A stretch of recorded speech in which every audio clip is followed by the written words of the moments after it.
Mairin Stewart knelt on the stone floor beside her pallet and bowed her head in her evening prayer.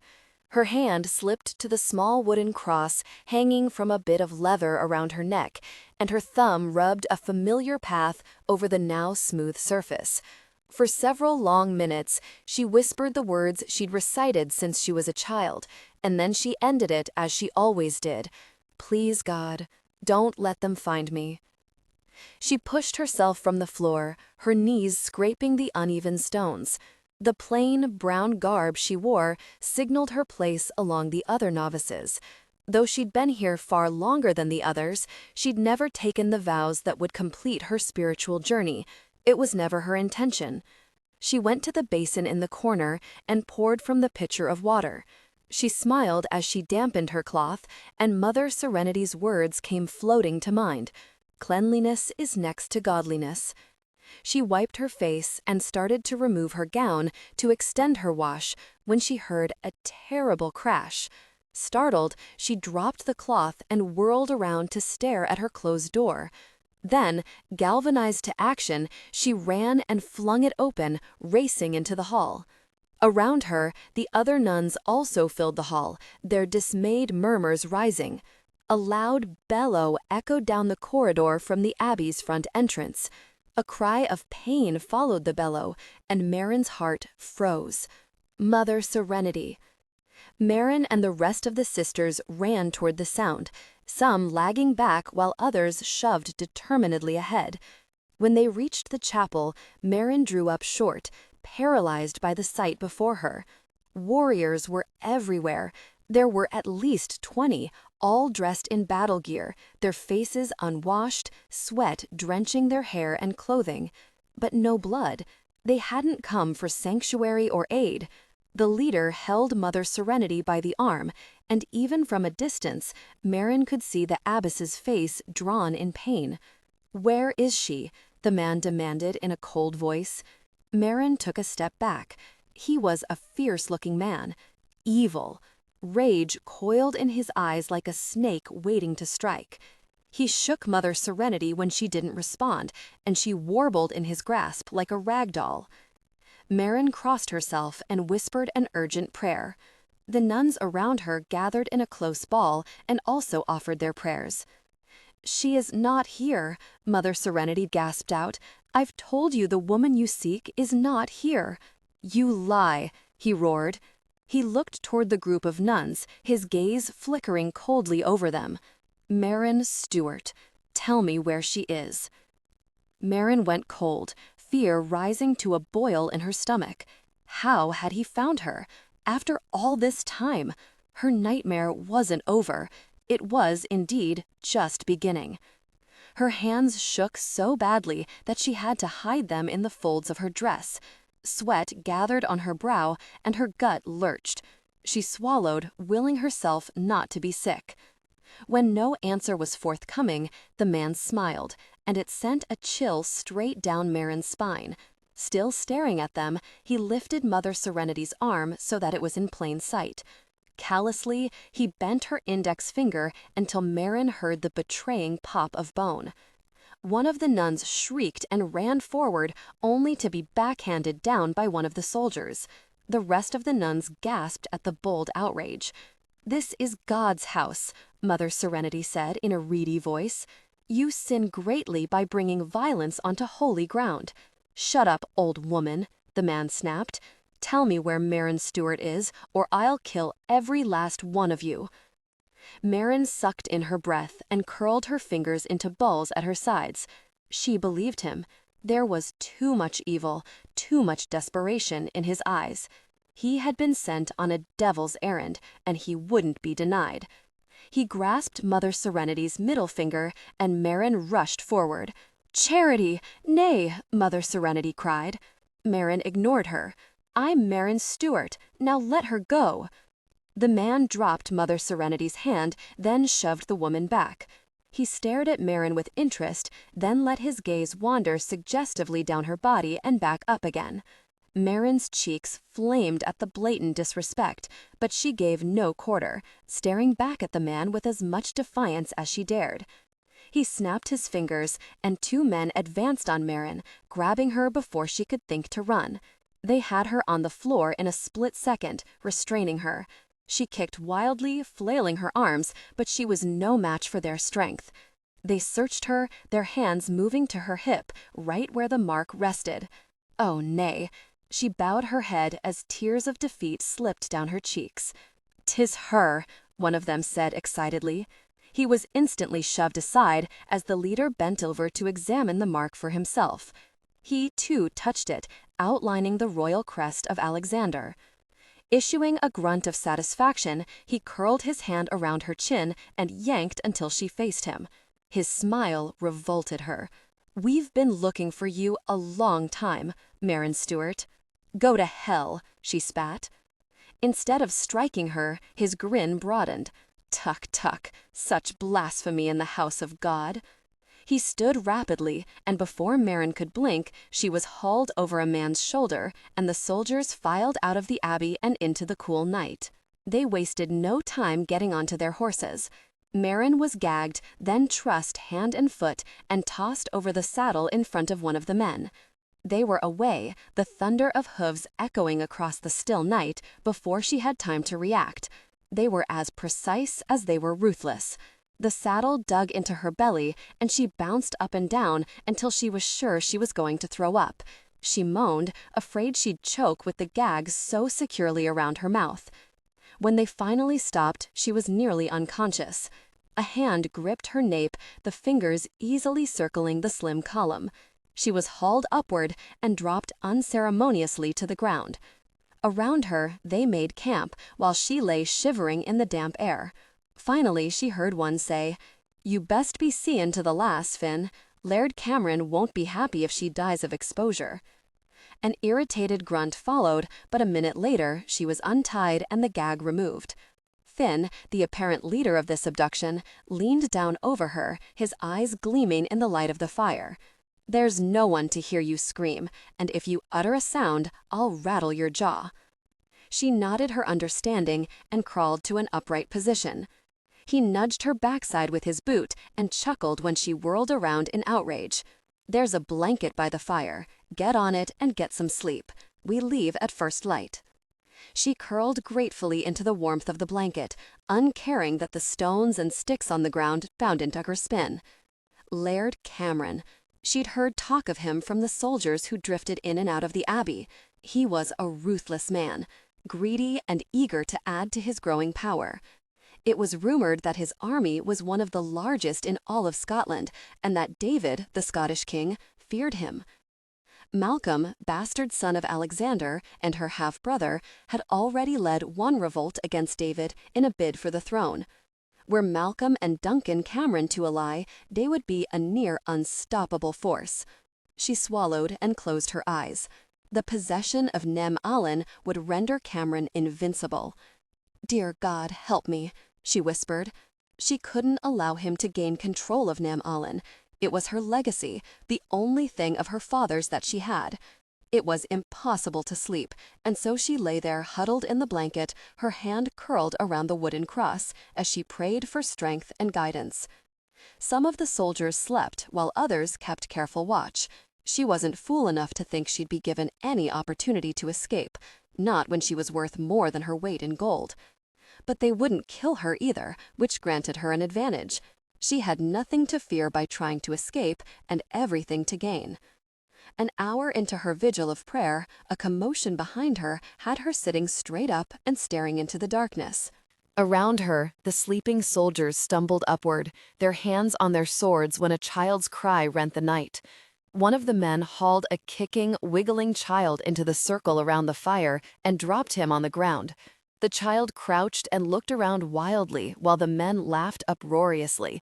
"What is this?" Finn demanded. "Caught him trying to sneak one of the horses," the child's captor said. Anger slanted Finn's features into those of the devil, made more demonic by the light of the fire. The boy, who couldn't be more than 7 or 8 years old, tilted his chin up defiantly, as if daring the man to do his worst. "Why, you insolent little pup?" Finn roared. He raised his hand, and Mairin flew across the ground, throwing herself in front of the child as the fist swung and clipped her cheek. She went reeling, but recovered and quickly threw herself back over the child, gathering him close so she could cover as much of him as possible. The boy struggled wildly under her, screeching obscenities in Gaelic. His head connected with her already aching jaw, and she saw stars. "Hush now," she told him in his own language. "Be still. I won't let them hurt you." "Get off him," Finn roared. She tightened around the little boy, who finally stopped kicking and flailing. Finn reached down and curled his hand into her hair, yanking brutally upward, but she refused to let go of her charge. "You'll have to kill me first," she said coolly when he forced her to look at him. He dropped her hair with a curse, then reared back and kicked her in the ribs. She hunched over in pain, but was careful to keep the child shielded from the maniacal brute. "Finn, enough," one man barked. "The Laird wants her in one piece." Muttering a curse, he backed away. "Let her keep the dirty beggar. She'll have to turn loose of him soon enough." Mairin snapped her neck up to glare into Finn's eyes. "You touch this boy even once, and I'll slit my own throat." Finn's laughter cracked the night. "That's one crazy bluff, lass. If you're going to try to negotiate, you need to learn to be believable." Slowly, she rose until she stood a foot away from the much larger man. She stared up at him until his eyes flickered and he looked away. "Bluff?" she said softly. "I don't think so. In fact, if I were you, I'd be guarding any and all sharp objects from me. Think you that I don't know what my fate is? To be forced into intimacy by that brute Laird of yours until my belly swells with child and he can claim Nem Allin? I'd rather die." Finn's eyes narrowed. "You're daft." "Aye, that might be so, and in that case, I'd be worried. One of those sharp objects might find its way between your ribs." He waved his hand. "You keep the boy. The Laird will deal with him and you. We don't take kindly to horse thieves." Mairin ignored him and turned back to the boy who huddled on the ground, staring at her with a mixture of fear and worship. "Come," she said gently. "If we snuggle up tight enough, there's plenty of blanket for the both of us." He went eagerly to her, tucking his smaller body flush against hers. "Where is your home?" she asked when he had settled against her. "I don't know," he said mournfully. "It must be a ways from here. At least 2 days." "Shh," she said soothingly. "How did you come to be here?" "I got lost. My papa said I was never to leave the keep without his men, but I was tired of being treated like a baby. I'm not, you know." She smiled. "Aye, I know. So you left the keep?" He nodded. "I took a horse. I only meant to go meet Uncle Alaric. He was due back and I thought to wait near the border to greet him." "Border? Of our lands? And who is your papa, little one?" "My name is Crispin, not little one." The distaste was evident in his voice, and she smiled again. "Crispin is a fine name. Now continue with your story." "What's your name?" he asked. "Mairin," she answered softly. "My papa is Laird Ewan McCabe." Mairin struggled to place the name, but there were so many clans she had no knowledge of. Her home was in the Highlands, but she hadn't seen God's country in 10 long years. "So you went to meet your uncle. Then what happened?" "I got lost," he said mournfully. "Then a MacDonald soldier found me and intended to take me to his laird to ransom, but I couldn't let that happen. It would dishonor my papa, and he can't afford to ransom me. It would cripple our clan." Mairin stroked his hair as his warm breath blew over her breast. He sounded so much older than his tender years, and so proud. "I escaped and hid in the cart of a traveling merchant. I rode for a day before he discovered me." He tilted his head up, bumping her sore jaw again. "Where are we, Mairin?" he whispered. "Are we very far from home?" "I'm not sure where your home is," she said ruefully, "but we are in the lowlands, and I would wager we're at least a 2 days' ride from your keep." "The lowlands?" he spat. "Are you a lowlander?" She smiled at his vehemence. "Nay, Crispin, I'm a Highlander." "Then what are you doing here?" he persisted. "Did they steal you from your home?" She sighed. "'Tis a long story, one that began before you were born." When he tensed for another question, she hushed him with a gentle squeeze. "Go to sleep now, Crispin. We must keep our strength up if we are to escape." "We're going to escape?" he whispered. "Aye, of course. That's what prisoners do," she said in a cheerful tone. The fear in his voice made her ache for him. How terrifying it must be for him to be so far from home and the ones who love him. "Will you take me back home to my papa? I'll make him protect you from Laird Cameron." She smiled at the fierceness in his voice. "Of course, I'll see to it that you get home." promise?" "I promise. Find my son." Ewan McCabe's roar could be heard over the entire courtyard. His men all stood at attention, their expressions solemn. Some were creased in sympathy. They believed Crispin to be dead, though no one dared to utter that possibility to Ewan. It wasn't something Ewan hadn't contemplated himself, but he would not rest until his son was found, dead or alive. Ewan turned to his brothers, Alaric and Caelan. "I cannot afford to send every man in search of Crispin," he said in a low voice. "To do so would leave us vulnerable. I trust you two with my life, with my son's life. I want you each to take a contingent of men and ride in different directions. Bring him home to me." Alaric, the second oldest of the McCabe brothers, nodded. "You know we won't rest until he is found." I know," Ewan said. Ewan watched as the two strode off, shouting orders to their men. He closed his eyes and curled his fingers into fists of rage. Who dared take his son? For 3 days he'd waited for a ransom demand, only none had been forthcoming. For 3 days he'd scoured every inch of McCabe land and beyond. Was this a precursor to an attack? Were his enemies plotting to hit him when he was weak, when every available soldier would be involved in the search? His jaw hardened as he gazed around his crumbling keep. For 8 years he'd struggled to keep his clan alive and strong. The McCabe name had always been synonymous with power and pride. 8 years ago they'd withstood a crippling attack, betrayed by the woman Caelan loved. Ewan's father and young wife had been killed, their child surviving only because he'd been hidden by one of the servants. Almost nothing had been left when he and his brothers had returned. Just a hulking mass of ruins, his people scattered to the winds, his army nearly decimated. There had been nothing for Ewan to take over when he became Laird. It had taken this long to rebuild. His soldiers were the best trained in the Highlands. He and his brothers worked brutal hours to make sure there was food for the old shasting, orc, the women, and the children. Many times the men went without. And silently they grew, adding to their numbers, until finally Ewan had begun to turn their struggling clan around.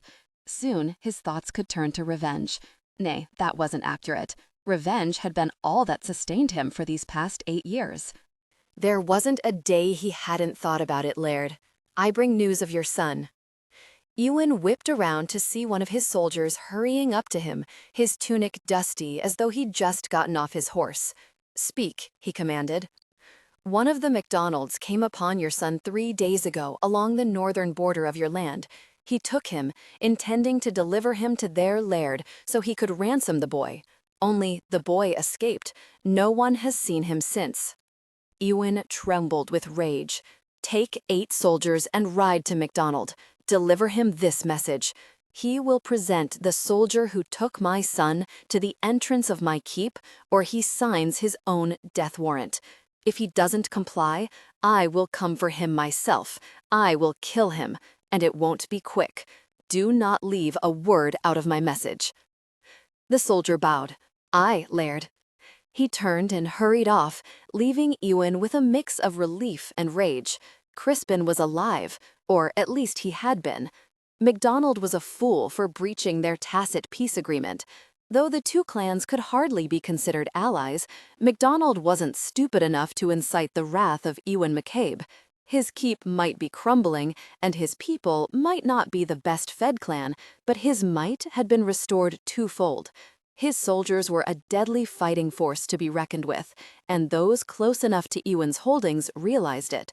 But Ewan's sights weren't on his neighbors. They were on Duncan Cameron. Ewan wouldn't be happy until the whole of Scotland dripped with Cameron's blood. Mairin gazed wearily at the looming keep as they rode through the final stone skirt and into the courtyard. Thoughts of escape deteriorated as she stared helplessly at the massive holding. It was impenetrable. Men were everywhere, most of them training, some tending to repairs on portions of the inner wall, others taking a rest and drinking water from a pail close to the steps of the keep.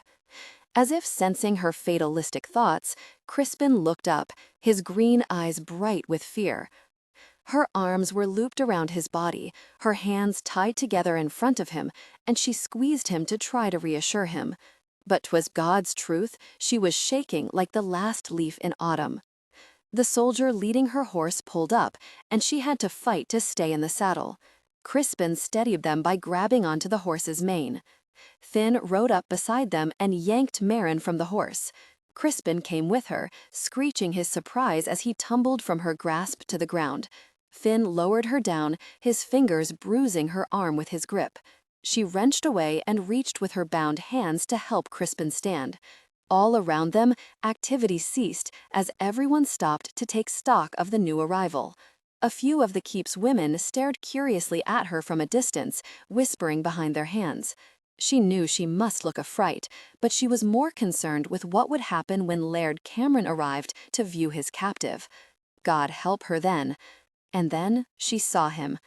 He appeared at the top of the steps leading into the keep, his gaze sharp as he sought her out.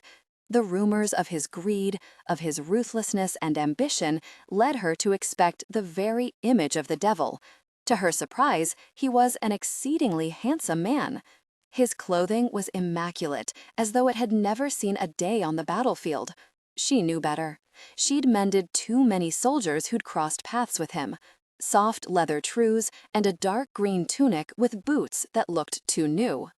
At his side, his sword gleamed in the sunlight, the blade honed to a deadly sharpness. Her hands automatically went to her throat, and she swallowed rapidly against the knot forming. "You found her?" Duncan Cameron called from the top of the steps. "Aye, Laird." Finn thrust her forward, shaking her like a rag doll. "This be Mairin Stewart." Duncan's eyes narrowed, and he frowned as though he'd suffered disappointment in the past. Had he been looking for her for so long? She shivered and tried not to allow her fear to overwhelm her. "Show me," Duncan barked. Crispin moved toward her just as Finn hauled her against him. She slammed into his chest with enough force to knock the breath from her. Another soldier appeared at his side, and to her utter humiliation, they tossed up the hem of her dress. Duncan descended the steps, his face creased in concentration as he neared. Something feral sparked in his eyes, and they lighted in triumph. His finger caressed the outline of the brand, and he broke into a broad grin. "The royal crest of Alexander," he whispered. "All this time you were thought dead, Numb Elaine, lost forever. Now you are both mine." "Never," she gritted out. He looked startled for a moment, and then he stepped back, scowling at Finn. "Cover her." Finn yanked down her clothing and released her arm. Crispin was back at her side immediately. "Who is this?" Duncan thundered when he laid eyes on Crispin. "Is this her brack? Does she claim him? It cannot be." "Nay, Laird," Finn was quick to say. "The child is not hers. We caught him trying to steal one of our horses. She champions him, nothing else. Get rid of him." Mairin wrapped both arms around Crispin and stared at Duncan with all the force of her hatred. "You touch him and you'll regret the day you were born." Duncan blinked in surprise, and then rage suffused his face, flushing it to near purple. You dare to threaten me?" "Go ahead, kill me," she said calmly. "That would serve your purpose well." He lashed out and backhanded her across the cheek. She fell to the ground, her hand snapping up to cup her jaw. "Leave her alone," Crispin cried. She lunged for him, pulling him down until he was cradled in her arms. "Shh," she cautioned. "Do nothing to anger him further." "I see you have regained your senses," Duncan said. "See to it they don't leave you again." She said nothing, just lay there on the ground, holding Crispin as she stared at Duncan's unmarred boots. He must never work, she thought. Even his hand was soft against her cheek. How could a man who rose to power on the broken backs of others have such strength? "Take her inside and give her to the women to bathe," Duncan said in disgust. "Stay near me," she whispered to Crispin. She didn't trust Finn not to hurt him. Finn hauled her to her feet and half-dragged, half-carried her inside the keep. Though the outside gleamed, the inside was dirty and musty and smelled of days-old ale. Dogs barked excitedly, and she curled her nose as the odor of feces assaulted her nostrils. "Upstairs with you," snarled, as he shoved her toward the stairs. "And don't be trying anything. I'll have guards posted outside your door. Make it quick. You don't want to keep the Laird waiting." The two women given the task of seeing to Mairin's bath viewed her with a mixture of sympathy and curiosity as they briskly washed her hair. "Do you be wantin' the lad to bathe as well?" one asked. "Nay," Crispin exclaimed from his perch on the bed. "Nay," Mairin echoed softly. "Leave him be." After they rinsed the soap from Mairin's hair, they helped her from the tub and soon had her dressed in a beautiful blue gown with elaborate embroidery around the neck and sleeves and again at the hem. She didn't miss the significance of being dressed in Duncan's colors. How easily he considered her his conquest. When the two women offered to arrange her hair, Mairin shook her head. As soon as it was dry, she'd braid it. With a shrug, the women departed the room, leaving her to await her summons from Duncan. She sat down on the bed next to Crispin, and he snuggled into the crook of her arm. "I'm getting you dirty," he whispered. "I don't care." "What are we going to do, Mairin?" His voice shook with fear, and she kissed the top of his head. "We'll think of something, Crispin. We'll think of something." The door flew open, and Mairin instinctively shoved Crispin behind her. Finn stood there in the doorway, his gaze triumphant. "The Laird wants you." She turned to Crispin and cupped his chin until he looked directly into her eyes. "Stay here," she whispered. "Don't come out of this room." "Promise me." He nodded, his eyes wide with fright. She rose and went to where Finn stood. When he reached for her arm, she yanked it away. "I'm capable of walking unaided." "Uppity, difficult person," he bit out. She preceded him down the stairs, her dread growing with each passing second. When she saw the priest standing next to the fire in the great hall, she knew that Duncan was taking no chances. He'd marry her, claim her, and seal her fate and that of Mairin. As Finn shoved her forward, she prayed for strength and courage for what she must do. "There's my bride now," Duncan said, as he turned from his conversation with the priest. His smile didn't reach his eyes, and he studied her intently, almost as if he were warning her of the consequences if she refused. "God help me." The priest cleared his throat and focused his attention on Mairin. "Are you willing, lass?" Silence fell as all awaited her response. Then, slowly, she shook her head. The priest swung his gaze to Duncan, a look of accusation in his eyes. "What is this, lad? You told me you both wished this marriage." The look on Duncan's face had the priest backtracking. The priest hastily crossed himself and positioned himself a safe distance from Duncan. Then Duncan turned to her, and her blood ran cold.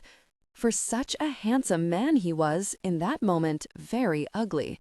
He stepped toward her, grasping her arm above the elbow, squeezing until she feared her bone would snap. "I'll ask this only once more," he said in a deceptively soft voice. "Are you willing?" She knew. She knew that when she uttered her denial, he would retaliate. He might even kill her if he saw his path to Mairin shattered. But she hadn't stayed sequestered all these years only to yield at the first sign of adversity. Somehow, some way, she must find a way out of this mess. She lifted her shoulders, infusing the steel of a broadsword into her spine. In a clear, distinct voice, she uttered her denial. "Nay."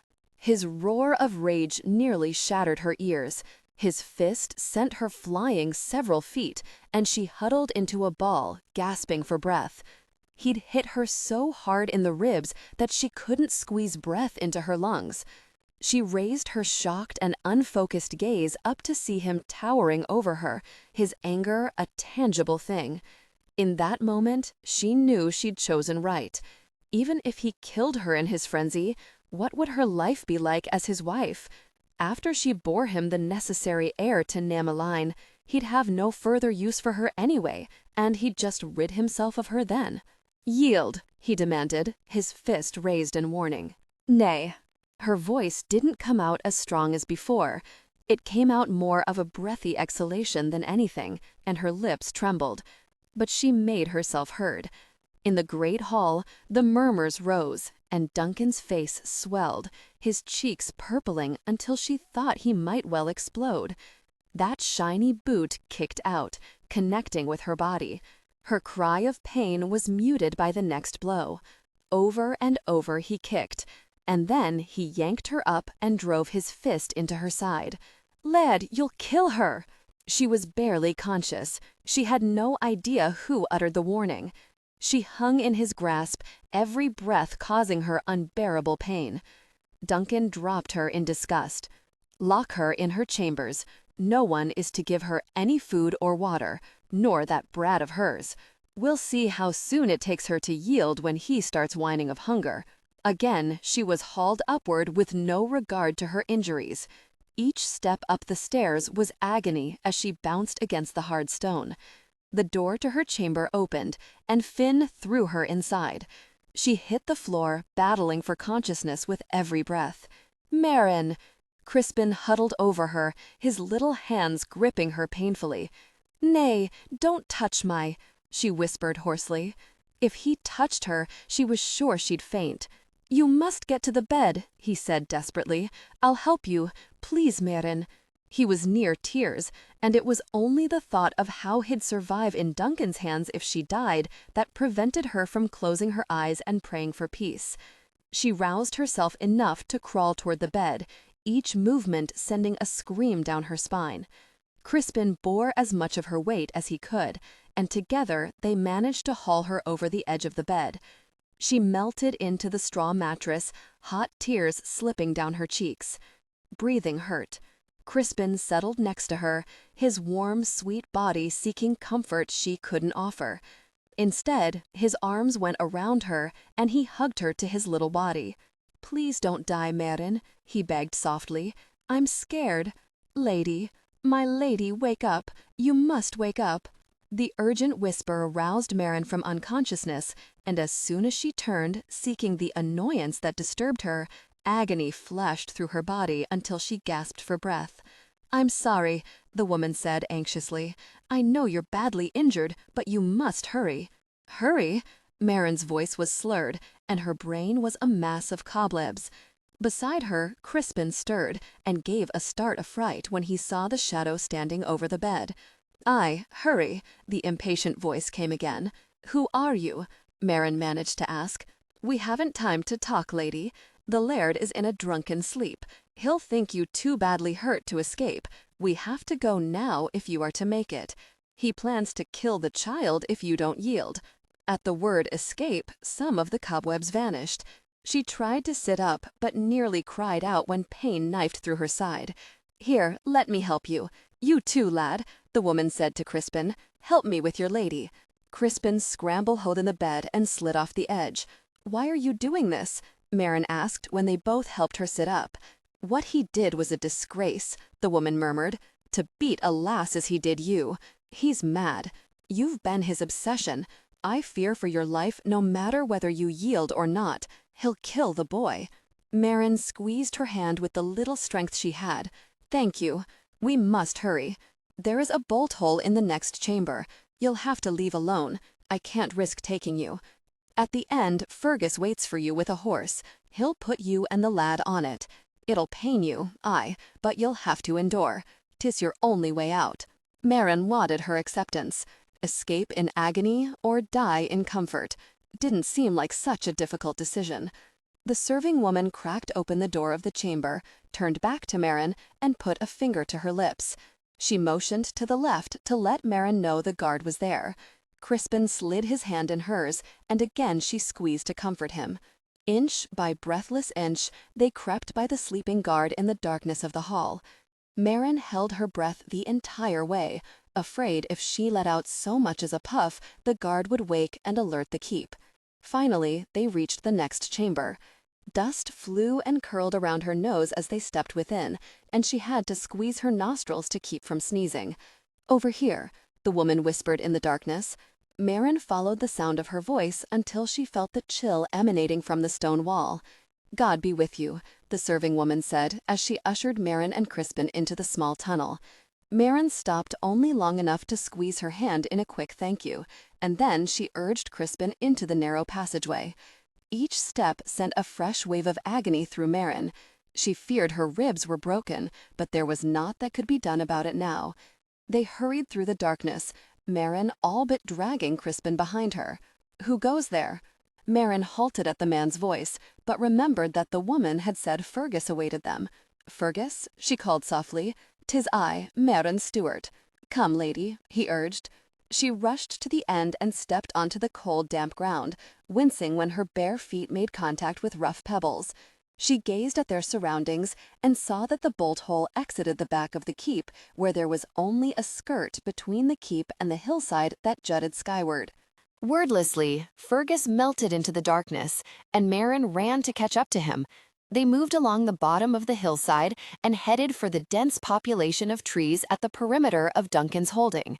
A horse was tied to one of the trees, and Fergus quickly freed him, gathering the reins as he turned to Mairin. "I'll lift you up first, and then the lad." He pointed into the distance.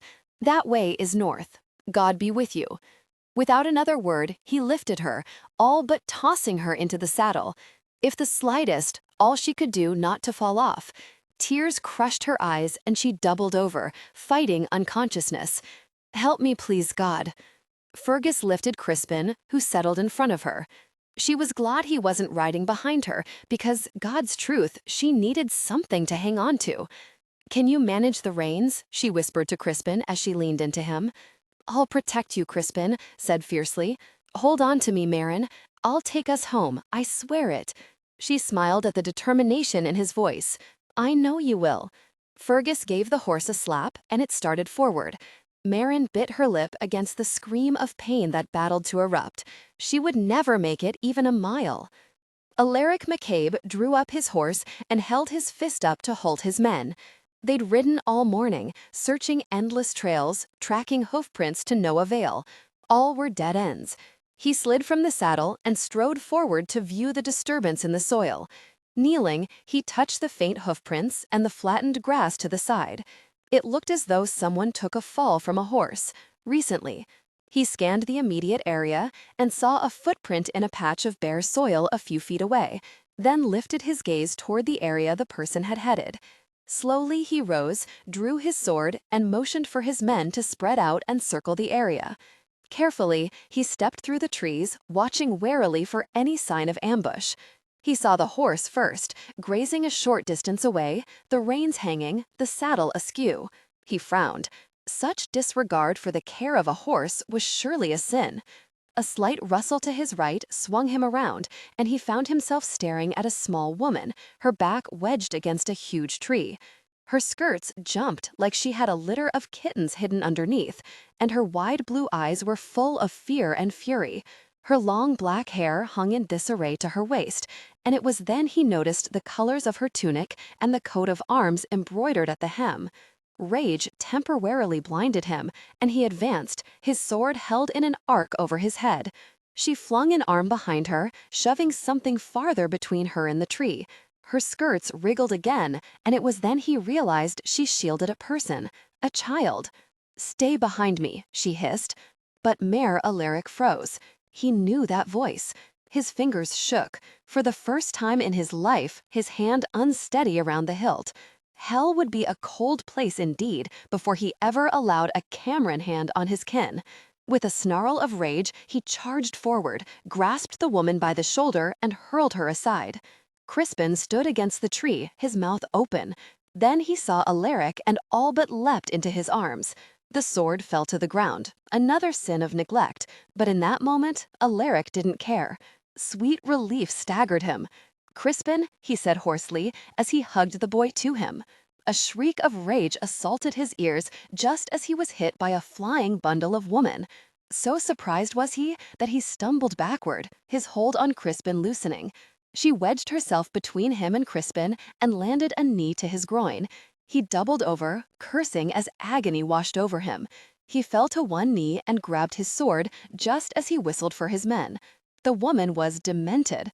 Through the haze of pain, he saw her grab a resisting Crispin and try to run. Several things happened at once. Two of his men stepped in front of her. She halted, causing Crispin to slam into her back. When she started in the opposite direction, Gannon raised his arm to stop her. To Alaric's astonishment, she swiveled, grabbed Crispin, and fell to the ground, her body huddled protectively over him.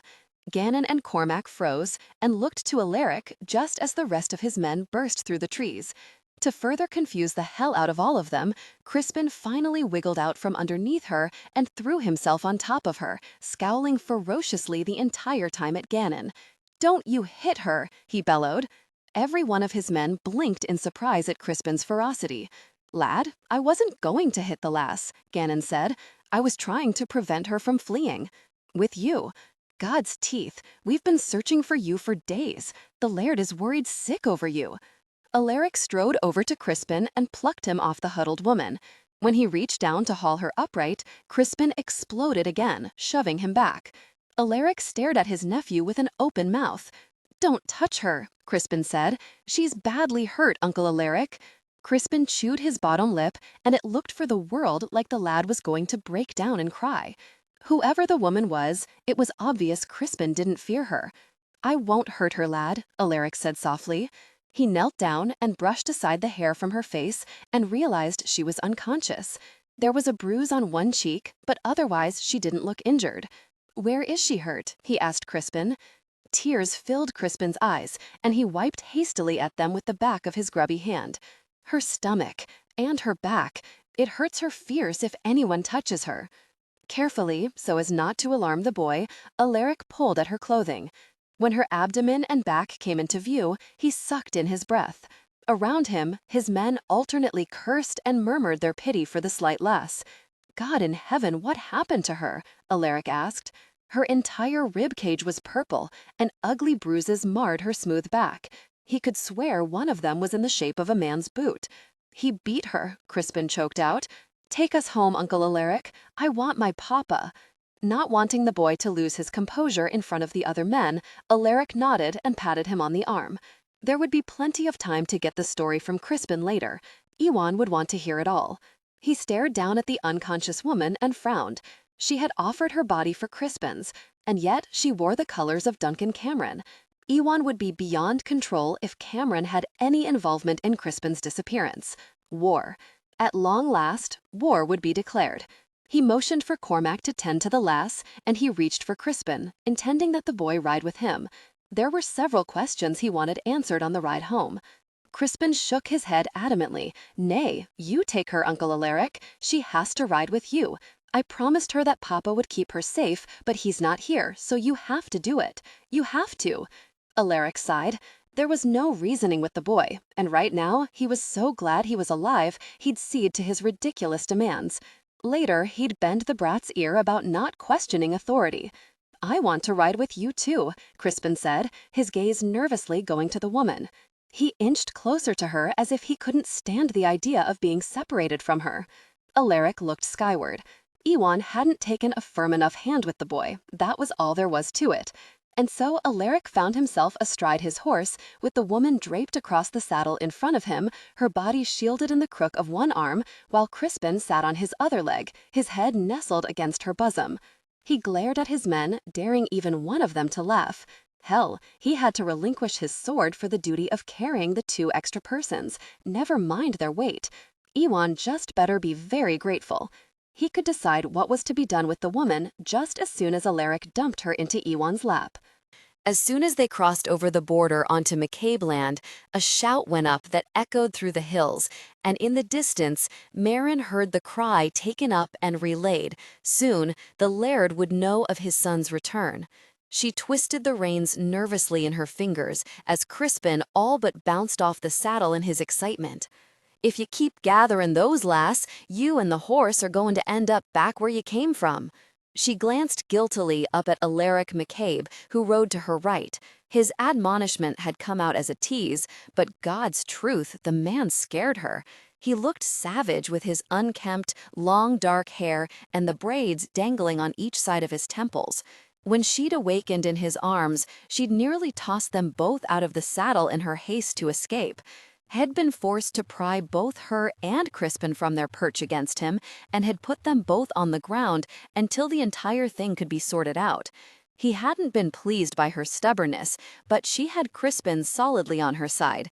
And having extracted a promise from Crispin to tell no one her name, they'd both stood mute when Alaric demanded answers. O had blustered and waved his arms, even threatened to choke the both of them, and in the end had muttered blasphemies against women and children before resuming their journey to bring Crispin home.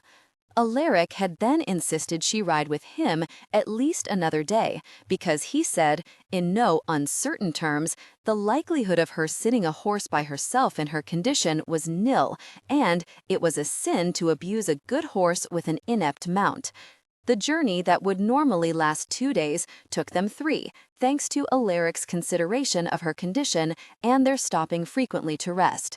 She knew Alaric was considerate because he told her, numerous times. After the first day, she was determined to ride without Alaric's assistance, if for no other reason than to wipe the smugness from his expression. He obviously had no patience for women, and, she suspected, with the exception of his nephew, whom he obviously loved, he had even less patience with children.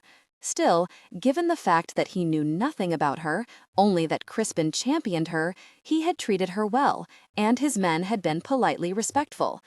Now that they neared Laird McCabe's stronghold, fear fluttered in her throat. She would no longer be able to keep silent. The Laird would demand answers, and she would be obligated to give them. She leaned down to whisper close to Crispin's ear.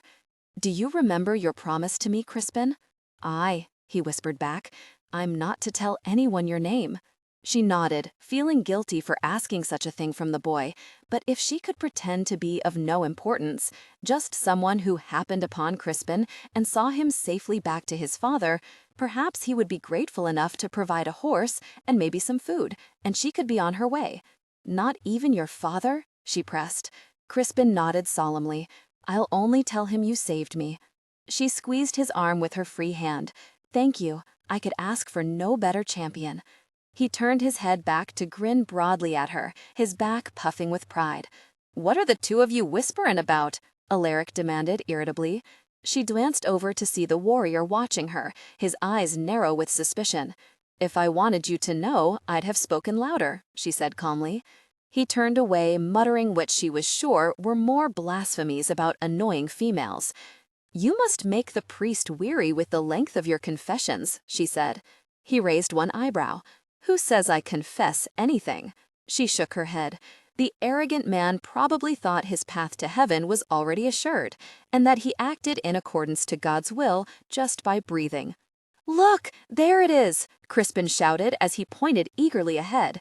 They topped the hill and looked down at the stone keep nestled into the side of the next hill. The skirt was crumbled in several places, and there was a detail of men working steadily, replacing the stones at the wall. What she could see of the keep above the outer walls looked blackened by an old fire. The loch spread out to the right of the keep, the water glistening in the sunlight. One of the fingers meandered around the front of the keep, providing a natural barrier to the front gate. The bridge across it, however, sagged precariously in the middle. A temporary, narrow path over the water had been fashioned to the side, and it would only allow one horse at a time into the keep. Despite the obvious state of disrepair to the keep, the land was beautiful. Scattered across the valley to the left of the keep, sheep grazed, herded by an older man flanked by 2 dogs. Occasionally, one of the dogs raced out to herd the sheep back into the imaginary boundary, and then had returned to his master to receive an approving pat on the head. She turned to Alaric, who'd pulled to a stop beside her. "What happened here?" But he didn't answer. A deep scowl creased his face, and his eyes went nearly black. She gripped the reins a little tighter and shivered under the intensity of his hatred. Hatred. There could be no other term for what she saw in his eyes.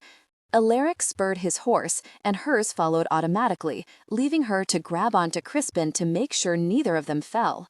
Down the hill they rode, Alaric's men flanking her protectively on all sides. Crispin fidgeted so hard in the saddle that she had to grip his arm so he wouldn't jump out of his skin. When they reached the temporary crossing, Alaric halted to wait on her. "I'll go in first. You follow directly behind me." She nodded her understanding. It wasn't as if she wanted to be the first into the keep anyway. In some ways, this was more frightening to her than arriving at Duncan Cameron's keep, because she didn't know her fate here. She certainly knew what Cameron had in mind for her. They rode over the bridge and through the wide arched entryway into the courtyard. A great shout went up, and it took her a moment to realize that it was Alaric who'd made the sound. She looked over to see him still astride his horse, his fist held high in the air. All around her, soldiers, and there were hundreds, thrust their swords skyward and took up the cry, raising and lowering their blades in celebration. A man entered the courtyard at a dead run, his hair flying behind him as his stride ate up the ground below him. "Papa!" Crispin cried, and scrambled out of the saddle before she could prevent him. He hit the ground running, and Mairin stared in fascination at the man she assumed was Crispin's father. Her stomach knotted, and she swallowed, trying not to allow herself to panic all over again. The man was huge and just as mean-looking as Alaric, and she didn't know how she could think it when there was so much joy on his face as he swung Crispin into his arms, but he frightened her in a way that Alaric did not. The brothers were very similar in build and stature. Both had dark hair that fell below their shoulders, and both wore braids.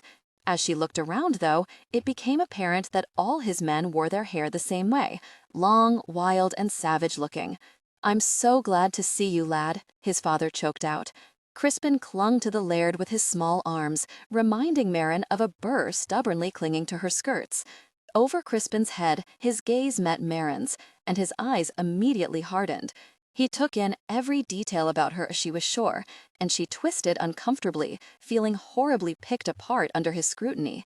She started to get down from her horse because she felt a little silly when everyone around her was dismounting, but Alaric was there, his hands reaching up to effortlessly pluck her from the horse and set her down on the ground.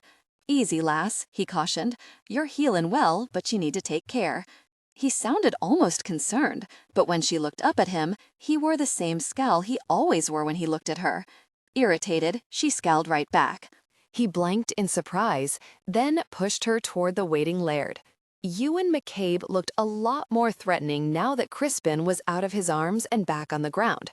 She found herself backing up a step, only to collide with the mountain that was Alaric.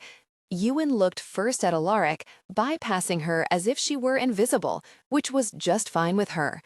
"You have my thanks for bringing my son home. I had every confidence in you and Kaelin." Alaric cleared his throat and nudged Mairin forward. "You have the last to thank for Crispin's return.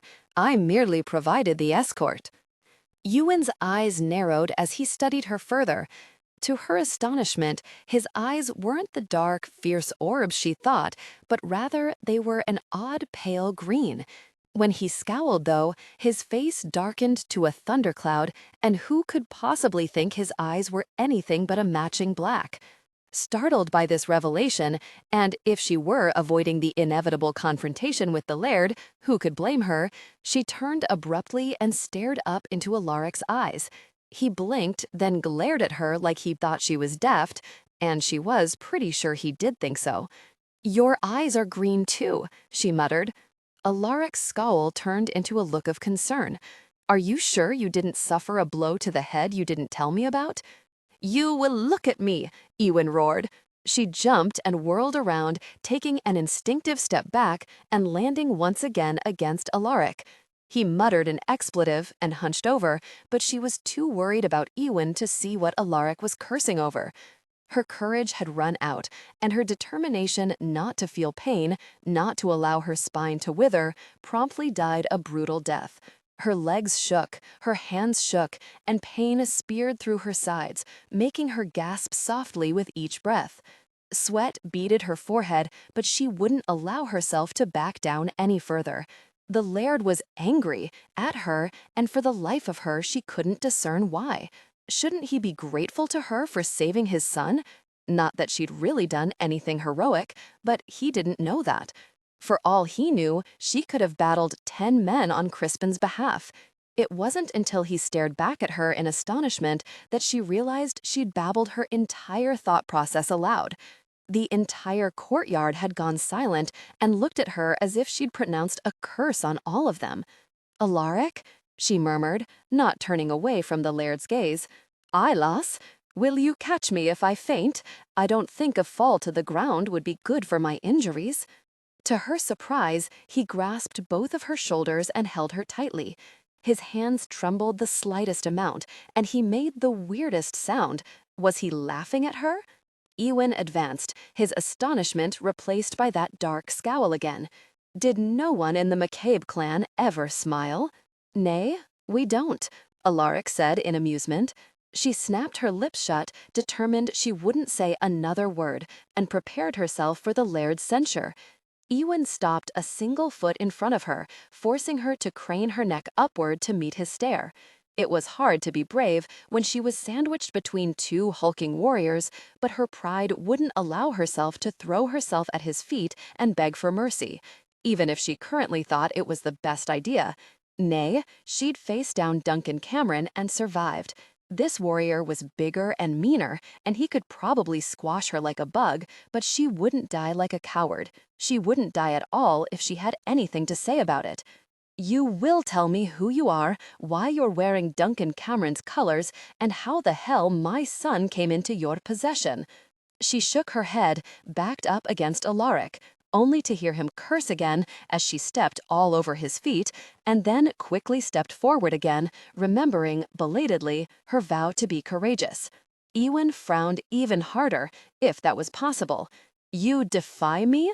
There was a note of incredulity in his voice that she might find amusing if she weren't bathed in pain and about to shake right out of the gown that offended the Laird so. Her stomach boiled, and she prayed she wouldn't throw up on his boots. They weren't new and shiny like Duncan's, but somehow she thought he'd take great offense anyway. I don't defy you, Laird, she said in an even voice that made her proud. Then give me the information I seek. And do it now, he added in a deadly soft voice. Her voice cracked like ice, and she swallowed back the nausea that rose in her throat. She was saved by Crispin, who could obviously stand still no longer.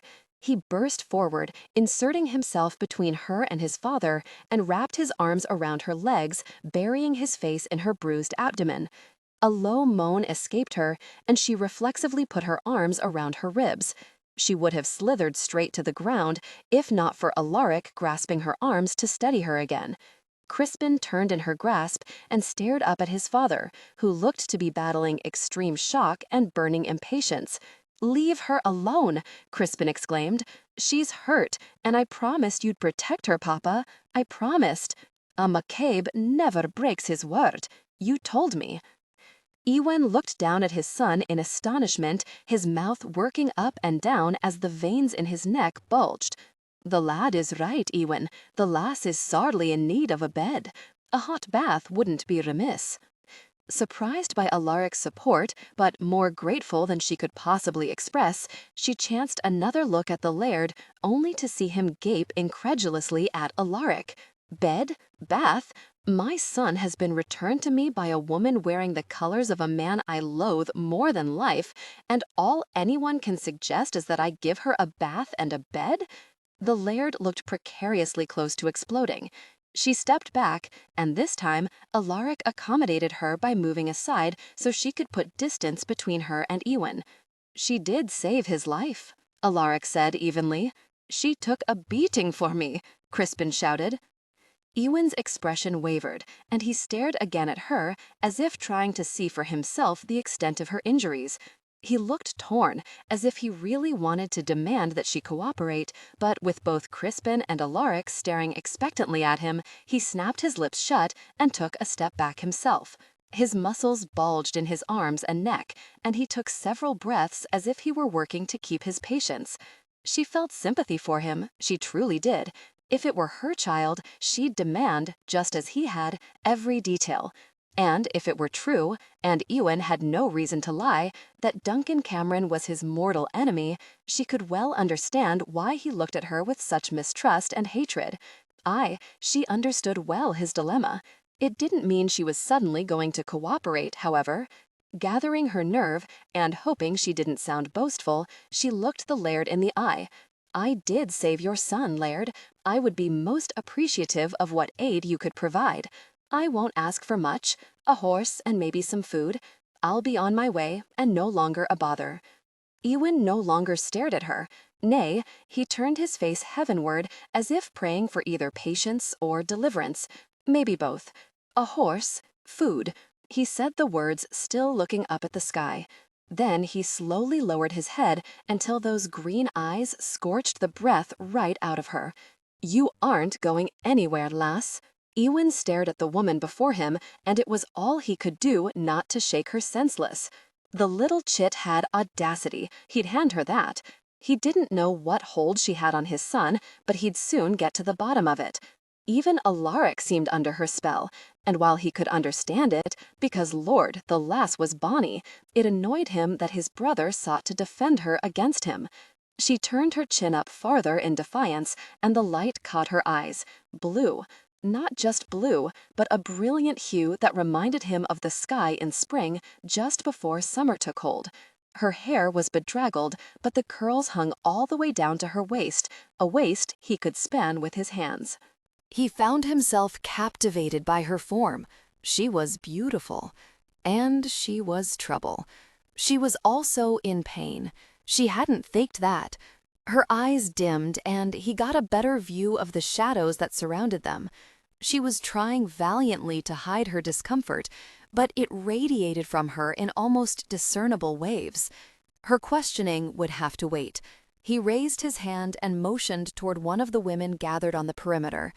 "See to her needs," he ordered. "Have a bath drawn. See that Gertie prepares her a plate of food. And for God's sake, give her something other than Cameron's colors to wear." Two of the McCabe women hurried forward, and each took an arm of the woman still standing by Alaric. "Careful now," Alaric cautioned. "Her injuries are still paining her." The women removed their hands and instead gestured toward her to precede them into the keep. She looked nervously around, and it was clear she had no desire to go in. She tucked her bottom lip between her teeth until Ewan was sure she'd draw blood if she didn't cease. Ewan sighed. "I'm not ordering your death, lass. You asked for a bath and food. Are you questioning my hospitality now?" She frowned, and her eyes narrowed as she gazed sharply at him. "I asked for a horse and food. I've no need of your hospitality. I'd prefer to be on my way as soon as possible. I've no horses to spare, and furthermore, you aren't going anywhere until I've sorted this entire matter out. If you have no wish for a bath, I'm sure the women would be happy to show you into the kitchens so you can eat." He finished with a shrug that signaled he didn't care whether she bathed or not. That had been Alaric's idea, but didn't all women jump at the chance to wallow in a tub of hot water? She pursed her lips as if to argue, but evidently decided restraint was a better idea. "I'd like a bath." He nodded. "Then I suggest you follow the women upstairs before I change my mind." She turned, muttering something under her breath that he didn't catch. His eyes narrowed. The contrary lass was sorely trying his patience. He looked around for his son, only to see him running behind the women toward the keep. "Crispin," he called. Crispin turned around, anxiety over being kept from the woman etched on his small brow. "Come here, son." After another moment's hesitation, he launched himself toward Ewan, and Ewan caught him up in his arms once more. His heart raced frantically as the sheer relief of holding his son again overwhelmed him. "You frightened 10 years off me, lad. Don't ever scare your father like this again." Crispin clung to Ewan's shoulders and burrowed his face into Ewan's neck. "I won't, Papa, I promise." Ewan hung on to him far longer than necessary until Crispin wiggled to be set free. He hadn't thought to see his son again, and if Alaric was to be believed, he had the woman to thank for it. He looked over Crispin's head to Alaric, demanding answers from his silent brother. Alaric shrugged. "If you're wanting answers from me, you're looking to the wrong person." He gestured impatiently at Crispin. "He and the lass refused to tell me anything. The cheeky little brat demanded I return them both to you so that you could protect her." Ewan frowned and looked Crispin in the eyes. "Is this true, son?" Crispin looked decidedly guilty, but determination sparked in his green eyes. His lips twisted mutinously, and he tensed as if he expected Ewan to launch into a tirade. "I gave my word," Crispin said stubbornly. "You said a McCabe never breaks his word." Ewan shook his head wearily. "I'm beginning to regret telling you of things a McCabe doesn't do. Come, let's sit in the hall so you can tell me of these adventures of yours." He leveled a glance at Alaric, silently commanding his presence as well. Then he turned to Gannon. "Take your men and ride north to find Kaelin. Tell him Alaric has returned Crispin home. Return as quickly as you can." Gannon bowed and hurried away, shouting orders as he went. Ewan set Crispin down, but kept a firm grip on his shoulder as he herded him into the keep. They walked into the hall amid a chorus of cries and exclamations. Crispin was soundly hugged by every passing woman and slapped on the back by the men of the clan. Finally, Ewan waved them away so they were left alone in the hall. Ewan sat at the table and patted the Stace next to him. Crispin hopped onto the bench while Alaric sat across the table from them. "Now tell me what happened," Ewan commanded. Crispin looked down at his hands, his shoulders drooping. "Crispin," Ewan began gently, "what else did I tell you McCabes always do?" "Tell the truth," Crispin said grudgingly. Ewan smiled. "Indeed. Now begin your tale."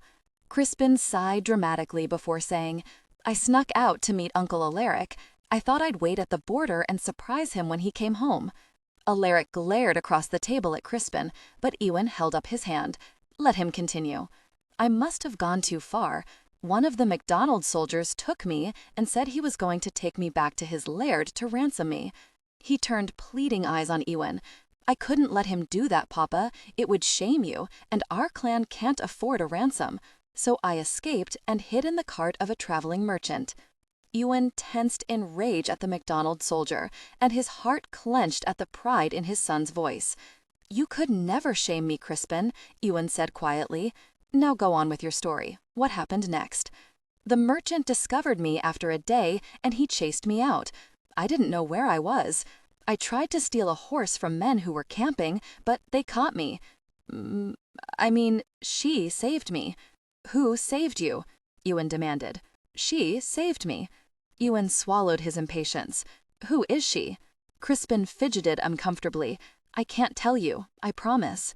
Ewan and Alaric exchanged frustrated glances, and Alaric raised one eyebrow as if to say, "I told you so." "All right, Crispin, what exactly did you promise?" "That I wouldn't tell you who she was," Crispin blurted.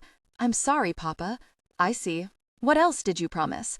Crispin looked puzzled for a moment, and across the table Alaric smiled as he caught on to the direction Ewan was headed. "I just promised I wouldn't tell you her name." Ewan stifled his grin. "All right, so continue with your story. The lady saved you. How did she do this? Was she camping with the men you tried to steal the horse from? Were they escorting her to a destination?" Crispin's brow creased as he struggled with whether he could divulge such information without breaking his promise. "I won't ask her name again," Ewan said solemnly. Looking relieved, Crispin pursed his lips and then said, "The men took her from the abbey. She didn't want to be with them. I saw them bring her into the camp."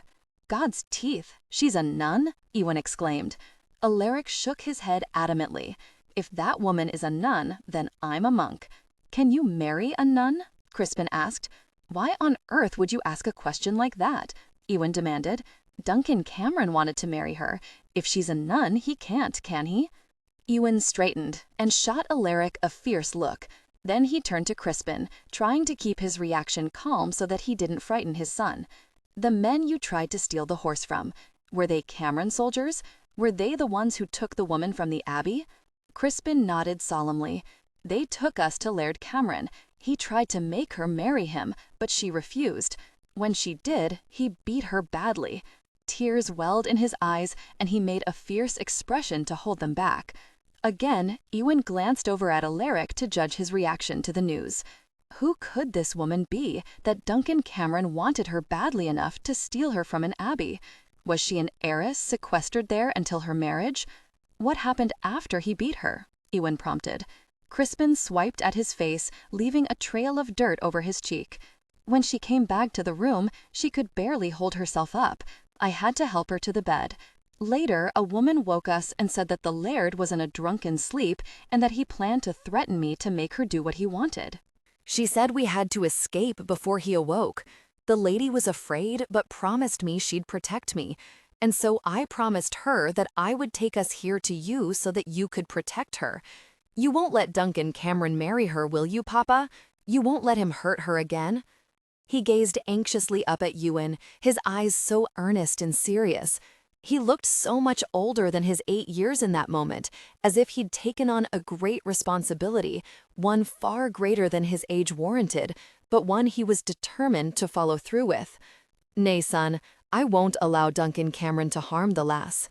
Relief flooded Crispin Nine's expression, and suddenly he looked extremely weary. He swayed in his chair and leaned over on Ewan's arm. For a long moment, Ewan stared down at his son's head, resisting the urge to run his fingers through the unruly tresses. Ewan couldn't help but feel a surge of pride at the way Crispin had fought for the woman who'd saved him. According to Alaric, Crispin had bullied Alaric and his men the entire way back to the McCabe keep. And now he was bullying Ewan into keeping a promise Crispin had made in the McCabe name. "He's asleep," Alaric murmured. Ewan carefully ran his hand over his son's head and held him solidly against his side. "Who is this woman, Alaric? What is she to Cameron?" Alaric made a sound of frustration. "I wish I could tell you. The lass wouldn't say a word to me the entire time she was with me. She and Crispin were as tight-lipped as 2 monks with vows of silence. All I know is that when I found her, she was severely beaten. I've never seen a lass abused as she was. It turned my stomach, Ewan. There's no excuse for a man to ever treat a woman such as he did. And yet, as badly injured as she was, she took on me and my men when she thought we were a threat to Crispin. She said nothing the entire time she was with you? Let nothing slip?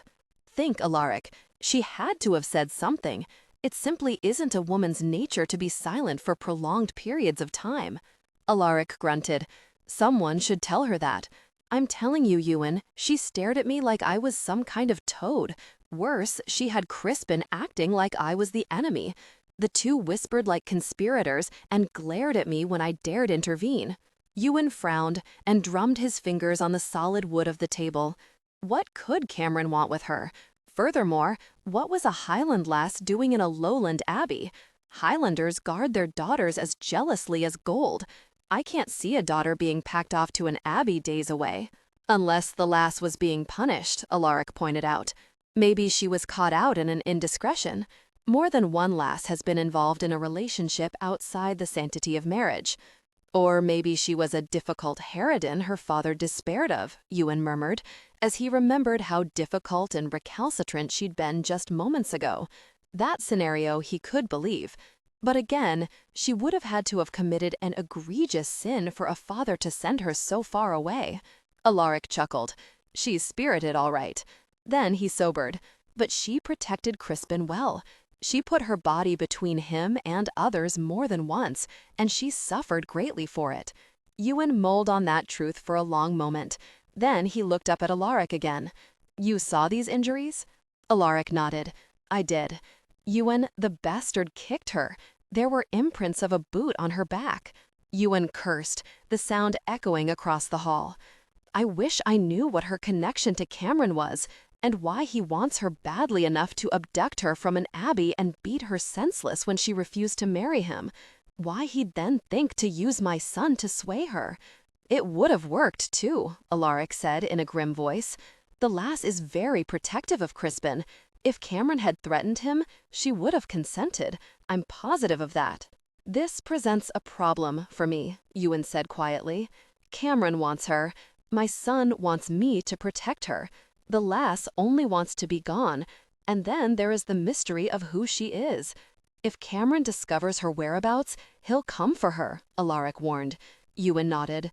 "So he will." The brothers' gazes met and held. Alaric nodded his acceptance of Ewan's silent declaration.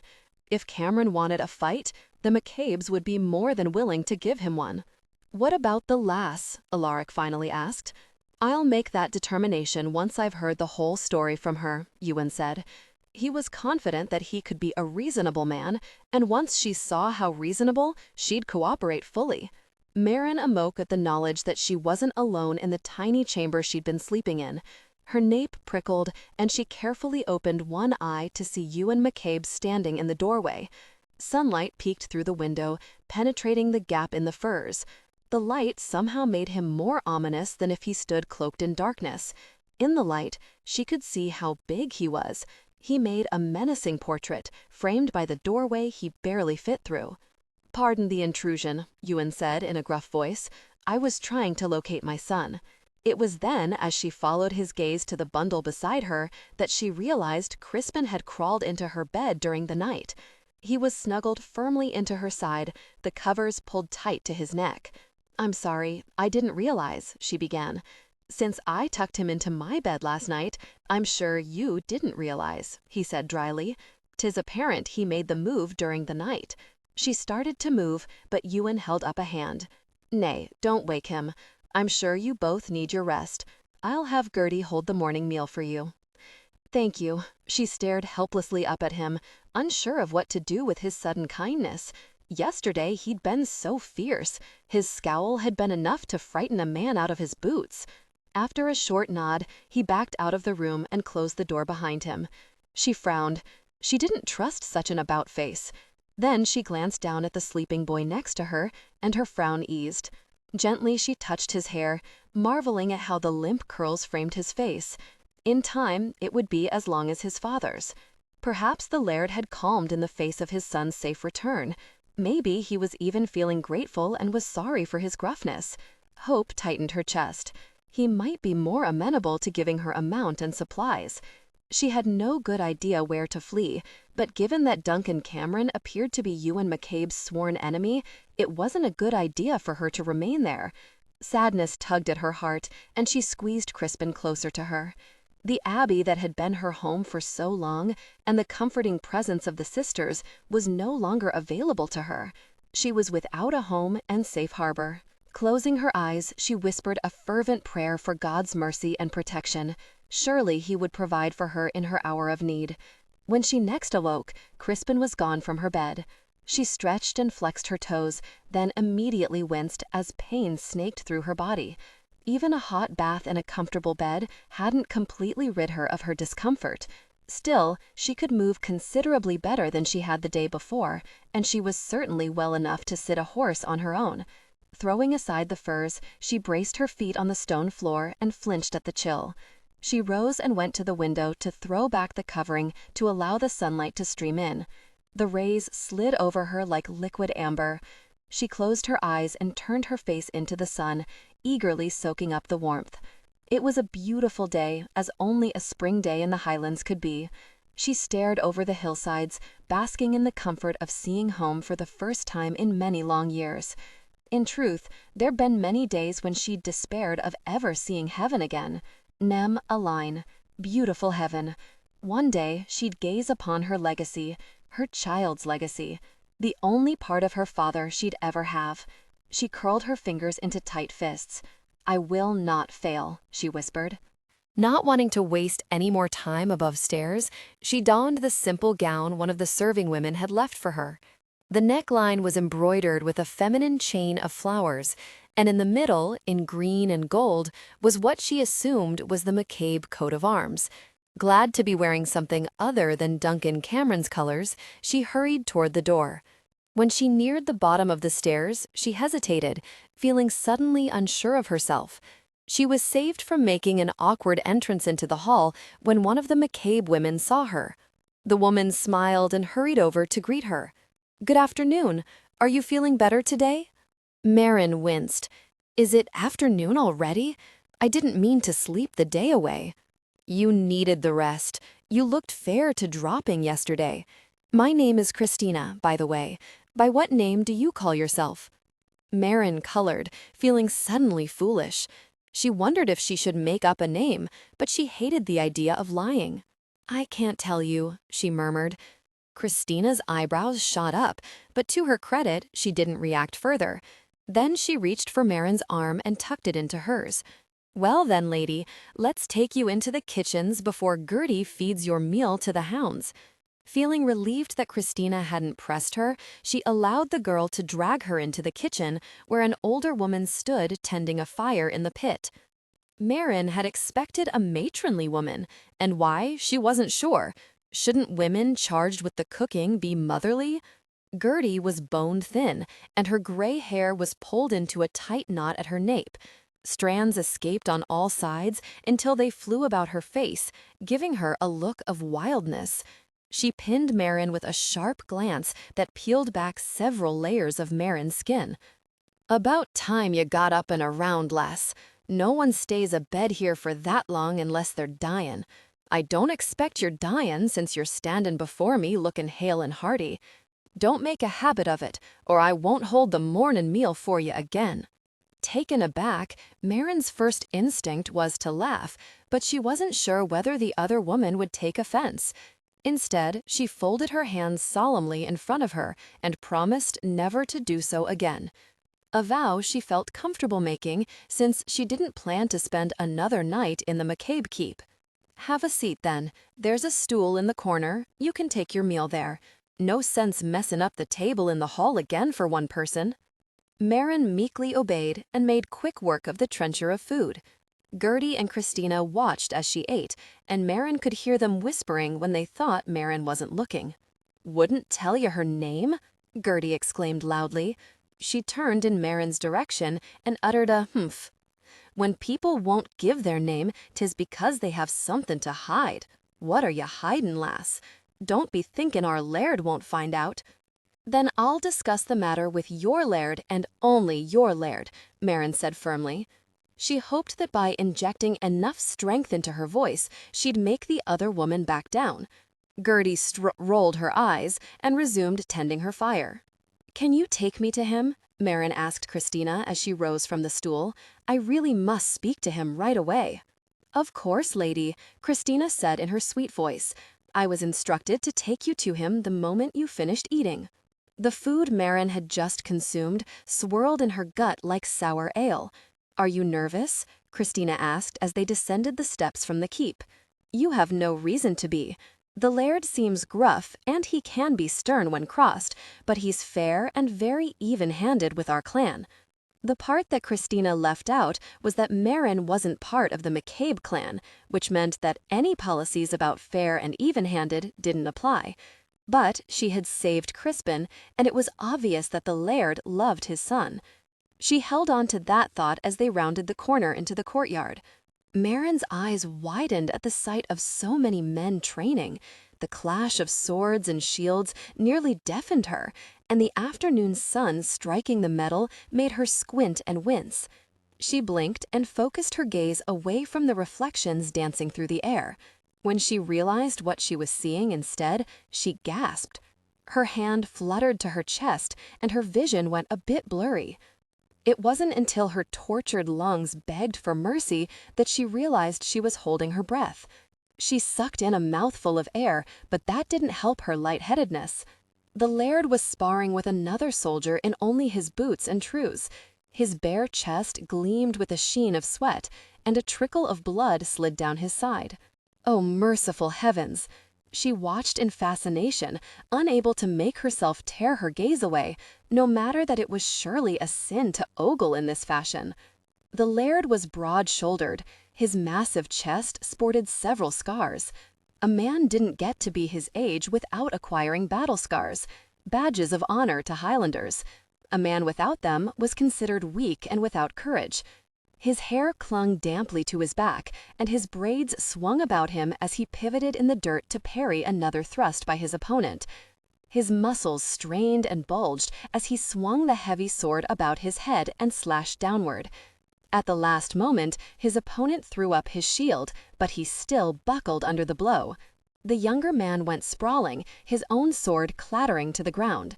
He did have the presence of mind to cover himself with the shield as he lay there, panting softly.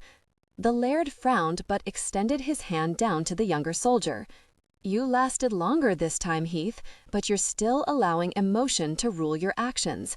Until you learn to control that temper of yours, you'll prove an easy mark in battle." Heath scowled and didn't look appreciative of his Laird's criticism.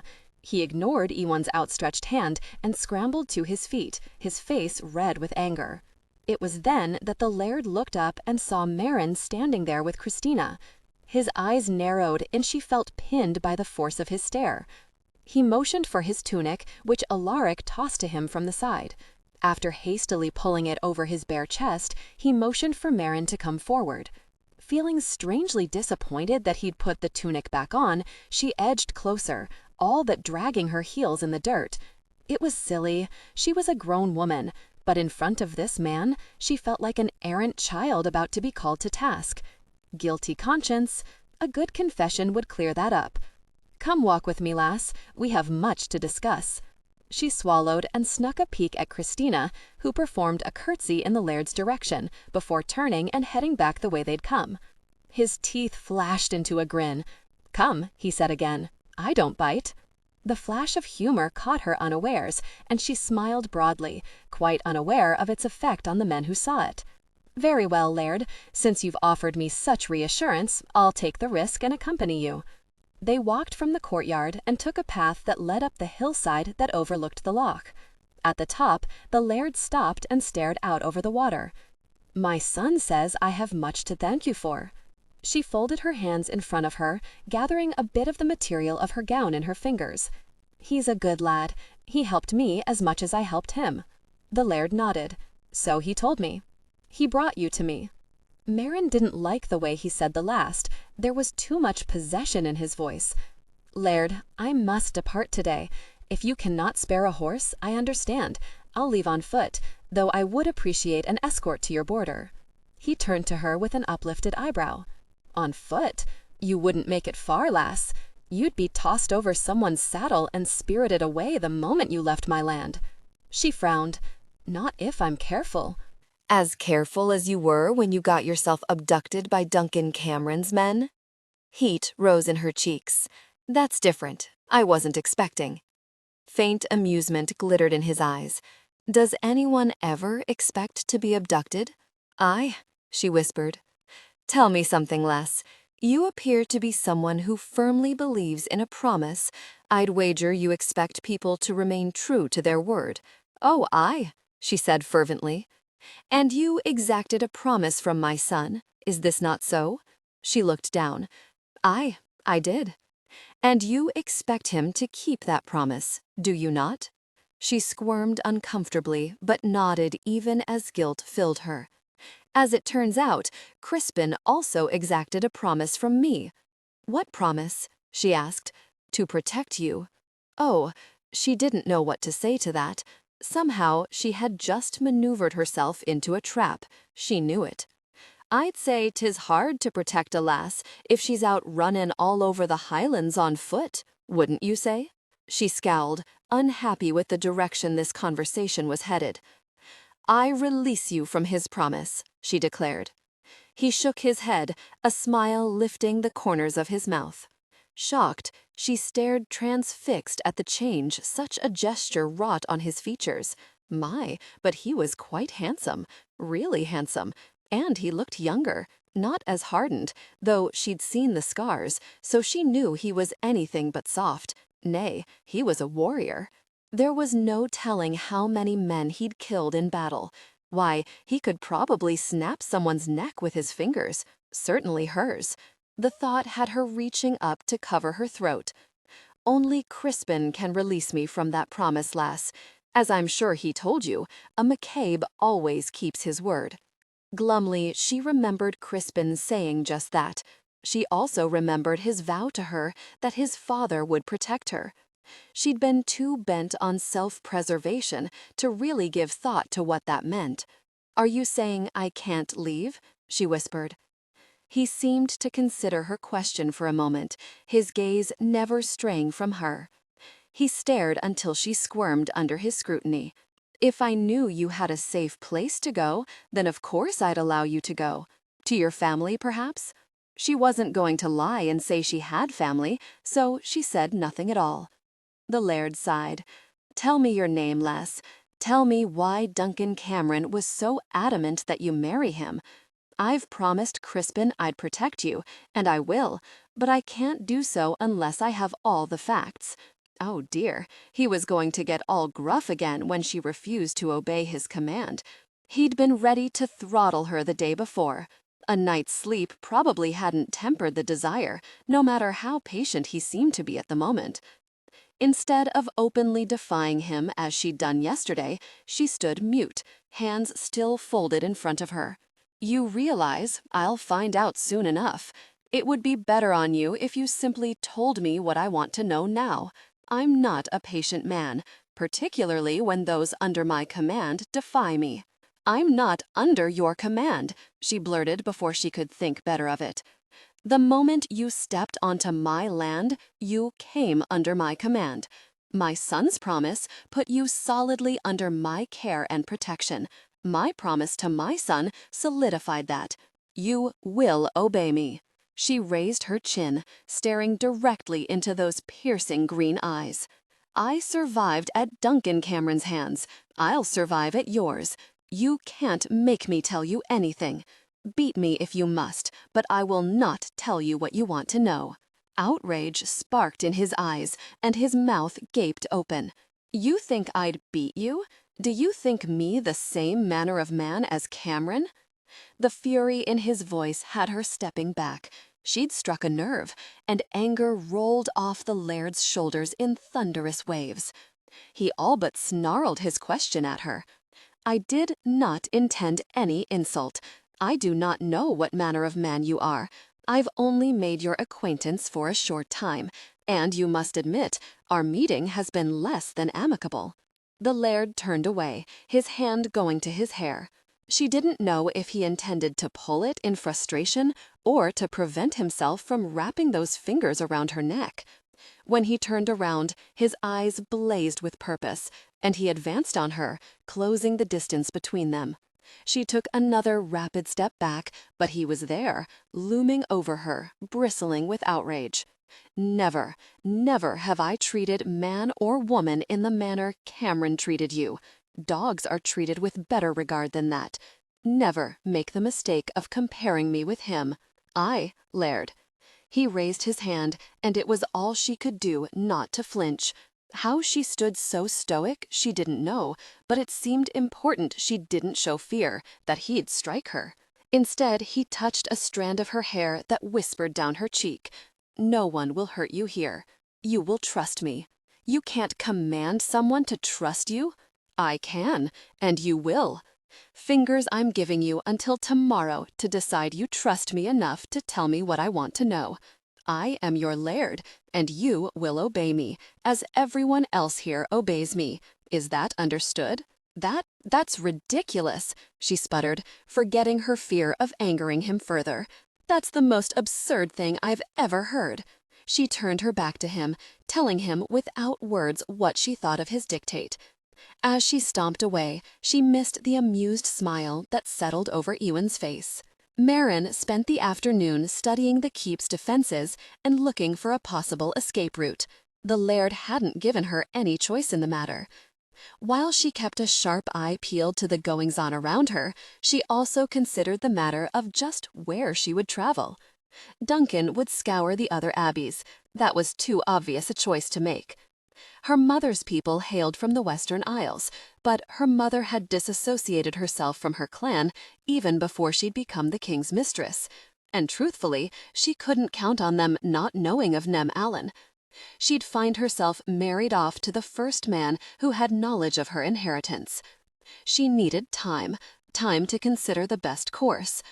Mother Serenity had been working with Mairin to form a list of possible candidates for marriage. Mairin hadn't wanted a warrior, but she'd recognized the need to have one as her husband. From the moment she claimed her legacy, her husband would have to spend the rest of his life defending it from greedy, power-hungry men. Wasn't that the way of the world, though? Only the strong survived, and the weak perished. She frowned. Nay, that wasn't true. God protected the weak. Perhaps that's why he made warriors, so they could protect women and children. Which meant Duncan Cameron could only be of the devil. With a sigh, she planted her hands down on the sun-warmed ground, intending to push herself to her feet so she could return to her room to best plot her escape. Before she could fully rise, she saw Crispin running up the hillside, waving his hand to her. She sank back to the ground and waited for him to catch up to her.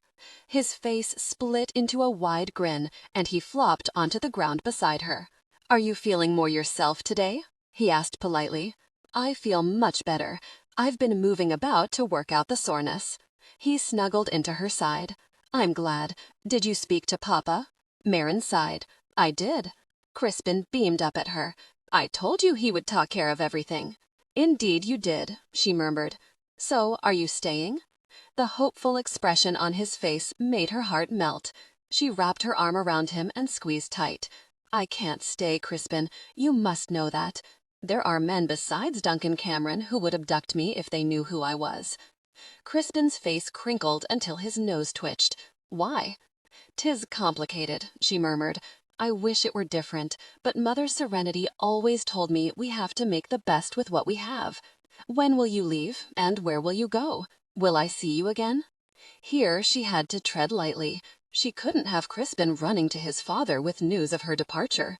Now that she'd made the decision to leave on her own, she didn't want the Laird interfering with his demand to trust him. She nearly snorted at that notion. He might be able to command his clan to trust him, and she was sure it did, but a woman in her position couldn't afford to trust anyone. I don't know yet. Departures take planning. He turned his chin up so that he was looking up into her eyes. Will you tell me before you leave, so I can say goodbye? Her heart ached at the idea of leaving the lad she'd grown so fond of over the past days. But she wouldn't lie and tell him she would when she knew well that she wouldn't be announcing her departure to anyone. I can't promise, Crispin. Perhaps we should say our goodbyes now so that we're sure to say everything we want to say. He rose up and flung his arms around her, nearly knocking her back to the ground. I love you, he said fiercely. I don't want you to go. She hugged him to her and pressed a kiss to the top of his head. I love you too, dearling. I'll always keep you close in my heart. Promise? She smiled. That I can promise, and I do. Will you sit by me for the evening meal tonight? Since she didn't plan to leave until everyone else was abed, his request was reasonable enough. She nodded, and he beamed back at her. A shout went up from the courtyard that Mairin and Crispin heard all the way up the hillside. She turned in the direction of the noise to see a procession of soldiers on horses parading over the bridge and into the keep. Crispin launched himself from her hold and ran several feet before stopping. "'Tis Uncle Caelan! He's back!" "Then of course you must go greet him," Mairin said with a smile. He ran back to her and grabbed her hand, attempting to pull her up. "You come too." She shook her head and pulled her hand away. "I'll just stay here. You go ahead. I'll be along in a little while." The last thing she needed was to make the acquaintance of yet another McCabe brother. She shuddered. He was probably just as infuriating as Ewan and Alaric. Ewan arrived to greet Caelan just as Caelan slid from his horse and strode in Ewan's direction. "Is it true? Has Crispin Wren returned?" Caelan demanded. "Aye, 'tis true. Alaric brought him home yesterday." "Well, where is the little brat?" Ewan smiled just as Crispin tore through the courtyard, shouting, "Uncle Caelan!" at the top of his lungs. Caelan went white and staggered backward before righting himself and catching the mass of wiggling boy that hurled himself into Caelan's arms. "God be praised," Caelan breathed. "You're alive." Crispin threw his arms around Caelan's neck and hung on for dear life. "I'm sorry, Uncle Caelan. I didn't mean to frighten you and Papa. But don't worry, Mairin took good care of me." Ewan's eyebrows went up. Beside him, Alaric also took note of Crispin's slip. Caelan scowled over Crispin's head at Ewan. Who in the world is Mairin? Crispin went rigid in Caelan's arms, and then he struggled until Caelan finally put him down. He turned stricken eyes toward Ewan, torment in his gaze. "Oh nay, Papa, I broke my promise. I broke it." Ewan reached for his son and squeezed his shoulder reassuringly. "You didn't mean to, son. If it'll make you feel better, I'll order Alaric and Caelan to forget it immediately." "And you, Papa?" Crispin asked anxiously. "Will you forget it as well?" Ewan suppressed a chuckle and then glanced at his brothers. "We will all three endeavor to forget." "Will someone tell me what the blazes is going on?" Caelan demanded. "And does it have anything to do with the strange woman sitting on the hillside?" Ewan followed Caelan's gaze to where Mairin sat on the hill that overlooked the keep. trust Kaelin to have immediately observed a stranger in the keep. He was exceedingly cautious about who gained access, a lesson learned the hard way. "She's not staying," Crispin said unhappily. Ewan turned sharply toward his son. "Why do you say that?" "She said she couldn't." "Ewan, am I going to have to beat the information from you?" Kaelin asked. Ewan held up his hand to silence Kaelin. "Did she say anything else, Crispin?" Crispin frowned and opened his mouth, but then shut it promptly again, his lips forming a tight, mutinous line. "I already broke my promise," he muttered. "I shouldn't say anything else." Ewan sighed and shook his head. This whole bloody mess was enough to give him a giant ache in his temples. God save him from stubborn, secretive females. Worse, she'd completely won his son's heart, and she couldn't leave the keep fast enough. He frowned at that thought. It wasn't as though he wanted her to stay. He didn't want Crispin hurt, but neither did he want the hassle of a difficult woman or the trouble she brought with her. "Why don't you run along so I can properly welcome your uncle home? I have much I need to discuss with Kaelin and Alaric." Instead of looking offended, Crispin's eyes glimmered with relief. He turned and headed straight back up the hill toward where Mairin had sat, only now she was gone. Ewan glanced around for the direction she'd taken, but she was nowhere to be seen. Mairin? Who in the world is Mairin, and what does she have to do with Crispin? Furthermore, what is she doing here? Ewan jerked his thumb in Alaric's direction. He brought her. As expected, Alaric immediately denied his part in the whole mess. Ewan held back his laughter at the weariness in Alaric's voice. Kaelin was close to losing his patience, not that he had much, so Ewan told him everything he knew. Alaric filled in some of the information, and when they were done, Kaelin looked at Ewan in disbelief. "She would tell you nothing? And you allowed this?" Ewan sighed. "What would you have me do? Beat her as Cameron did? The lass will come around. I've given her until tomorrow to decide to trust me." "And what will you do when she refuses tomorrow?" Alaric smirked. "She won't refuse me." "The important thing is we have Crispin back," Kaelin said. "What the woman does or says is irrelevant. If Cameron comes looking for a fight, I'll be more than happy to give him one, and then we'll send the woman on her way. Come, 'tis getting dark, and Gertie will have dinner waiting. She doesn't like to serve a cold meal, and well you know it," Ewan said. "Leave the matter of Mairin to me. The two of you needn't concern yourself over it." "As if we'd want to," Kaelin muttered, as he shouldered past Ewan. Mairin gathered her shawl closer around her body and crept over the crumbling wall of the stone skirt. She'd chosen the pathway closest to the loch because fewer guards were posted on that side. After all, an enemy could hardly come barging over the water to attack. The spring air had a decided nip, and suddenly the decision to leave the warmth of her small chamber didn't seem so wonderful. The evening repast had been a stressful event. She'd taken one look at the Laird's youngest brother and thought better of her promise to sit next to Crispin at the table. He scowled at her, and it wasn't as if she hadn't been treated to scowls from the other McCabe brothers, but there was a darkness to Kaelin's frown that unnerved her.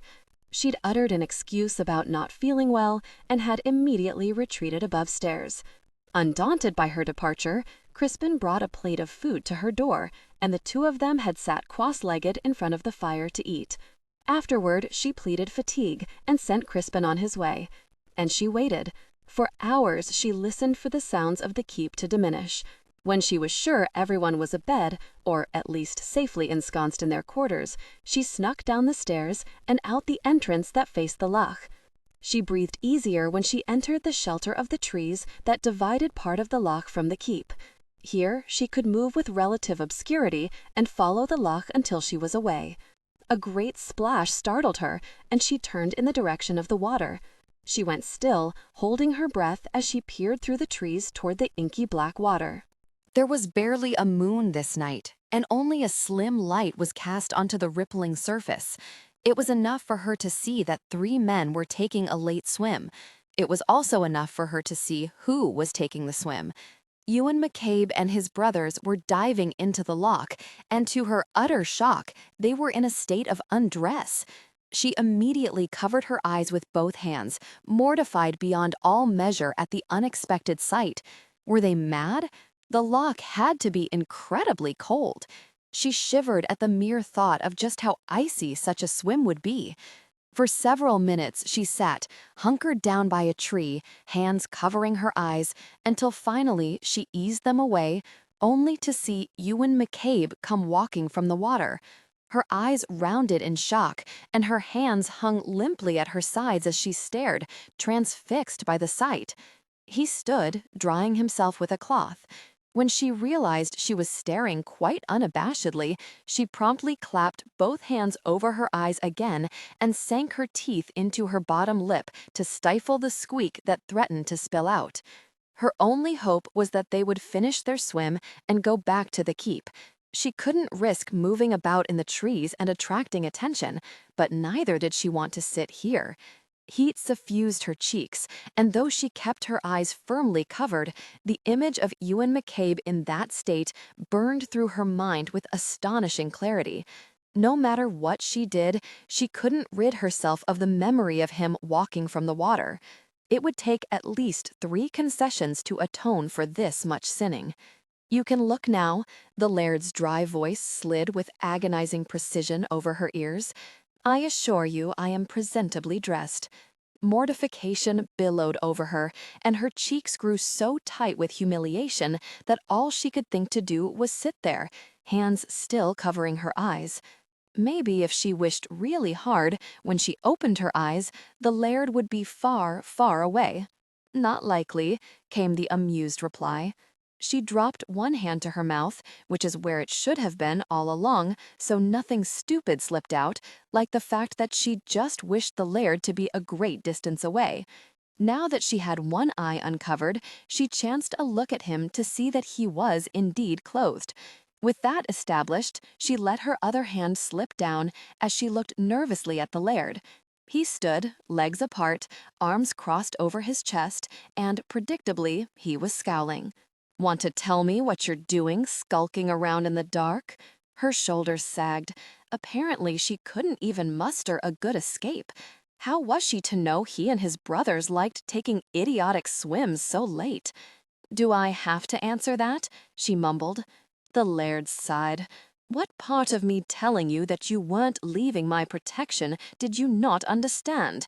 I don't take kindly to those under my authority blatantly disregarding my orders. If you were one of my soldiers, I'd kill you." The last didn't sound like a boast. He didn't even say it with any flair, so she was sure it wasn't said to impress her. Nay, it was God's truth, and that served to scare her even more. Some demon prompted her to deny his claim. "I'm not under your authority, Laird. I'm not sure how you came to that notion, but 'tis quite undue. I'm not under anyone's authority, save God's and my own." The laird smirked back at her, his teeth glinting in the low moonlight. "For a lass determined to make her own way, you've done a poor job of it." She sniffed. "That's very uncharitable of you to say. It doesn't make it any less true. Now, if we're done with this conversation, I suggest we return to the keep, preferably before my son vacates my chambers and goes to seek you out in yours.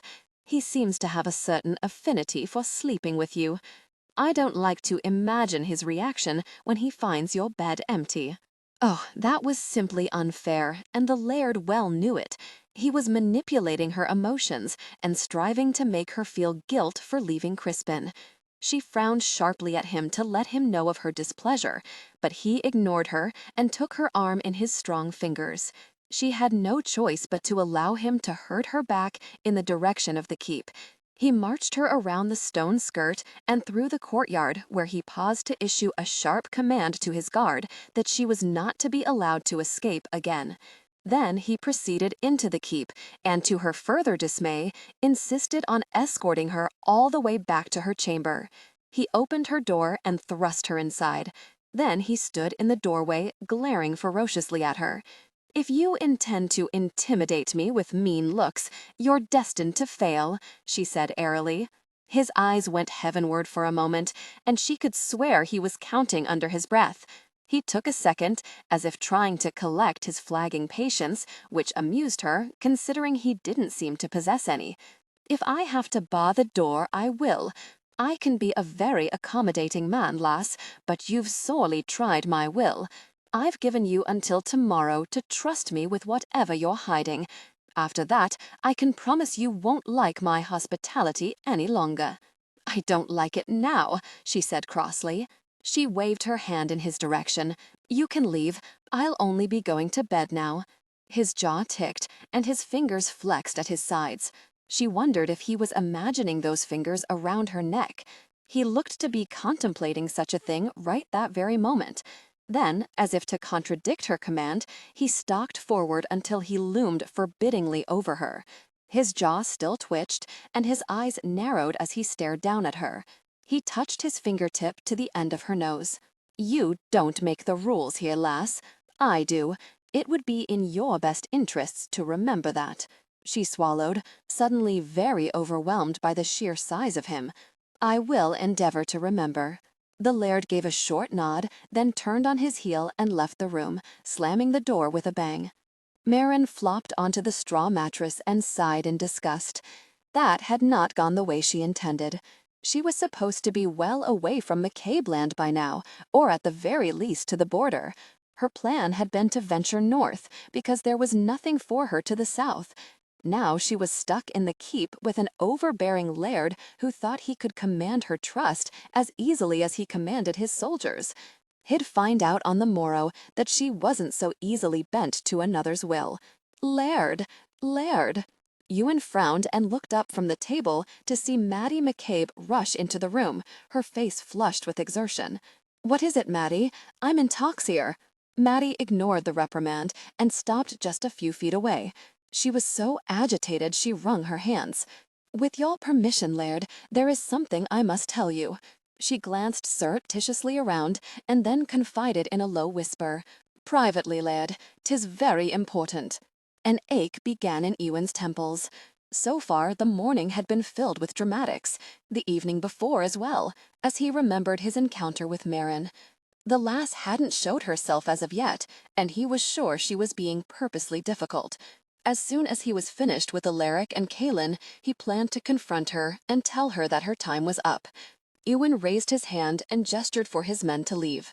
He caught Alaric's and Kaelin's gazes and nodded for them to stay. Anything Maddie had to say could be said in front of them. As soon as the rest of his soldiers filed out, Ewan returned his attention to Maddie.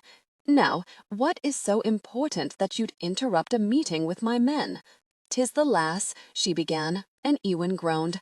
"What now? Has she refused to eat? Has she threatened to throw herself from her window? Or perhaps she's disappeared?" Maddie sent him a puzzled look. "Of course not, Laird. She's above stairs in her chamber. I brought her morning meal myself." "Then what about her?" Ewan growled. Maddie let out a breath as if she'd run the entire way. "May I sit, Laird? For truly 'tis not a short tale I'll be telling you." Kaelin rolled his eyes while Alaric looked bored. Ewan gestured her to sit. She settled down and pressed her hands into a single fist before setting it on the table before her. "The lass is Mairin Stewart." She dropped the announcement as if she expected Ewan to react in some way. "I know the lass is Mairin. I hadn't known her family name, but 'tis a common enough name in the Highlands. The question is, how did you gain this information? She's refused to tell anyone who she is. If Crispin hadn't let it slip, I wouldn't have known myself." "Nay, she didn't tell me. I knew, you see." "Nay, I don't see. Perhaps you better tell me," Ewan said patiently. "When I went up to bring her meal, I came in on her dressing. It was all quite awkward, and I apologized, of course, but before she covered herself, I saw the mark." Maddie's voice rose again and she sat forward, her eyes gleaming with excitement. Ewan stared expectantly at her, waiting for her to continue. Lord, but the woman did love a good story. His brothers sat back, resigned to Maddie's colorful retelling. "The lass is Mairin Stewart," she said again. "She bears the royal crest of Alexander. I saw it, branded on her leg. She's the heir to Num Allen." Ewan shook his head. "That's a bunch of nonsense, Maddie. 'Tis not but a legend circulated on the tongues of bards. What legend? Alaric asked as he sat forward. I've heard of no such legend. That's because you never listen to bards, Kaelin said dryly. You're much too busy during festive times tossing up the skirts of some wench. And you listen to these poets and singers? Alaric mocked. Kaelin shrugged. 'Tis a good way to keep abreast of the current gossip. Maddie's eyes gleamed as she turned her attention to Alaric. The story goes that King Alexander had a child after his marriage to Sibylla, a daughter, and that at her birth he had his royal crest branded on her thigh so that her identity could never be questioned. Later, he bequeathed Num Allen to her firstborn child. She leaned forward and whispered, "'Tis said he did so that she would be sure to secure a good marriage, since she was a bastard-born child, and her mother was base-born." Alaric snorted. "'Tis a well-known fact that Alexander never sired a daughter. He had no legitimate children and only one bastard son, Malcolm. He did sire a daughter named Mairin Skewart, and she's just above stairs in her chamber," Maddie insisted. "I am telling you I saw the mark. I am not mistaken in this." Ewan remained silent as he mulled Maddie's remarks and those of his brothers. He wasn't entirely sure he believed any of this nonsense, but it would certainly explain why Duncan Cameron was so determined to marry the lass, and it would also explain why she was desperate to escape. Why not just acknowledge the lass? Alaric argued. A bastard of the Kim would have no trouble securing a sound marriage. Any number of men would line up, if for no other reason than to seek favor with the crown. He didn't want anyone to know, Maddie said. I can remember some years ago hearing the whispers that circulated. Alexander waited a full 5 years before making his bequest to the lass. He valued his marriage to Sibylla, and Malcolm was born before their marriage. It isn't known how he explained the bequest, but soon after his death, rumors began going around about the existence of the lass. With Malcolm still imprisoned, the existence of another descendant of Alexander could brew support for Malcolm's followers, Ewan said thoughtfully. It could, in fact, be a large reason for Cameron's determination to wed her. Taking over her inheritance would give him more power than he currently wields, much more power. Scotland could be at war again, and David would face a renewed threat. With Alexander having sired not one, but 2 possible contenders to the throne, David's position would be weakened. He can't afford another lengthy war that will only divide Scotland once again. A bastard cannot inherit, Kaelin reminded him. This would never be accepted. Think, Kaelin, if Duncan Cameron had control of Num Allen, he would be unstoppable. It would matter not the circumstances of Alexander's children's births. With that kind of wealth and power, if Cameron chose to ally himself with Malcolm, either could seize power. Are you saying you believe this rubbish? Alaric asked in astonishment. I'm not saying anything. Yet, Ewan said calmly. Don't you see, Laird? Maddie burst in, excitement bubbling into her voice. She's the answer to our prayers. If you marry the lass, then your heir would inherit Num Allen. 'Tis said she brings a rich dowry to her marriage, in addition to the bequest of the lands for her firstborn. Marry her? The question was all but shouted by all 3 brothers.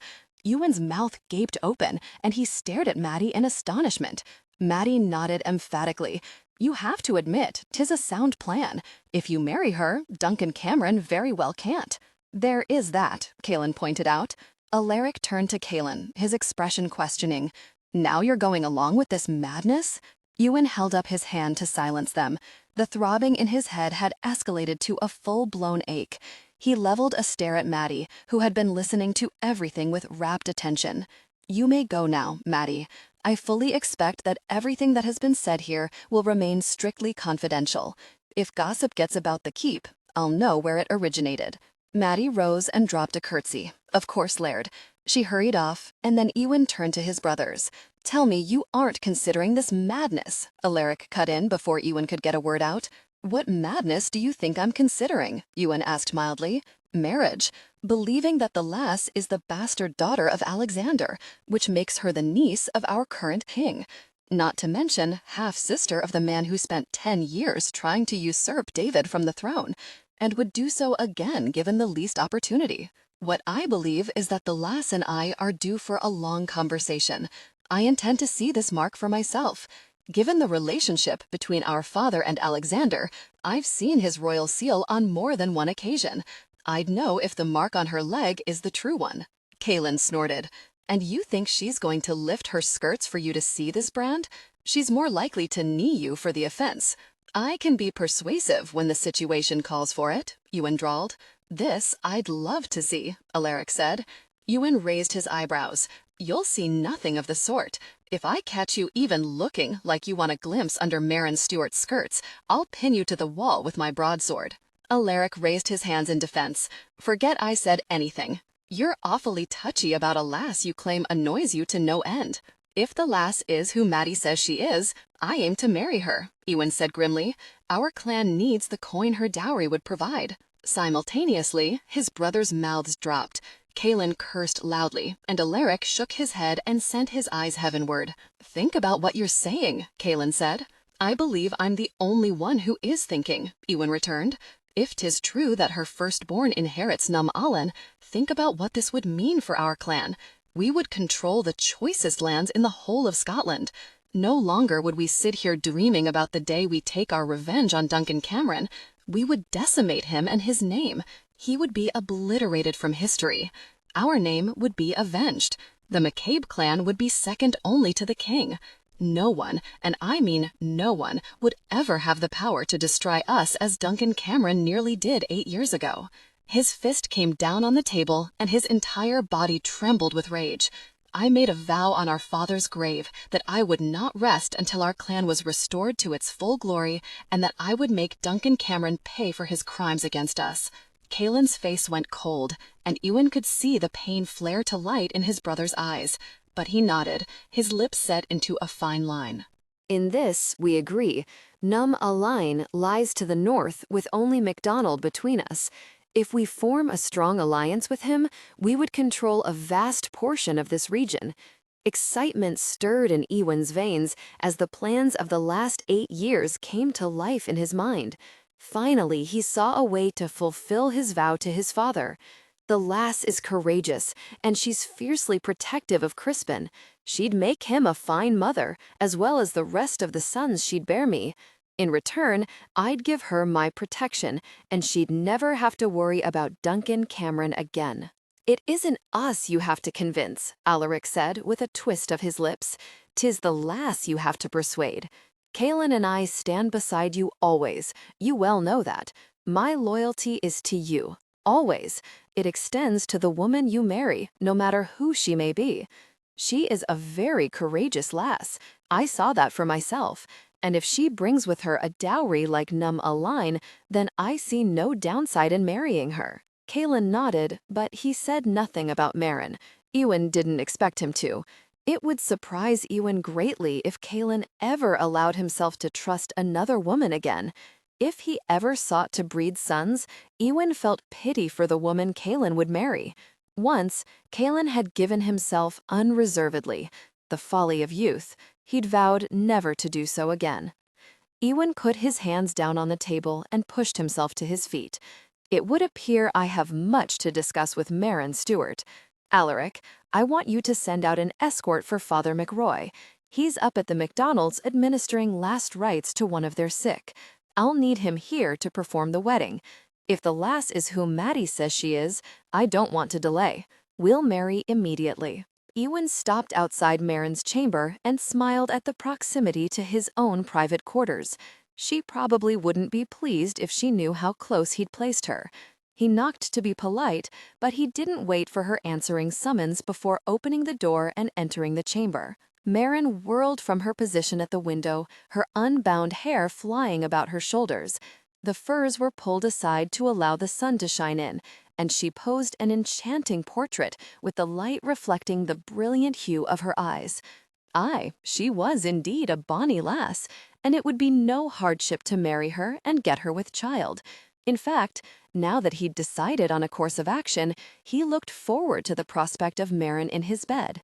She looked indignant over his intrusion, but before she could launch the reprimand he was sure was forthcoming, he held up a hand.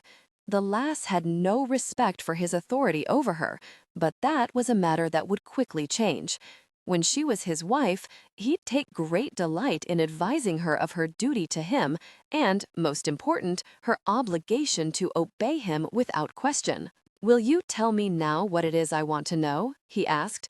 To be fair, and he was a fair man, he wanted to give her the opportunity to confide her identity before he related his own knowledge. She thrust her chin upward in the show of defiance he now expected from her, and shook her head. "Nay, I will not. You cannot order me to trust you. Why, that's the most ridiculous thing I've ever heard." He sensed she was warming up for a full-length diatribe, so he did the one thing he knew would silence her. He rapidly closed the distance between them, curled his hands around her upper arms, and hauled her upward. His lips found hers in a heated rush, her gasp of outrage swallowed up by his mouth. She went rigid against him, her hands shoving between them in an attempt to push him away. He deepened the kiss, seeking a response.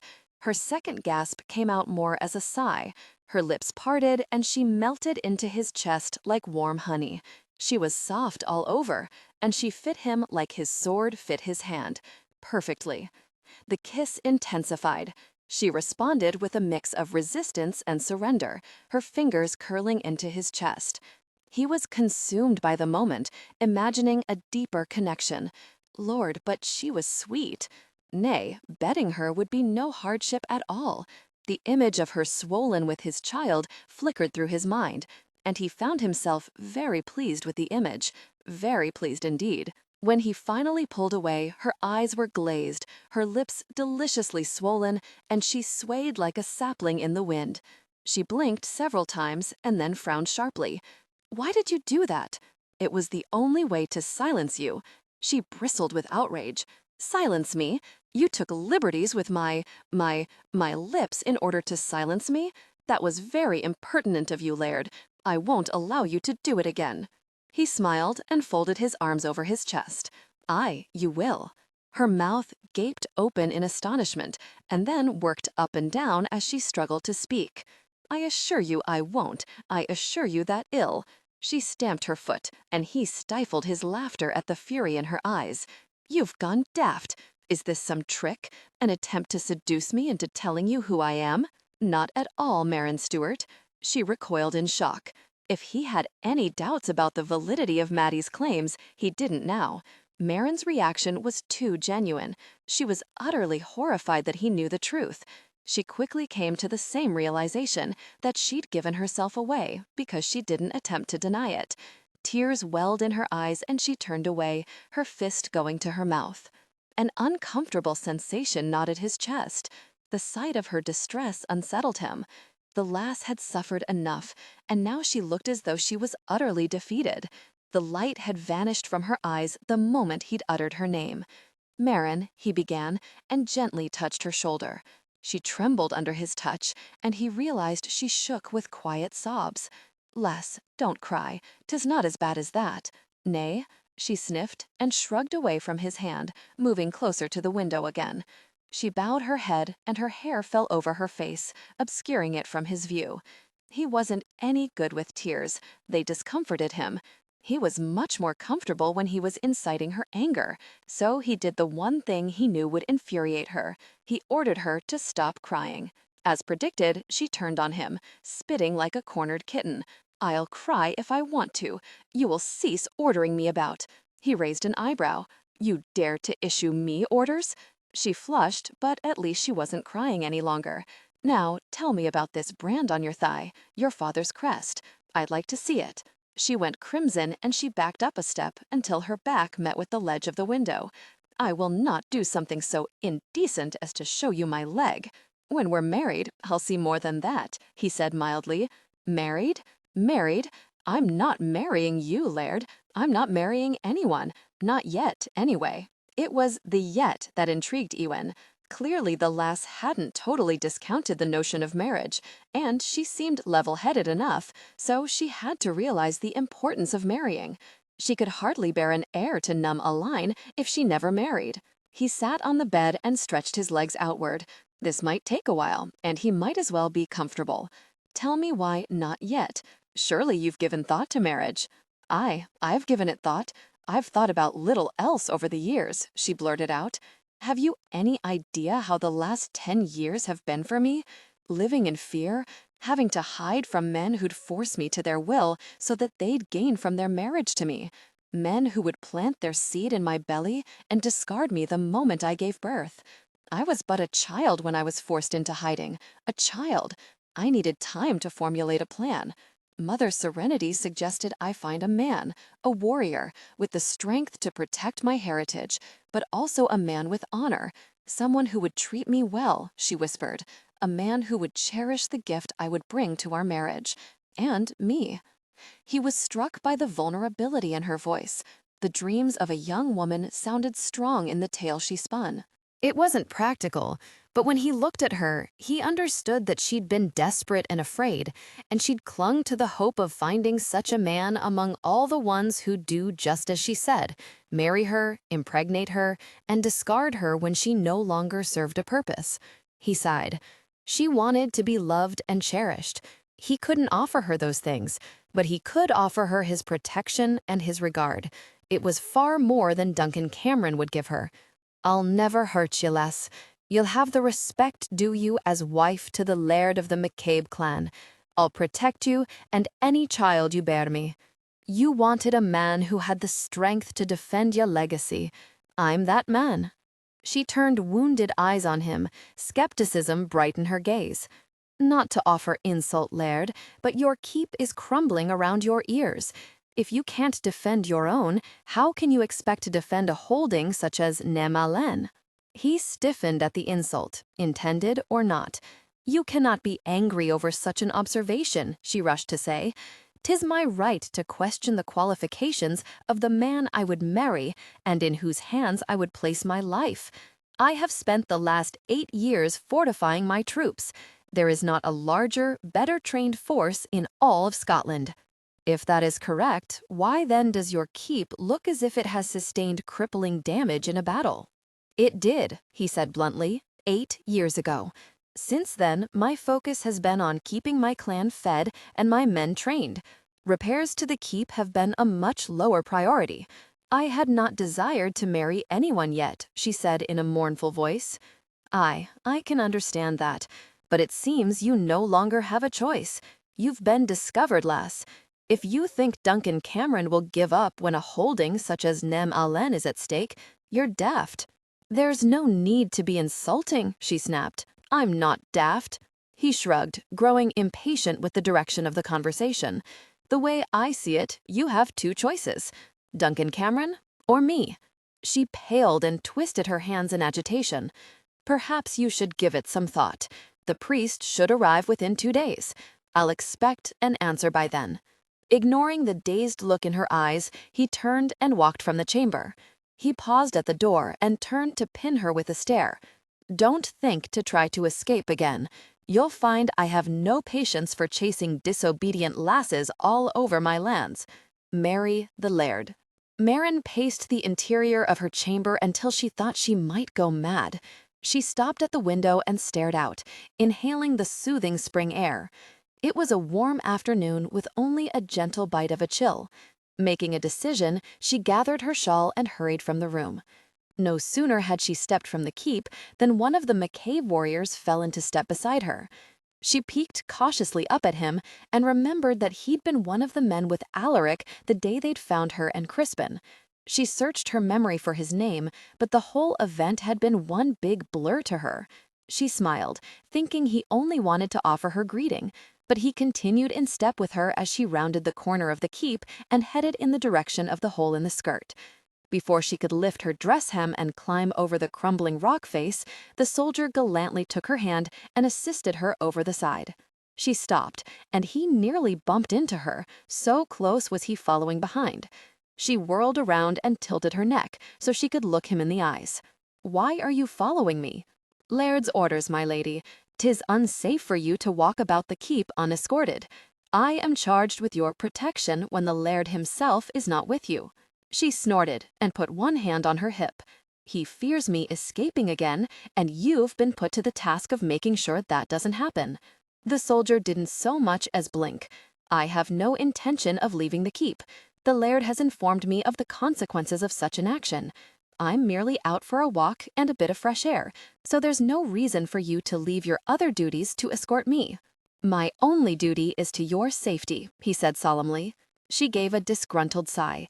She was sure the Laird's men were every bit as thick-headed and stubborn as he was. It was probably a requirement. Very well. By what name are you called? Gannon, my lady. Tell me, Gannon, are you my permanent watchguard? I share the duty with Cormac and Diarmid. Next to his brothers, we are the Laird's most senior men. She picked her way over the stones protruding from the ground as she made her way up the hillside toward the grazing sheep. I can't imagine that's a duty any of you would welcome, she said wryly. 'Tis an honor, Gannon said gravely. The Laird's confidence is great. He wouldn't entrust the safety of the mistress of the keep to just any of his soldiers. She stopped and whirled around, clamping her lips shut to prevent the shriek from escaping. I am not the mistress of this keep. You will be in 2 days' time, just as soon as the priest arrives. She closed her eyes and shook her head. She'd never been a drinker of spirits, but right now an entire tub of ale would be welcome. The Laird does you a great honor, Gannon said, as if sensing her disquiet. I'm thinking 'tis the other way around, Mairin muttered. Mairin! Mairin! She turned to see Crispin running up the hill as fast as his legs would carry him. He shouted her name the entire way and nearly knocked her off her feet when he crashed into her. Only Gannon's steadying hand prevented her fall. Careful, lad, Gannon said with a smile. You'll knock the lass over if you aren't careful. Mairin, is it true? Is it true? Crispin positively wiggled in his excitement. His eyes shone like twin stars, and he clutched at her arms, alternately hugging and squeezing her. She grasped his shoulders and carefully pried him away from her. Is what true, Crispin? You're marrying Papa? You'll be my mother? Anger descended with breathtaking speed. How could he? How could the Laird do this to Crispin? It would break his heart if she denied it. The Laird's manipulation shocked her. She thought him more honorable than that. Arrogant, aye, even determined and focused, but she hadn't imagined him acting so deceitful and stirring the emotions of a young child. Furious, she rounded on Gannon. Take me to the Laird. But, my lady, he's with the men. He's never to be disturbed during training unless 'tis a matter of great urgency. She advanced on him, thrusting her finger into his chest. She accentuated her words by poking him. He was forced to take a step backward, his gaze wary. You will take me to him at once, or I'll turn this entire keep upside down to find him. Believe me when I say this is a matter of life and death. His life and death. When she saw the determined denial in Gannon's eyes, she threw up her hands, let out a huge sigh of exasperation, and turned to head down the hill. She'd find the Laird herself. If he was training with his men, it meant he was in the courtyard where such training took place. Remembering Crispin, and that she had no wish for him to hear what it was she had to say to the Laird, she turned and pointed her finger sharply at Gannon. You keep Crispin with you, do you hear? His mouth gaped open at her command, and he stared alternately at her and at Crispin as if unsure what to do. He finally bent down, said something to Crispin, then pushed him in the direction of the sheepherder. Mairin turned and stomped down the hill, angrier with each step. She nearly tripped over a rock and fell flat on her face, but Gannon caught her elbow. Slow down, my lady. You're going to injure yourself. Not myself, she muttered. Your Laird, more likely. Pardon? I'm sorry, I didn't hear you. She bared her teeth and shrugged out of his grasp. She blazed around the corner of the keep and into the courtyard. The heavy clang of swords, mixed swear words, and the smell of sweat and blood rose sharp in her ears and nose. She surveyed the mass of training men until she finally found the source of her fury. Before Gannon could stop her, she waded into the fray, her gaze focused solely on the Laird. Around her, shouts went up. She thought one man fell as she passed, but she couldn't be sure because she didn't pause in her quest. Halfway there, the Laird stopped his activity and turned to stare. When he saw her, his brow creased and he scowled. Not just his usual show of displeasure. He was furious. Well, that was fine, because so was she. Only when she stopped barely a foot in front of the Laird, Gannon catch up to her. He was out of breath and looking at the Laird like he feared for his life. "Your pardon, Laird. I couldn't stop her. She was determined." The Laird's angry gaze found Gannon, and he arched an eyebrow in blatant disbelief. "You couldn't stop one slip of a lass from marching across a courtyard where any one of my men could have killed her?" Mairin snorted in disbelief, but when she turned so she could survey the men, who were now all standing in silence, she swallowed. Each carried a weapon, and if she'd stopped to think about it at the time, she'd have realized that going around the perimeter would have been a much better idea. They were all scowling at her, proving her theory that the Laird demanded surliness and pig-headedness from his men. Determined to show no remorse for her mistake, she turned back to the Laird and pinned him with the full force of her glare. He might be angry, but she was far more so. "I have not given you an answer, Laird," she all but yelled. "How could you? How could you do something so underhanded and dishonorable?" The scowl on his face morphed into an expression of complete astonishment. He gaped at her with such incredulity that she wondered if had perhaps misunderstood. So she hastened to inform him of precisely what she was so furious about. "You told your son that I was going to be his mother." She walked up to him, stabbing her finger into his chest. "You gave me 2 days, until the priest arrived, 2 days to make my decision. And yet you informed the entire keep that I'm going to be the new mistress?" By then, she was beating him solidly with her hand. The Laird glanced down at her fingers as if he were about to shoo an annoying insect. Then he looked back at her, his eyes so icy that she shivered. "Are you quite finished?" he demanded. She took a step back, the initial rush of her fury subsiding. Now that she'd vented her rage, the reality of what she'd done slapped her full in the face. He advanced, giving her no opportunity to put any distance between them. "Don't you ever question my honor. If you were a man, you'd already be dead. As it is, if you ever speak to me as you've done just now, I can guarantee you that you will not like the consequences. You are on my lands, and my word here is the law. You are under my protection. You will obey me without question." "Not bloody likely," she muttered. "What? What did you say?" He roared the question at her. She glanced serenely up at him, a bland smile on her face. "Nothing, Laird, nothing at all." His gaze narrowed, and she could see his hands twitching again, like he'd love nothing more than to throttle her. She was beginning to think it was an affliction of his. Did he go around wanting to choke the life out of everyone, or was she special in that regard? "I'm afraid 'tis an urge that is entirely original to you," the Laird barked. She clamped her mouth shut and closed her eyes.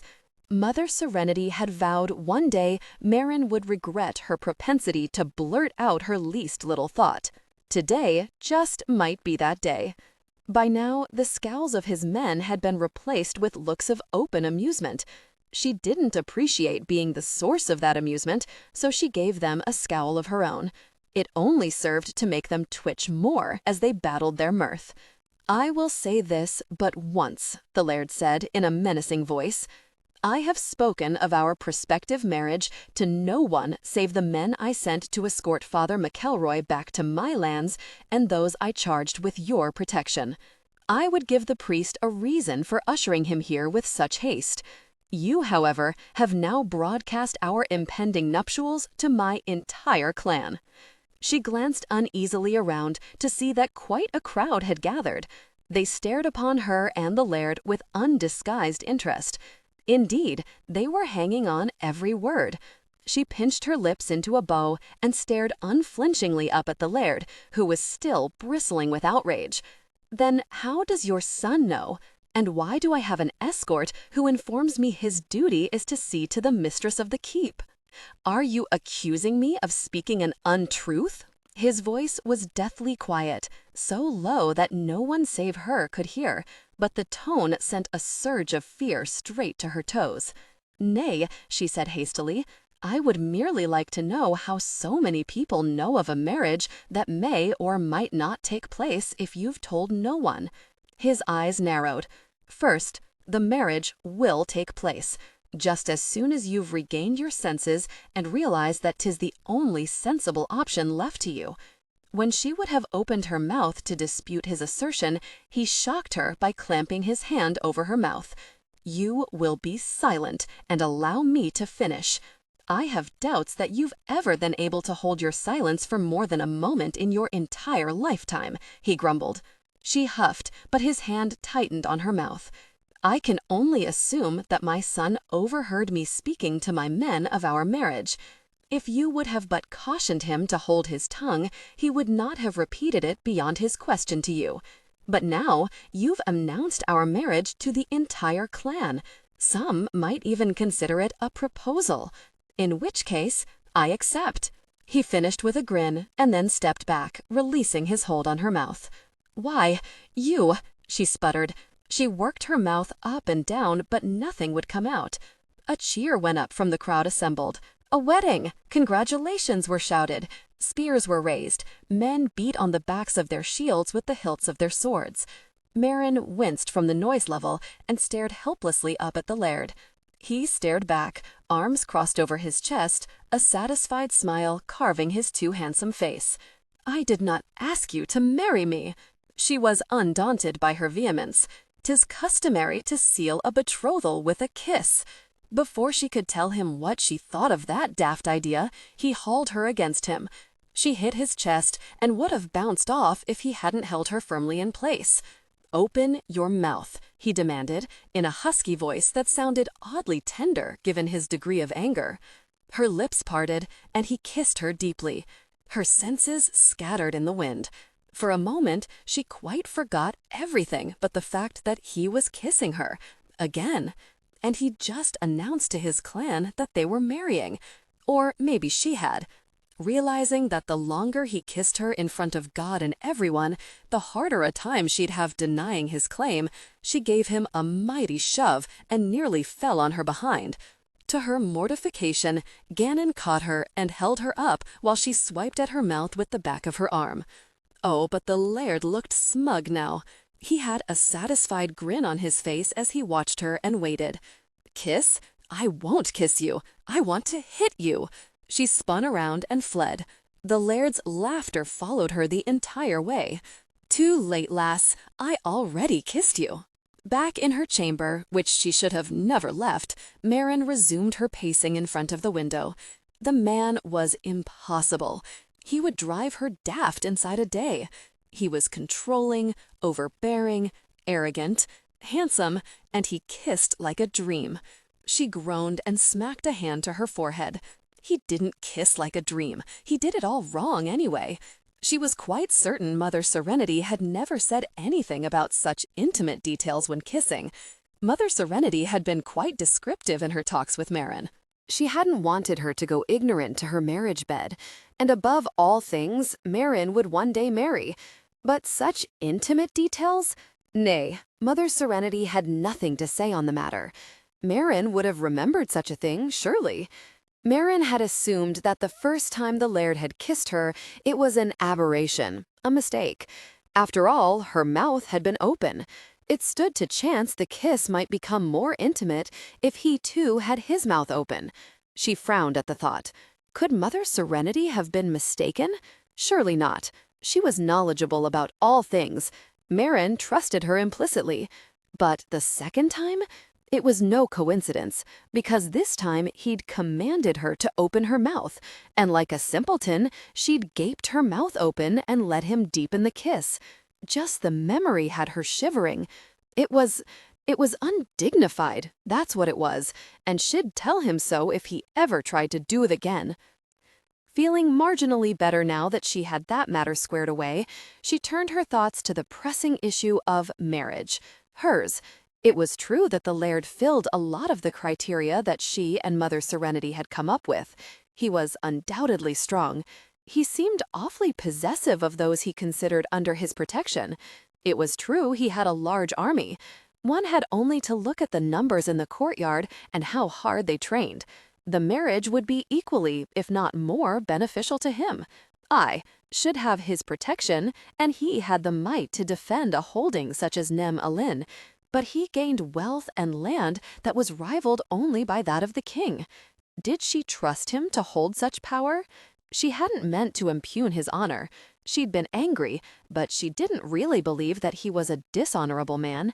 If she did, she'd be trying a lot harder to escape. Nay, she was giving serious consideration to his proposal, or her proposal, or whoever had issued it. She hadn't come into contact with many men in her lifetime. Only at an early age, before she'd been taken to the abbey in the middle of the night and sequestered there for many years. But she remembered the fear and the absolute knowledge that her life would be immeasurably changed if she fell into the wrong hands. She didn't feel that fear with Ewan McCabe. Oh, she feared him, but she didn't fear mistreatment from him. He'd had ample opportunity and desire to strangle her, and yet he'd held his temper each time. Even when he wasn't convinced of her role in his son's abduction and rescue, he hadn't made a single move to harm her. She was fast coming to the conclusion that he was all bluster. The thought made her smile. The McCabe men did like to frown. But Alaric had stood with her, even after muttering blasphemies against her and all women. Kaelin, well, so far, they had a mutual agreement to avoid each other. Now he frightened her. He didn't much like her, and he didn't care if she realized that or not. Was she insane for considering marriage to the Laird? She stood by the window and watched as shadows darkened the rolling hills that surrounded the keep. In the distance, dogs barked as they brought in the sheep. The purple hue of dusk had settled over the land. Low to the ground, light fog rose, covering the hills like a mother tucking in her child for the night. This would be her life, her husband, her keep, her clan. No longer would she fear that at any moment she'd be found and forced to marry a brute of a man who cared not for anything but the riches she'd bring with the birth of an heir. She would have a life, one she'd nearly given up hope of ever having, and should have a family. Crispin, the Laird, his brothers, his clan. Oh, but the longing was fierce inside her. She turned her eyes heavenward and whispered a fervent prayer. Please, God, let this be the right decision. The lass was submerged in a full tub of water, head thrown back, eyes closed, and an expression of sheer bliss curved the contours of her face. Ewan watched from the door, silent so he didn't disturb her. He should make his presence known, but he didn't. He was enjoying the unimpeded view far too much. Her hair was pinned atop her head, but loose tendrils drifted down the slim column of her neck, clinging damply to her skin. His gaze drifted along the lines of those strands. He was particularly fascinated by the ones that rested on the curves of her breasts. Bonny breasts she had, as bonny as the rest of her. She was all soft curves and lines, pleasing to the eye. She shifted, and for a moment he thought he was caught, but she never opened her eyes. She arched just enough that the pink tips of her nipples lifted through the water. His mouth went dry. A fierce reaction stirred within him, unsettling him. Desire was fierce within him. He felt a powerful urge to claim her.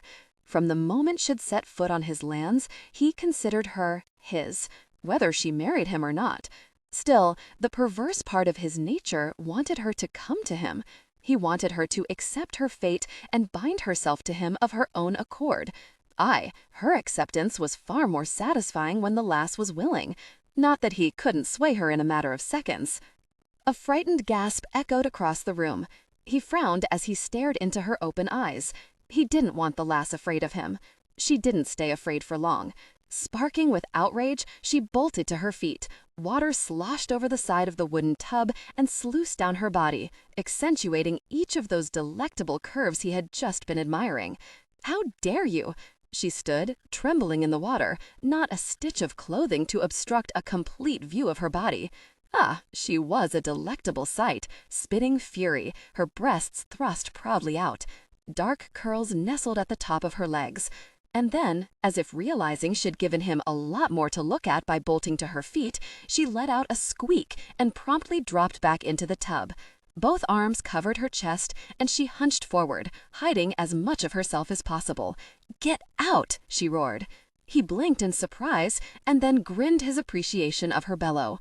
She might be a slip of a thing, and she looks deceptively harmless, but she was a force to be reckoned with. Just ask his men, who were all understandably wary around her now. She ordered Gannon, Diormid, and Cormac around relentlessly. At the end of the day, he was treated to a list of complaints about their duties to guard and placate their mistress. Cormac had the idea that she should take over the training of their troops. Ewan thought she had a vicious streak, and that she was merely retaliating over the fact that they'd been given the task of looking after her. She was not above ordering around those who stumbled into her path, either. And if questioned, she merely gave everyone that sweet, innocent smile and told them that, according to their laird, she would soon be the mistress of the keep. Accordingly, it was their duty to take their instructions from her. The problem was, most of those instructions bordered on the absurd. She'd run everyone ragged for the last 2 days, and Ewan was here to tell her to cease. Father McElroy was due at any moment. 1, she would give him her answer, and 2, she would stop making his men look like haggard women by the end of the day. It was shameful for warriors to whine as much as his men. "I've already seen enough," Ewan drawled. A blush worked over her cheeks, and she glared her disapproval at him. "You shouldn't have come in without knocking. 'Tisn't proper." He lifted an eyebrow and continued to stare at her, though he knew it discomforted her. The same demon that provoked her to drive his men to madness prompted him to give her a little of that back. "You were sound asleep in the tub, lass. You weren't going to hear an army if it passed through." She snorted and shook her head in denial. "I never sleep in the tub. Why, I could drown. That would be stupid, and I am never stupid, Laird." He grinned again, but didn't argue the fact that she had been soundly asleep when he'd entered the chamber. He cleared his throat and went on to the matter at hand. "We need to speak less. 'Tis high time you give me an answer. The priest should be here at any moment. You've done enough mischief. 'Tis a serious matter we've to decide." "I'll not speak to you until I'm out of the tub and dressed," she said with a sniff. "I could assist you," he said, without so much as flinching. "That's very considerate." She let off as she became aware of what he'd offered. Her eyes narrowed and she hugged her arms tighter around her legs. "I won't budge until you leave this room." He sighed, more to stifle the laughter that threatened than to show exasperation. "You have but a moment before I return. I suggest you make haste. You've kept me waiting long enough." He could swear she growled as he turned to walk out the door. He grinned again. She was proving to be a worthy bride and mistress to the McCabe clan. He might have expected a woman in her circumstances to be a frightened mouse, but she was as fierce as one of his warriors. He was looking forward to discovering the woman underneath, the very beautiful, soft lass that he'd already seen. Lord, but she was beautiful, and very, if he wasn't eager to get her in front of the priest. Mairin lunged from the tub and wrapped one of the furs tightly around her. Casting furtive glances over her shoulder, she stood in front of the fire as she hastened to dry herself enough that she could put her gown back on. It would be just like the Laird to walk back in before she finished dressing. Her hair still quite wet, she pulled her clothing on and then sat in front of the fire to dry and comb her hair. She shivered when the window fur fluttered against a particularly stiff burst of wind and the cooler air blew over her damp hair. When the knock sounded, though she'd expected the Laird, she jumped and turned to see the door open to admit him. His eyes raked over her like hot coals, and suddenly she didn't feel a chill at all. In fact, it was decidedly warmer in her chamber now. She stared silently, mouth dry, and, for the first time, without words. There was something different about him, and she wasn't sure what, or that she wanted to know. He studied her. Nay, he wasn't studying her. He was devouring her with his eyes, like he was a hungry wolf closing in on a kill. She swallowed at the image that thought invoked, and she covered her neck with her hand as if to protect her from his teeth. He didn't miss the gesture, and amusement gleamed brightly in his eyes. "Why are you afraid of me now, lass? You've shown no fear of me from the beginning. I can't imagine that I've done anything now to change that." "'Tis over," she said quietly. He cocked his head to the side and then he moved closer to her, settling his large frame on the small bench in front of the fire. "What's over, lass?" "Time," she muttered. "I've run out of time. I was a fool for not being better prepared. I waited too long, 'tis God's truth. I should have selected a husband long before now, but it was so peaceful at the Abbey. I was lured into a false sense of security. Mother Serenity and I always spoke of the future, but with each passing day, the future loomed ever nearer." He shook his head, and she glanced down at him, puzzled by his refusal. "You did just right, Mairin. You waited." Confused, she wrinkled her nose and asked, "What did I wait for, Laird?" He smiled then, and she saw the arrogance etched in every facet of his face. "You waited for me." Oh, but the man knew how to ruin her mood. 'Twas the truth, she thought. He did it a purpose. She sighed, for it did her little good to continue to deny his suit. She knew, and he knew, that she'd marry him. There was no other choice. But he wanted the words, so she'd give him the words. "I'll marry you." His eyes gleamed in trials. She thought he'd tease her some more, perhaps tell her it was high time she'd come to her senses. But he did none of those things. He kissed her. One moment he was a respectable distance away. The next he was so close that she was enveloped by his scent. He took her chin and tipped it up so he could fit his mouth to hers. Warm, nay, hot, and getting hotter with each passing second, his lips moved over hers like velvet. It was an impressive feat that he could kiss her and all her senses fled. For a man who was constantly reminding her to come to hers, he seemed to take great delight in making them flee again. Their kiss deepened, a wave of desire washing over them. She found herself sighing in utter bliss. As their lips parted, a deep response was incited, one that she was at a loss to explain. He evoked a restless, cagey feeling that made her want to squirm right out of her skin. And when he raised his hands to slide them up her arms, she shivered, trembling all the way down to her toes. When he pulled away, she was dazed and she stared at him in absolute confusion. "Ah, lass, what you do to me," he whispered. She blinked rapidly as she attempted to gather herself. This was a time when she needed to be solemn and sage, offer something about how their marriage would be strong and based on mutual respect, but none of those things would form in her mind. Quite simply, his kisses reduced her to a blithering idiot. "You don't kiss the correct way," she blurted out. Mortified that this was all she could manage to say, she closed her eyes and prepared herself for his censure.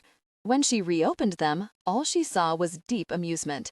The man looked fair to laughing. Her eyes narrowed. It was obvious he needed instruction on the matter.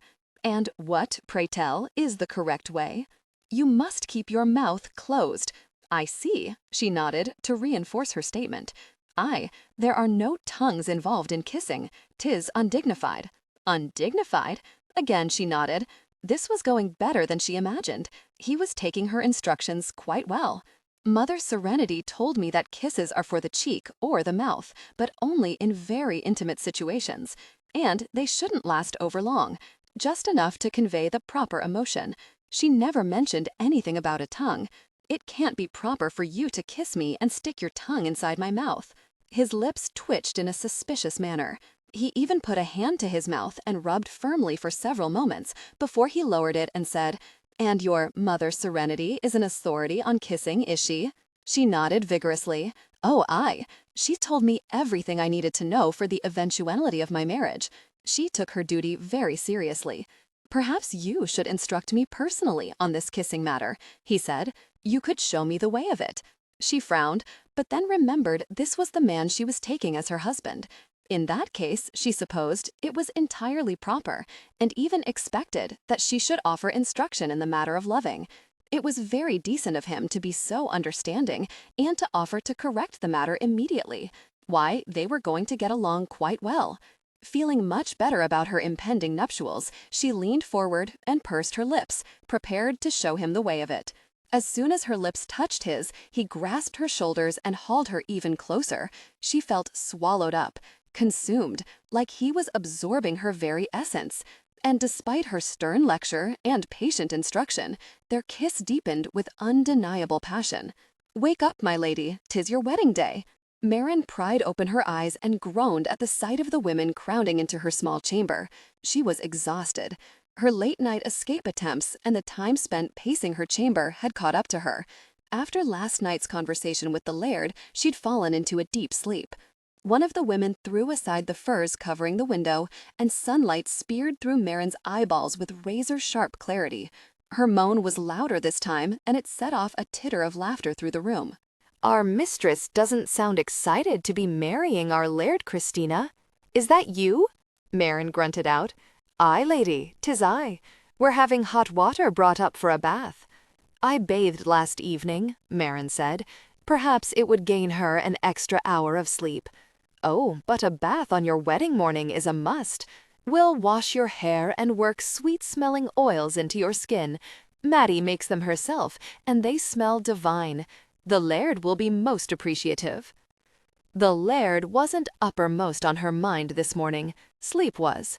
Another giggle raced around the room, and Mairin realized that once again she'd given voice to her thoughts. "And we've brought you a gown to be married in," another of the women said. Mairin looked over, trying to remember the name of the young woman who was beaming excitedly at her. "Mary? Margaret? Fiona, my lady." Mairin sighed. "Sorry, there are so many of you."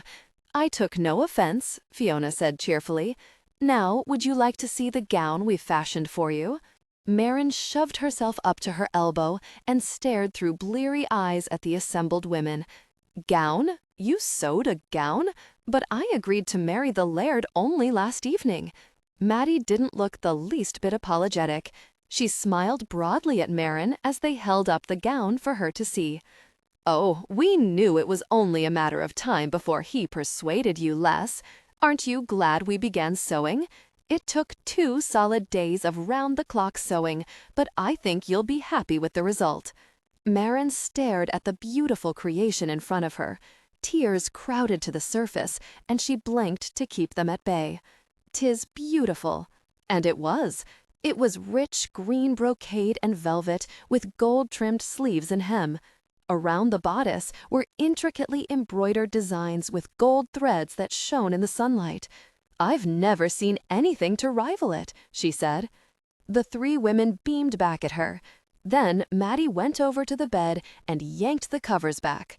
"You don't want to keep the Laird waiting. The priest arrived at dawn this morning, and the Laird is quite impatient to have the ceremony done." For the next hour, the women washed, scrubbed, and rubbed Mairin from head to toe. By the time she was done with the bath and laid out on the bed for them to work in the scented oils, Mairin was perilously close to falling into unconsciousness. They'd washed and dried her hair and then brushed it until it crackled and shined. It fanned over her back, satiny fine. Mairin had to admit the women knew how to make a woman feel her best on her wedding day. "All done," Christina announced. "'Tis time for the dress, and then you're off to your wedding."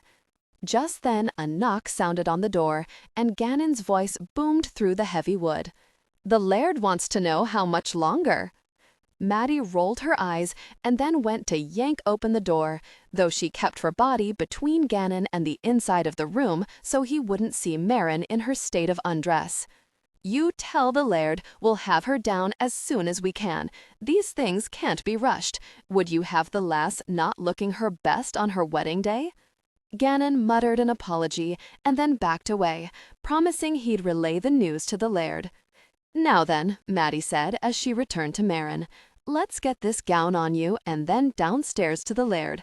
"They've been at it for hours," Ewan muttered. "What could possibly take so long?" "They're women," Alaric said, as if that explained everything. Caelan nodded and turned up his mug to drain the last of his ale. Ewan sat in his high-backed chair and shook his head. His wedding day. There was a marked difference in this day and the day he'd wed his first wife. He hadn't thought of Celia except in passing for quite some time now. Some days he had difficulty conjuring the image of his young wife to mind. The years had passed, and with each year she'd faded more from his memory. He'd been a much younger man when he'd wed Celia. She, too, had been young, vibrant. He remembered that much. She always had a ready smile. He'd considered her a friend. They'd been childhood playmates before training had become his life.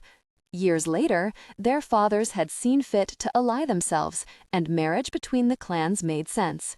She'd borne him a child in their second year of marriage. By the time the third year rolled around, she was dead. His keep was in ruins, and his clan nearly decimated. Aye, their wedding day had been a joyous occasion. They'd feasted and celebrated for 3 days. Her face had been alight with joy, and she danced the entire time.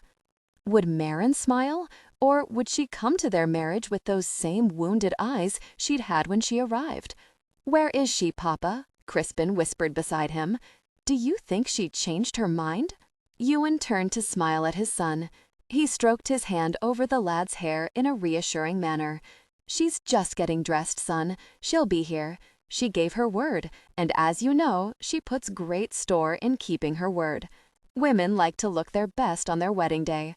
"But she's beautiful already," Crispin protested. "That's true," Ewan said, and it was. The lass wasn't just beautiful, she was enchanting. But they like to look extra special for just such occasions. "Does she have flowers? She should have flowers." Ewan almost laughed at the look of consternation on Crispin's face. His son was more nervous than he. Ewan wasn't nervous. Nay, he was just impatient and ready to have it done with. "You don't have flowers?" Crispin asked. Ewan looked down at his son. Crispin looked so appalled that Ewan frowned. "I didn't give flowers any thoughts, but perhaps you're right. Why don't you go take up the matter with Cormac?" Across the room, Cormac had evidently been listening in on the conversation. He looked as appalled as Crispin had, and he hastily took a step back. But Crispin was too fast and was immediately in front of the man, demanding that they go collect flowers for Mairin. He shot Ewan a disgruntled look as he allowed himself to be tugged from the Great Hall. "What the hell is taking them so long?" Kalen demanded. He shifted restlessly in his chair and spread out his long legs as he slouched lower. "This is a waste of a good training day." Ewan chuckled. "I wouldn't consider my wedding day to be a waste of time." "Of course you wouldn't," Alaric said. "While the rest of us are out sweating, you'll be enjoying a warm, sweet lass." "He'll be sweating," Kalen said slyly, "just not in the way the rest of us are." Ewan held up his hand to stanch the body talk before it caught on with the rest of the men. The last thing he needed was his prospective bride to walk in and be embarrassed to her toes. Just then Maddie burst in, her cheeks rosy and her chest heaving as she tried to catch her breath. "She's coming, Laird." Ewan glanced over at the priest, who was enjoying a mug of ale, and motioned him up. As Mairin rounded the corner, the entire hall stood in acknowledgement of her presence. Ewan was momentarily struck dumb. The lass wasn't just beautiful, she was utterly magnificent. Gone was the shy, somewhat awkward young woman, and in her place was a lady with all the bearing of a descendant of royalty. She looked just like the princess she was. She swept into the room, head held high, a look of serene calm on her face. Her hair was partially pulled into a knot just above her nape, and the rest hung loose to her waist. There was such a regal air about her that Ewan suddenly felt unworthy. Crispin burst into the room, holding a wad of flowers so tightly that the stems were already limp and the flowers wilting as he flopped them about. He ran to Mairin and thrust them into her hands, petals scattering to the floor. Her expression completely changed. Gone was the super-composed, cool woman. Her eyes warmed, and she smiled tenderly down at his son. She leaned down to brush a kiss across his brow. "Thank you, Crispin. They're absolutely beautiful." Something twisted in the region of Ewan's heart. He stepped forward until he was just behind Crispin. He reached down to frame his hands over his son's shoulders as he stared into Mairin's blue eyes. "The priest is waiting, lass," he said gruffly. She nodded, then glanced down at Crispin. "Will you come with us, Crispin? After all, you're very much a part of this ceremony." Crispin puffed out his chest until Ewan thought he might burst. Then he slipped his hand into Mairin's. Ewan reached for the other, and she handed her flowers off to Maddie before sliding her fingers through his. It felt right. Here was his family. his son and the woman who would be mother to him. He tugged her toward the waiting priest as his two brothers came forward to flank Ewan and Mairin. There, in the protective hold of his family, he and Mairin exchanged their vows. She never wavered, never gave any hint that she was anything but willing. She stared the priest in the eyes and then turned to look into Ewan's as she recited her promise to honor and obey. When the priest declared them married, Ewan leaned in to seal their troth with a kiss. She hesitated a mere moment and then whispered, "You will not use your tongue." His laughter rang out over the hall. His clan looked eagerly for the source of his laughter, but he had eyes only for his new bride. He found her lips so sweet and warm, and they shared a passionate kiss. When he broke away, she glared ferociously up at him. He grinned and reached for her hand, pulling her against him as they turned to face his clan. Then he held her hand high in the air and presented her as the new mistress of the keep. The roar of his clan echoed so loudly in the hall that Mairin winced, but she stood proudly beside Ewan, a delighted smile curving her lips. One by one, his men came to kneel and offer their pledge to their new mistress. At first, Mairin looked baffled by the show of loyalty. She twitched as if she would have liked to disappear through the flooring. Ewan smiled as he watched her come to terms with her new position. She'd led a sequestered life. Now, for the first time, she was stepping into her destiny. When the last soldier bowed before Mairin, Ewan took her elbow to guide her toward the table where Gertie and the kitchen maids were busy setting out the trenchers for the wedding feast. In the corner, a small group of talented musicians gathered to play a set of lively tunes. After the feast, there would be dancing and merriment until the bedding ceremony at sundown. Ewan shared his place at the head of the table with Mairin. He wanted her seated beside him in a position of honor. He called for a chair to be placed adjacent to his, and when the trenchers were laid and the first course served, he offered her the choicest bites from his serving. Seemingly delighted by his regard, she allowed him to offer her tender bites of meat from his dagger. She smiled up at him so dazzlingly that for a moment he forgot to breathe. Shaken by the effect she had on him, he nearly knocked over the mug containing ale. Alaric and Kaelin sat on either side of Ewan and Mairin. After the last of the people sitting at the main table had been served, Alaric rose from his seat and asked for silence. Then he held up his goblet and glanced down at Ewan and Mairin. "To the Laird and his lady," he called, "may their marriage be blessed with health and many sons." Or daughters, Mairin muttered so low that Ewan almost didn't catch it. His mouth twitched as he listened to the rest of his clan roar agreement. He raised his goblet and inclined his head in Alaric's direction. "And may our daughters all be as beautiful as their mother." Mairin gasped softly and turned shining eyes on Ewan. Her smile lit up the entire room. To his utter shock, she suddenly bolted up, grabbed his face between her hands, and gave him a lusty kiss that curled his toes. The room erupted in a chorus of cheers. Even Kaelin looked amused. When Mairin pulled away, Ewan was hard-pressed to remember his own name. She scooted closer to him, pressing her soft curves to his side. His body reacted immediately, filled with a strong desire. His current position prevented him from shifting to alleviate the growing tension. If he adjusted, he would unseat Mairin, and he didn't want her to move away from him. So he sat and grew more uncomfortable. Midway through the feast, the flute player began a particularly merry tune. It was lively and fast, and dozens of feet began a rhythmic tapping on the floor. Mairin clapped her hands together and let out a sound of pure delight. "Do you dance, lass?" Ewan asked. She gave a wistful shake. "Nay, there was never dancing in the Abbey. I'm probably clumsy at it." "I'm not exceedingly graceful myself," Ewan said. "We'll muddle through it together." She gifted him with another smile and impulsively squeezed his hand. He made a sudden vow that no matter how foolish he looked, he would dance with her as long as she wished it. "Laird, Laird!" One of his watchmen ran into the hall, sword drawn. He searched Ewan out and immediately set out for the end of the table. Ewan rose, his hand automatically going to Mairin's shoulder in a protective gesture. The soldier was out of breath when he came to a halting stop, a mere foot from where Ewan stood. Alaric and Kaelin shot up from their seats and waited for the news. "An army approaches, Laird. I received word but a moment ago. They carry Duncan Cameron's banner.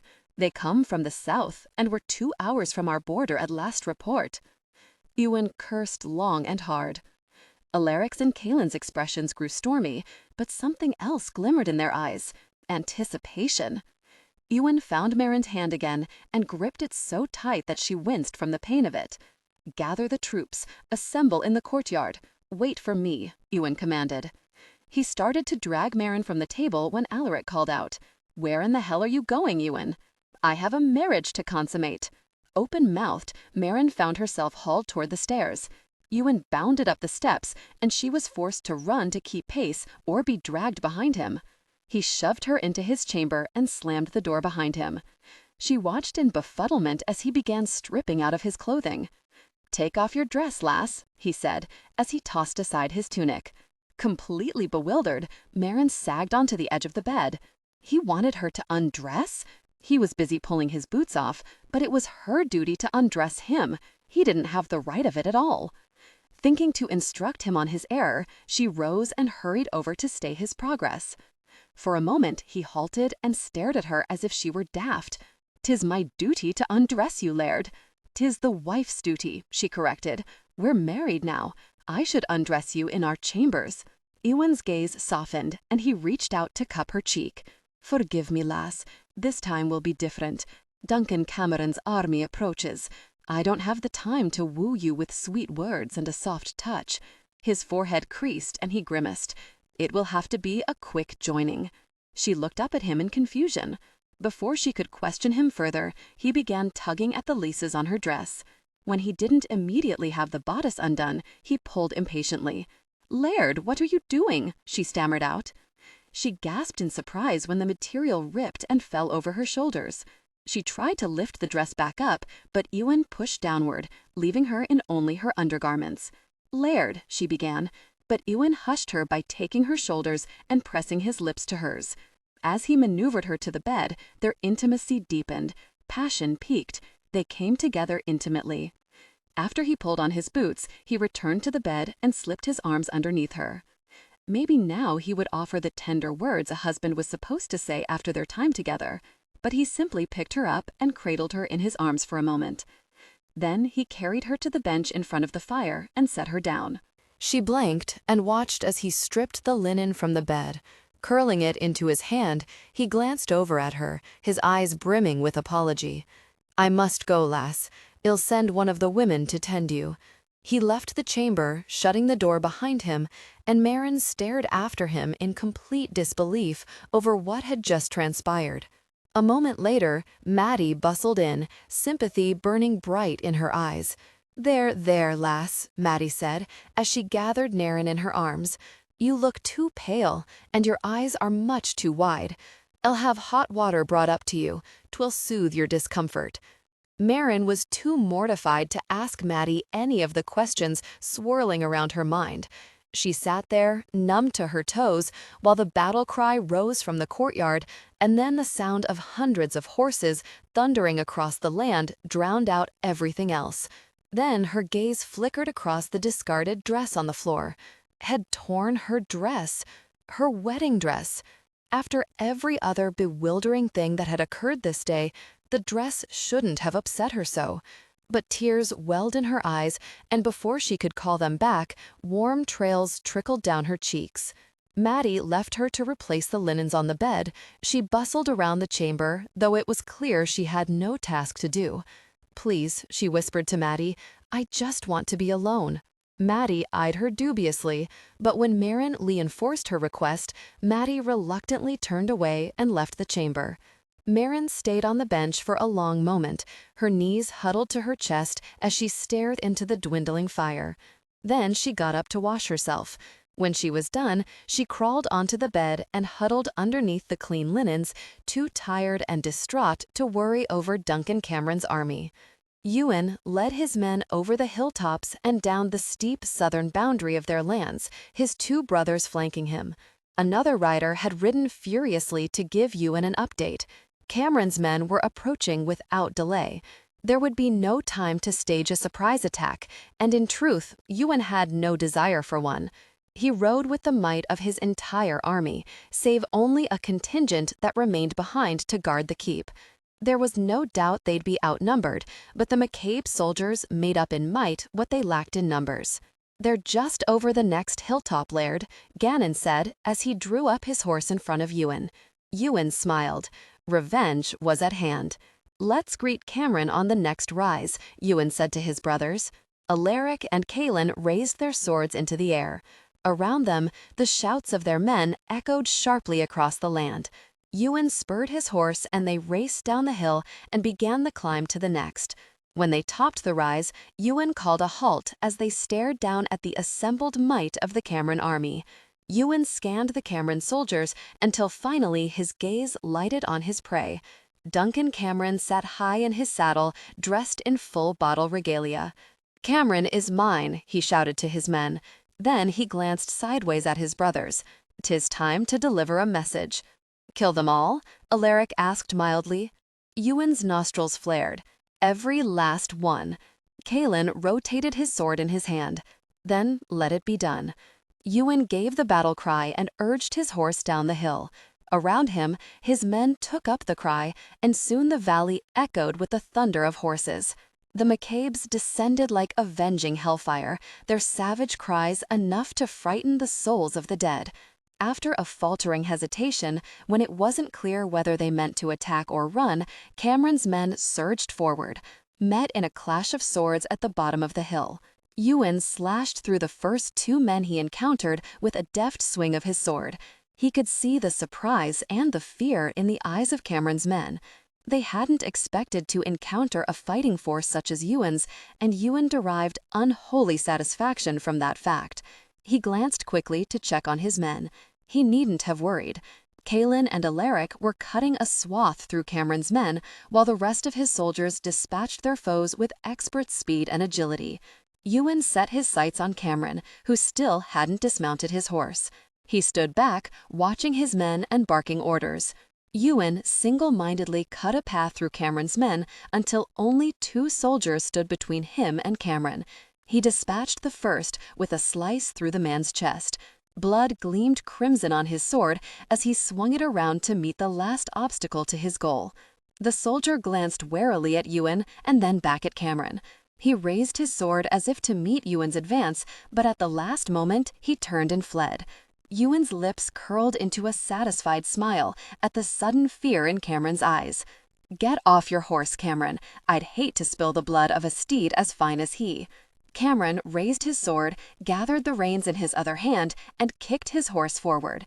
He charged at Ewan, letting out a blood-curdling cry. Ewan deflected the blow and twisted his sword, lifting Cameron's right out of his hands.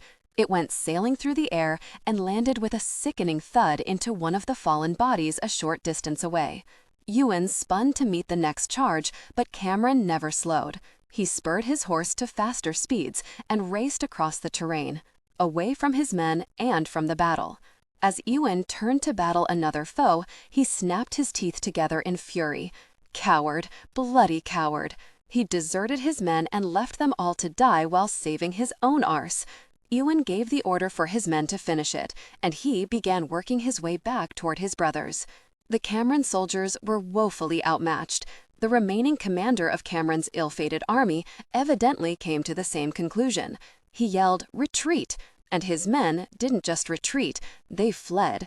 The commander, unlike Cameron, wasn't a coward. He didn't flee.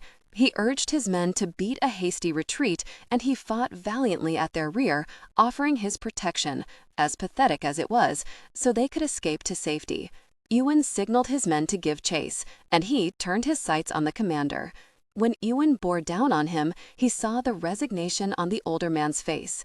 Ewan raised his sword and stalked forward. The commander took one step back, then brought his sword up, prepared to battle to the death. Ewan swung his sword in a great arc, and the blades met with a rounding clang. The older man was weakening. He already had a wound, and he was losing blood. On Ewan's second strike, he knocked the sword from his opponent's hand, and it hit the ground with a clatter. Death stared back at Ewan from the depths of the man's eyes. The commander knew it and accepted it as only a warrior could. He sank to his knees and bowed his head in front of Ewan, in acknowledgement of defeat. Ewan stared down at him, his throat working against the anger that swirled so fierce within him. Had this been what his father had done just before Cameron cut him down? Had his father fought to the bitter end? Or had he known, as this man knew, that defeat was inevitable? For a long moment, Ewan held his sword above his head, and then he slowly lowered it and looked around at the dying battle. Cameron's men were scattered across the landscape, some dead, some dying, some fleeing on foot, while others ran their horses into the ground to escape Ewan's soldiers. He whistled for his horse, and the commander looked up, surprise glittering in the eyes that had just been shadowed by imminent death. When Ewan's horse obediently stopped a mere foot away, Ewan reached back for the sheet bearing Mairin's virgin blood. He spread it out like a banner, the ends blowing in the wind. Then he wadded it into his hand and thrust it into the commander's face. "You will take this back to Cameron," Ewan said through gritted teeth, "and you will bear my message." The commander slowly took the linen and then nodded his acceptance of Ewan's dictate. "You will tell Duncan Cameron that Mairin Stewart is now Mairin McCabe." "She is my wife. The marriage has been consummated. Tell him that Nem Allen will never be his." By the time Ewan and his men rode back into the courtyard, it was well past midnight. They were dirty, bloody, tired, but jubilant over such an easy victory. A celebration would ensue, but Ewan didn't feel like celebrating. Duncan Cameron had escaped Ewan's retribution, and it burned like sour ale in his belly. He wanted the bastard on the end of his sword, now not only because of what he'd done 8 years before, but because of what he'd done to Mairin. He gave orders to his men to increase the watch. There was much to be done in light of his marriage to Mairin. The keep's defenses would have to be strengthened, and new alliances, such as one with the MacDonalds, were more important than ever. Even with all of that weighing down on him, his primary thought lay with Mairin. He regretted the haste in which he'd bed her. He didn't like guilt. Guilt was for men who made mistakes. Ewan didn't like the idea of making mistakes or admitting his failures. Aye, but he'd failed the lass, and he was at a loss as to how to make it to her. He took the time to bathe in the loch with the other men. If it weren't for the fact that a sweet lass lay in his bed, he'd have crawled beneath the covers in his boots and not worried over the mess until morning. After washing the dirt and blood from his body, he quickly dried and mounted the steps to his chamber. Eagerness drove him. Not only did he want to show the lass a little tenderness, but he burned for her. Before, he'd only tasted of her sweetness. Now he wanted to feast on it. He quietly opened his chamber door and stepped inside. The room was cloaked in darkness. Only the coals from the fire gave light as he crossed to the bed. She was nestled in the middle of the bed, her hair spread out like a veil of silk. He slid one knee onto the bed and leaned over her, prepared to wake her, when he saw the lump on the other side of her. Frowning, he peeled back the cover to see Crispin nestled in her arms, his head laying on her bosom. A smile eased his frown when he saw how she had both arms wrapped protectively around him. The lass had taken her role as Crispin's new mother very seriously. They were tucked in as tight as 2 kittens on a cold night. With a sigh, he eased down beside her, resigning himself to the fact that he wouldn't awaken his wife with kisses or touches this night. He moved in close until her back was cradled against his chest. Then he curled one arm around both her and Crispin as he buried his face in Mairin's sweet-smelling hair. It was the fastest he'd ever fallen asleep in his life. He was careful not to wake Mairin or Crispin when he rose just a few hours later. He dressed in the darkness and got his boot caught on something as he tried to walk toward the door. He reached down and picked up the offending material and realized it was Mairin's dress that she'd worn when she wed him. Remembering that he'd torn it in his haste to bed her, he stared down at it for a long moment. The image of Mairin's wide, shocked eyes and the hurt reflected in them made him frown. It was just a dress. Curling it in his hand, he took it with him as he made his way below stairs. Even at the early hour, the keep was already stirring with activity. Kaelin and Alaric were just finishing eating and looked up when Ewan entered the hall. "Marriage has turned you into a slug-a-bed," Kaelin drawled. "We've both been up for an hour." Ignoring his brother's jibe, Ewan took his seat at the head of the table. One of the serving women hurried out with a trencher of food and set it in front of Ewan. "What the hell are you holding, Ewan?" Alaric asked. Ewan glanced down to see he was still carrying Mairin's dress tightly clenched in his hand.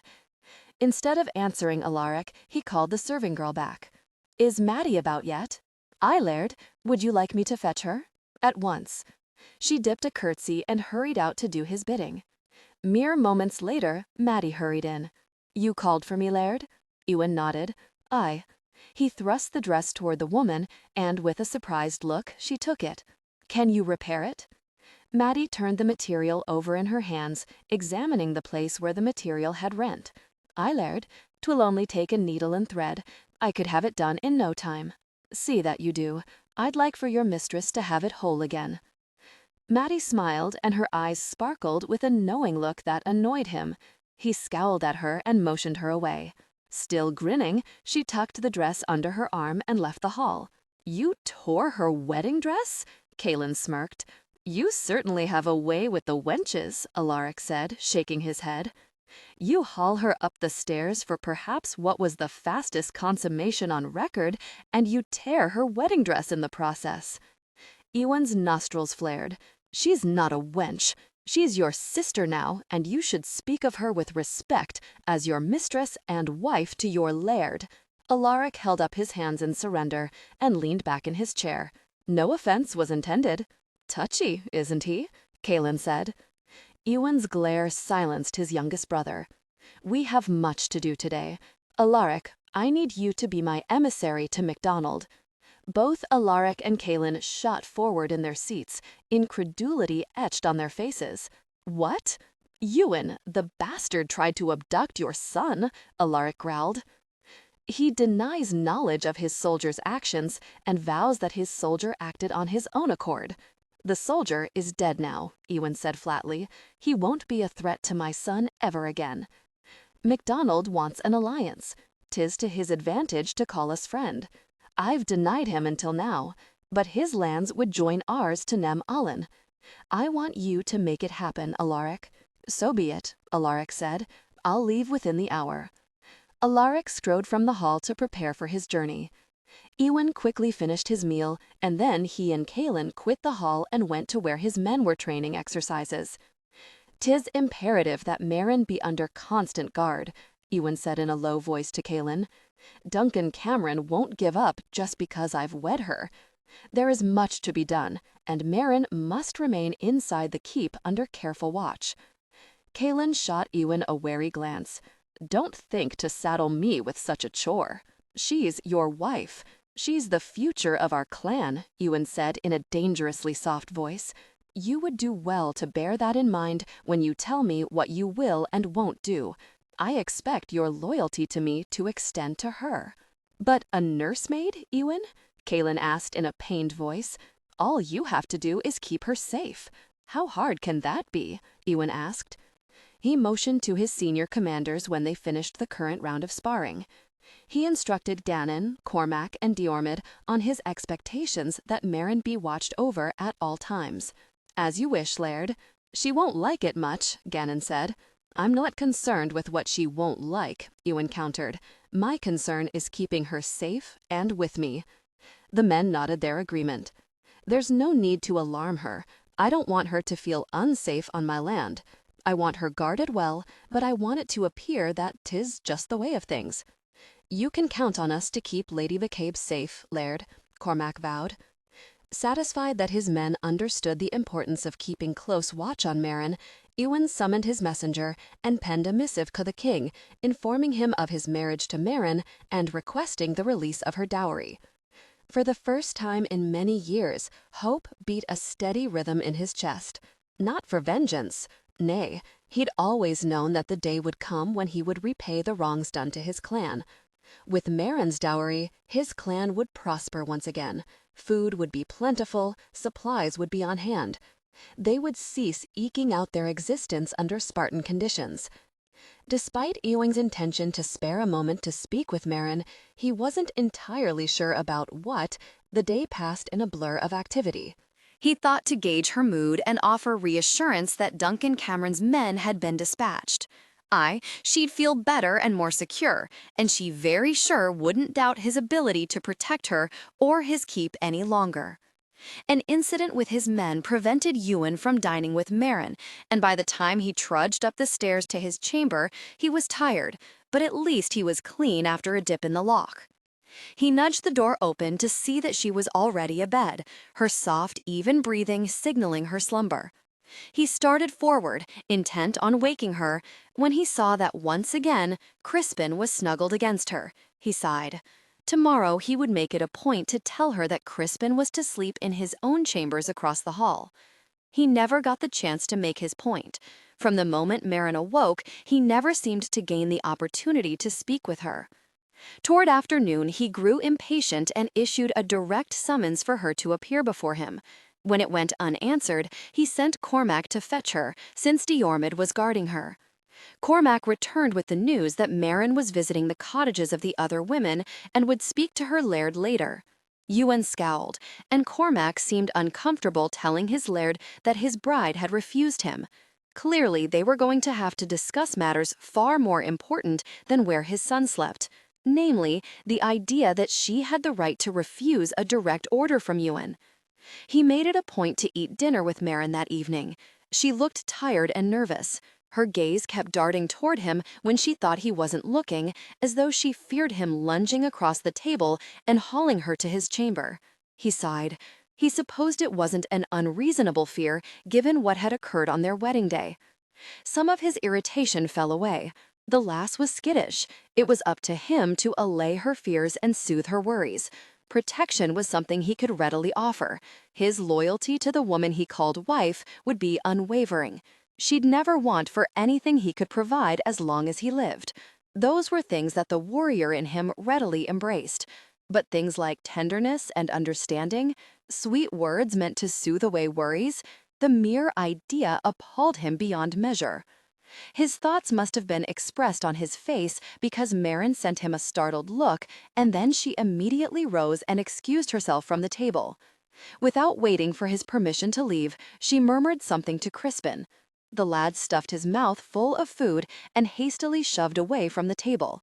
He took her hand, and they left the hall in the direction of the stairs.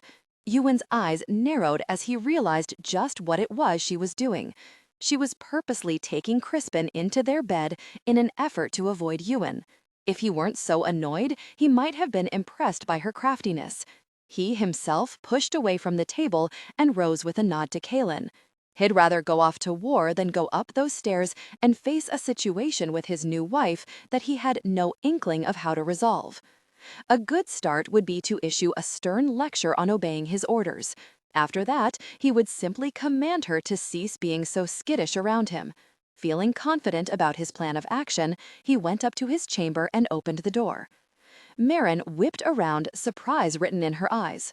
"Is there something you need, Laird?" He lifted an eyebrow. "Can I not retire to my own chamber?" She flushed and gathered hand to her skirts. "Aye, of course. You don't usually come to bed so early. That is, I hadn't expected you to." She trailed off, her blush deepening. She pressed her lips firmly together as if refusing to say another word.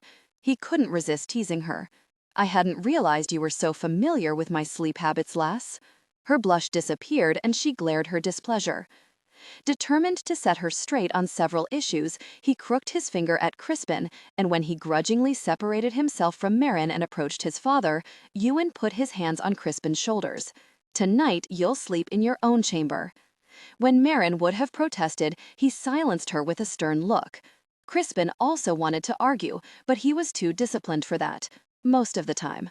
"Aye, Papa. May I kiss Mama good night?" Ewan smiled. "Of course." Crispin hurried back over to Mairin and allowed her to sweep him into a hug. She kissed the top of his head and then squeezed him tight. Crispin returned and stood solemnly in front of Ewan. "Good night, Papa." "Good night, son." Ewan waited until his son had left the room before turning back to Mairin. Her chin went up and defiance sparked in her eyes. She was preparing for battle. The thought amused him, but he smothered the smile that threatened. It was God's truth. He'd smiled more since her arrival than he had in his life. "When I issue you a summons, I expect you to heed it," he said. "I expect, nay, I demand obedience. I won't accept defiance from you." Her mouth took on a pinched look.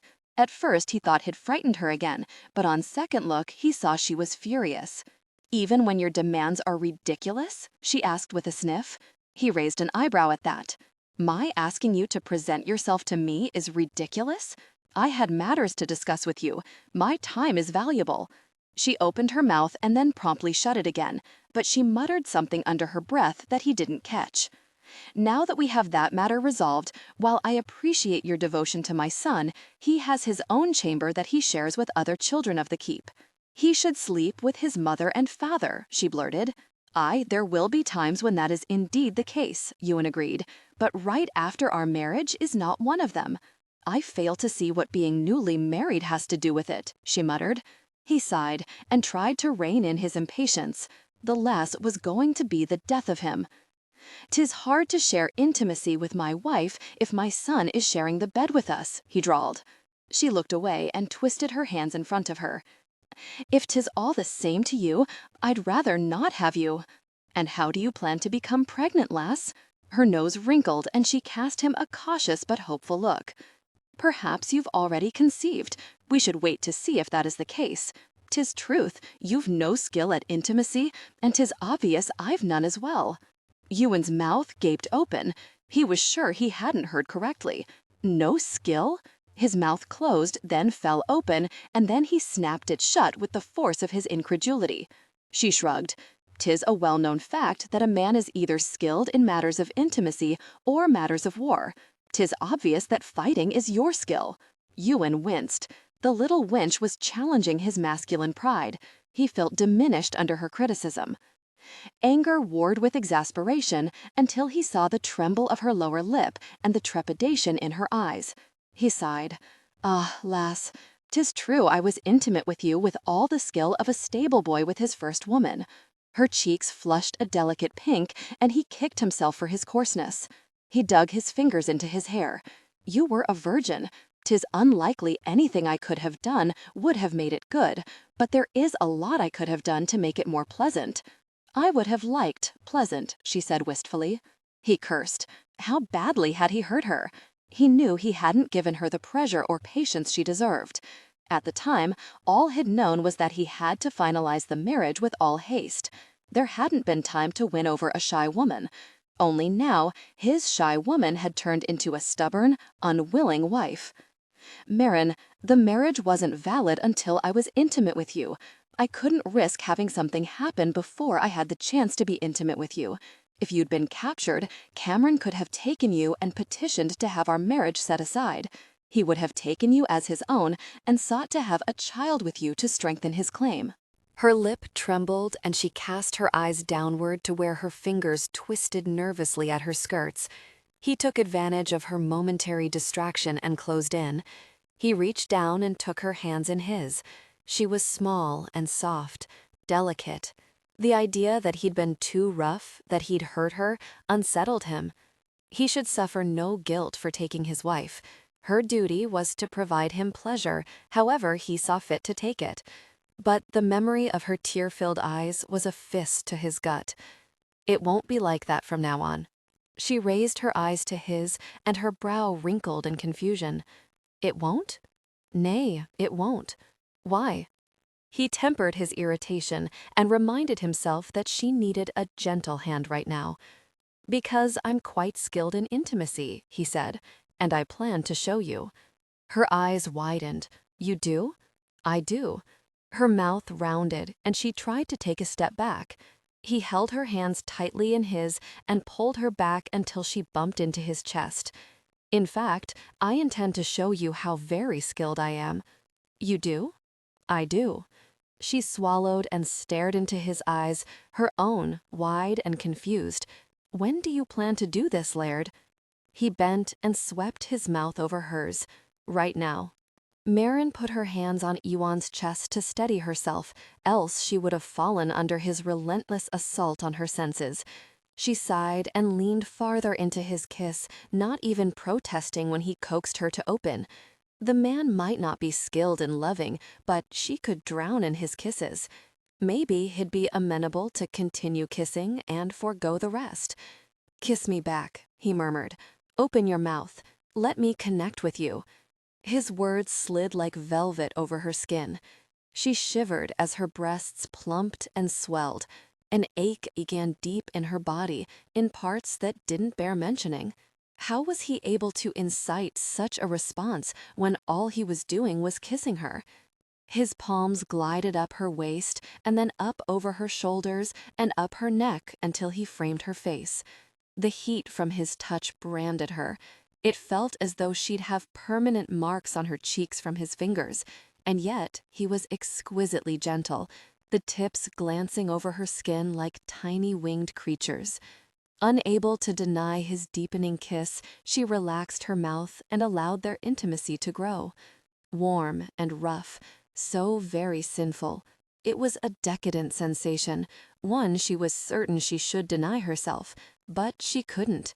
The temptation to deepen their connection was strong, so strong that it beat an incessant rhythm at her temples, in her mind, at her very core. Shyly, she brushed her tongue over his lips. He groaned, and she immediately pulled back, afraid she'd done something wrong. He hauled her right back and captured her mouth once again in a ravenous fashion that left her breathless. "Do it again," he whispered. "Connect with me." From the sound of it, he hadn't disliked her touching him with her tongue. Tentatively, she licked over his lip again. He relaxed his mouth against hers, opening so she had access. Feeling braver, she boldly pushed forward, hot and wet. She shivered from the sheer intensity of something so simple as a kiss. She felt naked and vulnerable, as if she was completely open to him as his desire grew. Only this time, she burned for him.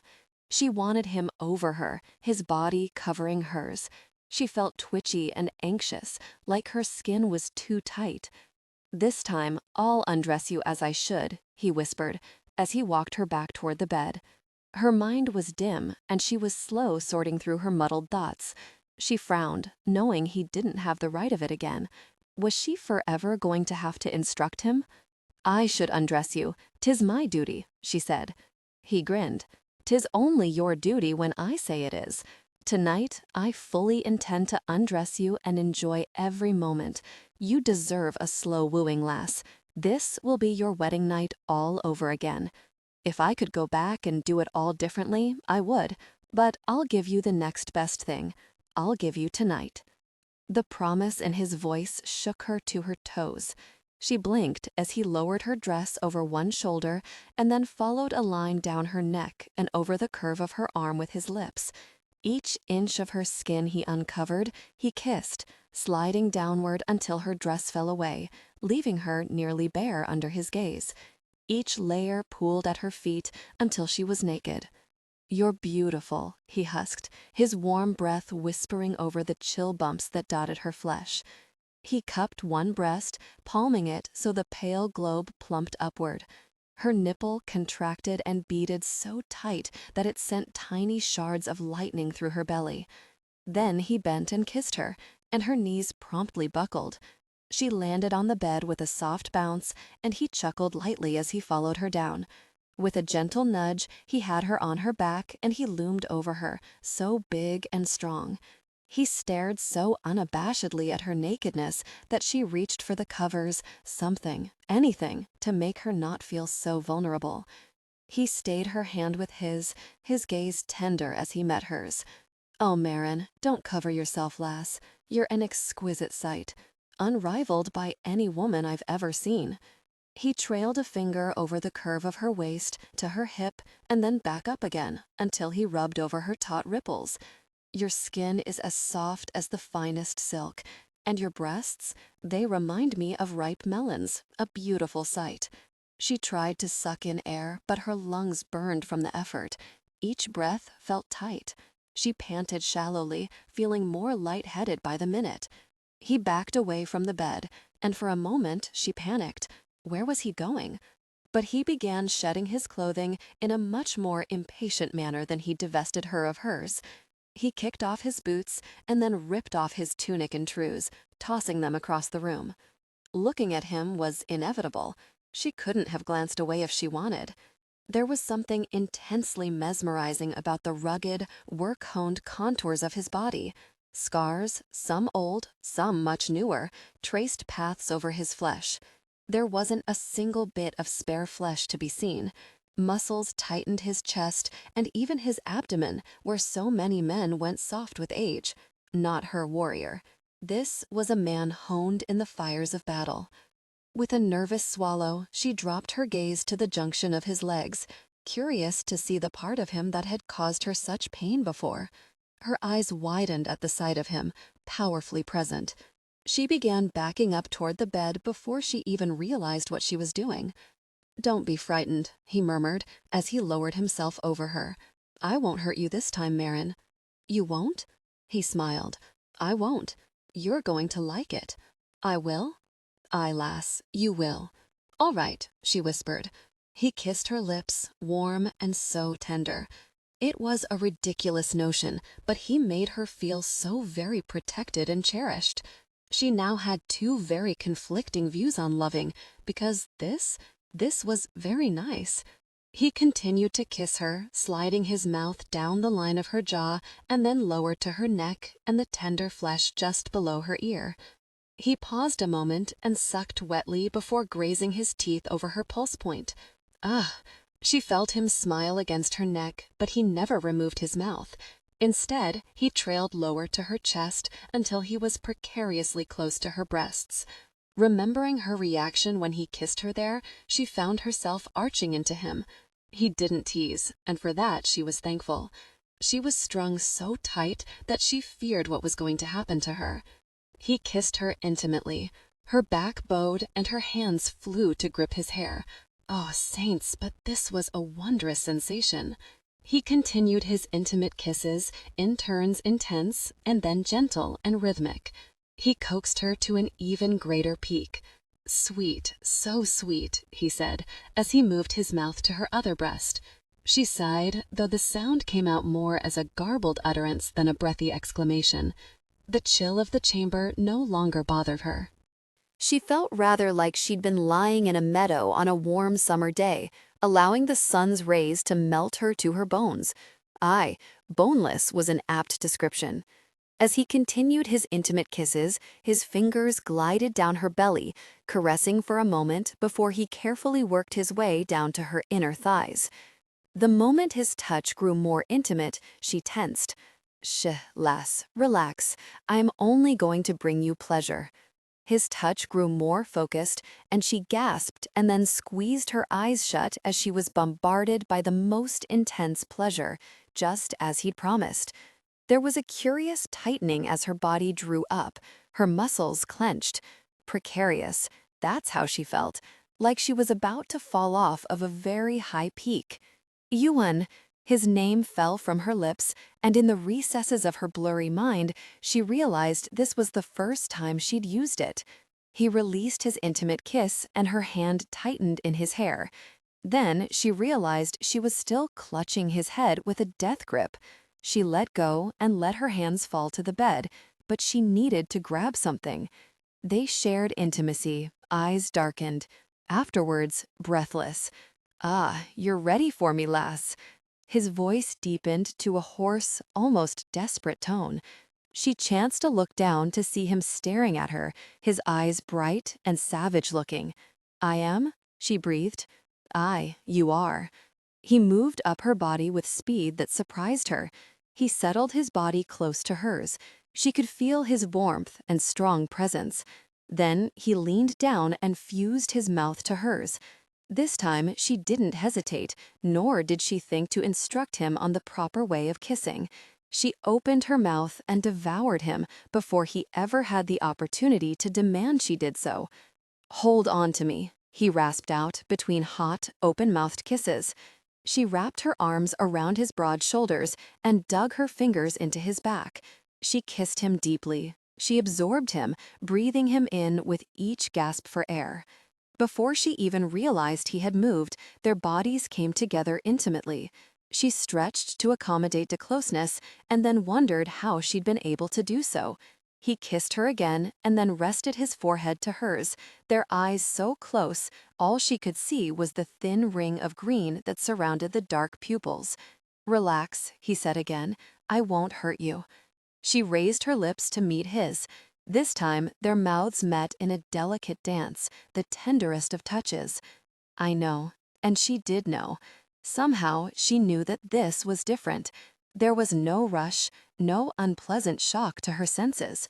Her body melded to his, surrendering to his power and his need, to her need. His hips moved forward with infinitesimal slowness, deepening their connection. The intensity overwhelmed her, but it wasn't pain or surprise that rocked her body. "Almost there," he whispered. Her eyes widened as their intimacy deepened, and then he stopped, holding her close as he began a slow, seductive rhythm that had her mad with want. The muscles in his back rippled and bulged. Her fingers danced across his flesh in a fragile seduct pattern as she sought purchase, something to anchor herself with when she was adrift in a storm. Their passion increased, faster and more forceful. Their sighs caught and mingled in the air heavy with the scent of their closeness. "Hold me close," he directed. "Hold me tight, lass." She wrapped her entire body around him until she was sure they were so inexorably entwined that they'd never come apart. The burning sensation increased until she stirred restlessly, frantic for a peek. Breathing hurt, so she didn't, and her chest protested, but she held on, reaching for something she had no sense of. And then she reached her peak, unraveling like the threads in an unfinished tapestry. She cried out, or tried to, but Ewan's mouth closed over hers, and he swallowed her frantic cry. She had no control of her body. She couldn't think, could only feel, helpless to do anything but lie in Ewan's arms as he murmured soft words against her ears. Utterly bewildered by what had occurred, she fixed unfocused eyes on her husband as an expression of agony creased his face. He gave one more mighty push, connecting deeply within her body. Then he slumped over her, pressing her into the mattress as their passion culminated. She nestled her face into the hollow of his throat, so sated and completely boneless that she considered staying in bed for the next year. Ewan rested over her for a long moment before finally easing his weight from her and rolling to the side. He gathered her into his arms and stroked her hair. Then he pressed a kiss to her temple and let his cheek rest against the side of her head. Her befuddled mind couldn't make sense of what had just happened. Only one thing struck strongly in her mind. "Ewan?" she whispered. It took him a moment to respond. "Aye, lass? I was wrong." He stirred, rubbing his face against her cheek. "What were you wrong about? You're very skilled at loving." He chuckled and then hugged her tighter to him. Yawning broadly, she snuggled deeper into his arms and closed her eyes. When Mairin awoke, she was momentarily disoriented. She blinked away the fuzziness.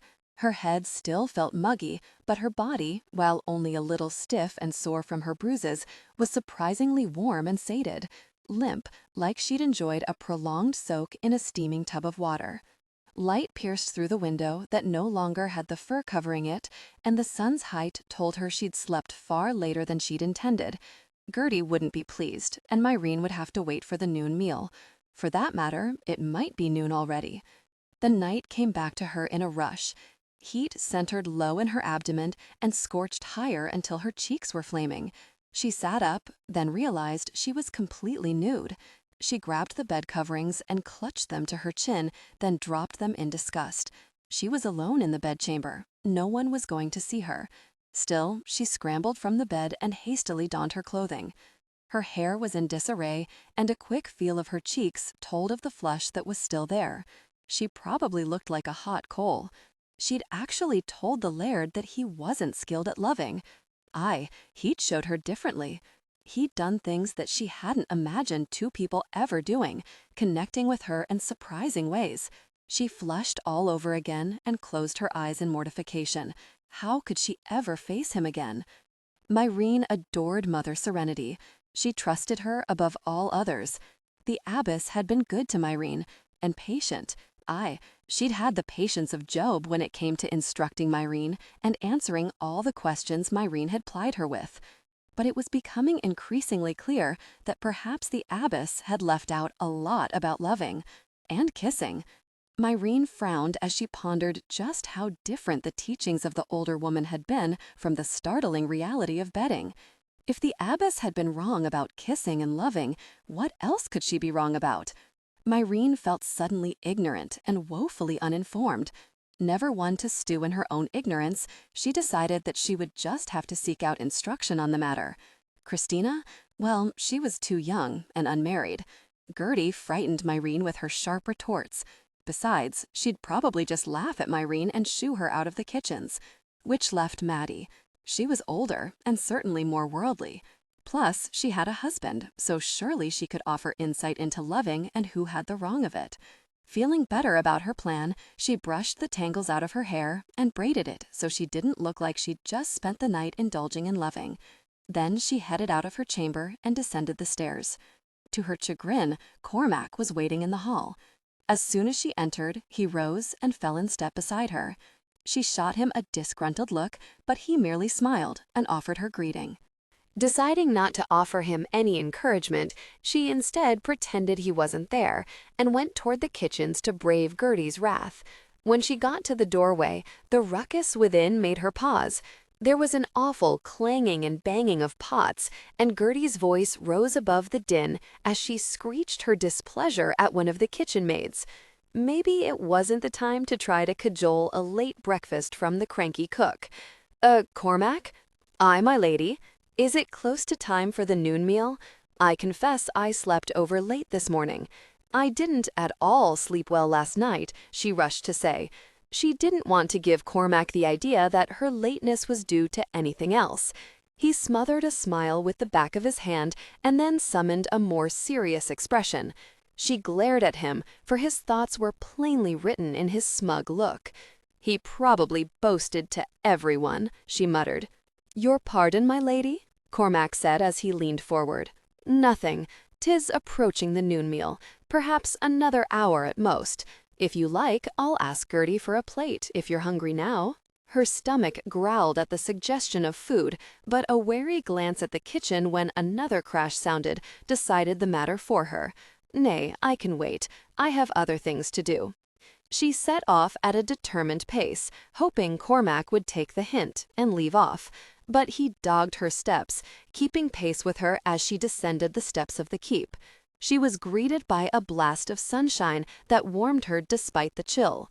She hadn't remembered the shawl that Maddie had left for her, and she was loath to go back up the stairs to fetch it, unless she turned and gifted Cormac with a sweet smile.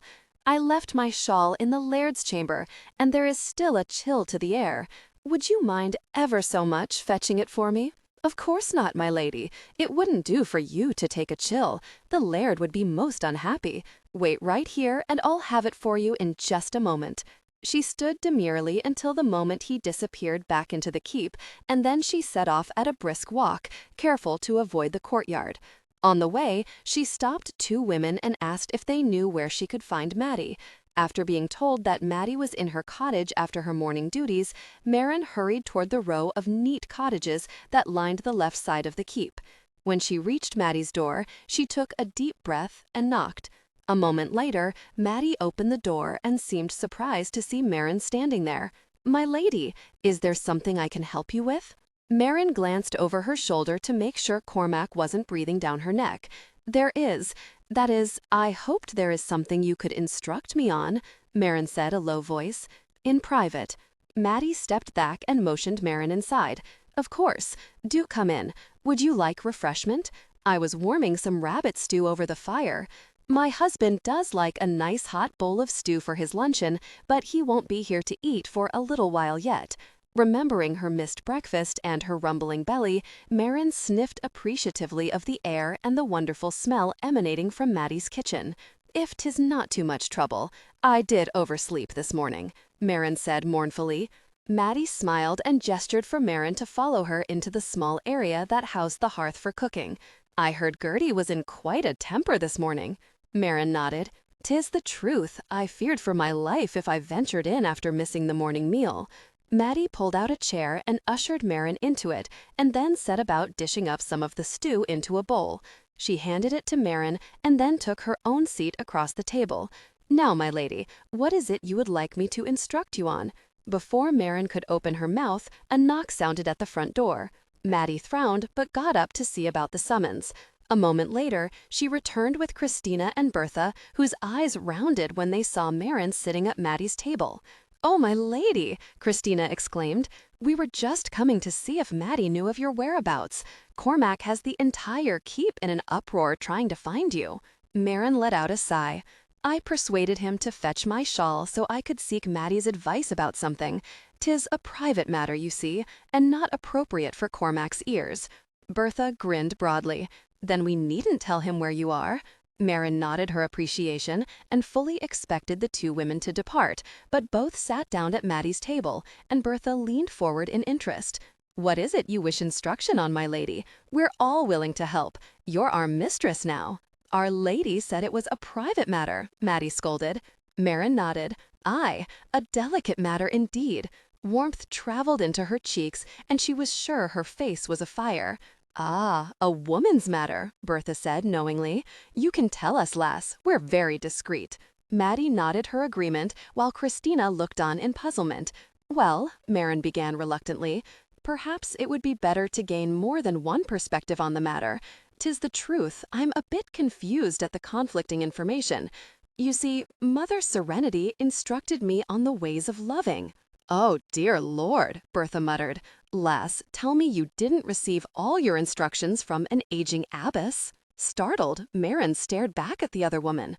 "Why, Mother Serenity is knowledgeable in all things. She wouldn't lie to me." "I think perhaps I may have confused some of her instructions. There were so many, you see." Maddie shook her head and made a tsking sound through her teeth. "Tell us what you want to know, child. I can assure you that your Mother Serenity, well-intentioned, couldn't possibly have told you the whole of it." "Well, she instructed me on kissing and the Laird." She broke off, mortified at the idea of saying aloud what was in her thoughts. "Go on." This time Christina piped in and leaned forward, her eyes round with curiosity. "Well, he used his tongue. Mother Serenity never said anything about the use of one's tongue in kissing. She was quite explicit in the matter." Maddie and Bertha chuckled and exchanged knowing glances. "Tell me, lass, did you enjoy the Laird's kisses?" Maddie asked. Mairin nodded. "'Tis the truth, I did, and I have to admit I used my own. It was quite breathless. I don't understand it at all. Kissing with tongues?" Christina's eyes went wide. Maddie frowned at Christina and then made a shooing motion with her hands. "Lass, you're far too young for this conversation. Why don't you go stand outside and keep watch for Cormac?" Mairin noted Christina's crestfallen look, but she didn't argue. Christina stood and left the room. Only when the sound of the front door closing reached them did Bertha and Maddie return their attention to Mairin. "Is that all you were wanting to know?" Maddie asked. Mairin shifted in her seat and wondered if she shouldn't abandon the entire notion and return to the keep so Cormac could lecture her for her desertion. "There now, lass," Bertha said in a kindly voice. "Ask us what you want. We won't be telling tales on you." Mairin cleared her throat. "Well, I might have told the Laird that he was unskilled at loving." Both women looked so appalled that Mairin regretted blurting out that tidbit. Then they burst into laughter. They laughed so long and hard that they wiped tears streaming down their cheeks. "And how did the Laird take 'tis?" Maddie gasped out between wheezes. "Not very well," Mairin grumbled. "I did later tell him I was wrong." Bertha grinned. "Ah, you were you?" Maddie nodded approvingly. "Proved you wrong, did he? You can't hold your wedding day against him, lass. It was your first time. Not much he could have done would have helped in that regard. Better to get it done with and over, I say." "But he what?" Bertha asked. "It was indecent," Mairin muttered. Maddie stifled her laughter with a hand, but her eyes danced merrily. "But you liked it, I," Mairin admitted. "He did things." "What sort of things?" "Well, he did things." Mairin leaned forward and whispered, "And on your breasts?" Bertha asked. Mairin closed her eyes in mortification and nodded. Both women chuckled and leaned back in their chairs. "Sounds like the laddie has the right of it then," Maddie said, approval firm in her voice. "You're a lucky lass to have a skilled man in your bed. Not every woman does." Mairin frowned. "They don't?" Bertha shook her head. "Now don't be tellin' anyone I told you so, but my Michael, well, it took him a few years before he developed any skill.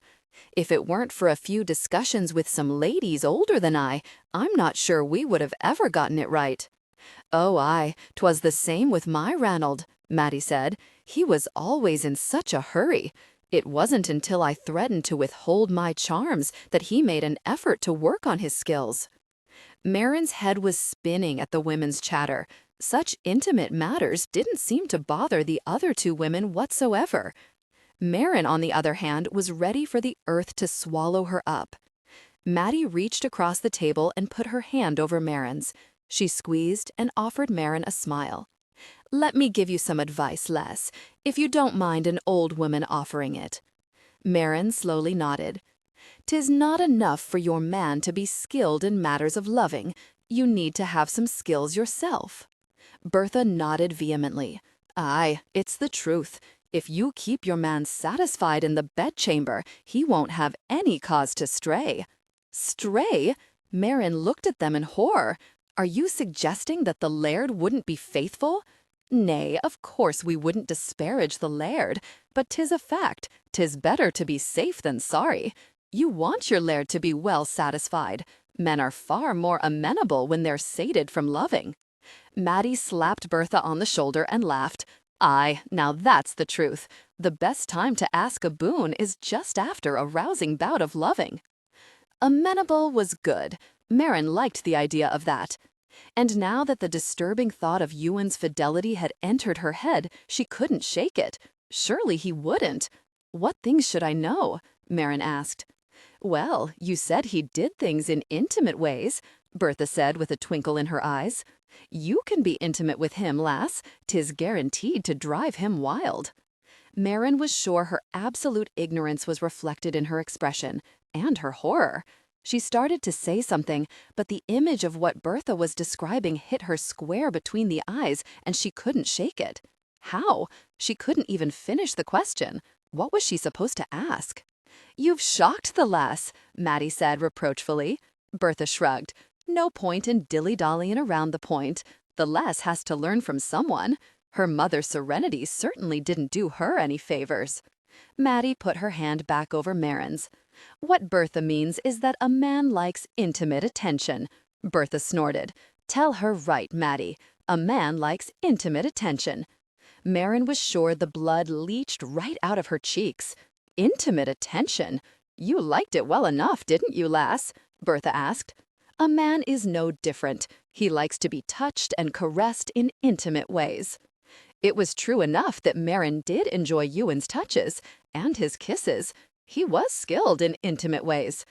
Aye, she liked his intimate attention, even if he did indecent things with it. Being intimate in that way, she couldn't bring herself to say the word. "'Tisn't decent, surely." Bertha rolled her eyes and Maddie laughed. "There's little decency to good loving," Maddie said sagely. "If 'tis decent, it isn't much fun." Bertha nodded, her lips compressed as her head bobbed up and down. Nothing wrong with intimate passion. Mairin could scarcely believe what she was hearing. She was going to have to think on this matter. Before she could thank Maddie and Bertha and be on her way, a pounding on the door startled the women. Maddie rose and went to the door, Mairin and Bertha right behind her. Mairin had a very good idea who was at the door, but when Maddie opened it, it was worse than Mairin had feared. It wasn't Cormac waiting to lecture her. Ewan stood with Kaelin, arms crossed over his chest, a scowl darkening his features. Christina stood to the side, her eyes apologetic. "Care to explain yourself?" Ewan demanded. Instead of answering her husband, Mairin turned to Maddie and Bertha and offered a polite curtsy. "Thank you both for your counsel." When she turned around again, Ewan was still glaring holes in her, while Kaling looked annoyed that he'd been summoned on the errand to locate Mairin. She tried to walk past Ewan as she exited Maddie's cottage, but he didn't budge. She shoved, but he was an immovable object. Finally, she stepped back. "You wish to speak with me, Laird?" Ewan emitted a loud sigh and then took her arm in his not-so-gentle grasp. Mairin offered a wave to the women as Ewan hauled her along beside him. She stumbled and had to run to keep up, else she'd find herself dragged across the ground by her fuming husband. She glanced over her shoulder to see Kaling following close behind. She shot him a disgruntled look in the hopes he'd disappear, but he didn't look impressed with her silent demand for privacy. Finally, Ewan halted some distance from the cottages. He loomed over her like some avenging warrior out for blood. Though she tried to face him bravely, some part of her shrunk to a ridiculous size. He was angry. Nay, angry didn't aptly describe his mood. He was furious. It took him a few moments and repeated attempts before he was able to get his reprimand out. His mouth opened and snapped shut several times, and he looked away as if collecting his temper. She waited demurely, her hands folded together, and she stared up at him with wide eyes. "Don't even look at me with those doe eyes," Ewan growled. "You disobeyed me. Again. I've half a mind to lock you in our chamber. Forever." When she didn't respond to that threat, Ewan blew out his breath. "Well, what explanation would you like to offer for sending Cormac on an errand and then promptly leaving his escort?" "I needed to speak with Maddie," Mairin said. Ewan stared at her for a long moment. "That's it? You disregarded not only my order, but acted in complete disregard for your safety because you needed to speak to Maddie?" "'Twas a delicate matter," Mairin defended. Ewan closed his eyes and his lips moved in silence. Was he counting? It made no sense to practice mathematics at such a time. "And you couldn't have had Cormac walk you to Maddie's cottage?" She looked at him in horror. "Nay, of course not. It wasn't a matter for a man to hear. 'Twas a private issue, and one I had no wish to discuss in front of others." Ewan's eyes rolled heavenward. He could have waited outside the cottage. "He might have overheard through the window," Mairin countered. "My time is too valuable to spend scouring the keep every time you decide you need to have a private word with one of the women," Ewan declared. "From now on, you'll either have the escort of one of my brothers or my commanders. If you persist in your actions, you'll be confined to your chamber. Is that understood?" Kaling didn't look any more pleased with Ewan's dictate than she was. It was apparent he was appalled by the duty Ewan had charged him with. "I said, is that understood?" Mairin reluctantly nodded. Ewan turned and pointed at Kaling. "You stay with Mairin. I have immediate matters to attend to." The annoyed look on Kaling's face didn't sit well with Mairin, so she stuck out her tongue at him as Ewan strode away in the direction of the courtyard. Kaling crossed his arms over his chest and glared at Mairin. "Perhaps it would be best if you returned to the hall for the noon meal." "Oh, but I'm not hungry anymore," Mairin said cheerfully. "Maddie was kind enough to provide me with a bowl of delicious rabbit stew." Kaling scowled. "Then perhaps you should go up to your chamber and take a nap. A long nap." "Mairin! Mairin!" Mairin turned in the direction of Crispin's voice to see him running toward her with 3 other children trailing him. "Mairin, come play with us," Crispin said, tugging at her hand. "We're having races and we need you to judge." She smiled and a louth. Kaling sighed loudly and lengthened his stride to keep up with them, but Mairin didn't pay him any attention. If he must watch over her at every turn, she would do her best to pretend he wasn't there. She laughed softly at the idea of pretending a man of Kaling's size could possibly be overlooked. He was as fierce and as muscled as any of Ewan's warriors, and he loomed over her like a giant tree. Nay, she wouldn't be successful in pretending he wasn't following her, but she could ignore him at least. A peek at his harried expression made unwanted guilt surge inside her chest. She frowned.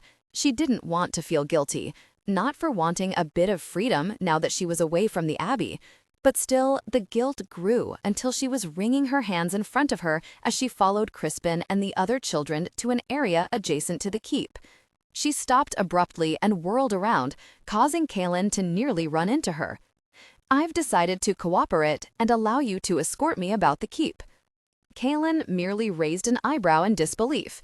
"You expect me to believe you're going to meekly submit to Ewan's wishes?" She shook her head mournfully. "I've been unfair. I offer my apologies. It isn't your fault your laird is unreasonable. Nay, the fault lies with him. You're only doing your duty. I should endeavor to make it easier and not harder for you. I'm well aware of the burden he has given you." If she expected him to refute the idea that she was a burden, she was sorely disappointed. He merely gazed at her with a bored expression. "At any rate, I give my word that I won't resort to trickery again," she said solemnly. She turned back to the children who were arguing over who got to race first. She waded into the fray, laughing and fending off overeager hands. An hour later, she was exhausted. Who knew children could drain the life right out of a body? Mairin stopped in her pursuit of Crispin and bent over as she gasped for air in a decidedly unladylike fashion. The screaming children surrounded her, and she turned to find Kaelin surveying the goings-on with something that looked very much like a grimace. "I should make you chase them," she called. "You're supposed to be guarding me." "Guarding, not hurting children," came Kaelin's terse reply. "I think we should attack him," Mairin muttered. "Oh, let's do," Crispin whispered. "Aye, aye," the children surrounding them chanted. Mairin smiled as the evil thought coalesced. The image of the warrior on the ground begging for mercy would be a sight to behold. "All right," she whispered back, "but we must be stealthy about it." "Like warriors," Robbie exclaimed. "Aye, like warriors. Like your fathers," she added. The boys puffed out their chests, but the few girls who had assembled looked disgruntled. "What about us, Mairin?" Gretchen, a girl of 8 years, asked. "Girls can be warriors too." "Nay, they can't," Crispin said in an appalled voice. "Fighting is for men. Girls are to be protected. My papa said so." The looks in the girls' eyes were murderous, so to prevent a civil war among the children, Mairin gathered them all close. "Aye, girls can be warriors too, Gretchen. Here's what we must do." They huddled together and she whispered her instructions.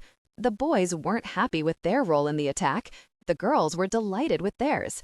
After a quick recounting of their instructions, the girls broke away and skipped toward the keep. As soon as they were past Kaelin, they halted and turned back to sneak up on him from behind. Kaelin was too distracted by the crowd of rowdy boys approaching him from the front. He looked suspiciously at Crispin and then over his head to Mairin. She smiled innocently and waited. Kaelin never knew what hit him. Screaming like banshees, the girls hit him from behind. They leapt on Kaelin's back and swarmed over him like a horde of locusts. Shouting his surprise, Kaelin went down amid a tangle of arms and legs and squeals of delight. The boys, not to be outdone, added their own war cries and leapt onto the pile. After his initial surprise and much hollering and shouting, Kaelin took his attack with grace. He laughed and wrestled with the children, but was finally forced to cry mercy when the girls pinned him to the ground and demanded he surrender. Kaelin threw his arms up and laughingly offered his surrender. Mairin was astounded by the change in the warrior. She wasn't sure she'd ever seen him smile, much less laugh with obvious enjoyment as he tussled with the children. She stared at the goings-on with an open mouth, shaking her head at how good Kaelin was with the children. She'd imagined that she'd have to step in rather quickly to defend them against his anger.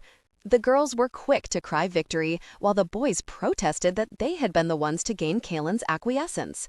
"Kaelin," Crispin said, "girls can't be warriors. That 'tis the boys' duty to be warriors and protect the girls," Gretchen said in disgust. "But Mairin said that girls can be warriors too. Who has the right of it?" Kaelin chuckled. "Crispin is right in that 'tis a warrior's duty to protect his lady and those weaker. However, your mistress makes a very good case for a woman warrior. She may have us all begging for mercy before the month is out. I think you speak the truth, brother." Yuan whirled around to see Ewan and his commanders standing a short distance away, looking in amusement at Kaelin's sound defeat at the children's hands. She swallowed nervously, sure she was about to be handed another stern lecture about her duties, but Ewan walked forward to pick up one of the children and give him a sound dusting off.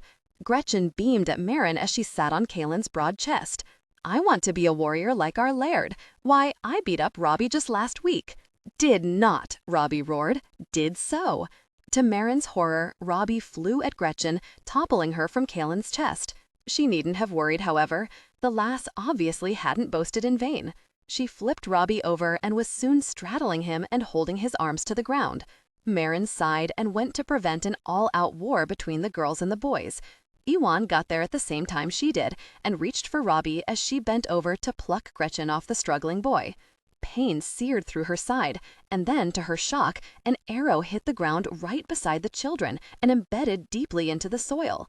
Why, it had passed just between her and Ewan. She stared aghast, appalled at how close it had come to hitting one of the children. She whirled around to locate the offending archer, but found herself toppled to the ground as Kaelin dove over her. "Leave off," she exclaimed as she beat at Kaelin's shoulder. "What on earth are you doing? See to the children." "Quiet," he barked. "Ewan is seeing to the children's safety." "This is inexcusable," Mairin exclaimed. "How could they be so careless? The children could have been killed." Kaelin covered her mouth and slowly moved his body from hers. He looked around, and Mairin could see only Ewan with his arms full of children, as he too surveyed the area with sharp eyes. Gannon and Cormac each had a position over the remaining children, and they lay still, awaiting their laird's command. Ewan cursed, and Mairin frowned at him for uttering blasphemies in front of the children. It was another thing she'd take up with him at first opportunity. Ewan raised his head and bellowed an order. Soon the area swarmed with his men. The children were hustled back toward the camp under heavy guard as Ewan stood and looked down at Mairin. Kaelin picked himself up from the ground, and he and Ewan reached a hand down to slip under her arms. She was hoisted to her feet, and she slapped at her skirts, shaking the dust off in a cloud. Before one of them could do so, she reached down and yanked the arrow from the ground. Then she slapped it against Ewan's chest, her fright giving way to fury. How could your men be so careless? They could have killed one of the children. Ewan was every bit as furious over the incident as his wife, but he wasn't about to allow her to chastise him in front of his men. "You will be silent." Her eyes widened and she took a step back. Good. She was finally realizing her place. But then her eyes narrowed and she scowled ferociously at him. "I won't be silent," she said in a low voice. "You must have a safe place for the children to play and run free. It won't do for them to be this close to the courtyard if your men can't control their aim."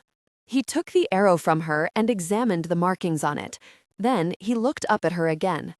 "Until I know who is responsible, you will cease insulting my men and me by thinking we would allow such a thing to happen.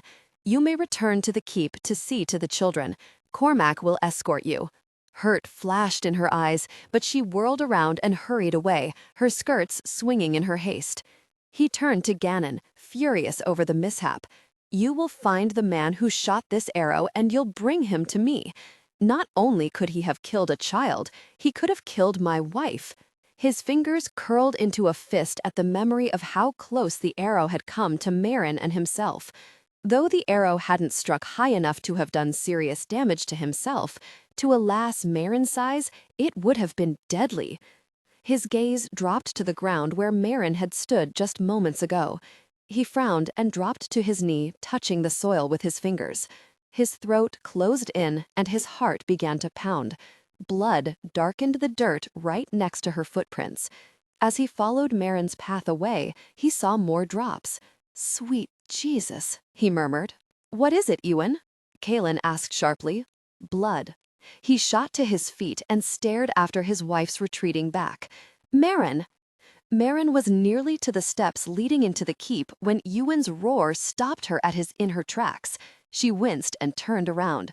The only problem was the world didn't stop turning when she did. She swayed precariously and blinked to try to bring everything back to rights. Odd, but her knees shook and felt suspiciously jam-like. Before she knew it, she found herself kneeling on the ground, looking at her husband bearing down on her like an avenging angel. "Oh dear," she murmured, "I've really angered him now." But he didn't look angry. He looked worried. He rushed to her and sank to his knees in front of her. Gannon stood just behind the Laird, and he too looked very concerned. Even Kaelin wore something other than his usual look of boredom. His brows were knit together, and he stared at her as if expecting her to react. "Why are we kneeling on the ground, Laird?" she whispered. "I need to take you up to our chamber, lass," he said in a tone he might use with a child. Her brow crinkled about the time pain stabbed through her side, as if someone had prodded her with a hot iron. She clutched at her side and bobbled, but the Laird caught her by the shoulders with gentle hands. "But why? Surely you can't." She leaned forward and whispered urgently, "'Tis not the time for loving, Ewan. 'Tis broad daylight. Why, it isn't much past the noon hour." He ignored her and then leaned forward and plucked her right off the ground. She landed with a thud against him, which sent another shard of pain through her side. She gasped, and the world went a little watery as tears welled in her eyes. "I'm sorry, lass," he said gruffly. "I did not mean to hurt you." Perhaps it wasn't a bad idea that he was taking her up to their chamber, because it was God's truth she was suddenly so tired that it was quite a task to keep her eyes open. "If you would stop your shouting, I could go to sleep," she said crossly. "Nay, lass, don't go to sleep. Not yet. I need you to stay awake until I can assess your injuries." He then shouted again, this time for someone to fetch the healer. Healer? She didn't need a healer. What she needed was a nice long nap, and she told the Laird so. He ignored her and carried her into their chamber, where he laid her on the bed. She was prepared to close her eyes when he began tugging at her clothing. Her eyes flew open and she smacked his hands. "What are you doing?" Ewan looked grim as he stared down at her. "You've been hurt. Now, let me take your clothing off so I can see where." She blinked. "Hurt? Well, actually, there was a bad pain in her side." "The arrow must have hit you," he said. "There was blood on the ground where you stood. Do you hurt anywhere?" "My side. It does ache something fierce, now that you mention it." When he moved his fingers up her side, she let out a whimper. He grimaced. "Bear with me. I'm sorry, but I have to see what we're dealing with here." He took a knife from his belt and sliced a large opening in the side of her dress. "You're forever ruining my clothing," she said mournfully. "Before long, I'll have nothing to wear but my nightdress." "I'll have a new dress fashioned for you," he muttered. That cheered her considerably as he made quick work of her clothing with his knife. He rolled her to the side that wasn't hurting, and she felt him tense against her. "Ah, lass, you've gone and gotten yourself shot by an arrow." She went rigid, and then she sputtered. "Gotten myself shot? More like one of your men shot me. I'd like to know who it is. I've a mind to take one of Gertie's pots to his backside." Ewan chuckled. "'Tis not so bad, but you're still bleeding. You'll need stitching." She went completely still. "Ewan?" "Aye, lass." "Don't let them take a needle to me. Please, you said it wasn't so bad. Can't you clean it and bandage it?" She hated the pleading in her voice. She sounded weak and silly, but the idea of a needle being plunged into her flesh was worse than an arrow slicing through her skin. Ewan pressed his mouth to her shoulder and kept it there for a long moment. "I'm sorry, lass, but it has to be done. The cut is too deep and too open for bandaging. The wound needs to be cleaned and closed. Will you stay with me?" He stroked his hand down her arm and then back up and over her shoulder to her cheek. He pushed her hair away from her face and then his hand cupped her nape. "I'll be here, Mairin." "What do you mean the healer isn't here?" Ewan asked in disbelief. Cormac had no love for telling his Laird that the healer couldn't be fetched. The dread was there to read on his face. "Find our healer and bring her here," Ewan said through clenched teeth. "I cannot, Laird," Cormac said with a heavy sigh. "The MacLaurens lost their healer, and Lorna went to help deliver the Laird's babe. You gave her permission yourself." Ewan blew out his breath in frustration. Of course he had. Lorna was a skilled midwife, and MacLauren had sent a frantic appeal to Ewan for help when his laboring wife had failed to bring forth a babe in a timely manner.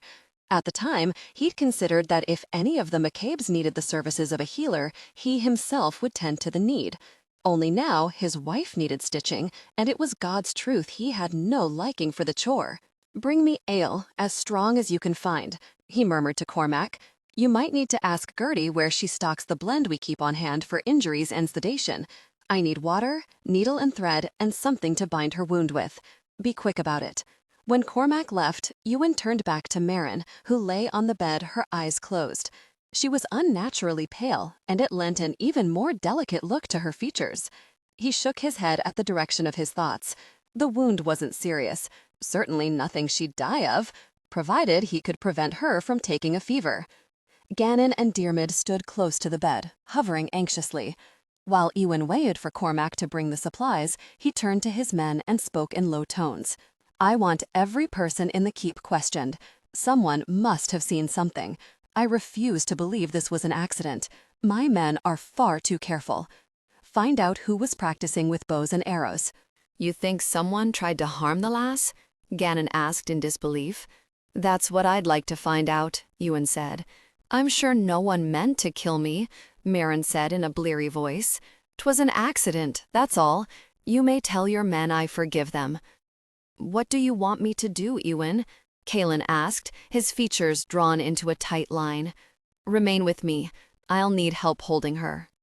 Cormac rushed in, his arms full and his fingers clamped tight around a flask of ale. Ewan took the items from Cormac and set them next to the bed. He didn't want anyone touching Mairin, but he also recognized the impossibility of him being able to do everything. If he was going to do the stitching, and if the healer wasn't able to, no one else was going to do it but him.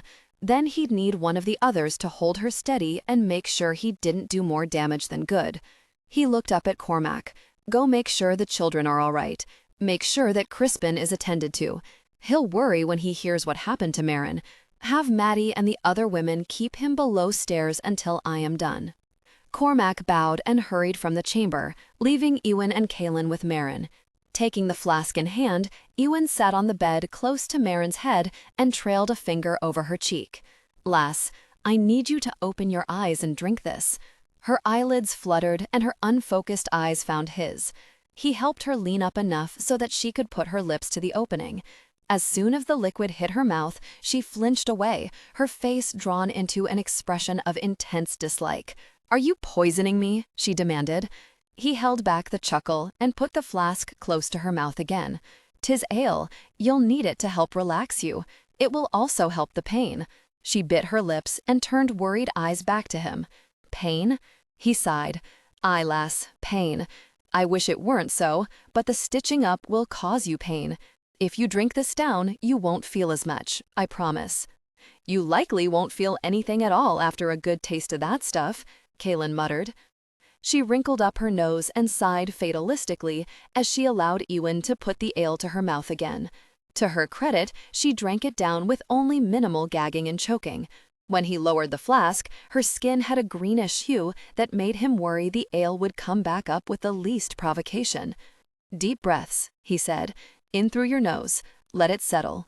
She flopped back onto the pillow and promptly let out a very unladylike belch, followed by a series of hiccups. "You didn't hear that," she said. Kaelin arched an eyebrow and shot Ewan a look of amusement. "Hear what?" "You're a good man, Kaelin," she said dramatically. "You aren't near as fierce as you look, though if you'd smile on occasion, you'd be quite handsome." Kaelin scowled at that. Ewan waited several minutes and then leaned over to stare down at Mairin. "How do you feel, lass?" "Wonderful, Ewan. Why are there two of you? I can assure you that one is entirely enough." Ewan smiled. "You're ready." "Am I? What am I ready for?" Ewan dipped one of the cloths into a basin of warm water that Cormac had prepared. After wringing it out, he carefully wiped the now drawing blood from Mairin's thigh. It was only a graze, and in fact, it looked as though the arrow went right between her arm and her side, as there was a bloody crease on the inside of her arm as well. The arrow cut through more of her side, and it was that flesh that needed stitching. He motioned for Kaelin to take position on Mairin's other side. Kaelin walked around the bed and carefully pulled her arm away so that her side was bared to Ewan. "You'll have to hold her," Ewan said patiently. "I don't want her moving when I put the needle to her flesh." Reluctantly, Kaelin anchored her more firmly against his body and held her wrist so that she couldn't flail her arm. Mairin roused and stared dumbly up at Kaelin. "Kaelin, your Laird will not be pleased to find you in his bed." Kaelin rolled his eyes. "I think he'll understand this time." "Well, I don't," she said crossly. "It isn't decent. No one should see me in bed except the Laird. Do you know what I told him?" Ewan raised one eyebrow. Perhaps 'tis best if you keep such matters to yourself, lass. She ignored him and rambled on. I told him that he was unskilled at loving. I don't think he was pleased with that statement. Despite Ewan's glare, Kaelin burst into laughter. Oh, it isn't polite to laugh at your laird, Mairin said in a solemn voice. Besides, 'tis not true. I was quite wrong. Ewan moved a hand to cover her mouth so she wouldn't blurt out anything else in her drunken state. I think you've said enough. He ignored Kaelin's amused look and signaled that he was ready to begin. Kaelin grimaced, and something remarkably like sympathy flashed in his eyes when Mairin jumped at the first prick of the needle. A whimper escaped from Mairin when he set the second stitch. "Hurry," she whispered. "I will, lass, I will." In battle, his hand never shook. It remained steady around the sword. It had never failed him, not once. Yet here, doing such a simple task as setting needle to skin, he had to call on every bit of his control to keep his fingers precise. By the time he tightened the final stitch, Mairin shook uncontrollably beneath his hand. Kaelin's fingers were white from the pressure he exerted on her shoulder, and Ewan was sure she'd wear bruises. "Let her go," Ewan said in a quiet voice. "I'm finished." Kaelin released her shoulder, and Ewan waved him from the chamber. After Kaelin closed the door behind him, Ewan reached down to touch Mairin's cheek, only to find it wet with tears. "I'm sorry, lass. I'm sorry it was necessary to hurt you." She opened her tightly closed eyes, and tears shimmered in the blue depths. It didn't hurt overly much. She was lying, but he felt a surge of pride at her bravado. "Why don't you get some rest now?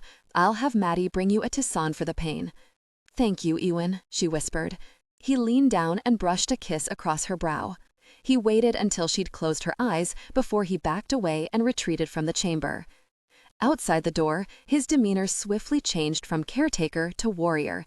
He went in search of Maddie first and gave her instructions not to leave Mairin's bedside. Then he found Cormac, Diarmid, and Gannon in the courtyard questioning his men. "Have you found anything yet?" he asked. "We still have the majority of the men to question, Laird. It'll take some time," Gannon said. "There were many men practicing archery, but no one can account for the errant shot. This is unacceptable. Someone struck Lady McCabe, whether by accident or intent. I want that man." He turned to Diarmid. "Were you not supervising the archery? Can you not account for your men?" Diarmid bowed his head.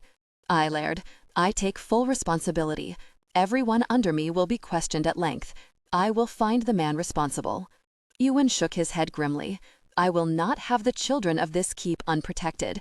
'Tis as Mairin says. They should have a safe place to play and be children without their mothers worrying that they'll be killed by a stray arrow. From now on, the children will play behind a keep on the hillside, far away from where the men train." "Where they play now is plenty distant from the courtyard," Cormac said with a fierce frown. "What happened today should not have occurred." "Aye, but it did," Ewan bit back. "I don't want it to ever happen again. You will gather the men after the questioning. I want to address them." It was well past midnight before Ewan trudged wearily up to his chamber. They'd questioned every single clansman, even the children, and no one could recall seeing anything untoward. The men practicing archery swore that none of them was responsible. And yet, the arrow had been a McCabe arrow. There was no doubt about that. Afterward, he'd given his men a dressing down about being more careful in their training. If they couldn't keep the people of their own clan safe from themselves, how were they to protect them from outside threats? Ewan let himself into his room, and Maddie stirred from her position by the fire. "How is she?" Ewan asked in hushed tones. Maddie rose and crept silently to stand in front of Ewan. "She's resting better now.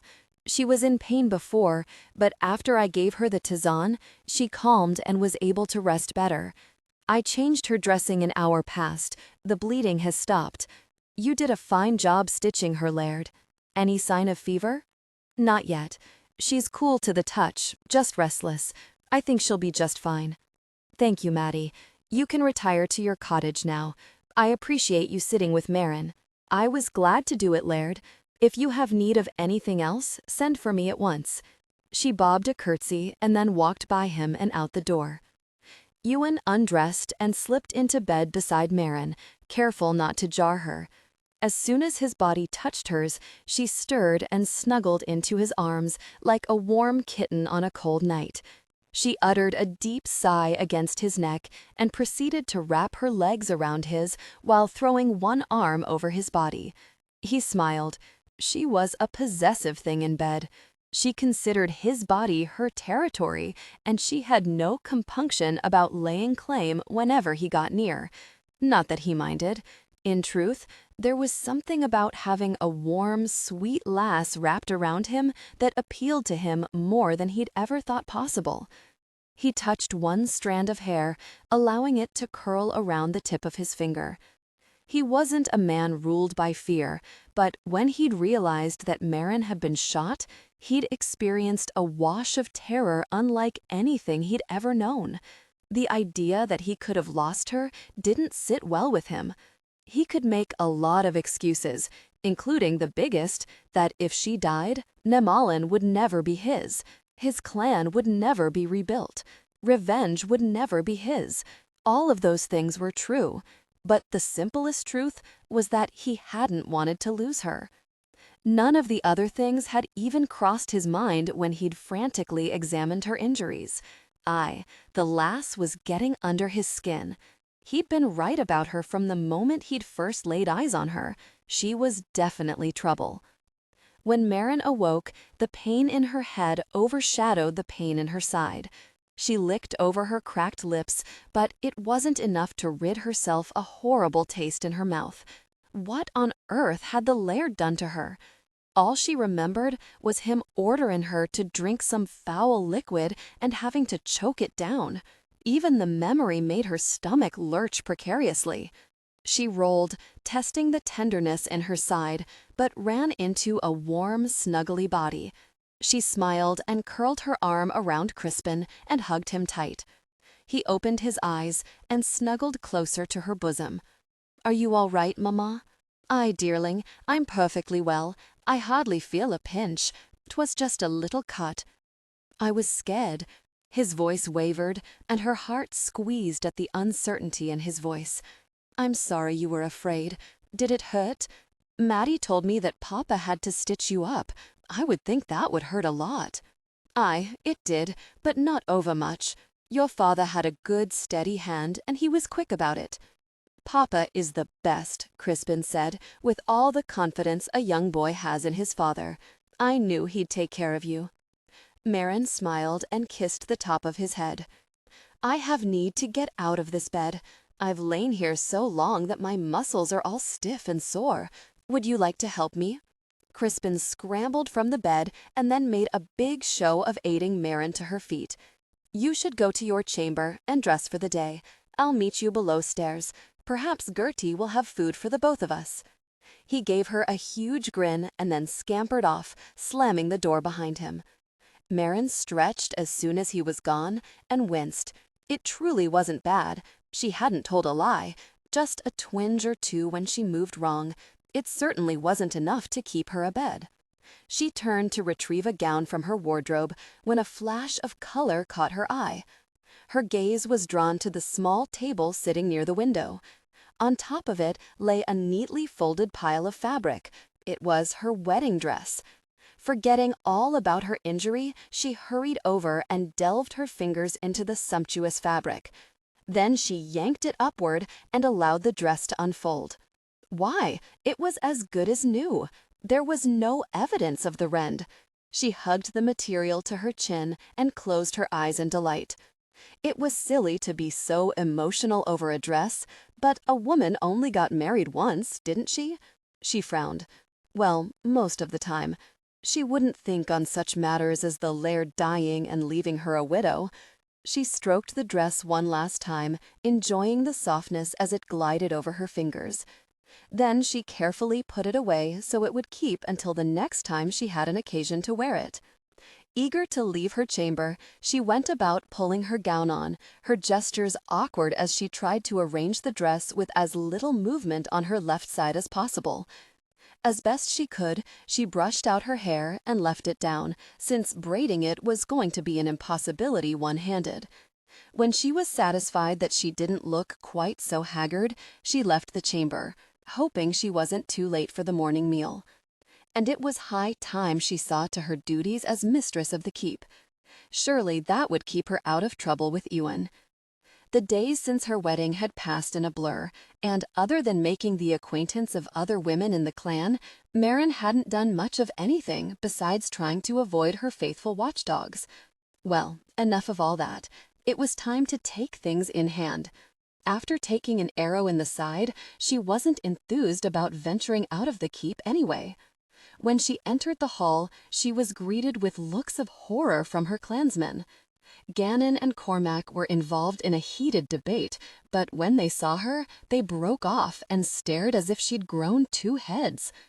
Maddie, who was passing through as Mairin made her entrance, immediately threw up her hands and rushed over to where Mairin stood.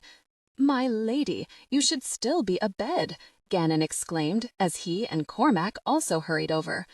"Aye," Maddie agreed, "you shouldn't be up. I was about to bring up a tray for you to eat in bed." Mairin raised her hands to silence them. "I appreciate your concern, truly I do, but I'm perfectly fine. Staying abed serves no purpose except to drive me daft." "The Laird won't like this," Cormac muttered. "What has the Laird to do with it?" Mairin demanded. "He should be relieved to know I'm back on my feet and ready to take on my duties as mistress of this keep." "You should rest, lass," Maddie said soothingly, as she turned Mairin back in the direction of the stairs. "You wouldn't want to aggravate your injury." Mairin shook off Maddie's hand and turned back to the hall, only to run into Gannon. "Now, my lady, you should be abed," he said firmly. "I'm fine," she insisted. "Why, I don't feel a bit of pain. Well, maybe a twinge or two," she added when Cormac shot her a disbelieving look. "But 'tis no reason to stay in bed on such a fine day. I'll even allow you to accompany me," she said to both Gannon and Cormac. "You'll allow?" Gannon asked with a scowl. She nodded and smiled serenely. "I will. I'll be no trouble. You'll see." "I'll believe that when I see it," Cormac muttered. "Maddie, I've need of your assistance, if you're willing to give it." Maddie looked confused. "Of course I'll help you, my lady, but I still think you should go above stairs and lie down. Perhaps you can tell me what it is you need assistance with while you eat your meal in bed." Mairin faced them all down and let her displeasure show. "There is absolutely no reason for me to go to bed." "There is every reason, wife." Cormac's and Gannon's shoulders sagged in relief, while Maddie let out a sigh. Mairin turned to see her husband standing behind her, a look of mild annoyance on his face. Why is it I can't expect even the least bit of cooperation from you? Mairin's mouth fell open. Well, that's quite a rude thing to say, Laird. You're implying I'm difficult. I'm not difficult. She whirled back around to face the others. Am I? Cormac looked like he'd swallowed a bug, while Gannon found something on the wall to study. Maddie didn't bother trying to be circumspect. She laughed outright. "Why aren't you in bed, Mairin?" Ewan asked. She turned back around to face him. "I'm quite well. I'm feeling much more myself today. Well, except for the headache. What was it you made me drink?" "Something to make you more amenable. I'm tempted to have Gertie prepare you another flask." She had no response to that. "Come above stairs with me so I can redress your wound," Ewan said, as he directed her toward the stairs. But I was about to." Ewan propelled her up the steps. "Whatever it was you were about to do can wait until I've seen to your injury. If I'm satisfied that you're truly well enough to be up and around, I'll reconsider your confinement." "My confinement? That's the most ridiculous." Ewan stopped, and before she could finish her tirade, he planted his mouth over hers in a scorching, toe-curling kiss. It wasn't a tender gesture, it was demanding and passionate, and Lord, she didn't want him to stop. When he pulled away, she had a hard time regaining her senses. They were outside their chamber? She blinked as she tried to remember what brought them here. "What was that you were saying, lass?" Her brow furrowed. She opened her mouth, then shut it again. "I don't remember." He grinned and opened the door, pulling her inside the room. He started tugging at her dress, and she batted his hands away. "I won't have you tearing another dress," she muttered. Ewan sighed. I had Maddie repair your gown. It was an accident. Her eyes widened. You had my dress sewn? His lips formed a thin line and he looked away, ignoring her question. Laird, you saw to the repair of my dress? Of course not, he said gruffly. 'Tis a woman's matter. Men don't concern themselves with women's fripperies. Mairin smiled and then threw herself against Ewan's chest before he could ward her off with his hand. Thank you, she said, as she wrapped her arms around his waist. Ewan let out a deep breath and pulled her away from his body, his gaze reproachful. Lass, when are you going to demonstrate some restraint? You're going to upset your wound again, throwing yourself around like that. She smiled at his stern face and then leaned up and palmed his face between her hands. Then she pulled him down into a breathless kiss that had her panting and gasping for air within seconds. She wasn't sure who was more affected, she or he. His eyes glowed, and his nostrils flared as she rocked back onto her feet. I'm really quite well, Ewan, she whispered. Mother Serenity used to avow that God's hand was ever guiding me, because no matter how hard I fell or how badly I hurt myself, I always bounced back with amazing speed. My side pains me, aye, but not overly much. 'Tis more of a nuisance than a true pain. There's no reason for me to stay in bed the entire day. Remove your dress, Mairin. I'd like to see for myself how you're healing. With a disgruntled sigh, she loosened the strings of her bodice and carefully peeled away the material. Ewan's gaze was focused on her injury. Shall I lie down? She asked softly. Ewan cleared his throat. Aye, that's fine. Make yourself comfortable. This won't take but a minute. She eased down on the bed, but watched Ewan from underneath her lashes. While he was then changing the dressing on her wound, his heated gaze dragged over the rest of her body, so tangible that it was like the brush of his hand over her skin. She stirred restlessly as he finished tying the strip of cloth around her side. The action brought her closer to him, and a wave of desire washed over her. Lass, 'tis not the time for loving, he whispered, but you tempt me. Aye, you tempt me like no other. She circled his neck with her arms, and they stared at each other for a long, silent moment. His eyes were beautiful, and they reminded her of the Highland hills in the spring, so green and alive with life. He lowered his mouth to hers, gently at first, just a simple pressing of mouths together. A gentle smooching sound, flesh meeting flesh. He kissed the corner of her mouth, then returned to the middle, and then over to catch the other corner. You taste of sunshine. Her chest tightened, and pleasure at the sweet words filled her to bursting. She could feel his strong presence against her. He shifted, clearly wanting her. She wanted him. Aye, she wanted him badly. Ewan, she whispered, are you sure 'tis not the time for loving? He groaned low in his throat. Aye, you're a temptress, all right. She lifted her body to fit it to his, unsure of what she was doing, but it felt right. She was hot and flushed, and she needed something she was sure only he could give her. Kiss me, she murmured. Oh, aye, I'll kiss you, lass. I'll kiss you until you beg me to stop. His lips found her, and his hands stroked her body. She arched, seeking more of his touch. Easy, lass, he murmured. I don't want you to hurt yourself. Hurt herself? She was going to hurt him if he didn't continue kissing her. Touch, intimate. Tension overwhelming. She arched helplessly, unable to control her frantic response. Fire stoked deep within her body and fanned rapidly through her groin. This wasn't how it was done, was it? She didn't care. Whatever he was doing felt so wondrous that she wanted to beg him never to stop. And she did. Over and over, the words spilling out between fractured sobs. He continued his intimate caresses, driving her mindless. She was hot and fast, building to an explosive end. She whimpered and gripped his shoulders as she raised her hips, wanting more. Their intimate connection deepened. She would have cried out. She did cry out, but he raised his mouth from her to capture her mouth just as she did and swallowed the savage cry as she reached her peak in his arms. Forgotten was her wound, the bandage, any pain or discomfort.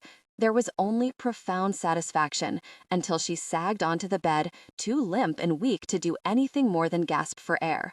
He rolled to the side and carefully pulled her into his arms. His lips brushed over her hair, and he stroked the tresses with one hand. He caressed and petted every inch of her skin until a wonderful haze surrounded her and enfolded her in its warm glow. "Sleep, lass," he murmured. "You need your rest." Too fuzzy and sated to argue, she closed her eyes before she even realized she'd done so. Her last coherent thought was that he was far superior to ale as a sleeping draught. Mairin let out a lusty yawn and stretched her arms over her head. She was so limber from her intimate time with Ewan that her side didn't even pain her. Then she realized that, despite her determination to be out and about, she'd spent half the day in her chamber. With a frown, she rose, grumbling under her breath about husbands and trickery. He'd done it a purpose, she was convinced of it. He'd taken her to their chamber on the pretext of tending her wound, and then distracted her with their intimacy. And to think she'd ever thought he wasn't skilled in such matters. He was too skilled by far. This time, when she left her chamber, Gannon met her directly outside her door. She looked at him in astonishment as he picked himself up off the floor. "Have you been outside my door all afternoon?" "Aye, my lady. 'Tis my duty to see to your safety.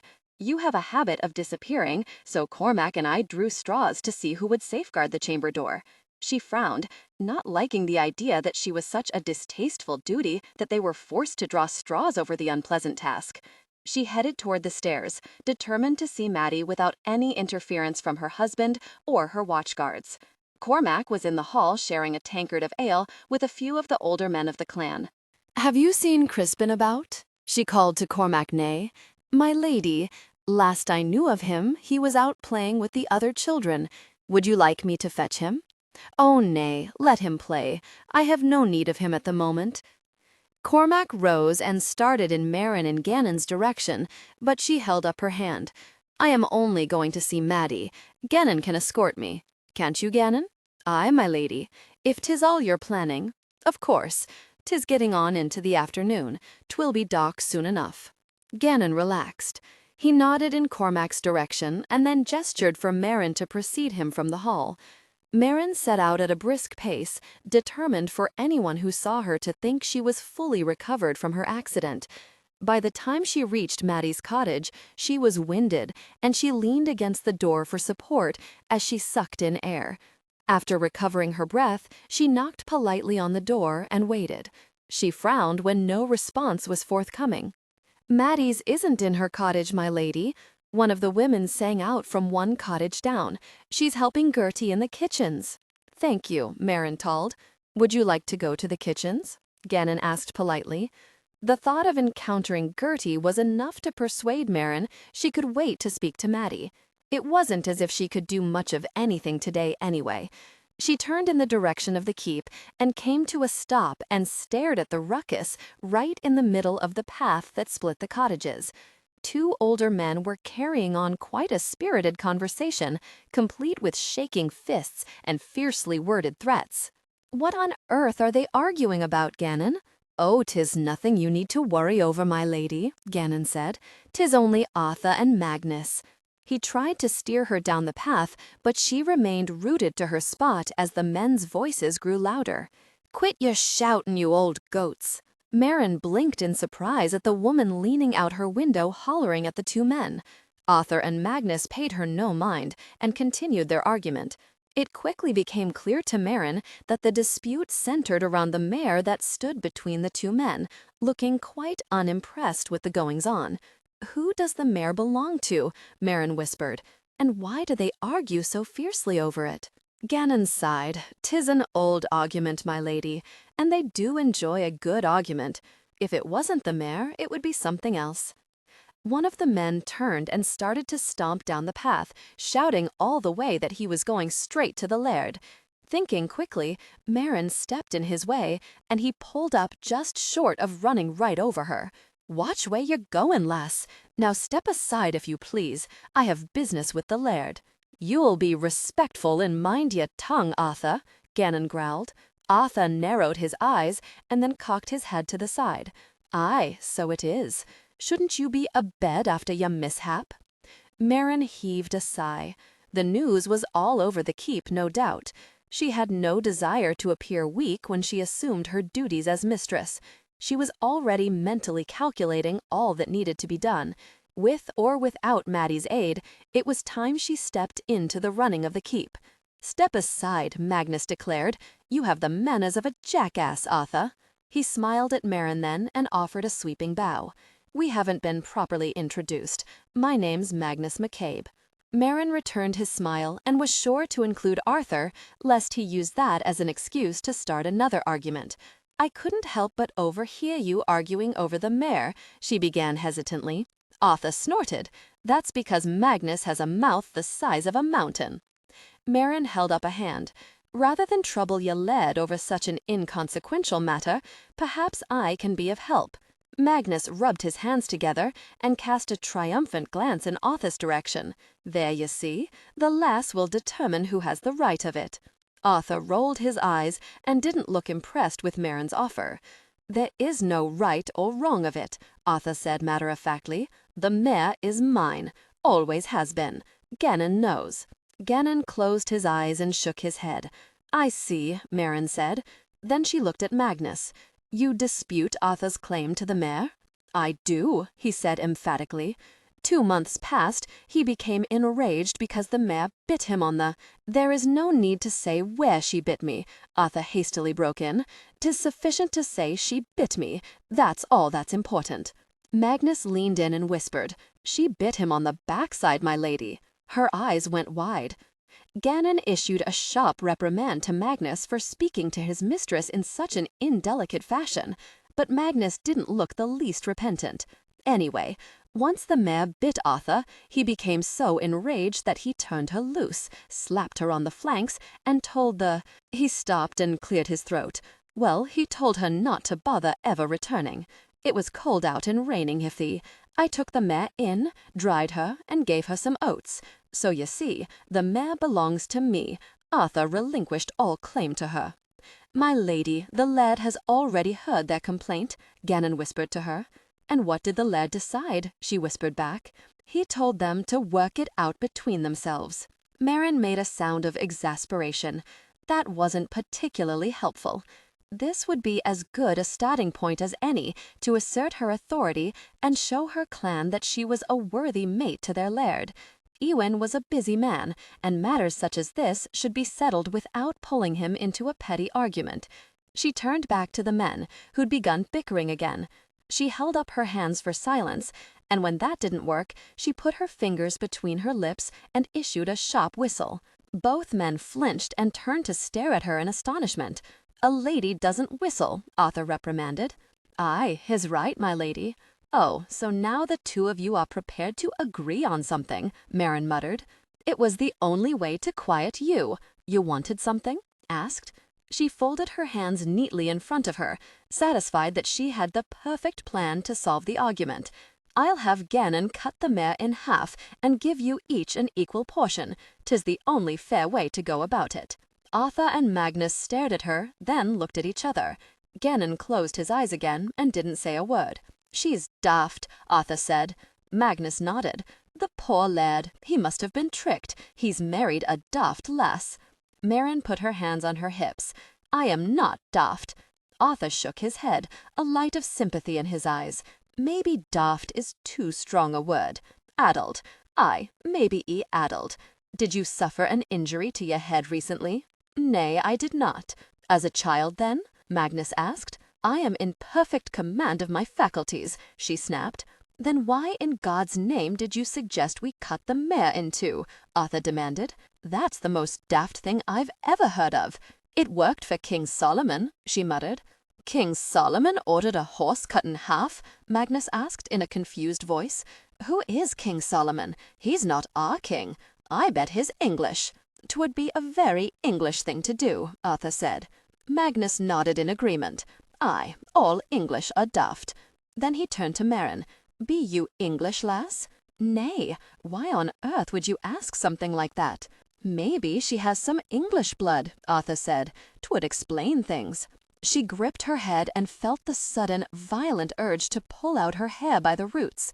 King Solomon suggested a baby be cut in half when two women both claimed to be its mother. Even Gannon looked appalled. Magnus and Arthur gaped at her and then shook their heads. "And the English claim we're barbarians," Arthur grumbled. King Solomon wasn't English, she said patiently, and the point was that the real mother would be so horrified over the thought of her baby being killed that she would give the baby to the other mother to spare the child's life. She looked pointedly at them, hoping they'd understand the moral, but they still stared at her as if she'd spewed a litany of blasphemies. "Oh, never mind," she snapped. She stalked forward, grabbed the reins from an astonished Magnus, and pulled the hapless mare along as she headed back toward the keep. "My lady, what are you doing?" Gannon hissed as he jogged to keep up with her. "Hey, she's stealing our horse," Magnus cried. "Our horse? 'Tis my horse, you dolt." She ignored the two men as they began bickering all over again. "'Tis clear that neither one of them deserves the poor horse," Mairin said. "I'll take her to Ewan. He'll know what to do." Gannon's expression told her he had no love of taking the horse to his laird. "Don't worry, Gannon. I'll tell him you tried to stop me." "You will?" The hopeful tone in his voice amused her. She stopped in the middle of the courtyard, suddenly aware that there were no men training and no sign of Ewan. "Well, where is he?" she asked in exasperation. "Oh, never mind," she said, when Gannon failed to immediately respond. "I'll take the horse to your stablemaster. You do have a stablemaster, don't you?" "Aye, my lady, we most certainly do, but—" "Point me in the direction of the stables, then," she said before he could continue. "I really should have familiarized myself with everything on the McCabe lands by now. I've been around the keep and to the women's cottages, but beyond that, I'm frightfully ignorant. Tomorrow, we'll rectify that." Gannon blinked. "We will?" "Aye, we will. Now, the stables?" Gannon sighed and pointed across the courtyard to a pathway leading beyond the stone skirt that sheltered the courtyard. Mairin set off again, leading the mare past the wall. She followed the worn path until she reached the far side of the keep, where she saw an old structure that she assumed must be the stables. There was new wood framing the doorway, but there were also places that looked scorched by an old fire. The roof had been patched and looked to be sturdy enough to hold out the rain and snow. She was annoyed to see Magnus and Arthur standing in front of the archway that led into the area where the laird's horses were cared for. They watched her warily as she approached, and she scowled to show them the full force of her displeasure. "You're not getting the horse back," she bellowed. "I'm giving the horse to the stablemaster, so she'll be cared for appropriately." "I am the stablemaster, you daft lass," Arthur bellowed back. "You will address your mistress with respect," Gannon roared. Mairin gaped at Arthur and then turned to Gannon. "Stablemaster? This cretin is the stablemaster?" Gannon sighed. "I tried to tell you, my lady." "That's ridiculous," Mairin sputtered. "He has as much business running a stable as I do." "I do a fine job," Arthur snapped, "and I'd do it a lot better if I wasn't having to chase down people who steal my horse." "You're relieved of duty, sir." "You can't relieve me of duty," Arthur screeched. "Only the laird can do that. I'm the mistress of this keep, and I say you've been relieved," Mairin said belligerently. She turned to Gannon. "Tell him." Gannon looked a little uncertain, but he stood behind his mistress. She nodded approvingly as Gannon informed the older man that he'd indeed been relieved of duty. Arthur stomped away, muttering all manner of blasphemies, while Magnus looked on with a smug smile. "Is it any wonder the horse bit him on the rear?" Mairin muttered as Arthur disappeared. She handed the reins to Gannon. "Will you put her into a stall and make sure she's fed?" Ignoring Gannon's disgruntled look, she turned to head back in the direction of the keep. She was quite pleased with herself. She'd not only managed to escape the confines of the keep without running into her husband, but she'd also handled a difficult situation, her first duty as mistress of the keep. She smiled and hurried up the steps and entered the great hall. She waved at Cormac on her way through. "I'm just going up to change for the evening meal. Gannon will be along shortly. He's taking care of a horse for me." Cormac rose, his brow creased in confusion. A horse? Mairin fairly skipped up the stairs. The day hadn't been a complete waste. In fact, it had been quite lovely, and she was making strides in her bid to take an active part in the keep's activities. Why, she'd made a decision and hadn't even bothered Ewan over such a trivial matter. It was the least she could do. He had many important duties, and the more she could smooth things for him, the more he'd be able to concentrate on those duties. She splashed water on her face and brushed the dust from her dress. Aye, it had been a good day, and her wound wasn't even paining her. Mairin! She flinched as the Laird's roar carried all the way up the stairs and through her chamber door. He bellowed loud enough to shake the rafters. With a shake of her head, she picked up her brush and made quick work of the tangles in her hair. If maneuvering her left arm didn't prick at her side, she'd take the time to braid her hair. Maybe by morning. Mairin, present yourself at once! She dropped her brush and scowled. Lord, but the man was impatient. After one more pat of her dress, she headed down the stairs. When she rounded the corner into the hall, she saw Ewan standing in the middle of the room, arms crossed over his chest, a deep scowl etched around his mouth. To the side stood Arthur and Magnus, along with Gannon and Cahill. A few of Ewan's men tarried around the tables, having taken a keen interest in the fuss. She came to a stop in front of Ewan and smiled demurely up at him. "You summoned me, Laird?" Ewan's scowl deepened. Then he ran a hand through his hair and looked heavenward. "In the course of the last hour, you've stolen a man's horse and somehow managed to leave me without a stable master. Would you care to explain yourself, lass?" "I settled a dispute," she said, "and when I discovered that this odious man, who clearly abuses his horses, was responsible for your horses, Laird, I remedied the situation." "You had no authority to do either," Ewan said tightly. "Your duties are quite simple. Obey me and don't interfere with the running of this keep." Hurt squeezed her chest. Humiliation tightened her cheeks as she looked from man to man.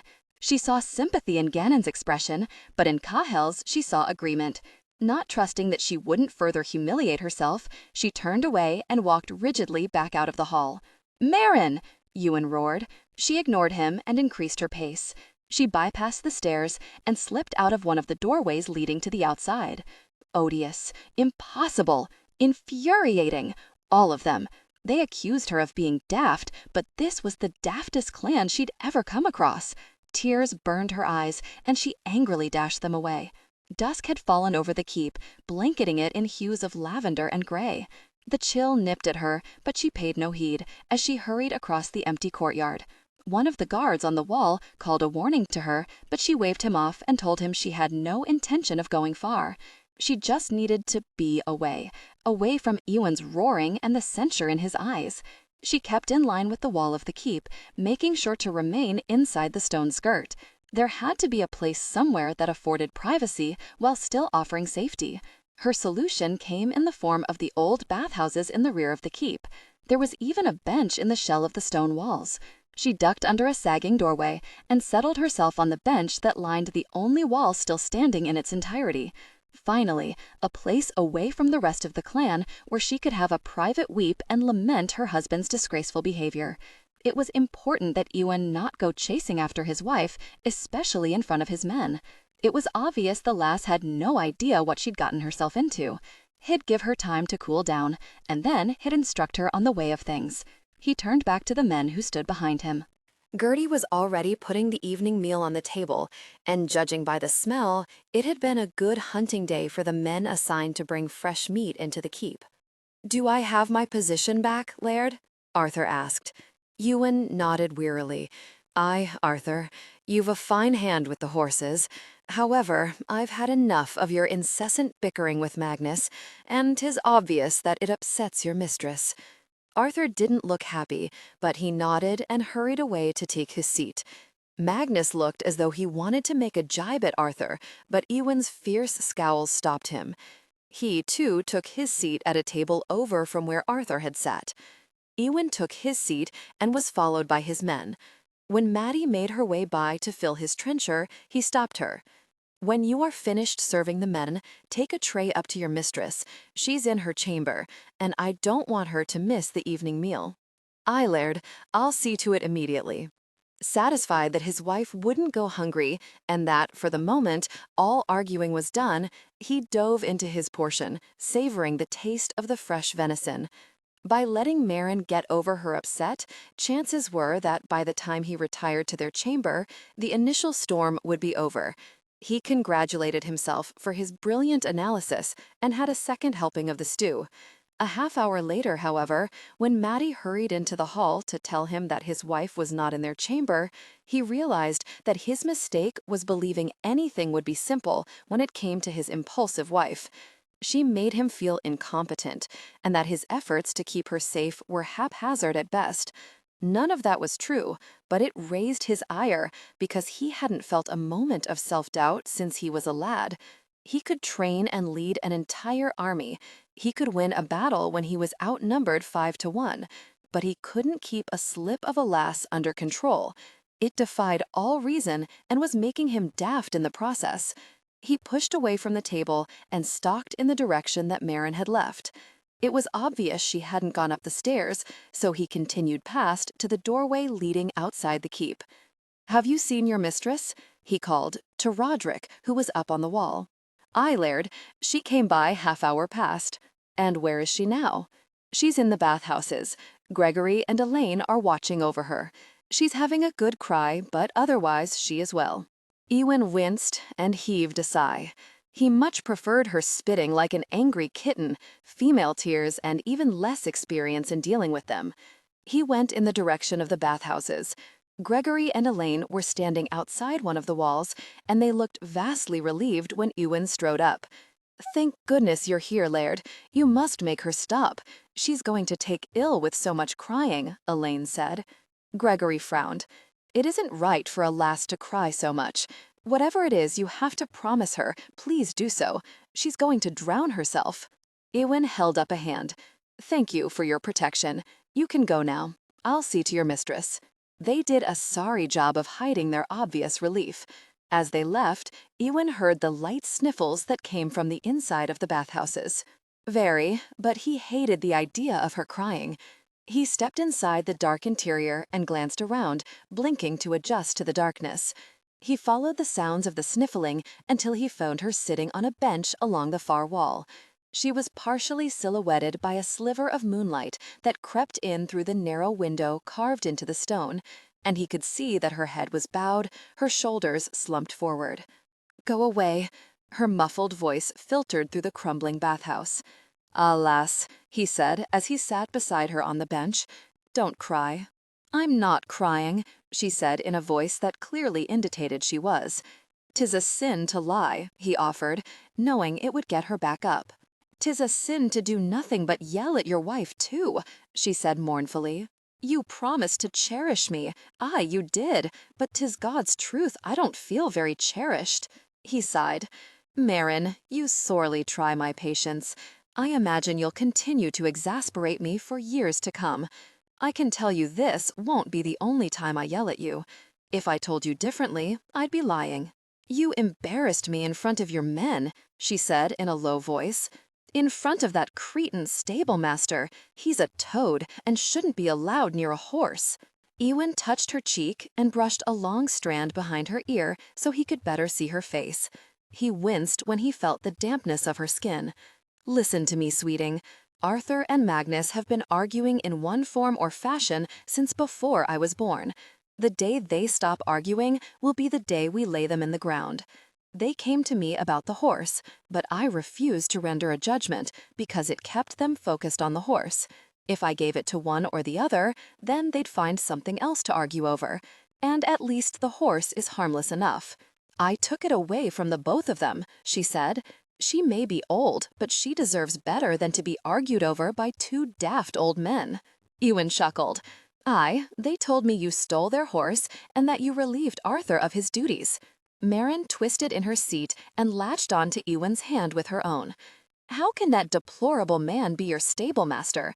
Why, Ewan, he put his own horse into the cold without food or shelter. You would trust such a man with your own steed, a horse you would go into battle with?" Ewan smiled at her vehemence. She was a fierce little thing. She'd already come to view his keep as her home, and she was taking over with quite the militant attitude.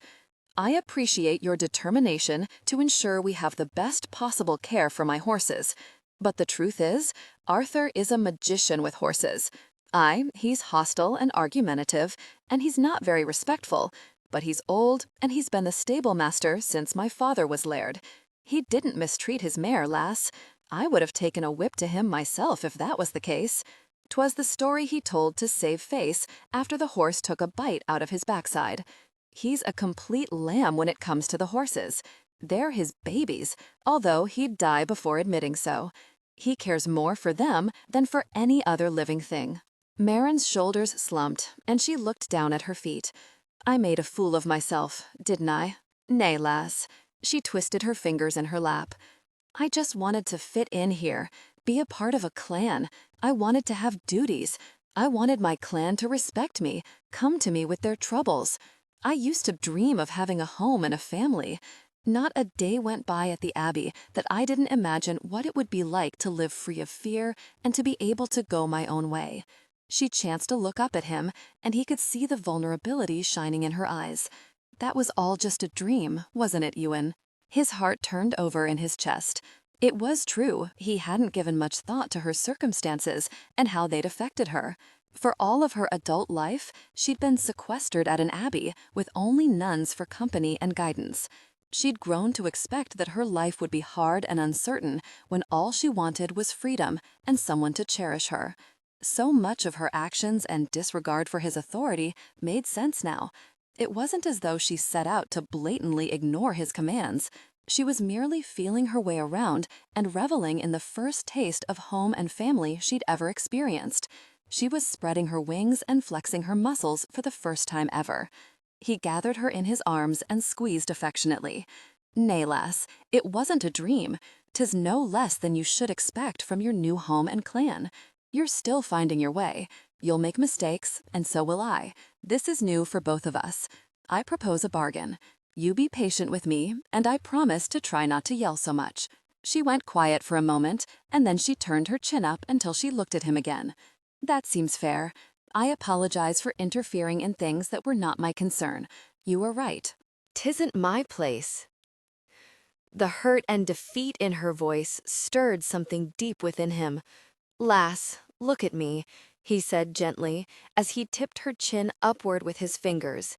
This is your home and your clan. You are mistress here, and as such, your authority is second only to mine. I plan for you to have many years to look forward to making this your home and a place you're comfortable with. There's no need to have everything done in a day. She nodded. You're cold, lass. Come back inside the keep so I can warm you properly. As he'd hoped, his words made her stir restlessly against him. To give her added incentive, he fused his lips to hers, his heat melting her cold mouth. Ice against fire. In moments, she was returning his kiss with lusty, hot, open-mouthed kisses of her own. Gosh, but the lass was a quick study in the art of kissing and using tongues. He'd spend a lifetime of being indecent in her eyes if she'd only continue kissing him thusly. Come, he said haggardly, before I take you right here and now. You're a lesson in sinning, Laird, she said in her prim, disapproving voice. He grinned and chucked her cheek in an affectionate manner. Aye, that may be true, lass, but you're no saint yourself. Mairin watched her husband as she ate the food that Maddie delivered after Mairin and Ewan retired to their chamber. He looked deceptively lazy, sprawled on the bed, hands behind his head and legs crossed at the ankle.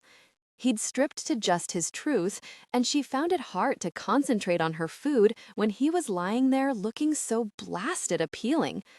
As she downed the last of her food, her conversation with Maddie came to mind.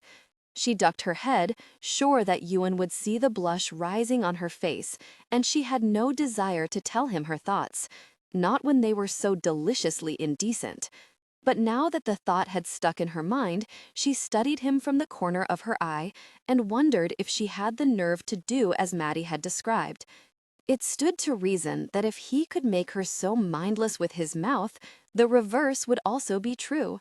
Are you finished yet, wife? Ewan drawled. She glanced down at the empty trencher and slowly set it aside. Aye, this was indeed the perfect time to try her wiles. She nearly giggled at the idea of her having wiles. Mother Serenity would be most stern over such a thought. Not wanting to seem too obvious, she took her time preparing for bed. She undressed with a great deal more care than she usually exerted, her every movement slow and sensual. Twice, she peeked to the side to see Ewan watch her, his eyes dark and hooded. When she was completely nude, she sashayed to the basin of water and made a great production of washing. She turned to the side to give Ewan a good view of her profile, and she heard him suck in his breath when her nipples puckered in the wake of the damp cloth. Having worked up the sufficient courage and having had enough time to formulate her plan, she tossed aside the cloth and moved toward the bed. "You're still clothed, husband," she murmured as she stood over him. Though he still wore his trews, they did nothing to disguise the form beneath. His desire was evident with every passing second. "Aye, lass, but I can remedy that." He started to push upward, but she reached down and pressed a hand to his chest. "'Tis my duty to undress you." He settled back onto the bed as her fingers went to the laces of his trews. As soon as she loosened them sufficiently, his desire was clear. She wasn't sure she'd ever get used to the intensity of his passion. When she had trouble tugging the material over his hips, he lifted them and his hands covered hers as he helped push it down his legs. When he would have sat up, she once again pushed him down, only this time she followed him down until her lips were a mere breath from his. She kissed him, enjoying the feel of his mouth beneath hers. Her hands wandered over his chest, and she marveled at how hard and solid he was. The roughness of his scars contrasted with the bristle of the hair underneath her palms. His nipples puckered and hardened under her touch, and she went back, rubbing over them again, fascinated by the reaction that was similar to her own. "What are you about, lass?" he murmured against her mouth. She smiled and nuzzled his jaw and kissed her way down to his neck just like he'd done to her. Judging by the sudden tension in his body, he liked it every bit as much as she had. "I have a theory," she whispered as she hovered just over one flat nipple. Then she flicked her tongue out and licked the point until it hardened and jutted outward. Ewan groaned. "What is your theory, lass?" Placing both hands on his chest, she trailed her tongue down his midline until it dipped into his navel. He flinched and arched upward, his desire prodding at her side. "My theory is that men might enjoy intimate kisses as much as women enjoy a man's intimate touch." Gosh, Ewan gasped out. They came together in passion, connecting deeply. Afterwards, breathless, he collapsed on the bed. His breaths came ragged and harsh, and his gaze slid hotly over her as his chest heaved up and down. "Come here, lass," he said hoarsely. He pulled her down on top of him so that their bodies fused, warm and sweaty. He wrapped his arms around her and held her tight as he pressed a kiss to her hair. Remembering Maddie's assertion that men were much more amenable after loving, Mairin lifted her head until her hair draped over his chest. "Ewan." His hands smoothed over her shoulders and down to cup her hips. He held her close as he stared up into her eyes. "Aye, lass. I would like your promise," she said. He cocked his head to the side. "What are you wanting me to promise? I realize we're newly married and I don't fully know the way of things, but I've discovered I'm a very possessive woman. I want your promise that you'll be faithful. I know 'tis common for some men to keep a lemon." She was interrupted by Ewan's scowl. Then he sighed. "Lass, you've just thoroughly worn me out. Do you mind telling me how on earth I'd have the energy to bed another woman?" She frowned.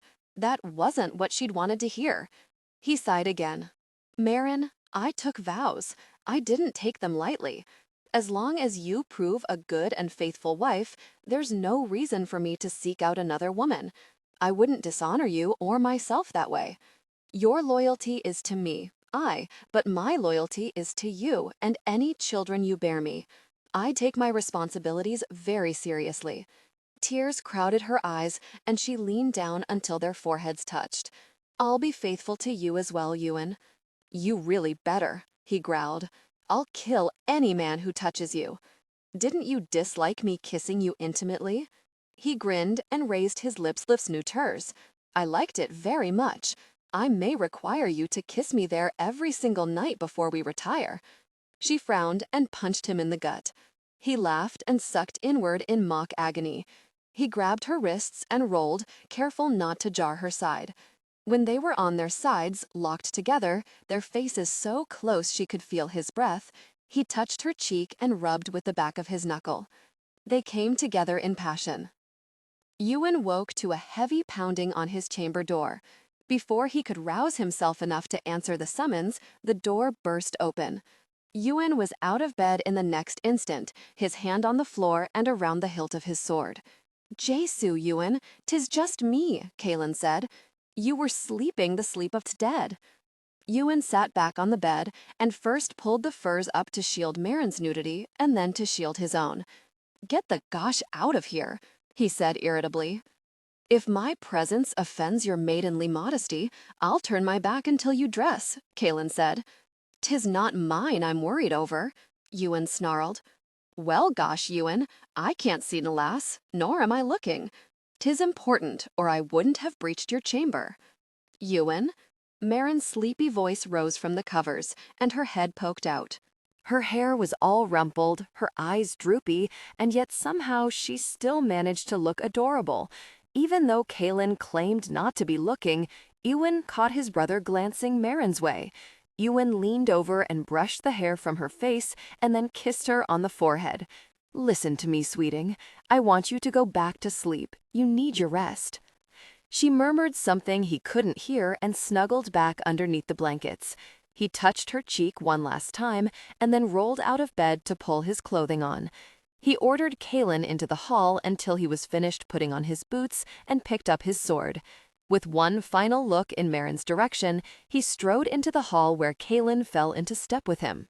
"Sweeting, you need your sleep," Kaelin mimicked. "I think you're missing your courage, brother." Ewan balled his fist and slammed it into Kaelin's jaw. Kaelin went reeling and had to catch himself on the wall to keep from falling down the stairs. "Well, gosh, Ewan, I have to say marriage doesn't agree with you," Kaelin said as he rubbed his jaw. "I think it agrees with me just fine." As they entered the hall, Ewan saw Alaric stride in, his clothing dusty and lines of fatigue creasing his face. "You dragged me from a warm bed for Alaric's arrival?" Ewan asked. "He said 'twas important. He sent a messenger ahead to summon you to meet him," Kaelin defended. "Ewan," Alaric called as he strode forward, "what's so urgent that you sent a messenger ahead of you?" "MacDonald is on his way here." Ewan frowned. "Here? Why? What happened, Alaric?" "You married. That's what happened. Laird MacDonald had every intention of marrying off his daughter to you. He's not pleased to discover that's no longer an option. He's insisted on meeting with you, no matter that you are newly married, as I tried to explain. He informed me that if you wanted this alliance, you would meet with him." Ewan cursed. "We're in no position to host anyone. We can barely feed our own clan, and now we have to host MacDonald and his men? We need weeks to prepare for an event such as this, not mere days." Alaric grimaced and closed his eyes. "What?" Ewan asked sharply. "Not days. Day." More curses blistered Ewan's lips. "Day? When is he arriving?" Alaric sighed and wiped his forehead wearily.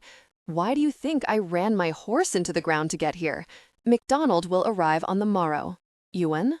Ewan whirled to see Mairin standing a short distance away, her gaze questioning. "May I have permission to speak?" He lifted a brow, surprised she'd even ask, but he also saw how nervous she appeared as she stared at his two brothers. He held out his hand and she hurried over to take it. "You have need of something, Mairin?" "I overheard, about Laird MacDonald coming. Is there trouble?" Worry shadowed her blue eyes as she stared up at him. "Nay, sweeting, no trouble. Laird MacDonald and I are in talks. 'Tis nothing for you to worry over. He'll be here tomorrow?" "Aye." She frowned and then squared her shoulders.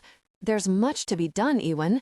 Are you going to be difficult about my injury and make me stay abed, or are you going to allow me to do my duty so that I'm not shamed beyond measure when we have important guests?" "Shamed?" She huffed in exasperation. "The keep is in no condition for visitors. There's cleaning to do, food to cook, instructions to give. Why, if someone arrived today, they'd think me the most incompetent of any laird's wife. Not only would I be shamed, but you would be shamed as well." She sounded so appalled over the idea that she would bring shame to him that his gaze softened. He squeezed her hand, which he still held between his own. As long as you promise to ease off if you start feeling any pain, I have no issue with you working to ready the keep. However, I expect any of the harder tasks to be taken by the other women. I don't want you doing anything to tear your stitches." Her smile lit up the entire room. Her eyes danced and she squeezed his fingers. She looked exuberant, like she wanted to fling her arms around him, but she collected herself and let go of his hand. "My thanks, Laird. I won't let you down." She bobbed a quick curtsy and hurried off. "Welcome home, Alaric," she called back. Then she stopped and turned, a frown marring her lips. She hastened back over to Alaric and took his hand. "Your pardon, I didn't even think to ask you if you'd had refreshment after your journey. Are you well? We are glad to have you home." Alaric looked befuddled as Mairin gripped his hand and shook it up and down as she spoke. "I'm fine, lass. Would you like me to have hot water brought up to your chamber so you can take a bath?" Alaric looked appalled by the suggestion, and Ewan stifled his laughter. Nay, the lock will suffice." Mairin frowned again. "Oh, but the lock is so cold. Wouldn't you prefer hot water?" Kaelin snickered. "Go ahead, Alaric. Have a nice long soak in the tub." Alaric sent Kaelin a quelling stare. Then he smiled gently at Mairin, which was good because Ewan didn't want to have to admonish his wife's feelings. "'Tis very good of you to think of me, but there's no need to have water brought up.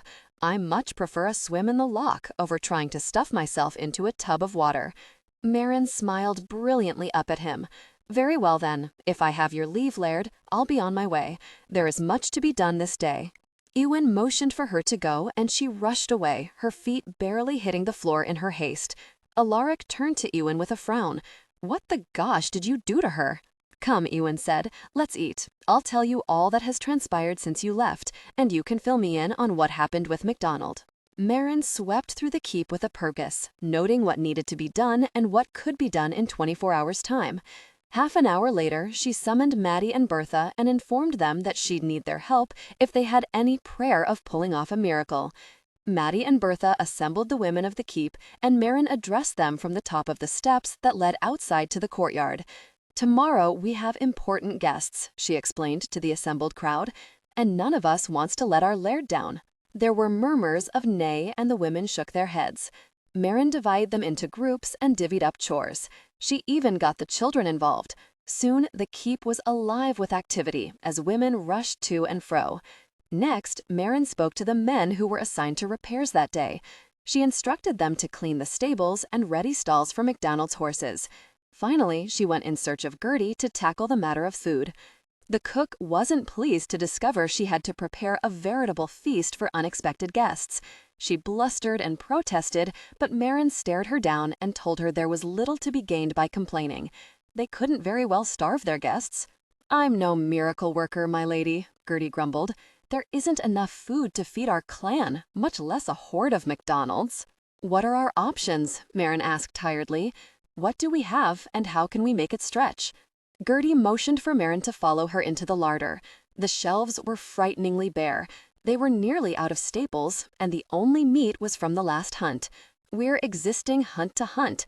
If the men fail to bring back food, we go without. We have none stored up. If we don't replenish our stocks in the coming months, the winter is going to be a hard one indeed." Mairin frowned unhappily. Hopefully her dowry would be delivered long before then, and the clan wouldn't ever have to go hungry again. It hurt her to imagine the children going without. She rubbed her forehead and temples as the ache intensified. "What if we send the men out to hunt? If they bring back something this evening, would you have time to prepare for an evening meal on the morrow?" Gertie rubbed her chin and thoughtfully perused the storeroom. The shelves were frighteningly bare. They were nearly out of staples, and the only meat was from the last hunt. "We're existing hunt to hunt. If the men fail to bring back food, we go without. We have none stored up. If we don't replenish our stocks in the coming months, the winter is going to be a hard one indeed." Mairin frowned unhappily. Hopefully her dowry would be delivered long before then, and the clan wouldn't ever have to go hungry again. It hurt her to imagine the children going without. She rubbed her forehead and temples as the ache intensified. "What if we send the men out to hunt? If they bring back something this evening, would you have time to prepare for an evening meal on the morrow?" Gertie rubbed her chin and thoughtfully perused the storeroom. If they could bring me back a mess of rabbits, I could make a stew and use the few bits of venison we have left over. 'Twould have a good flavor, even if there wasn't a whole lot of meat.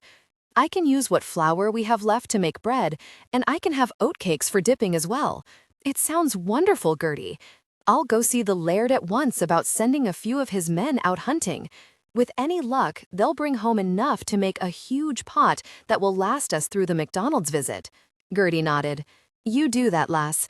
I'll start on the bread in the meantime. Mairin left and went in search of Ewan. She found him in the courtyard, overseeing a group of younger men as they went through a series of exercises. Remembering what had happened last time, she waited patiently on the perimeter until Ewan saw her. She gave a small wave and motioned him over. He spoke a few words to his men and then came over to where she was. Ewan, we have need of rabbits, as many as can be gotten. Is there any way you could spare some men for hunting? Ewan glanced across the courtyard to where his brothers were engaged in a heated sparring session. Curses rang out from both Kaelin and Alaric as they tried valiantly to best the other. I'll go myself, Ewan said. I'll take Kaelin and Alaric. We'll bring back the rabbits you need. She smiled. Thank you. Gertie will be relieved. She was in a panic over how to feed the McDonald's. Ewan's eyes went dark and his lip curled. I'll make sure the clan is provided for. I always have. Mairin laid a hand on his arm. I know you will, Ewan. When my dowry arrives, we won't have to worry about what to eat anymore. He touched her face, palming her cheek for a long moment before letting his fingers trail down to her jaw. You're a miracle to this clan, lass. We'll be hale and hearty again thanks to you. She flushed to the roots of her hair, warmed by the tenderness in his touch. I'll be going now. Expect us back before sundown. She watched as he strode across the courtyard and called for Alaric and Kaelin. Then she turned and hurried back to the steps of the keep. There was still much to be done in preparation for the McDonald's. She'd be lucky if she slept any this night. Mairin surveyed the hall with weary appreciation. It was nearly dawn, and the women had worked through the night.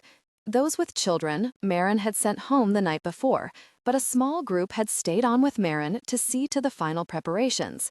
The result was astonishing. Not that Mairin would ever want to do such a thing again in less than a day, but she was well satisfied with the results. The inside of the keep sparkled. The floors and walls had been washed. The candles in the ceiling fixtures had been replaced with new ones, and light danced shadows along the ceilings. Sweet-smelling flowers rid the musty odor of sweat and dirt, and Mairin had taken furs from the bedchambers to line the floor in front of the great stone fireplaces. The smell of simmering stew had tortured Mairin for the last hours, as Gertie had prepared the rabbits that Ewan and his brothers brought back from the hunt. She was drooling over the idea of a hot piece of crusty bread straight from the oven. Ewan had tried to get Mairin to take to their bed hours before, but she'd been adamant that the tasks be done since they didn't know exactly when Laird MacDonald would arrive. It looks wonderful, my lady, Maddie said proudly. Mairin looked over to where Bertha and Maddie stood, and she smiled. Aye, it does. It looks nothing like before. Even with the repairs that must be done and the damage from the fire, no one can find fault with our work. Bertha wiped a stray hair from her forehead. The Laird will be proud to welcome guests here. You've performed a miracle. Thank you both for giving up your night to help me, Mairin said. You and Maddie tell the other women to take to their beds and not to worry about rising before noon. The other serving women can take over your duties while you rest. Both women nodded gratefully and hurried off, leaving Mairin alone in the hall. Mairin surveyed her handiwork one more time before she turned and trudged toward the stairs. She'd not exactly kept her word to Ewan. Her side pained her considerably, and she hoped she hadn't torn any of the stitches. But the truth of the matter was, the work needed to be done, and it wasn't fair to expect the women of the keep to work long hours if she herself wasn't willing. She felt great satisfaction in the role she'd taken on. The women had worked long and hard, but with a cheerful spirit. They had gone to great lengths to please Mairin, and even Adam in turn pleased her. For the first time, this felt like home. Her home, and she felt truly a part of the McCabe clan. She eased into her chamber, but she needn't have bothered. Ewan was awake and dressed and was just finishing putting on his boots. He frowned when he caught sight of her and immediately stood, his hand going out to steady her when she swayed. "You've put in far too many hours," he admonished. "Are you in pain? Did you tear your stitches?" She leaned her forehead on his chest, content to remain there for a moment as she collected herself. He swept his hands up her arms to her shoulders and squeezed. "You're going straight to bed, lass. I won't have any argument. And you aren't to rise until the McDonalds arrive. Are we understood?" "Aye," she mumbled. She wouldn't even have to pretend to obey that order. "Come, let me see your wound." He guided her toward the bed and with gentle hands divested her of her clothing. "'Tis a sin how expertly you rid a woman of her clothing," Mairin grumbled. He smiled as he turned her to her side. He thumbed over the stitched area and frowned when she flinched. "'Tis red and swollen. You're not taking proper care, Mairin. If you aren't careful, you're going to end up in bed with a fever." She yawned broadly and fought to keep her eyes open. There's too much to do to be abed with fever. He leaned down and kissed her forehead, leaving his lips there a moment. "You don't feel warm to the touch. Yet. Sleep. I'll have one of the women send up hot water for your bath when I receive word the McDonalds have reached our border." "That would be nice," she murmured sleepily, but she had already lost her hold on wakefulness, and she surrendered to the darkness. Mairin came awake to a knock at her chamber door. She blinked to brush the heavy veil of sleep aside, but it felt as though someone had poured sand in her eyes. "Lady McCabe, we have your water for your bath," came the call from the door. "The McDonalds will arrive within the hour." That woke her up. She shoved aside the bed covers and hurried to answer the summons. The women carried in pails of water, and soon Mairin was immersed in the comfort of hot water. As much as she would have loved to have soaked until the water chilled, she hurried through the washing of her hair. Two of the maids remained to help dry and brush out her hair. Mairin was fidgety and agitated throughout the process. She was nervous. This was her first real test as the new lady of the keep. She didn't want Ewan or the McDonalds to find her lacking. She dressed in her wedding finery and descended the stairs an hour later. The hall was bustling with activity, and Ewan stood talking with his brothers near the high table. When she entered, Ewan looked up and saw her. The approval in his eyes made her spirits soar. He gestured for her to come to him, and she hurried over to stand next to him. "You're just in time to greet our guests with me," he said. "They arrive in a few minutes' time." Ewan led her from the hall, his brothers following behind. When they reached the courtyard, the McDonald soldiers were filing over the bridge and through the courtyard arch. She was, of course, biased, but the McCabes presented a much more impressive sight. Ewan stood on the steps with Mairin by his side, as the man in front dismounted and gave Ewan a nod. "'Tis good to see you again, Ewan, to spend far too long. When last I was here, your father greeted me. I sorely regret his passing." "As do we all," Ewan said. "May I present my lady wife, Mairin McCabe." Ewan escorted her down, and she curtsied in front of the other laird. Laird MacDonald took her hand and bowed, pressing a kiss to her knuckles. "'Tis a great pleasure to meet you, Lady McCabe." "The honor is mine, Laird," she said. "I offer you and your men refreshment if you would come into the hall. The meal is set and ready to serve at your leisure." The Laird smiled broadly and then gestured behind him. "May I present my daughter, Riona MacDonald?" The young woman was reluctant in both manner and expression as she edged forward. So this was the woman whom Laird MacDonald wanted Ewan to marry. It was all Mairin could do to keep the frown from her face. The lass was quite beautiful. Indeed, her hair shone in the sun like spun gold, and her complexion wasn't marred by a single blemish. Her eyes were a peculiar amber color that caught the highlights in her hair and seemed similarly gold in the sunshine. Mairin cast a quick glance at Ewan to judge his reaction. The last thing she wanted was for him to feel regret that he'd missed an opportunity to wed this woman. Ewan's eyes glimmered with amusement. He probably saw right into Mairin's head and plucked out her thoughts. Mairin turned and smiled to the other woman. "Do come in, Riona. I'm sure you must be fatigued from your travel. You can sit by me at the table, and we can become acquainted." Riona offered a faltering smile of her own and allowed Mairin to take her arm to lead her inside. The meal was a lively affair. Laird MacDonald was a loud, boisterous man, and he ate with an enthusiasm that appalled Mairin. Why, if she had to feed this man on a regular basis, the McCabe hunters would be hunting night and day with no rest in between. Gertie frowned her disapproval as she refilled the Laird's trencher for the third time.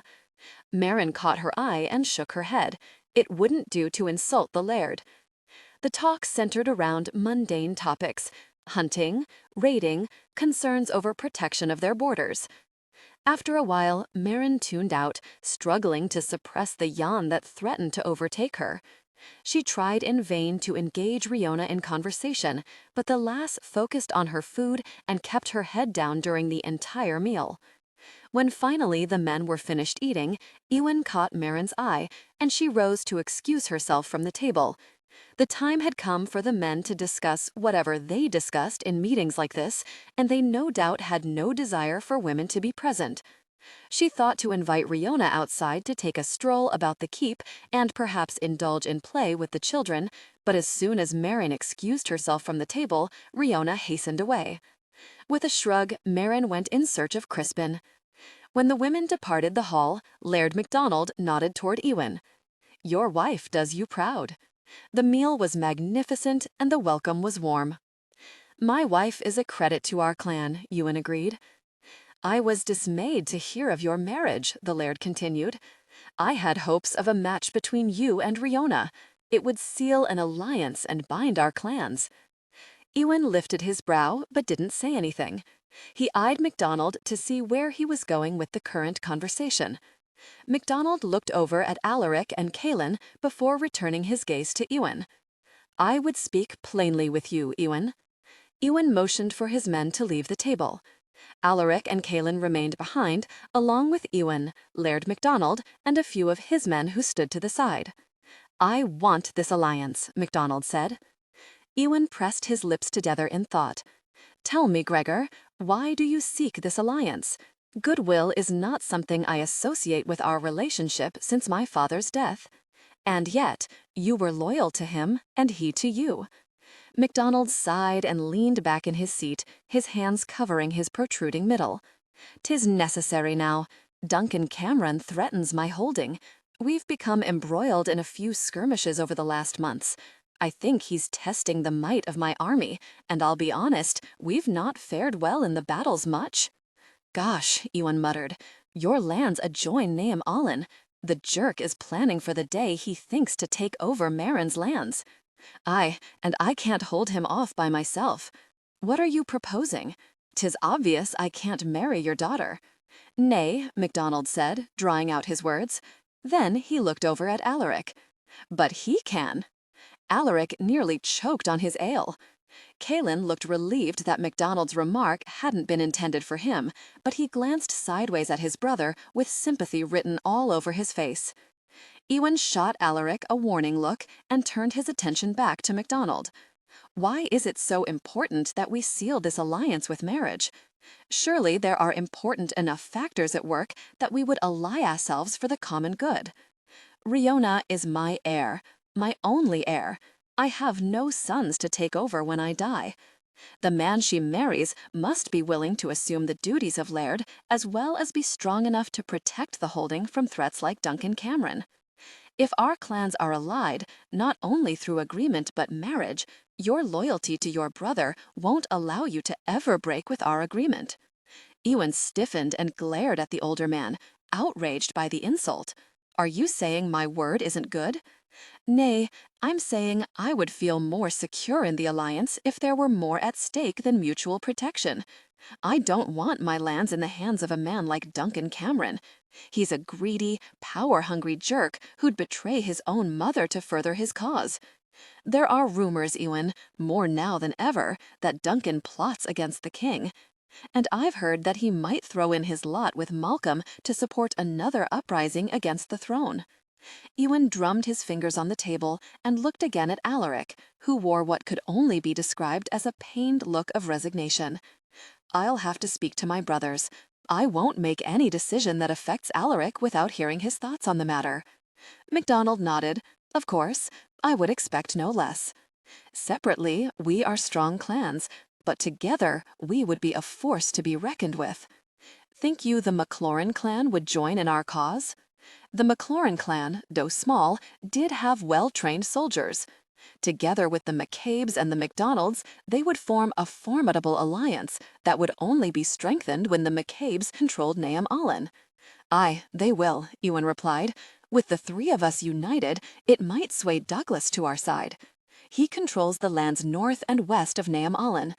If we plant the idea of Duncan Cameron sniffing around Naam Allen, he'll come around fast enough, MacDonald said.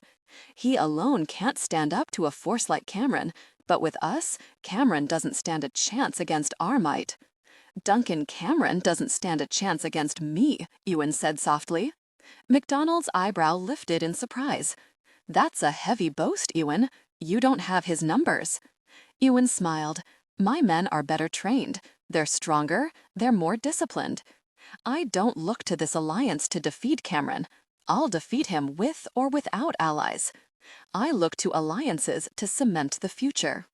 At MacDonald's disbelieving look, Ewan leaned back in his seat. Would you care for a demonstration, Gregor? Perhaps you'd like to view firsthand those you ally yourself with. MacDonald's eyes narrowed. What sort of demonstration? Your best men against my best men. A slow smile spread across the older man's face. I like a good contest, I do. You're on. What shall we wager? Food, Ewan said. 3 months' store of meat and spices. God's teeth, you drive a hard bargain. I can't afford to part with that kind of bounty.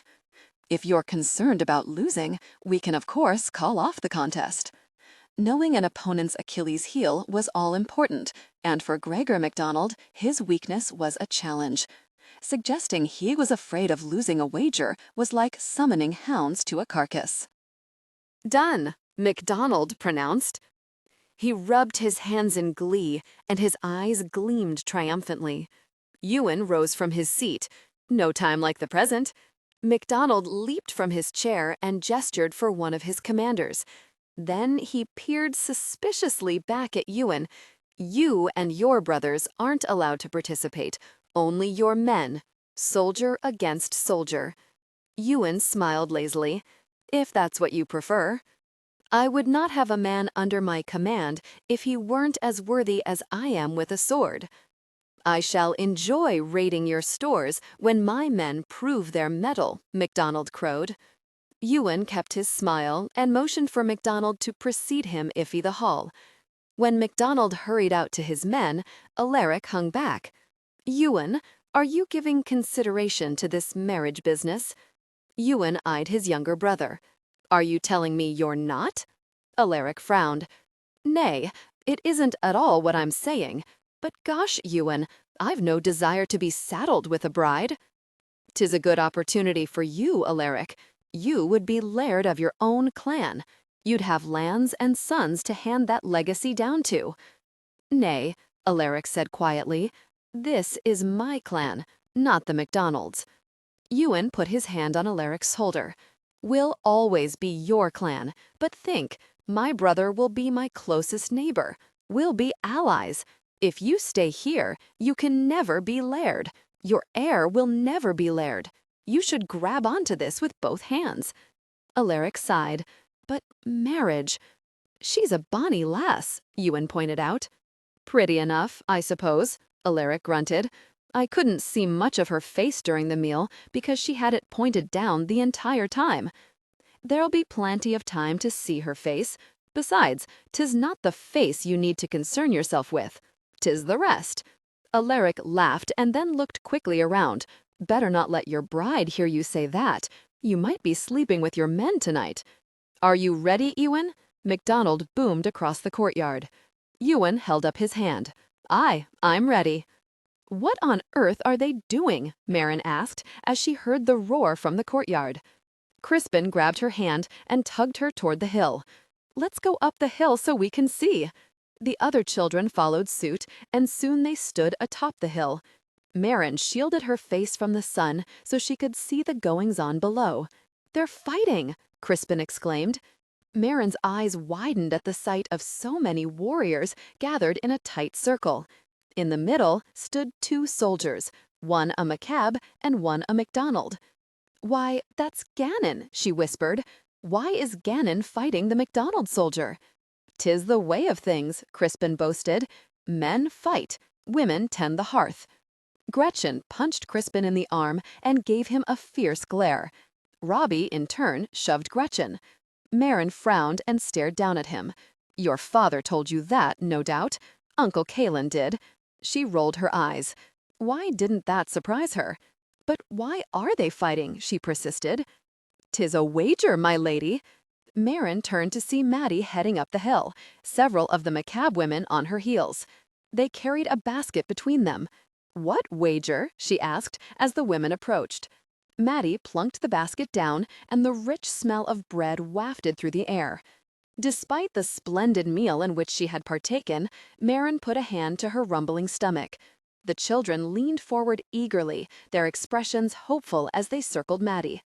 "Our Laird and Laird MacDonald have a wager as to whose men can best the other," Maddie said, as she began passing out bread to the women now sitting on the ground. Then she passed a hunk to each of the children. She motioned to Mairin. "Join us, my lady. We thought to have a picnic and cheer the McCabe warriors on." Mairin settled onto the ground, spreading her skirts about her legs. Crispin plopped down next to her and began devouring his treat. Mairin took a piece of the bread and tore a piece off. As she placed the bit to her lips, she frowned. "What's the wager?" Maddie smiled. "Our Laird is cunning. He wagered 3 months' stock of food. If the McCabes win, we'll collect meat and spices from the McDonald's stores." Mairin's mouth gaped open. "But we don't have 3 months' stock of food." Bertha nodded sagely. "Exactly. He wagered the thing we need the most. 'Twas brilliant and well thought out of him. But what if we lose? We can't possibly afford to part with such riches. We don't even have it to lose." One of the older women psked under her breath. "Our warriors won't lose. 'Tis disloyal to think they would." Mairin scowled. "I'm not being disloyal. I just thought it was odd the Laird would wager what we don't have." "Since we won't lose, it really isn't an issue," Maddie said, patting Mairin's arm. "Oh, look, Gannon's won his bout, and now 'tis Cormac's turn," Christina exclaimed. "He's ever so handsome, isn't he?" The women around Christina smiled indulgently. Maddie leaned forward and whispered conspiratorially, "Our Christina has eyes for Cormac." Mairin observed the way Christina's cheeks went pink as soon as Cormac strode into the circle. His shirt was off, and the muscles bulged and rippled in his arms. He did make a fine sight. Not as fine a sight as Ewan, but still not bad at all. Christina gasped when Cormac took a particularly hard blow and fell back. She covered her mouth with her hand and stared as the warrior picked himself up and lunged forward again. The sounds of clanging metal pierced the air as Cormac fought with renewed vengeance. It was over seconds later when Cormac's opponent's sword went flying through the air.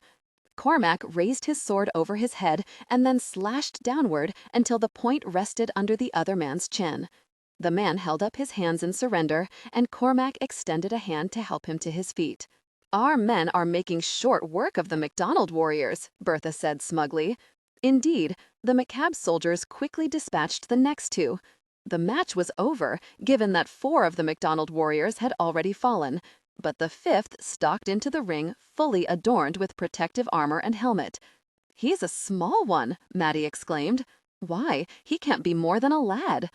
Evidently, Diarmid, who'd been chosen to go last, agreed, because he stood to the side, a perplexed look on his face. When the smaller warrior raised his sword, Diarmid shook his head and strode forward. Though he was a great deal smaller than Diarmid, he proved to be extremely nimble and agile. He deftly avoided blows that would likely have knocked him from his feet. The MacDonald warriors, inspired by the best performance thus far, surged forward shouting encouragement to the lad. He was quick to parry, and he had Diarmid fighting to remain on his feet. Mairin found herself holding her breath, impressed by the smaller man's courage. She leaned forward as Diarmid dodged a barrage of thrusts, and she held her breath when the lad jumped to avoid Diarmid's leaping kick. "'Tis so exciting," Gretchen whispered beside her. Mairin smiled at the little girl who was so enraptured by the spectacle in front of them. "Aye, it is. It looks like Diarmid has his hands full with the lad." The fight wore on, and it was apparent that Diarmid was frustrated by his inability to make the much smaller man yield. Diarmid's movements became more desperate and wild. It was clear he wanted to end the fight, and just as clear the lad was having none of it. Then an amazing thing happened. Diarmid lunged, and the lad's leg shot out, tripping Diarmid. In an instant, the lad leaped on top of Diarmid with a yell worthy of the most seasoned warrior. Sword held high, he slashed downward until the point rested against the vulnerable flesh of Diarmid's neck. Diarmid glared up at the youth, but finally dropped his sword in concession. "The lad has bested our Diarmid," Maddie whispered. Slowly, the lad rose and extended his hand down to Diarmid. He pulled himself up, nearly knocking the lad off his feet as he struggled with the weight of the much larger warrior. The MacDonald man staggered back, then sheathed his sword. Then he yanked his helmet from his head, and a mass of golden hair spilled from the confines. Rihanna MacDonald stood in front of the assembled men, her hair flashing in the sun. The women next to Mairin gasped in astonishment. "'Tis a lass!" Gretchen exclaimed in delight. She rounded on Robbie, her eyes gleaming with unholy light. "See, I told you that women could be warriors." Crispin and Robbie were both staring at Rihanna with a mixture of awe and grudging admiration. Rihanna's father was apoplectic. He shoved through the crowd of men, his face mottled in rage. He waved his arms and shouted at Rihanna, and Mairin strained to hear his words.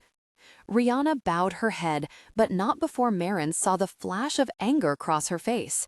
Rihanna's free hand curled into a fist at her side, and she took a step back from her ranting father. Mairin was on her feet, her heart going out to the woman, despite the fact that she donned man's garb and humiliated a McCabe warrior. Indeed, Diarmid was furious, his face as dark as a storm cloud. Still, Mairin found herself hurrying toward the courtyard, intent on rescuing the lass from a horde of angry men. Murmuring pardons, she elbowed through the men, ignoring their irritated murmurs when she shoved them aside. Getting through the last line was difficult because the warriors were all shoulder to shoulder. She poked and prodded without success, and finally she kicked one in the back of the knee, causing it to buckle. He turned with a snarl until he saw who was behind him. His expression turned to one of shock, and he hastily stepped aside to let Mairin through.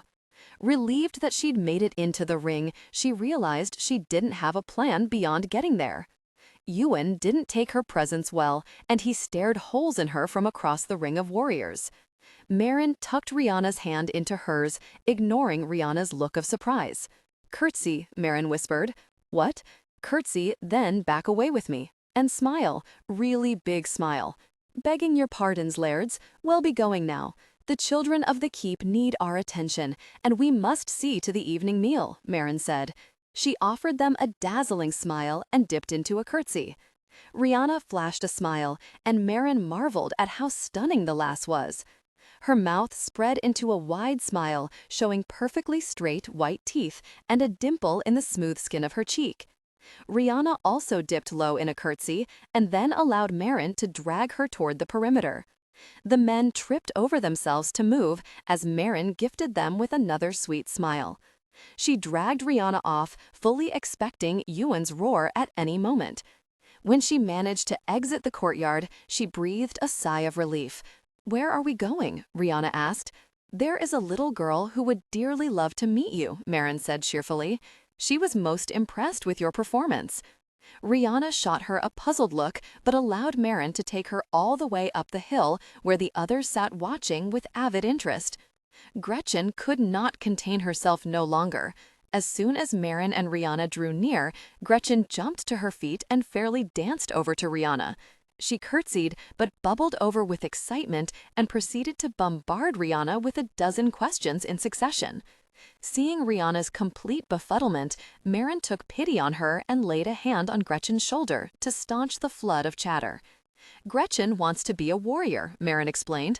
"It was explained to her that women couldn't be warriors, and now she's decided that 'tis obviously an untruth since you defeated Diarmid in swordplay."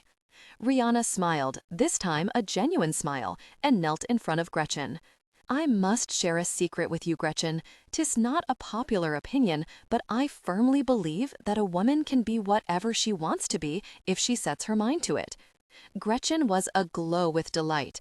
Then she became somber as she looked beyond Rihanna to the courtyard. Your papa wasn't happy that you fought Dormid. Rihanna's eyes darkened from the light gold to an amber hue. My father despairs of ever making a lady of me. He's not impressed with my skills as a warrior. I'm impressed, Gretchen said shyly. Rihanna smiled again and took Gretchen by the hand. Would you like to touch the hilt of my sword? Gretchen's eyes rounded and her mouth dropped open. Could I? Rihanna guided her hand down until it hovered over the jewel-encrusted hilt of the sword. 'Tis smaller than a normal sword. 'Tis lighter, too. Makes it easier for me to wield it. That's amazing, Gretchen breathed. I want to see, Robbie said belligerently. He and Crispin both shoved forward, their eyes bright with wonder. Can we touch? Crispin whispered. As reticent as Rihanna had been over the meal, she was open and friendly with the children. Mairin decided she must just be extremely shy. As the children gathered around Rihanna, chattering and exclaiming over her sword, Mairin chanced a glance back at the courtyard to see Ewan standing in the distance, hands knotted at his waist as he stared at her. She offered a small wave and turned away before he got any ideas about summoning her. When the children drifted away from Rihanna, Mairin eyed the other woman. Would you like to have a bath drawn before the evening meal? Rihanna shrugged. I usually swim in the loch, but I suppose it would horrify my father if I were to do so here. Mairin's eyes widened. Are you mad? The water is frigid. Rihanna smiled. 'Tis good training for the mind. Mairin shook her head. I have no understanding for someone who would forego the joys of a tub full of hot water for a hellish swim in an icy loch. Since swimming in the loch isn't a possibility, I'll gladly take you up on your kind offer of a hot bath, Rihanna said with a grin. Then she cocked her head to the side and looked at Mairin with an odd expression on her face. I like you, Lady McCabe. I don't appall you as I do others, and the way you waded through the men to rescue me was very well done. Mairin flushed. Oh, do call me Mairin. If we're to be friends, 'tis only appropriate that you should address me thusly. Maddie cleared her throat behind Mairin, and Mairin turned, horrified that she'd forgotten her manners. Rihanna, I want you to meet the women of my clan. Each woman stepped forward in turn, and Mairin went down the line, introducing those whose names she remembered. Maddie supplied the names that Mairin hadn't learned as of yet. When they were done, Maddie directed the women back to the keep so they could heat water for Rihanna's bath. After showing Rihanna to the chamber she would occupy, Mairin went below stairs to check on the plans for the evening meal. She was nearly to the kitchens when Ewan entered the hall. Laird MacDonald accompanied him, and Mairin quickened her step. Where is my daughter? Laird MacDonald demanded. Mairin paused and turned to face the surly Laird. She's above stairs, seeing to her bath and dressing for the evening meal. Apparently mollified by the idea that his daughter wasn't out battling more warriors, the Laird nodded before turning back to Ewan. Mairin waited a moment, fully expecting Ewan to reprimand her for her interference, but he looked past Laird MacDonald and winked. It was done so fast that she was sure she'd seen wrong. The idea of the Laird doing something like winking was too much to contemplate. Sure she'd imagined it, she headed for the kitchens once more. Mairin was long asleep when Ewan came to their chamber that night. He stood by the bed and watched as she slept, so burrowed under the furs that only her nose peeked out. Talks with MacDonald had rapidly deteriorated as more ale had been consumed.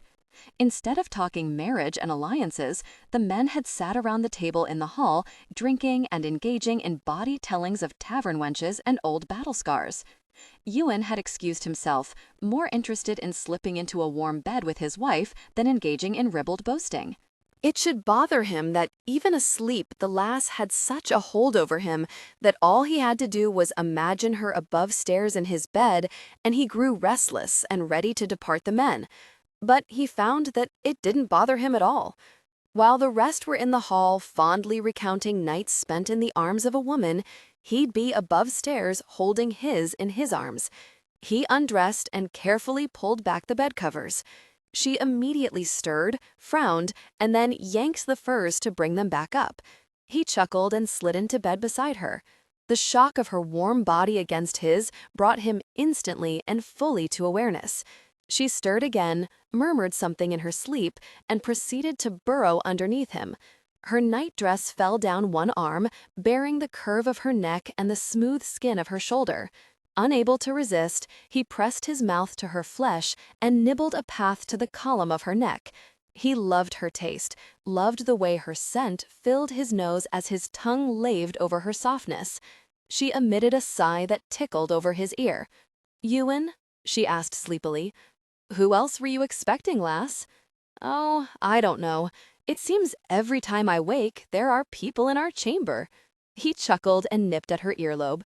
"You aren't angry with me?" He drew back and stared down at her. "What have you done now?"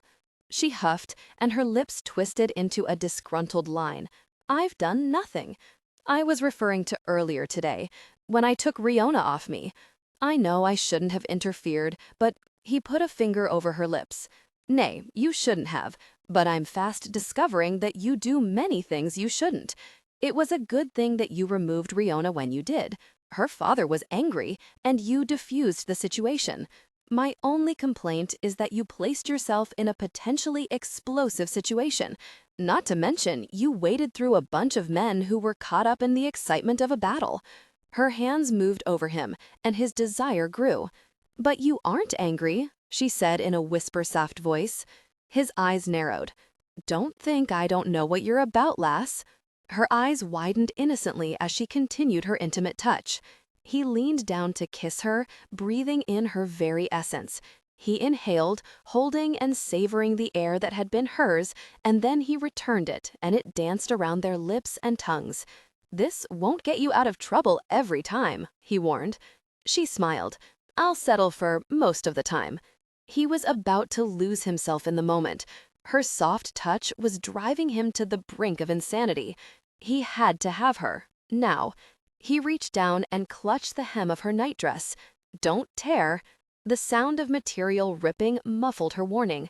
He moved closer, their bodies aligning. He found her warmth, and with one movement, they came together intimately.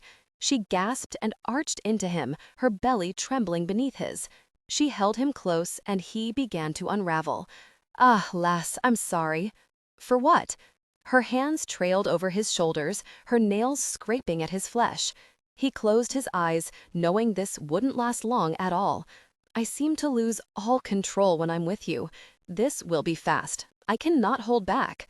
"'Tis all right," she whispered, "for I find I cannot hold back either." She moved with him. It was too much for him to bear. Passion peaked, they connected, deeply, giving in to desire. Afterwards, breathless. Unwilling to deprive himself of her sweetness just yet, he held her close, riding the aftershocks as she trembled around him. He leaned forward, resting his weight on her. She was breathing hard, her puffs of air blowing over his neck and chest. Her body was tangled around his, arms and legs clutching him and holding him close as if she'd never let go. He liked that. Aye, he liked it a lot. Finally, he rolled to the side, but kept her limbs entwined with his. He wanted her apart as him. He liked the sight of her much smaller body secured by his. She was his. She gave a lusty yawn and nuzzled into his chest. He knew she was asleep in a matter of moments, but he remained awake, liking the feel of so much feminine sweetness in his arms. When he finally slept, he was careful to keep her as closely linked to him as possible. The next day, Mairin busied herself with the women to prepare the noon meal, while Ewan was occupied with Laird MacDonald. The two men had gone hunting that morning, and much to Riona's displeasure, she'd been left out of the hunting party. She sat in the hall dressed in man's garb, a loose-fitting tunic swallowing the upper half of her body, looking bored and faintly terrified by all the bustling going on around her. Riona was a bit of a mystery to Mairin. She wanted to ask the lass about her apparent fascination with the duties of a man, but she was afraid of insulting the woman. Mairin had heard from Maddie that Laird MacDonald sought to marry his daughter to Alaric to seal the alliance with the McCabe clan, and that in fact the Lairds were in talks of just such an arrangement. Mairin pitied Riona because she gained the distinct impression that Riona had no desire to marry, And Mairin could only imagine Alaric's reaction to the proposed arrangement. What did the lass hope to accomplish by engaging in such shocking activities that obviously brought her father's ire down on her? And Alaric, surely he wouldn't be accepting of his wife's wish to engage in swordplay. Ewan would be appalled, and Alaric was no different in his thinking. All the McCabe brothers had firm ideas of a woman's role, and it was definitely not the path that Riona had chosen. Riona needed someone more understanding, though Mairin couldn't imagine any warrior allowing his wife the freedoms that Riona apparently enjoyed. Mairin shook her head and allowed Riona to remain sprawled in one of the chairs to watch the goings-on around her. "Is everything prepared?" Mairin asked Gertie as she entered the sweltering heat of the small cooking area. "Aye, I've just taken the bread from down on the fire, and the stew is simmering. As soon as the men return, I'll begin putting out the food." Mairin thanked Gertie and then retraced her steps into the hall. A noise at the entrance told her that her husband had returned, and she went to greet him. She stood back, waiting for him to enter fully. He came in, Laird MacDonald just behind him, with Caelan and Alaric bringing up the rear. "Welcome home, husband. If you and the Laird would take your seats at the table, the meal will be served." Ewan nodded his acknowledgement, and she retreated to tell Gertie to begin the serving. More of Ewan's men filtered in, mixing with Laird MacDonald's soldiers. The 3 tables in the hall quickly filled up, while the men who hadn't gained seats waited at the entrance to the kitchen for their portion. Unsure of any marriage arrangement, since Ewan hadn't seemed fit to share Laird MacDonald's proposal with Mairin, she opted to seat Riona beside her, with Laird MacDonald across the table on Ewan's other side. Alaric and Caelan would occupy the 2 seats next to Laird MacDonald. The meal was a loud, boisterous event, as the morning's hunt was recounted for all to hear. Food and serving dishes went everywhere, and Mairin found herself confused at one point as to which goblet was hers. She reached for the goblet between Ewan and herself and took a sip to chase down her food. She wrinkled her nose at the bitter taste and hoped that the entire batch of ale hadn't gone bad. She set it aside so Ewan wouldn't drink it and motioned for Gertie to bring the Laird another cup in case it was indeed his. Laird MacDonald kept Ewan engaged in talks of border protection, increased patrols, and the plan to strengthen their alliances by talking with Douglas. Mairin paid only partial attention to the chatter as she watched Riona pick idly at her portion. She was wondering what topic she could engage the other woman in when a cramp rippled across her belly. She frowned and put a hand to her abdomen. Had the food been bad? But surely it was too soon to feel the effects, and the meat was fresh, brought in just 2 days ago. She watched the others but saw no sign of discomfort. In fact, everyone dug into their food with seeming satisfaction for the taste. She reached for the goblet that had replaced the bitter ale when another cramp viciously seized her stomach. She gasped for breath, but the pain was so intense that she doubled over. Another pain knifed through her, gripping her middle in an unrelenting knot. Her vision blurred, and she felt a sudden urge to vomit. She shot to her feet and, in her haste, knocked over Ewan's goblet. The liquid spilled over the table and into Ewan's lap. Ewan jerked his head from his conversation with MacDonald, a frown marring his lips. She swayed and then doubled over, a cry escaping as fire twisted her innards. Riona jumped up and bent anxiously over Mairin, her face creased with concern. Around her, murmurs arose as everyone focused on their mistress and her obvious distress. Mairin! Ewan was on his feet, his hands reaching to steady her. She would have fallen had he not hauled her up against him. She went limp, her legs no longer able to sustain her weight. "Mairin, what's wrong?" Ewan demanded. "Sick," she gasped. "Oh God, Ewan, I think I'm dying. The pain." She sagged again, and Ewan went down with her, easing her weight to the floor. Above her, Alaric's worried face appeared. "What in the world is going on, Ewan?" Alaric demanded. He shoved Riona back and maintained a protective perimeter around Mairin. And then she turned her head and retched all over the floor. The sound was awful even to her own ears, but it felt 10 times worse. It was as if she'd swallowed 1,000,000 pieces of glass and they were shredding her insides. She curled into a ball on the floor in so much pain that in a moment of weakness, she prayed for death. "Nay," Ewan roared, "you won't die. I won't allow it. Do you hear me, Mairin? I won't allow it. You will obey me, gosh darn it. For once you will obey." She whimpered as Ewan hauled her from the floor. She winced as his shouts rung in her ears. He yelled orders, and the hall was alive with the sound of scrambling feet and answering exclamations. She was jostled about in Ewan's arms as he charged up the stairs. He burst into their chamber, all the while shouting demands to the rest of his clan. He wasn't gentle as he laid her on the bed. Her stomach heaved again as the smell of her own vomit seared her nostrils. Her dress, it was ruined. Now she couldn't even be buried in it. Ewan clasped her face in his hands and leaned down until their noses were nearly touching. "No one is burying you, lass. Do you hear? You will live, or so help me, I'll follow you to hell and drag you back kicking and screaming the entire way." "I hurt," she whimpered. His touch gentled as he smoothed the hair from her face. "I know, lass. I know you hurt. I'd bear it for you if I could. Promise me you'll fight. Promise me." She wasn't sure what she was supposed to fight, and the pain screaming through her insides made her want to curl into a ball and close her eyes.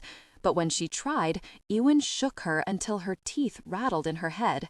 "Ewan, what's wrong with me?" she whispered, as another wave of pain overwhelmed her.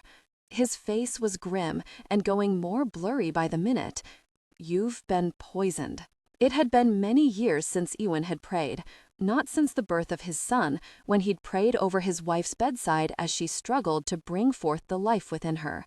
But he found himself offering fervent prayer now as he stood over Mairin's bedside.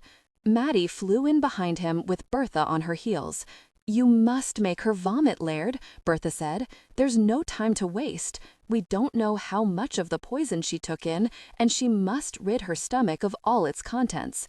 Ewan bent and grasped Mairin by the shoulders, rolling her to the edge of the bed so her head hung over the side. He took her face gently between his hands and pried her mouth with his thumb.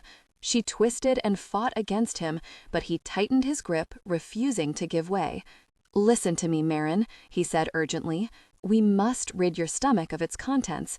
I must make you vomit. I'm sorry, but I have no choice."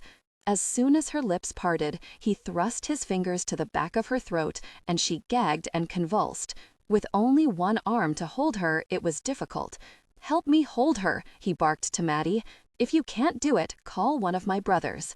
Bertha and Maddie both leapt forward, pressing their full weight against Mairin's body. Mairin gagged again, and she vomited onto the floor. "Again, Laird," Bertha urged. "I know 'tis difficult to see her in such pain, but if she's to survive, it must be done." He'd do anything to keep her from dying, even if it meant causing her agony. He held her head and forced her to retch. Again and again she heaved until nothing more would push itself out. Her entire body was so rigid, it was a wonder she hadn't broken any bones yet. Still, he pressed on, determined to keep her alive. Finally, Bertha touched his arm. "'Tis done. You can release her now." Maddie got up and wet a rag with water from the wash basin and thrust it at Ewan. He wiped Mairin's mouth and then her flushed, sweaty forehead. Carefully, he eased her back onto the bed and then stripped the clothing from her body. He tossed the garments aside and instructed the women to clean the chamber to rid it of the noxious smell. He sat by Mairin's side as he pulled the covers to shield her nakedness. He watched anxiously, feeling so helpless that it kindled a rage so deep that he burned with it. He could hear the commotion outside his chamber door, knew his brothers were there and others, but he wouldn't take his eyes from Mairin. The women rapidly cleaned the mess from the chamber and removed the offending clothing. Moments later, Maddie returned, shutting the door firmly behind her. "Laird, let me take over her care," she said in a soft voice. "She's emptied her stomach. There's naught to do but wait now." Ewan shook his head. "I won't leave her." He ran a finger through her limp hair and touched her cheek, alarmed by how cool her skin felt to his touch. Her breathing was shallow, so light that many times he'd leaned his head down, afraid that no air escaped her nose any longer. She'd slipped into unconsciousness. She hadn't moved, hadn't stirred, or cried out from the vicious pain assaulting her. He didn't know what was worse, hearing her helpless cries or seeing her as still as death. They both frightened him greatly. Maddie stood by the bed for a long moment, and then with a sigh, she turned and left the chamber. Before Ewan could recline on the bed beside Mairin, his brothers burst into the chamber. "How is she?" Alaric demanded. Kaelin didn't speak, but the storm was there in his eyes as he stared down at Mairin.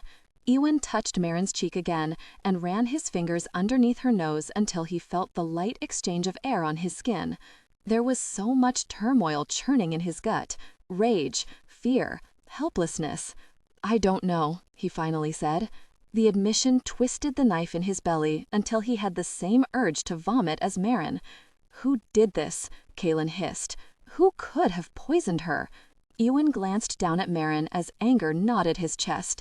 His nostrils flared, and he curled his fingers into tight fists. "MacDonald," he said through clenched teeth. "Gosh darn MacDonald!" Alaric reared back in surprise. "MacDonald?" Ewan stared hard at his two brothers. "I want you to stay with her, the both of you. Summon me if there is any change in her condition. Right now, I trust no one but you until I discover who is trying to kill my wife." "Ewan, where are you going?" Kaelin demanded, as Ewan stalked from the room. Ewan turned around as he reached the doorway. "To have a word with MacDonald." He stormed down the stairs, his sword drawn as he entered the hall where the majority of his soldiers were now assembled. They came to attention when they saw Ewan's sword at the ready. MacDonald stood to the side, surrounded by his guards. Riona was next to him, and the two were conversing in urgent tones. Tension knotted the air in the hall, so thick that Ewan's skin prickled with it. Riona looked up in alarm when she saw Ewan approach. She drew her sword and stepped in front of her father, but Ewan shoved her aside and she went reeling. The hall erupted in chaos. The MacDonald men lunged for Ewan, and Ewan's men reacted fiercely in protection of their laird. "Protect the woman," Ewan barked to Gannon. Ewan was on MacDonald before he could draw his sword. Ewan grabbed the older man by the tunic and slammed him against the wall. MacDonald's face purpled with rage and his cheeks puffed out as Ewan drew the collar of his tunic tighter around his neck. "Ewan, what is the meaning of this?" "Just how badly did you want me to marry your daughter?" Ewan asked in a dangerously low voice. MacDonald blinked in confusion before realization set in. Spittle peppered his lips as he huffed and made sounds of outrage. "Are you accusing me of poisoning Lady McCabe? Did you?" MacDonald's eyes narrowed in fury. He shoved at Ewan's hands in an attempt to dislodge Ewan's hold, but Ewan only slammed him into the wall again. "This is war," MacDonald spat. "I won't let this insult go unanswered. If you want war, I'll be more than happy to accommodate you," Ewan hissed. "And when I've wiped the earth with your blood, your lands and all you hold dear will be mine. You want to speak of insults, Laird? You come into my home, partake of my hospitality, and you try to kill my lady wife?" MacDonald paled and stared hard into Ewan's eyes. "I did not do this thing, Ewan. You have to believe me. I wanted Riona to marry you, but a marriage with your brother will do just as well. I did not poison her." Ewan's jaw twitched and his nostrils flared.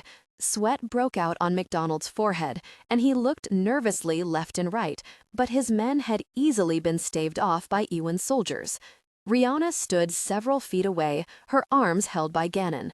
She was spitting mad, and it took Gannon's all to restrain her. There was no guilt in MacDonald's eyes. Did he tell the truth? The timing of MacDonald's arrival and Mairin's poisoning was too coincidental, or was it only made to appear that way? Ewan relaxed his hold and eased MacDonald away from the wall. "You'll excuse my rudeness, but I want you and your men off my lands at once. My wife lies deathly ill, and I know not if she'll survive. Know this, MacDonald. If she dies, and if I discover you did this thing, there is no rock in all of Scotland that you can hide under, no corner you can seek refuge in. What of our alliance? MacDonald babbled. All that concerns me right now is my wife. Go home, MacDonald. Go home and pray that she lives. We'll speak of our proposed alliance another day. He all but threw MacDonald toward the door leading from the hall. Ewan, the lass is sick again. She's retching something fierce.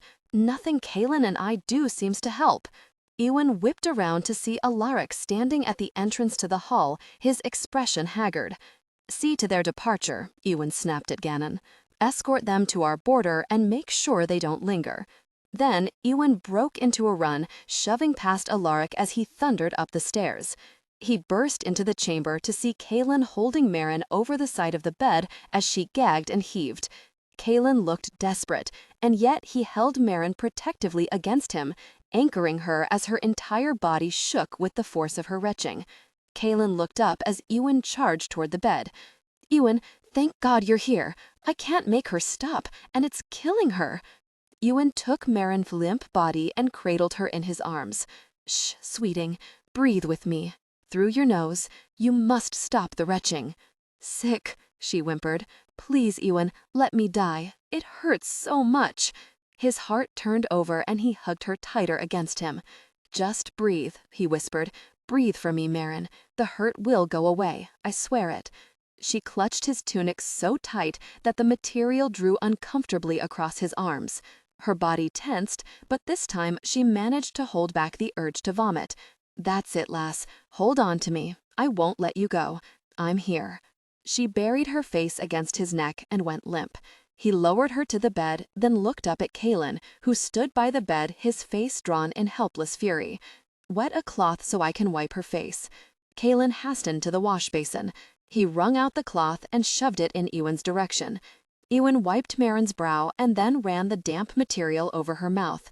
She sighed, but didn't open her eyes as he cleaned the rest of her face. She seemed to be over the spasms that racked her stomach. She cuddled into his side and wrapped one arm around his middle. And then, with a sigh, she slipped back into a deep sleep. Ewan cupped the back of her head and pressed his lips to her forehead. The fact that she'd awakened was a good sign, but he hated to see her in such pain. Her body was trying to rid itself of the poison, and she was valiantly fighting the effects. Live, he whispered. I won't let you die. Alaric, who'd followed Ewan back to the chamber, and Kaelin looked discomforted by their brother's uncharacteristic display of emotion. In that moment, Ewan didn't care who saw him at his weakest. You care for her? Alaric said gruffly. Ewan felt something inside him loosen and unfold. He loved her, and he couldn't bear the thought of losing her. By God, she was going to wake up, sass him, and then he'd seduce her into giving him the words he most wanted to hear. I should live, and then the difficult little lass was going to love him every bit as much as he loved her. He looked to his brothers, who watched him with odd fascination. I have need of your help. Someone tried to kill her. As much as it pains me, it has to be someone from our clan. We have a traitor in our midst, and he must be flushed out, or Mairin will never be safe. I can't lose her. Our clan can't lose her. She represents our salvation, and mine. If you won't do it for her, your sister, then do it for me, your brother. Alaric went down to his knees by the bed and reached out and placed his fingers into Mairin's limp hand. Kaelin squared his shoulders, and then he too got on his knees at Alaric's side. He touched Mairin's shoulder, and his gaze softened as he stared down at her. You've always had our allegiance, Ewan said in a grave voice. Our loyalty belongs to you. Now I pledge my allegiance and my loyalty to Mairin as well. I'll protect her as your wife and my sister. I'll place her safety above my own. Alaric's solemn declaration sent a fierce surge of pride through Ewan. She's a good lass, Kaelin said gruffly. She's a good mother to Crispin and a loyal wife. She's a credit to you, Ewan. I would protect her with my life and seek justice for the wrongs committed against her. She'll always have a place of honor in my eyes. Ewan smiled, knowing how difficult it must have been for Kaelin to recite such a pledge. Thank you. This means much to me. We must make sure she is safe from this day forward. She won't be easy to contain when she is back on her feet. You sound sure of her recovery, Kaelin said. Ewan looked down again as hope burned in his gut like brimstone. I'm sure. The lass is too contrary to give in to death. Ewan met with his brothers late into the night. They sat in the hall with only a single candle to illuminate the dark room. We've questioned everyone who served, everyone in the kitchen, everyone who came into contact with the food, and everyone who was gathered in the hall, Kaelin reported. Gertie is distraught, Alaric said grimly. She's sick that Mairin was poisoned. I don't believe for a moment that Gertie was behind it, even if she would have had the easiest opportunity of anyone. She's been with our clan since before we were born. She was loyal to our father and has been steadfast since his death.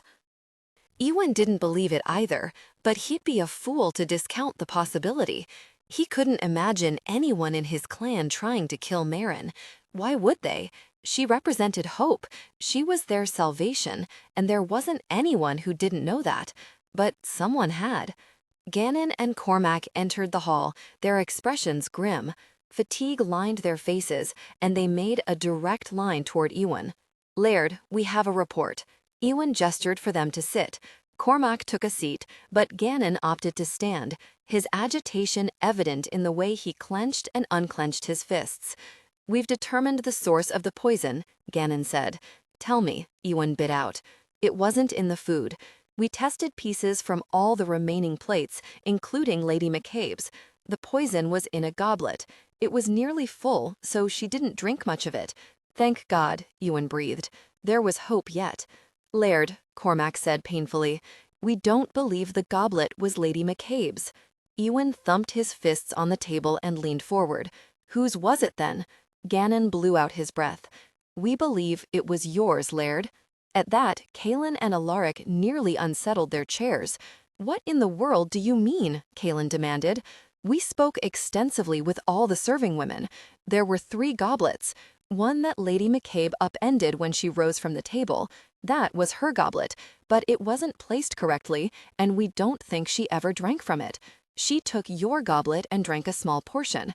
It must have tasted badly to her because she pushed it to the side and summoned one of the serving women to bring you another goblet. Soon after, she grew ill." "But why?"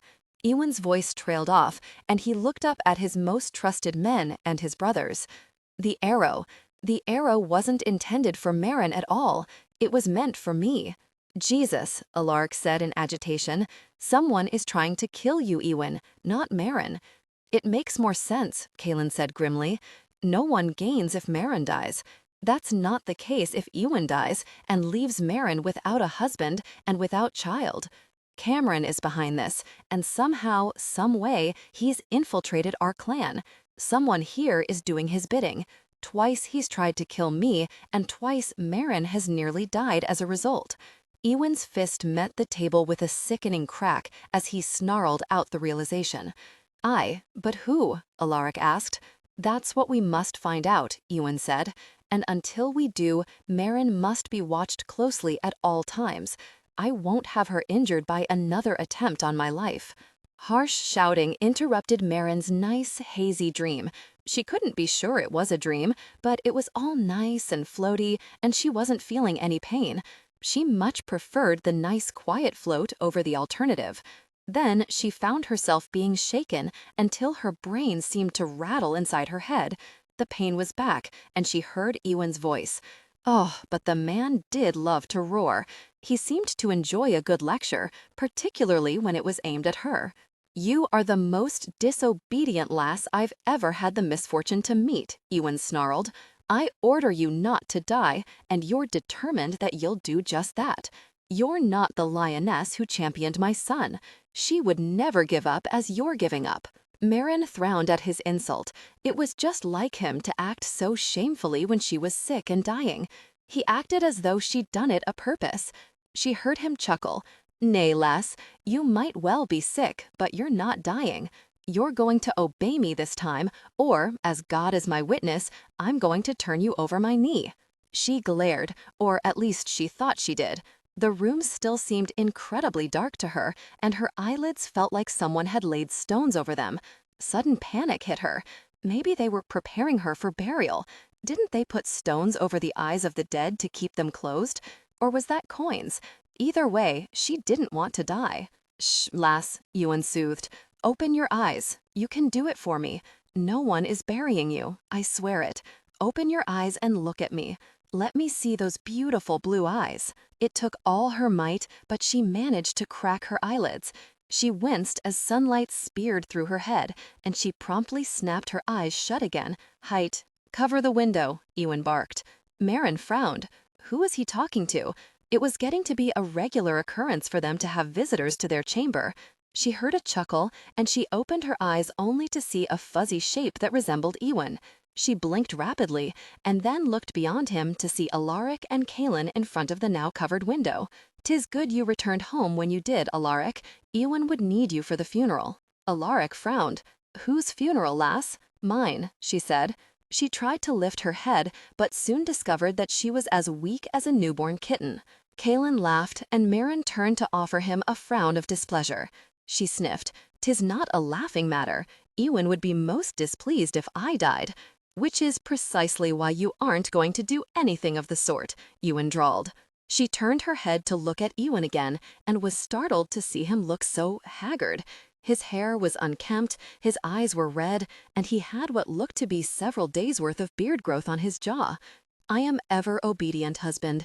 If you command me not to die, then I will, of course, not deny your wish." Ewan grinned, and as he looked down at her, she saw such relief in his eyes that her breath caught in her throat. "'Tis a sin to lie, wife, but 'tis God's truth that I don't think he or I will mind this one untruth." She humphed. "I try to be obedient. Aye, lass, I did command you not to die, and it was very accommodating of you to obey me this once. I'm so pleased that I might consider not shouting at you the next time you see fit not to obey me." "The both of you are daft," Kaelin grumbled. Alaric moved closer to the bed and reached to squeeze her hand. "Welcome back to the land of the living, little sister. You gave us all quite a scare." She laid her other hand over her stomach. "I feel no pain. 'Tis quite odd, really, but I'm hungry." Ewan laughed, and then leaned down and pressed his lips against her forehead for the longest time. He trembled against her skin and smoothed his hand over her hair as he slowly drew away. "You should be near to starving, lass. You've been abed 3 days, and you emptied the contents of your stomach on day 1. 3 days?" She was appalled, utterly appalled. "Aye, lass, 3 days." His tone grew more serious, and the lines reappeared in his face. He looked tired. She reached up to trace the lines at his brow, and then let her fingers fall to his cheek. "You look tired, husband. I'm thinking you need a bath and a shave, and then a long rest." He cupped his hand over hers, trapping it against his cheek. Then he turned his mouth inward. "Now that you're awake, I will indeed sleep. But don't be thinking that just because you've awakened that you'll be scurrying all over the keep. You'll stay abed until I say you can get up, and not a moment before." She gave him a look of disgust, but held her tongue. It wouldn't do to start an argument with him the moment she awoke. After all, she could be accommodating on occasion. Ewan laughed. "Aye, lass, it would appear that on occasion you can be very accommodating." "I really must learn to control my tongue better," she muttered. "I can't go about blurting out my every thought. Mother Serenity said I'd rue the day I ever began such a terrible habit. I'm thinking she has the right of it." Ewan leaned down and kissed her again. "I'm thinking your tongue is perfect." Both Kaelin and Alaric laughed, and Mairin was scandalized. "Ewan!" Mortification tightened her cheeks, and she yanked the blankets up to cover her head. Ewan joined in their laughter while she huddled there wishing the floor would open up and take them all. Ewan eventually shooed everyone from their chamber and then ordered food brought up to them both. He sampled every bite of food himself before he passed it along to her. In truth, it scared her spitless. She didn't want him to die for her, and she told him so. He didn't look impressed with her concern. "'Tis my duty to watch over you, lass." "And a fine job you'll do if you die in the process," she grumbled. After they ate, she lay back on the pillow and closed her eyes. She really was quite weak, and it was the truth that the food didn't settle all that well in her stomach. After 3 days of not eating, she supposed it was only natural. She started when she heard the door open, and a parade of serving women came into the chamber bearing pails of hot water. "I thought you might like a hot bath," Ewan said. In that moment, she wanted to throw herself around him and hug him until he had no breath. And she would if she didn't find that even moving her arms was incredibly taxing. So she lay there like a pile of useless flesh and watched with mounting excitement as steam rose from the almost full tub. When the last of the water was poured from the pails, Ewan bent over the bed and began to unlace the ties on her sleeping gown. She didn't have enough energy to protest, not that it would have done her a bit of good anyway. Soon enough, he had the gown off her body, and he gently gathered her in his arms and carried her over to the tub. He eased her down into the hot water, and she moaned in delight as the heat lapped over her body. Instead of leaving her as she'd anticipated, he knelt beside the tub. He reached for the pitcher on the floor and filled it with water before pouring it down her back to wet her hair. When his fingers dug into the strands to wash her hair, she closed her eyes at the simple pleasure of having him take care of her needs. She was weaker than she could have ever imagined she would have been after her ordeal, and she was grateful for his regard. She moaned softly as he turned his attention to the washing of her body. He took his time, rubbing her shoulders and her arms. His hands plunged into the water, providing a soothing touch. He didn't tarry over long, but continued his relentless quest to wash every inch of her body. By the time he reached her feet, she was deeply relaxed. He picked up one foot, and water sluiced up her leg. Then he began a meticulous massage of each part of her foot, going from bottom to top. When he reached her toes, she tried to jerk her foot away and shrieked at the tickling sensation. He laughed, but grabbed hold of her ankle so she didn't slip away. "I had no idea you were so ticklish, lass." He held her foot in both hands and ran his hands over her ankle, and then, to her shock, he kissed the arch of her foot. He continued to gently caress her leg. His hands were like silk on her flesh. The combination of the soothing water and his gentle touch were a balm to her tattered senses. He was thorough in his wash. No part of her went untouched. By the time he was done, she was deeply relaxed and soothed, feeling too weak to rise from the tub if she'd wanted to. Ewan picked her up and held her over the tub while the water rushed from her body. He set her by the fire and promptly wrapped a large blanket around her, tucking the ends between her breasts. "As soon as your hair is dry, I'll tuck you back into bed," he said.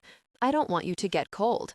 Just when she couldn't imagine being more shocked by his gentle regard, he began to dry her hair with one of the drying cloths. His hands worked for the strands, and when he'd blotted the excess moisture from the heavy mass, he began to work a comb through the knots. They sat in front of the fire, her nestled between his thighs, facing the blaze. He was exceedingly patient, pausing when he reached a particularly difficult snarl. The warmth from the hearth wrapped around them until her skin glowed pink. Heat seeped into her bones, and she found herself nodding off as he combed her hair. When he was done, he set the comb aside and wrapped his arms tightly around her. He pressed his cheek against the side of her head and rocked slightly as she stared into the glowing embers. "You scared me, lass." She sighed and melted deeper into his embrace. "I scared myself, Laird. 'Tis the truth, I had no liking of the thought of leaving you and Crispin. Crispin slept in your bed each night you were ill. He on one side, I on the other. He was just as determined as I that you not die." She smiled. "'Tis nice to have family." "Aye, lass, it is. I think you and Crispin and I make a fine family. Don't forget Caelan and Alaric," she said with a frown. "And Gannon, Cormac, and Diormid, of course. They do annoy me, but they have good intentions, and they are ever so patient. Oh, and Maddie and Bertha and Christina." Ewan chuckled against her ear. "Our clan, lass. Our clan is our family." Oh, she liked the idea of that. Family. She gave a contented sigh and leaned her head back on his shoulder. "Ewan?" "Aye, lass. Thank you for not letting me die. 'Tis the truth, I was close to giving up, but your bellowing made it quite impossible to give in. You do like to bellow. It probably made you happy to have an excuse to carry on so." He squeezed her to him, and she felt the tremble of his body that signaled silent laughter. "When you are well, we're going to have a long talk." She tried to sit up, but he held her tight. "Talk about what, Laird?" "Words, lass. Words I intend that you'll offer me." He'd given her an entire fortnight in which he bullied her into resting, showered her with affection, privately of course, and their intimacy. The lass had quickly recovered, and Ewan had spent each night connecting with her deeply. Yet she'd never spoken of loving him. She was free with her compliments, he had to give her that much.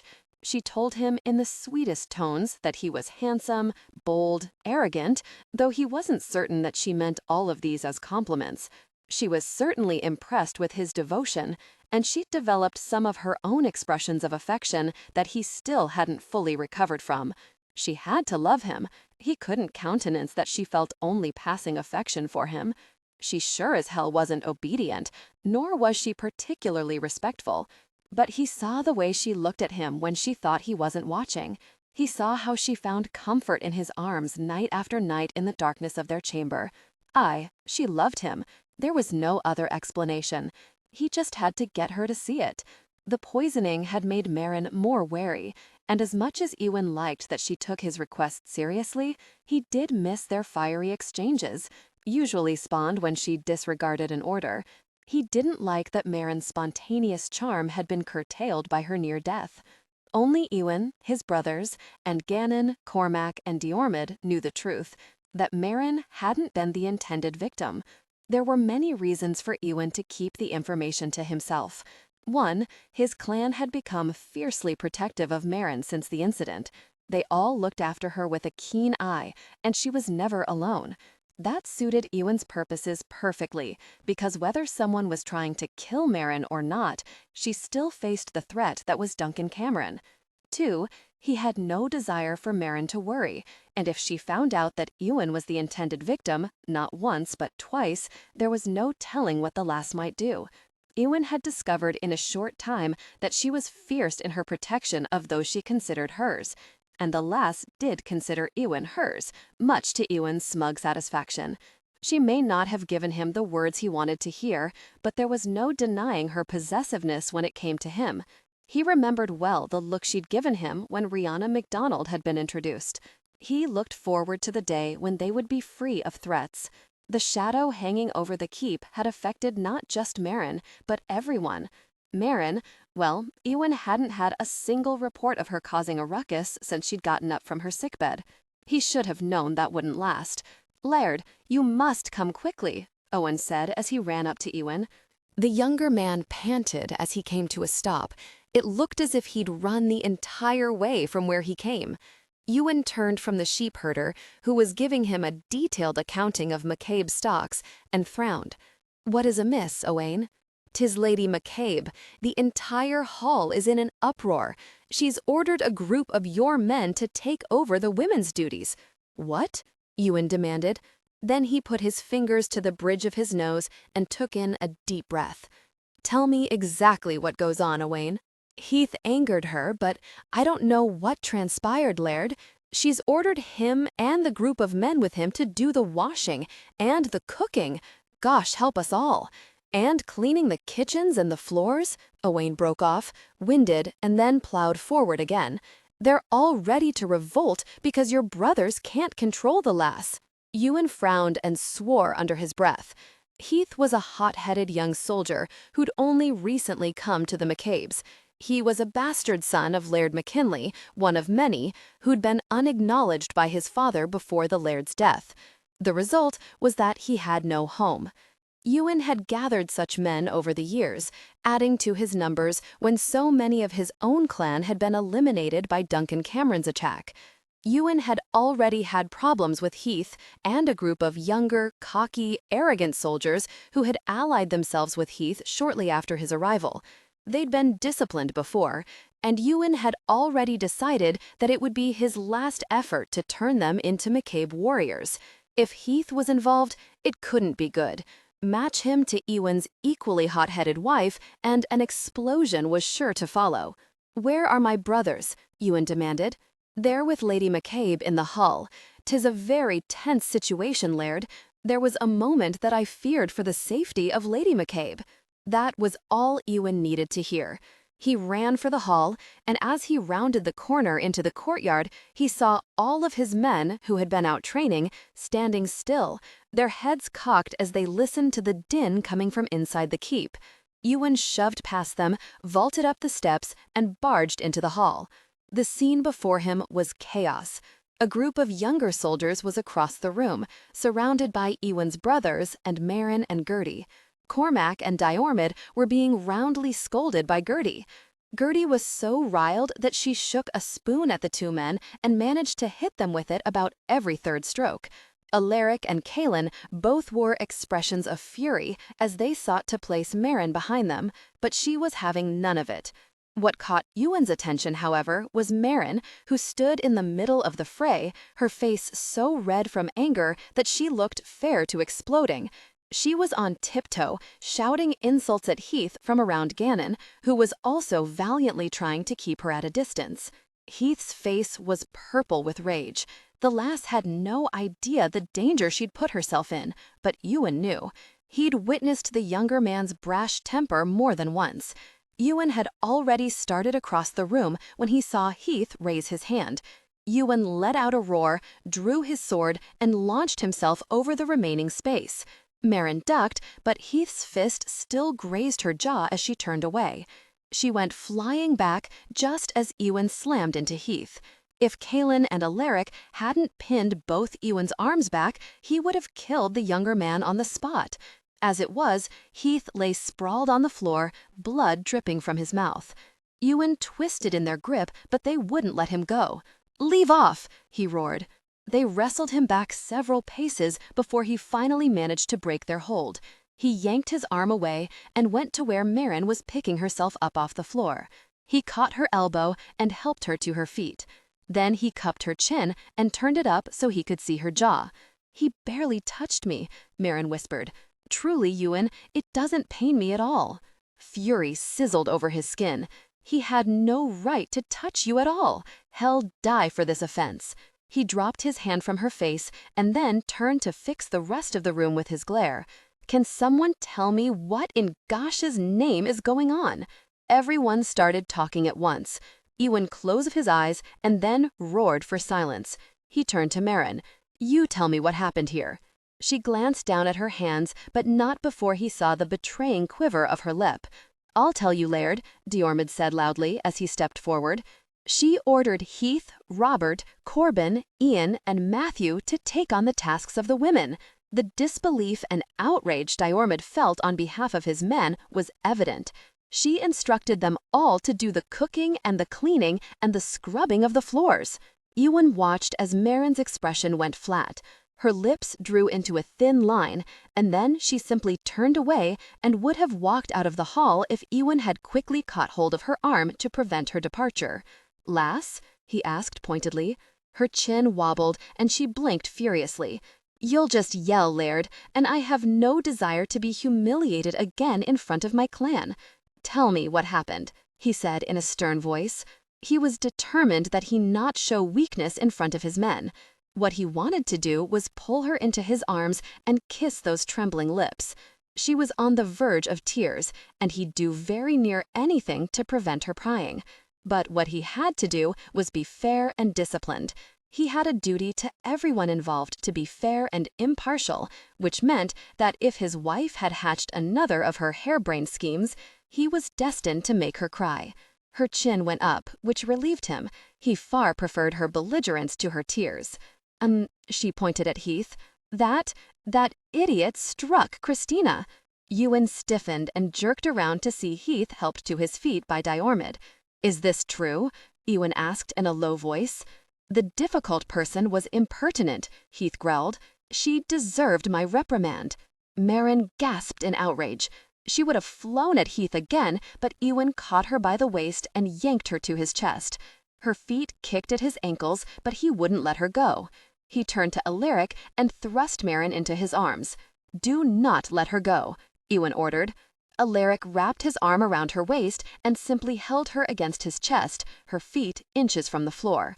Mairin looked outraged, but Ewan was more interested in Heath's explanation.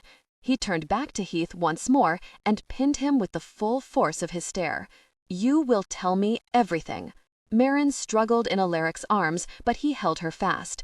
"Ewan, please," she pleaded. "I would tell you all that happened." She was beyond furious. She was so sickened by the men's treatment of the serving women that she was ready to take Ewan's sword and gut them all. If she could lift it, she'd do just that. She turned to Alaric when Ewan continued to ignore her. "Alaric, may I borrow your sword?" Alaric raised a startled brow.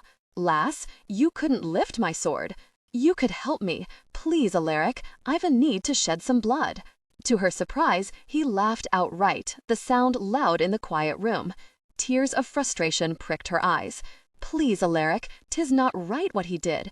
And now he'll make excuses to Ewan for his disgraceful behavior, for all their behavior." Alaric's gaze softened. "Ewan will take care of this, lass. He is a fair man." "But he's a man," she persisted. Alaric shot her a puzzled look. I just said so." Before Ewan could again demand an explanation from Heath, the hall erupted once more. Women poured into the room, their cries rivaling that of any warrior. To Mairin's astonishment, they held an assortment of makeshift weapons, from pitchforks and sticks to rocks and daggers. Ewan's mouth gaped open just as Alaric finally let Mairin loose from his grasp. She landed with a thump on the floor and cast a disgruntled glare in Alaric's direction.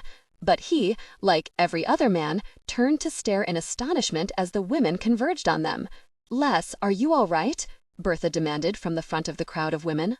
Christina hurried over to Mairin, grabbed her hand, then gestured for Maddie before pulling Mairin to the assembled women. Mairin squeezed Christina's hand as she stared at the darkening bruise on Christina's cheek. "Are you all right?" Mairin whispered. Christina smiled. "Aye, thanks to you, my lady." "Laird, we be wantin' a word from ya," Bertha bellowed. She waved her pitchfork for emphasis as Ewan continued to stare at the women in astonishment. "What the hell is going on?" Ewan demanded. "Has the entire world gone mad?" "Your men behaved reprehensibly," Mairin said. The women voiced their agreement by waving their weapons and stomping their feet. Ewan's men looked as if they didn't know whether to be afraid or angry. Ewan folded his arms over his chest and looked sternly at her. "What did they do, lass?" Mairin glanced at the other women, drawing courage from their support. Then she jutted out her chin and pinned the Laird with her best impression of his scowl. It must have been a worthy impression because he lifted an eyebrow as he stared back at her.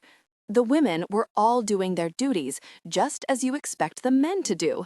That idiot over there decided to test his charms on Christina, and the lass refused him. He was so furious over the rejection that he began to criticize her work. You see, she was serving the soldiers their afternoon meal. Thus began an effort to belittle and demean the work of every woman in this keep. They made jests and grew louder and louder in their criticism. They bellowed at Maddie when the food wasn't served soon enough. They complained about Gertie's preparation when they felt the food was not savory enough or it was too cold. She drew in a long breath before she spilled forth the rest of her ire. And when Christina sought to diffuse the situation, Heath tripped her. She spilled ale everywhere, and then he had the nerve to chasten her for ruining his clothing. When she protested, he slapped her. Mairin's hands curled in fury as she stepped forward, her entire body shaking with rage.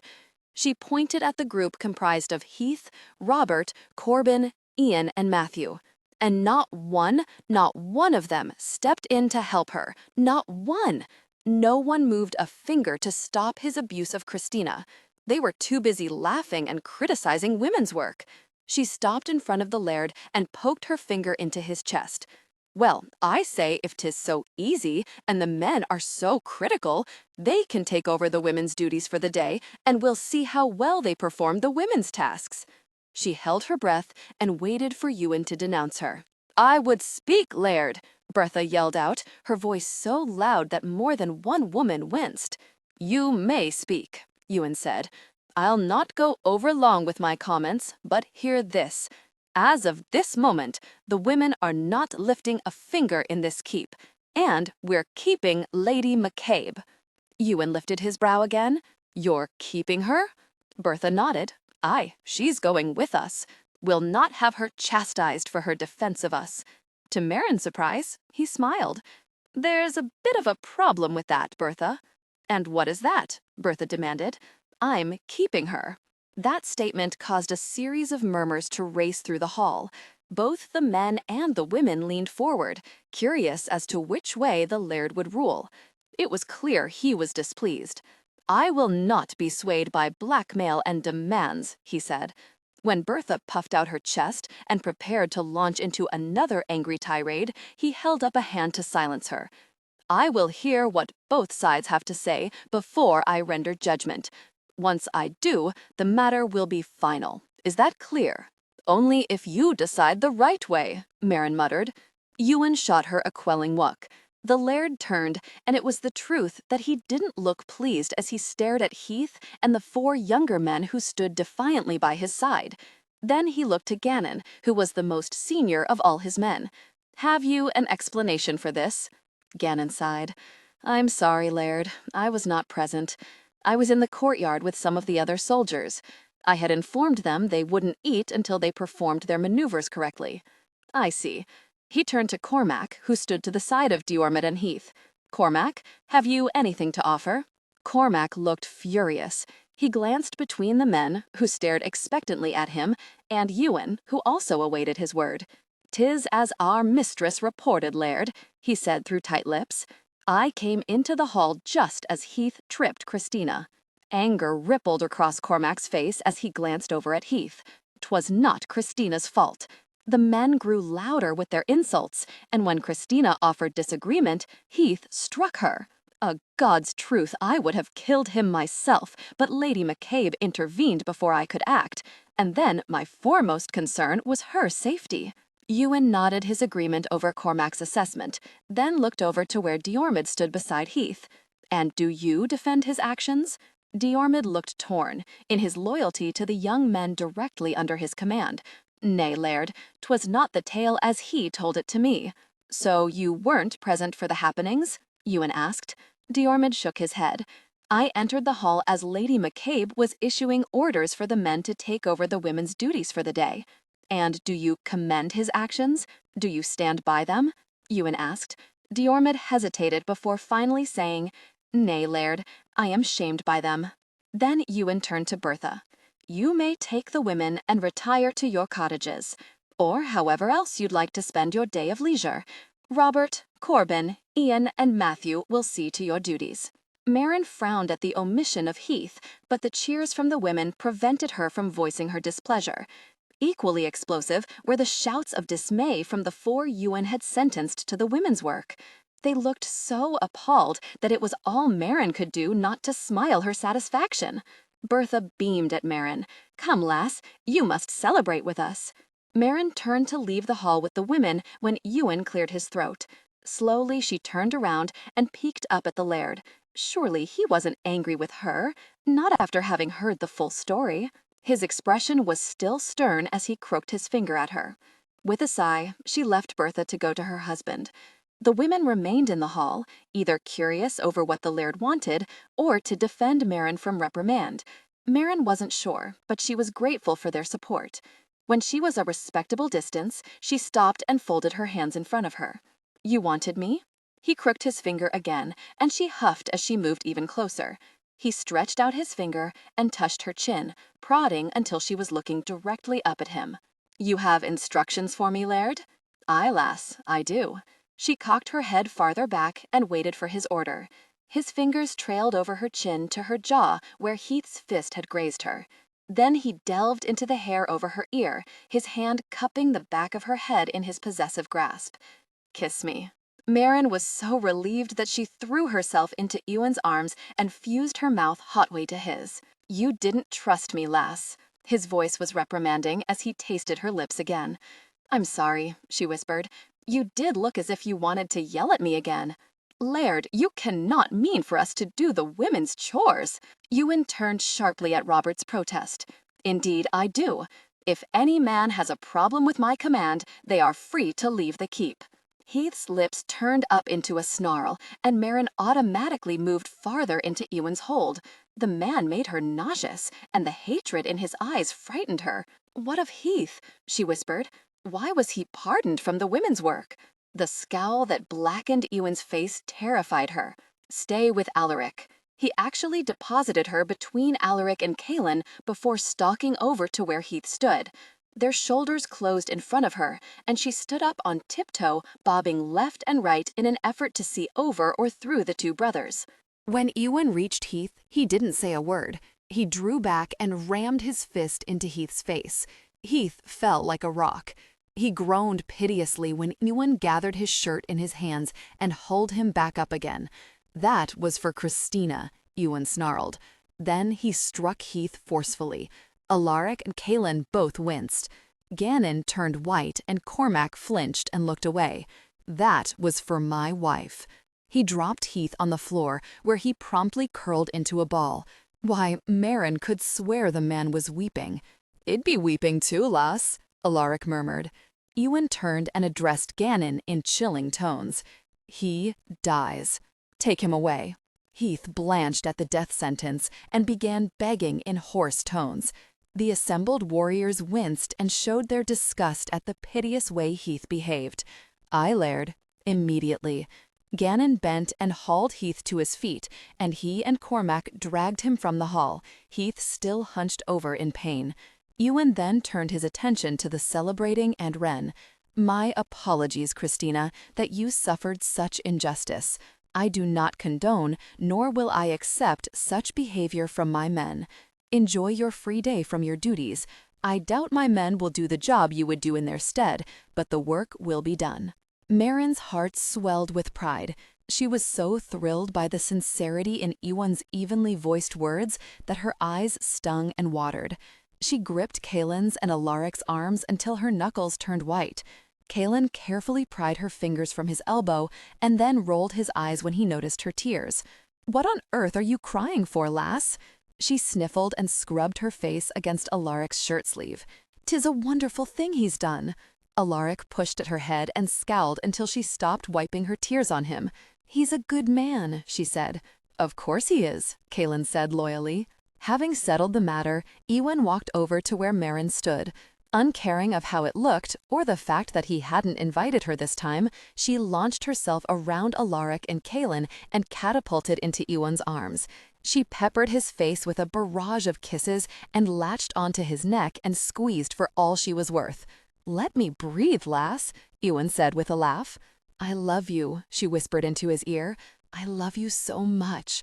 And suddenly, he was squeezing her every bit as hard as she squeezed him. To her utter shock, he turned and hauled her out of the hall. He took the stairs 2 at a time and burst into their chamber just moments later. After he kicked the door shut with his foot, he stared fiercely down at her, his grip so tight around her that she couldn't squeeze out a single breath.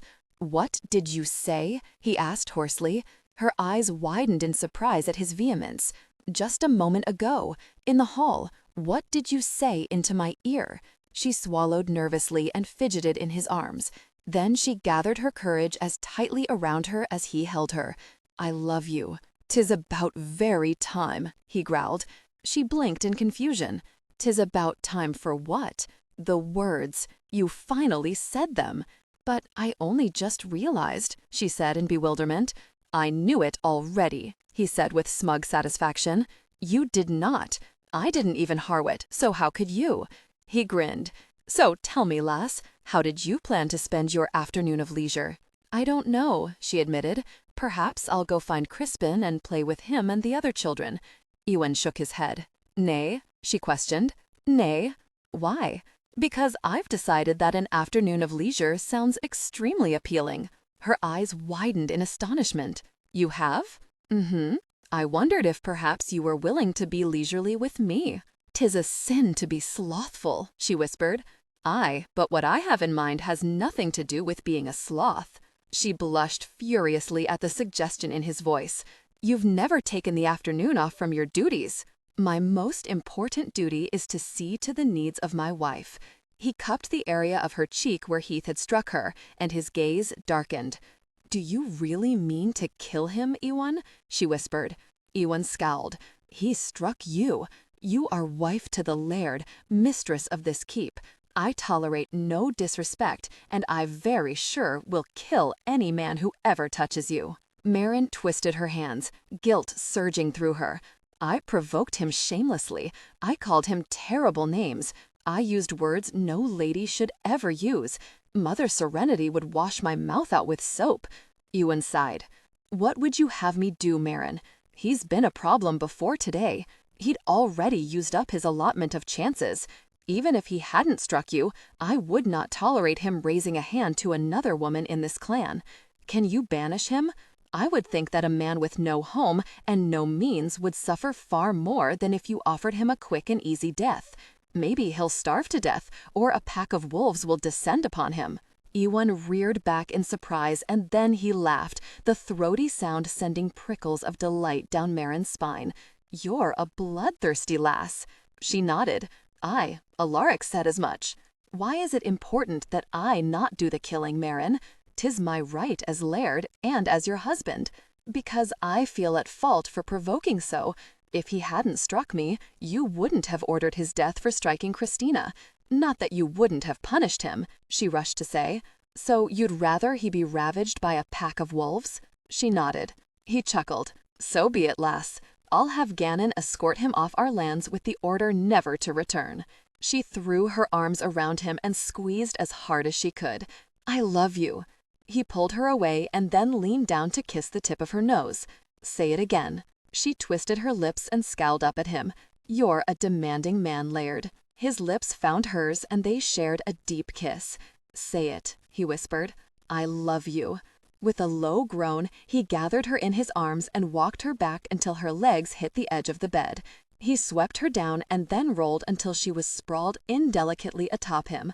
He pushed at her clothing, baring first her shoulders and then her arms. He gripped her upper arms and pulled her down so that he nuzzled her neck. Ah, but his lips were magic. Determined that he wouldn't be the only one doing the torturing, she leaned in close, savoring the moment. He flinched and went rigid underneath her. "Mairin?" She leaned up so she could look down into Ewan's eyes. "Aye, husband? Do you have a particular fondness for this dress?" She frowned. "Well, nay, 'tis a work gown after all." "Good." Before she could think on his meaning, he ripped the material from her bodice all the way past her waist. It fell away, revealing her to his eager touch. "'Tis not fair," she grumbled. "I can't rip your clothing." He grinned. "Would you like to, lass?" "Aye, I would." Chuckling, he rolled until he was on top, and he began shrugging out of his clothing. Soon they were both ready, and he rolled her back on top of him. "'Tis an odd position, husband. I'm sure you don't have the way of it." He traced a line from her temple over her cheek and to her lips. "Aye, lass, I have the right of it. Today, the women are in charge, and the men are doing the work. It only seems right that you should be on top. I am your humble servant." Her eyes widened. She thought on what he'd said, pursed her lips, and then finally shook her head. "I'm not at all sure such a thing is possible." "Oh, aye, 'tis possible, lass. Not only is it possible, but 'tis a marvelous experience." He gripped her hips, lifting her closer. "Put your hand down, lass. Let us connect." She trembled with excitement and anticipation. Her legs quivered and jumped against his sides as she reached down and touched him intimately. "Oh, aye, lass, just like that. Hold me just right there. Let me fit you to me." They came together in passion. She tensed as they began to connect. "Relax," he soothed. He guided her down and she removed her hand and placed both palms on his chest. His fingers slid from her hips over her buttocks. He gripped her flesh as they connected more deeply. With one final push, their bodies were fully joined. Her body hummed with pleasure. Her nipples tightened, begging for his touch. He obliged her, leaving her hips and feathering his fingers over her belly up until he touched her intimately. Little sparks of fire sizzled through her body. He teased and coaxed until her desire was overwhelming. "Move with me," he said huskily. The image of doing such a thing exploded in her mind. A hot flush worked through her core until she squirmed and held him even tighter. Eager to do his bidding, she began to move, tentatively at first. She felt awkward and shy, but the look in Ewan's eyes gave her all the confidence she needed to continue. Back and forth she rocked, rising up and then easing down. They both made contented sounds that became more desperate and urgent as she picked up her pace. Delighting in her newfound freedom, she proceeded to drive them both beyond the bounds of reason. She smiled seductively down at her husband when he pleaded with her to stop tormenting him. With her lips fused to his as tightly as their bodies were joined, they reached their peak. His fingers dug into her hips and he pulled her down, holding her there as their passion subsided. With a sigh, she collapsed on top of him and burrowed into his warmth. His heart pounded frantically against hers until she wasn't sure whose beat harder. He wrapped his arms around her and kissed the top of his head. "I love you, Mairin." For a moment, she didn't think she'd heard correctly. She loved him, more than she'd imagined loving a man, but she hadn't dreamed that he'd return her feelings. He was affectionate with her, loving even, but she hadn't ever expected that he'd offer her his heart. Tears filled her eyes as she rose up, her hair falling over his chest while she stared down at him in wonder. "Say it again," she said huskily. He smiled at hearing his own words tossed back at him. "I love you." "Oh, Ewan," she whispered. "Don't cry, lass. I'd do just about anything to keep you from crying. 'Tis happy tears," she sniffed. "You've made me so happy, Ewan. You've given me a home and family, a clan to call my own, and you stood behind me today when I feared you'd denounce me in front of everyone." He frowned and shook his head. "I always stand behind you, wife. I may not always agree with you, and there will be times that I may not make a decision you agree with, but I always stand behind you." She hugged him again and pressed her face into his neck. "Oh, I do love you so, Ewan." He rolled until they were on their sides facing each other. He touched her face, stroking the wispy tendrils of hair from her cheek. "I've waited a long time for you to say those words, lass, and now that I have, I'm never going to grow tired of them." She smiled. "'Tis a good thing, Laird, for I have this problem with saying the least thing that runs through my mind, and 'tis a fact I'll be thinking of how much I love you often." Tension broke. They came together intimately. Mairin slowly dragged herself out of bed and headed straight for the chamber pot where she vomited what little remained in her belly from the night before. It was a miserable occurrence and had happened like clockwork every morning for the last fortnight. Only it didn't end there. She vomited promptly after the morning meal, then again after the noon meal, and usually at least once before bed. She'd hidden her condition from Ewan for as long as possible, but with all the vomiting and the way she eyed food as if she were being poisoned again, it was inevitable that he found out. She would tell him today of her suspicions. Not that they were actually suspicions, because it seemed obvious to her that she was carrying his child, and God knew Ewan had hoped for a child with her. The entire clan would greet the news with joy. With her dowry to be delivered at any time, prosperity would finally visit their keep. A pregnancy and safe delivery of a child would seal the macabre control of Nam Alan. She fairly danced with excitement over the idea of telling Ewan the news. After washing out her mouth and getting dressed, Mairin headed below stairs, where she was met by Gannon. She raised her eyebrows in surprise when she saw him, because since her poisoning, Ewan had made it a point to have either himself or one of his brothers guarding her every moment of every day. It was a fact she was resigned to and had accepted with good grace. "Good morning, my lady," Gannon said cheerfully. "Good morning, Gannon. Tell me, what have you done to anger your laird?" Gannon blinked and eyed her with confusion. Then he laughed as he realized she was jesting with him over his duty. "Nothing, my lady. 'Tis the truth. I volunteered for the chore of looking after you today. The laird and his brothers have gone out to greet the MacDonalds." Her eyebrows rose again. Any talk of the MacDonalds had been dispensed with after her poisoning. Why, she'd even forgotten the matter of an alliance herself.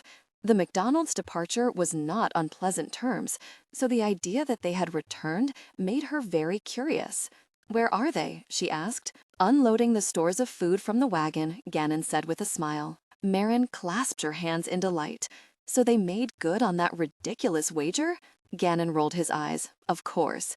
'Tis a peace offering, too. The two clans must soothe over any bad feelings if we are to ally ourselves. Oh, that's wonderful. Surely this will carry us to the winter months. Gannon nodded. And beyond, if the hunt continues to be successful. And if her dowry would come, the clan would have warm clothing for the winter, the children would have shoes, they would eat instead of worrying about where their next meal would come from. This was very welcome news. Where might I find Ewan? She asked Gannon. I'm to escort you to him when you rise. She frowned. Well then, I've risen, so let's go. He chuckled and guided her outside to where the McDonald wagons had been driven into the courtyard. Men were unloading the supplies and taking them to the larder. Ewan was absorbed in conversation with MacDonald, and Mairin frowned as she scanned the people littering the courtyard. Then her gaze fell on Riona, and she brightened. She started to call out and wave when Ewan caught her eye and motioned her over. He pulled her to his side when she approached. Laird MacDonald wished to give you his regards. They aren't staying and have only arrived to deliver the supplies. Since we are in agreement over Alaric's marriage to Riona, we'll meet later in the summer to celebrate the arrangement and announce their betrothal. Mairin smiled at the Laird, who took her hand and bowed. I'm relieved that you are back in full health, my lady. I look forward to the time that our clans are united, not only by alliance, but by marriage bond. As do I, she said. Safe journey to you, and I look forward to seeing you when you return. When one of the men walked by with the gutted carcass of a stag, Mairin's stomach revolted. Her cheeks puffed out as she sucked air through her nose to keep from vomiting there in front of Ewan and Laird MacDonald. There'd already been far too much drama the last time the Laird visited, and she had no desire to start another fracas by losing the contents of her stomach all over his boots. She hastily made the excuse that she needed to see Gertie so she could supervise the storing of the provisions, and bolted before Ewan could remark. Once inside the keep, she took in long, steadying breaths and then made her way to the kitchens. It wasn't a complete fabrication. She did want to know Gertie's plans for the sudden surplus of food, and she also thought it would be a nice surprise to plan a special meal for the occasion. Predictably, Gertie was grumbling over a large cauldron of stew when Mairin entered the kitchen. Gertie stopped periodically to taste, then she'd groan and add another vegetable. Gertie looked up and frowned when she saw Mairin. You're looking peaked, lass. I saved you a bowl from the morning meal? Are you still feeling poorly every time you eat? Touched by her thoughtfulness, Mairin placed a hand on her stomach. I'm afraid so. 'Tis the truth. Not much seems appetizing to me these days. Gertie tisked and shook her head. When are you going to tell Laird that you're carrying his child? Soon. I wanted to be sure. Gertie rolled her eyes. Less. No one retches as much as you have for as long as you have if they're ill. By now they'd either die or get better. Mairin smiled and put a hand to her middle. 'Tis true. Still, I didn't want to chance telling the Laird something that was false. So much rides on this little one's shoulders. Gertie's expression softened. You have a good heart, lass. Our clan has much to be thankful for since you came to us. It almost seems too good to be true. Embarrassed by the other woman's praise, Mairin directed the conversation to the matter at hand. I thought to plan a special meal since Laird MacDonald made good on his wager. It seems all we've eaten of late is rabbit stew. I'm sure the men would love to have fresh venison and vegetables. Surely we could spare a little for celebration without depleting our stores to dangerous levels again. Gertie smiled broadly and reached over to pat Mairin on the arm. I was thinking the same thing myself, lass. I already had in mind to make venison pies, with your permission, of course. With the salt that Laird MacDonald provided, we no longer have to spare every grain for preserving. 'Twill make the meal taste delicious. Wonderful. I'll leave the planning in your capable hands. I've promised Crispin that I'd throw skipping stones over the lock with him this afternoon. If you wait but a moment, I'll give you some bread to take. It will settle your stomach and give you and Crispin a snack for the afternoon. Gertie wrapped several small loaves into a cloth sack and handed it to Mairin. Off with you now, lass. Go and have a good time with Crispin. Thank you, Mairin said as she turned to go. Her heart light and giddy over the idea of telling Ewan of her pregnancy, she went outside to find Crispin. The sun's rays shone bright, and she turned her face up, seeking more of their warmth. She paused for a moment to watch the McDonalds file across the bridge to the other side of the loch. Her gaze sought Ewan, but he was already off on another duty. She headed around the corner of the keep, searching the shores of the loch for a sign of Crispin. He was standing on a rock outcropping a distance away, his small body outlined in the sun. He stood alone, throwing stones across the surface of the water. He'd watch as the stone traveled, seemingly mesmerized by the way it progressed across the loch. His laughter rang out so pure and untarnished that Mairin's heart seized. Was there anything more beautiful than a child's joy? She looked to the day when Crispin would lead his brother or sister to the loch to throw stones. The two would laugh and play together, like a family. Smiling, she started forward, looking on the ground for appropriate stones as she went. She gathered half a dozen before arriving to where Crispin stood. "Mama!" There was no description for the sheer joy that gripped her whenever he called her mother. He ran into her arms and she hugged him close, spilling her rocks in the process. Laughing, he bent down to help her retrieve them, exclaiming over the perfection of one or two stones as he examined them. "I want to throw this one," he said, holding up a particularly flat rock. "Go on then. I wager you can't make it skip more than 8 times. His eyes lit up as she knew they would at the challenge she'd set forth. "I can do 9, he boasted. "Ho ho, how you boast. Deeds are much stronger than words. Let me see your prowess firsthand." His chin set, and concentration knitting his eyebrows, he lined up his shot and then set the rock flying. It struck the water and skipped in rapid succession toward the other bank. 1, 2, 3. He paused for breath, but his gaze never left the progression of the rock. 6, 7, 8, 9. He turned. "Mama, I did it! 9 times!"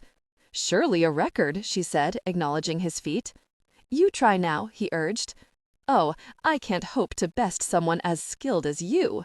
He stuck his chest out and he smiled smugly. Then he brightened and took her hand. "I bet you do well, for a woman." In response, she tousled his hair. "You must stop listening to the ideas of your Uncle Calin, Crispin. It will not endear you to the ladies in the future."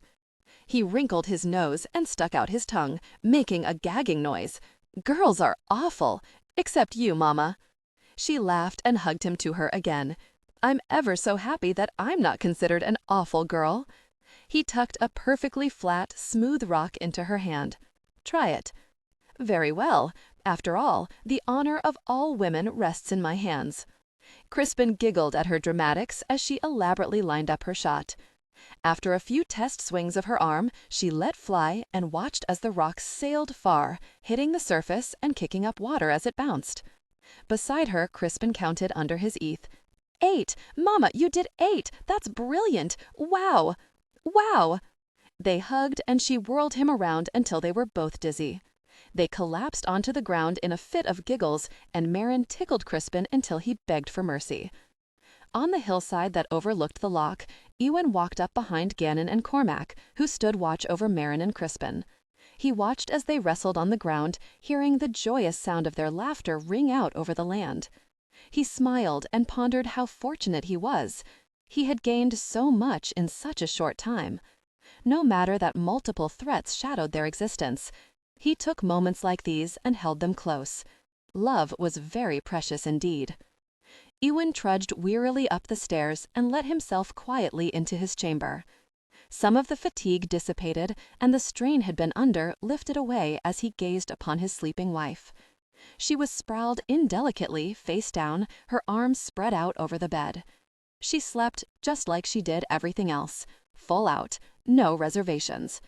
He stripped out of his clothing and climbed into bed with her. She snuggled into his arms without ever opening her eyes. She was exhausted often these days, a fact that hadn't gone unnoticed by him. Neither had all the retching the poor lass had done over the last few weeks. She had yet to tell him of her pregnancy, and he didn't know if it was because she didn't want to burden him with how ill she was feeling, or if she truly hadn't yet realized it herself.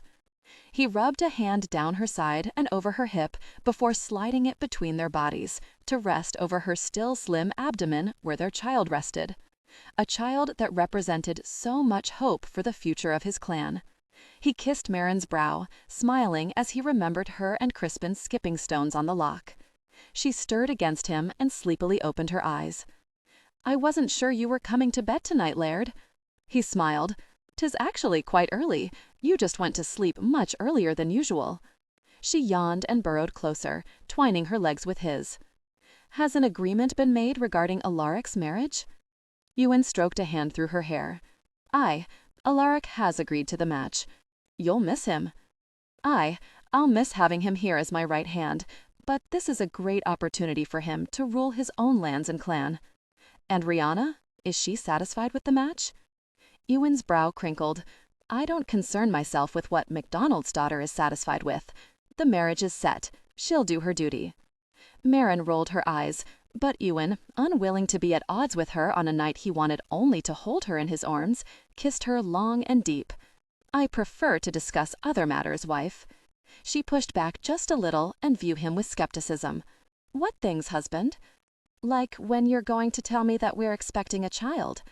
Her eyes went soft and glowed warmly in the light from the hearth. "How did you know?" He chuckled. "You've been sleeping far more than usual. You're usually unconscious by the time I come to bed at night, and you can't keep anything you eat down." She wrinkled her nose in distaste. "I hadn't intended for you to know of my retching. You should know by now that you can't hide anything from me, lass.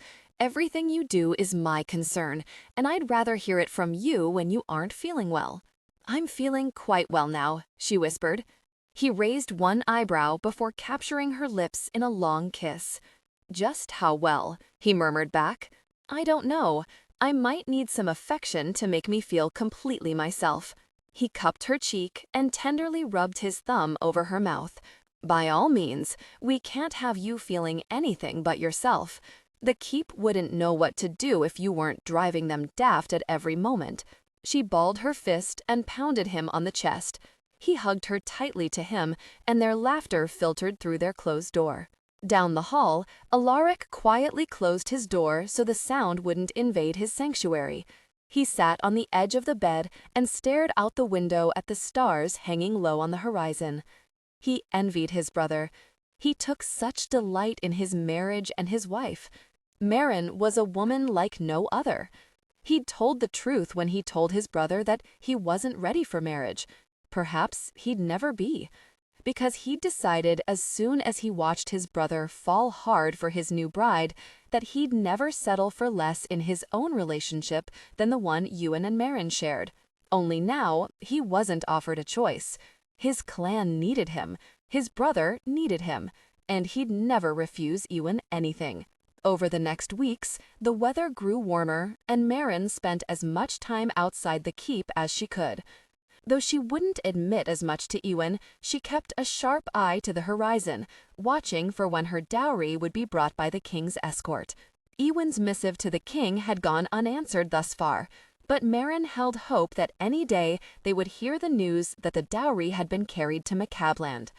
Her belly had poached ever so slightly. It wasn't noticeable under the full skirts of her dress, but at night he delighted in the tiny swell that harbored his child. He couldn't keep his hands from her abdomen, tenderly caressing it. His obvious joy over her pregnancy brought Mairin great satisfaction. Her clan's joy over the announcement warmed her to her toes. When Ewan had stood during the evening meal and announced Mairin's pregnancy, the hall had erupted in cheers. The word raced throughout the keep, and a celebration ensued, lasting well into the night. Aye, life was good. Nothing could mar this day for Mairin. She patted her belly, breathed in the perfumed air, and set off for the courtyard, eager to get a glimpse of her husband training. As she descended the hill, she looked up and caught her breath. Her heart pounded furiously as she watched the distant riders galloping toward the McCad keep. Unfurled and flying, held by the front rider, was the king's banner bearing the royal crest. Her haste was unseemly, but she didn't care. She picked up her skirts and ran for the courtyard. Ewan was already receiving word of the imminent arrival of the king's messenger.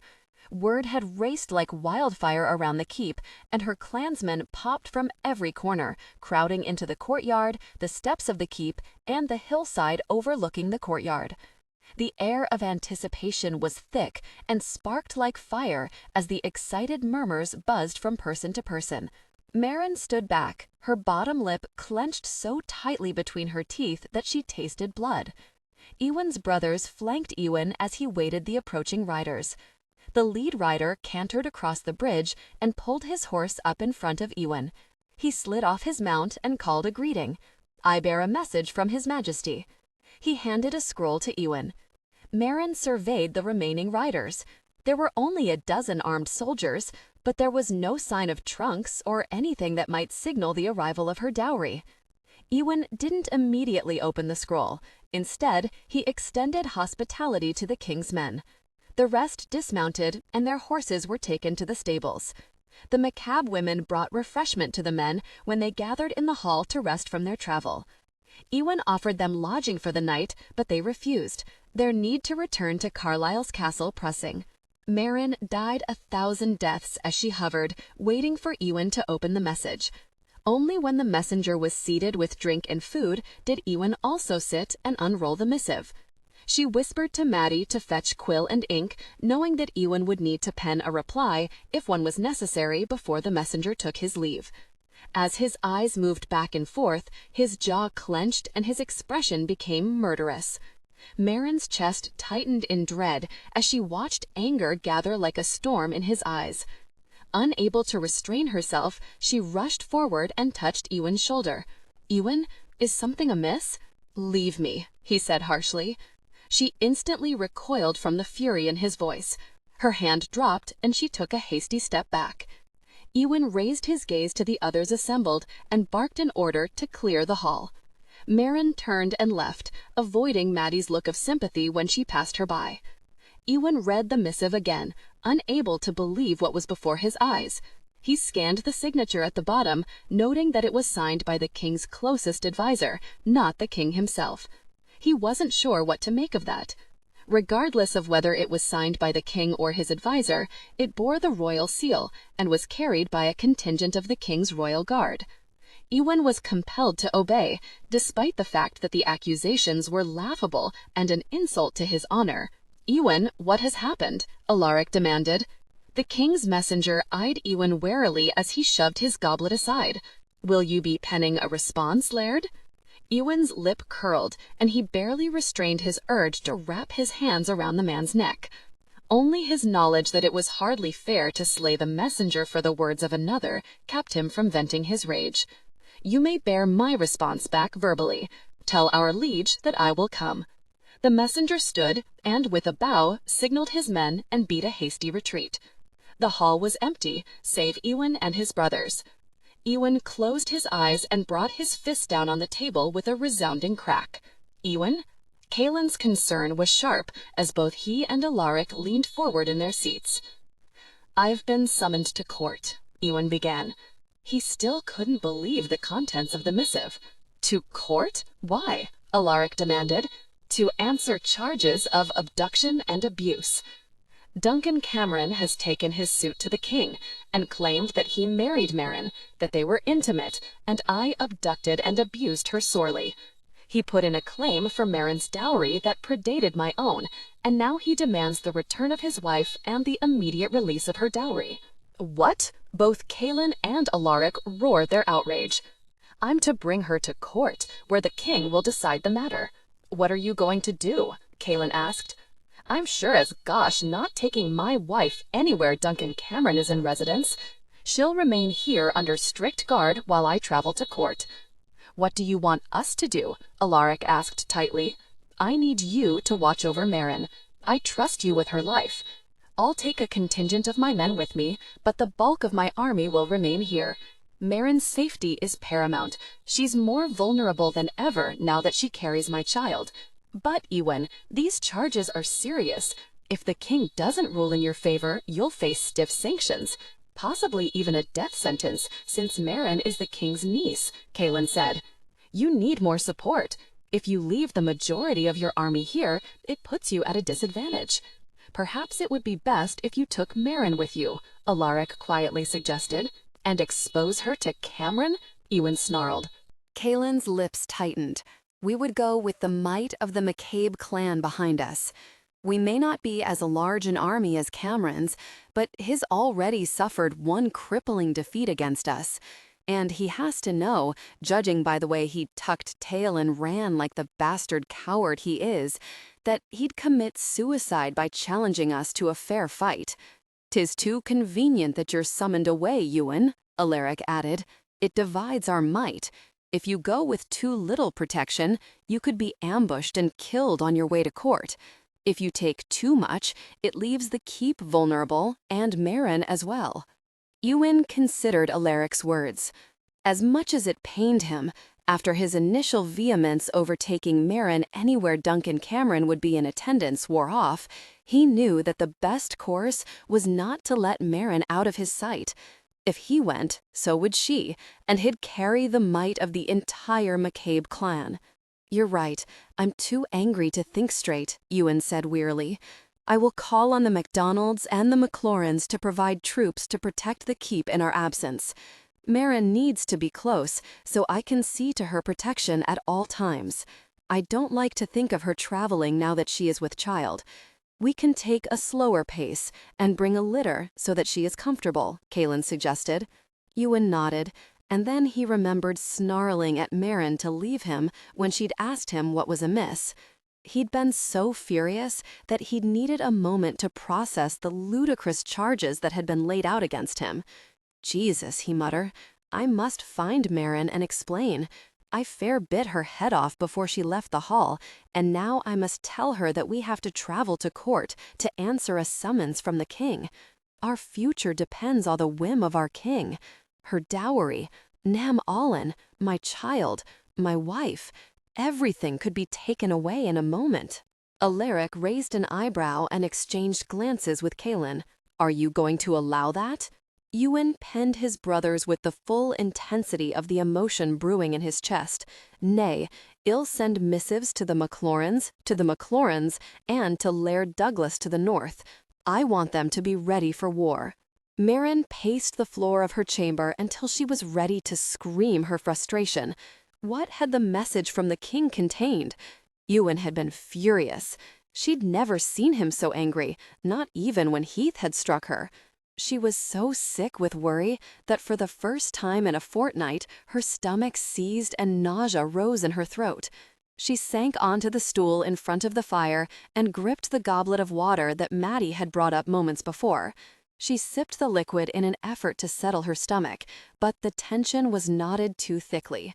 As soon as the water went down, her stomach lurched and she stumbled toward the chamber pot, retching the liquid right back up. She registered the door opening and closing, but she was too embroiled in her current misery. "Ah, sweeting, I'm sorry." Ewan's hands soothed up her back and her stomach convulsed painfully. He gathered her hair at her nape and put his palm over her belly in an effort to soothe her. Sweat poured from her forehead, and she sagged into Ewan's arms as she finally stopped the horrible gagging. He stroked her hair and held her tightly against him. He pressed a kiss to her temple, and she felt the roll of tension flash through his body. "Ewan, what is it?" she whispered. "I'm so scared." He palmed her face and stared down at her, his green eyes flashing. "I'm sorry I yelled at you in the hall. I was greatly unsettled by the contents of the missive, and I took out my anger and fright on you. It was unfair." She shook her head, unconcerned with his earlier outburst. It had been obvious that he had been upset over the news, whatever it was. "What was in the message?" she asked again. Ewan sighed and leaned forward until his forehead touched hers. "First, I want you to know that everything is going to be all right." That statement only worried her all the more. "We've been summoned to court." She frowned. "But why? Duncan Cameron launched a claim for your dowry before my request was received by the king." Her mouth fell open. "On what grounds?" "There's more, Mairin," he said softly. "He claims you were married, that you were intimate, and that I stole you away and sorely abused you." Mairin's eyes went wide with outrage. Her mouth opened and shut as she tried to gather an appropriate response. When he learns you carry a child, he'll claim he fathered the babe. Mairin clutched her belly, suddenly terrified as the implications hit her. Ewan had been summoned to answer to those charges. The king would decide the matter. What if he decided against Ewan? The idea that she would be handed over to Duncan Cameron sent her straight back to the chamber pot. Ewan held her, murmuring words of love and reassurance as she was sick all over again. When she was done, he scooped her in his arms and carried her to their bed. He gathered her close in his arms and cradled her against his chest as they lay on their sides. She was terrified, utterly terrified. He tipped up her chin until their gazes were locked. "I want you to listen to me, Mairin. No matter what happens, I will never hand you over to Duncan Cameron. Do you understand?" "You can't go against the king, Ewan," she whispered. "The gosh, I can't. No one takes my wife and child from me. I'll fight God himself, and be assured, Mairin, I won't lose." She wrapped her arms around Ewan's waist and laid her head on his chest. "Love me, Ewan. Hold me tight and love me." He rolled until he was atop her, staring down into her eyes. "I'll always love you, Mairin. King and Duncan Cameron be very. I'll never let you go." They came together in passion, drawing out their pleasure until Mairin was senseless, until she knew nothing other than his love, until she believed the words he'd uttered so fiercely. "I won't let you go," he vowed. He cradled her to his chest, whispering his love for her and their child. "I have bad news, Laird," Gannon said in a grim voice. Not liking his commander's tone, Ewan looked up with a frown as Gannon strode toward him, still dusty from his travel. "Did you bring Father McRoy?" Ewan demanded. Time was of the essence. Ewan had sent Gannon to fetch the priest so that he could bear witness to the wedding ceremony performed for Ewan and Mairin. They only awaited the priest's arrival before they departed for court. "He's dead," Gannon bit out. "Dead? Murdered." Blasphemies spewed from Ewan's lips. When? 2 days past. He was traveling between McLaurinland and McGregorland to the south when he was set upon by thieves. They left him to rot, and he was discovered by McGregor soldiers the next day. Ewan closed his eyes. Thieves? Not likely. Priests had nothing to steal. A thief wouldn't have bothered. It was more likely that Cameron had arranged for the priest's murder to prevent his testimony before the king. The one card that Ewan held was the fact that Mairin was David's niece, and surely he would listen to her accounting of the events. Women weren't heard in such matters, but Ewan couldn't imagine the king ignoring the word of his own blood. "Ready our horses and the men," Ewan ordered his brothers. "I'll go tell Mairin where to leave post-haste." 2 hours later, with the arrival of MacDonald and McLaurin men to fortify the McCabe keep, Ewan and his men set off. Mairin rode in front of Ewan. A litter was carried at the end in case she wearied of the horse, but until such time came, Ewan wanted her as close to him as possible. The clansmen gathered to see them off, worry marring each of their faces. The farewell was somber and tense, and prayers were whispered for the safe return of their laird and his lady.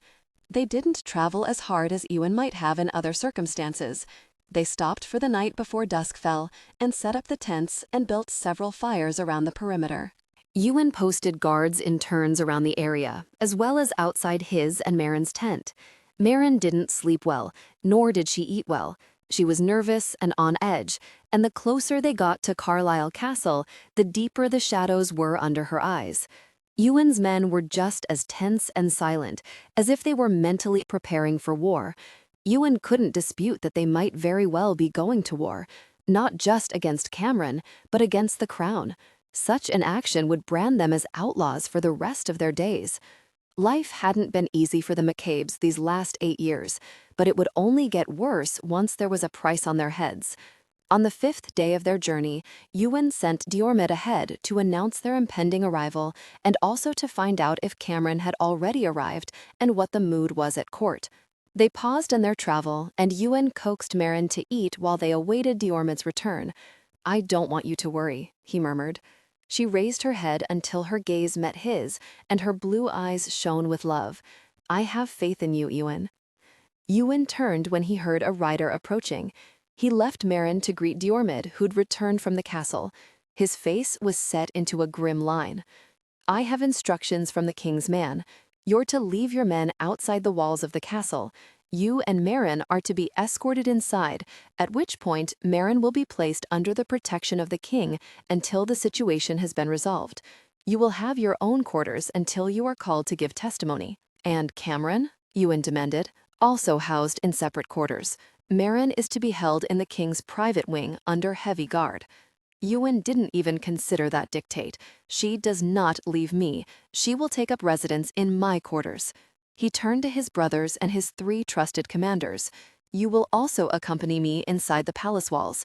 There will be times when I must leave Mairin to attend our king, and I don't want her without protection for the barest of moments. I, Laird, will guard her with our lives," Gannon vowed. "See that you do." They rode the hour's journey to the castle, and when they neared, they were met by a small contingent of the king's soldiers and escorted to the castle walls. On the east side of the walls, Cameron's men had taken up residence, their tents bearing Cameron's insignia and the banners flying from atop the structures. Ewan gestured for his men to camp on the western side and instructed them to remain alert at all times. When his men departed, only Ewan and Mairin, Kaelin and Alaric, and Ewan's 3 commanders that he had charged with Mairin's safety were left. They rode down the long bridge over the moat and through the stone, arched gateway leading into the courtyard. Court was well attended at present, and many stopped to watch as Ewan and his men came to a stop. As the king's man-at-arms surveyed those in attendance with Ewan, he greeted Ewan with a frown. Ewan lowered Mairin down to Alaric and then swung from his saddle and pulled Mairin to his side. "I'm to escort the Lady Mairin to her private quarters," the man-at-arms said as he approached. Ewan drew his sword and pointed it at the man, who stopped in his tracks. "My wife stays with me. The king has not issued his judgment on the matter. It matters not. My wife will not leave my sight. Are we understood?" The soldier frowned. "The king will hear of this. I expect he'll. You may also tell him that my lady wife is with child and that she has journeyed a long way for this farce of a hearing. I am not pleased to have taken her from our home in a time she should be cared for." "I will, of course, bear your message to His Majesty," the soldier returned stiffly. He turned and motioned for several women who stood on the perimeter awaiting orders. "See that Laird McCabe and his men are shown to their quarters and have refreshment after their travel." Ewan aided Mairin up the winding steps to the section that housed chambers reserved for guests. Alaric, Kaelin, and Ewan's commanders were directed to an open common room with an array of cots for sleeping. Ewan and Mairin were directed into a larger chamber at the corridor's end. Ewan pulled her into his arms and eased her down onto the bed. "Rest, sweeting. We must be at our best during our sojourn here." "What will we do, Ewan?" she asked against his neck.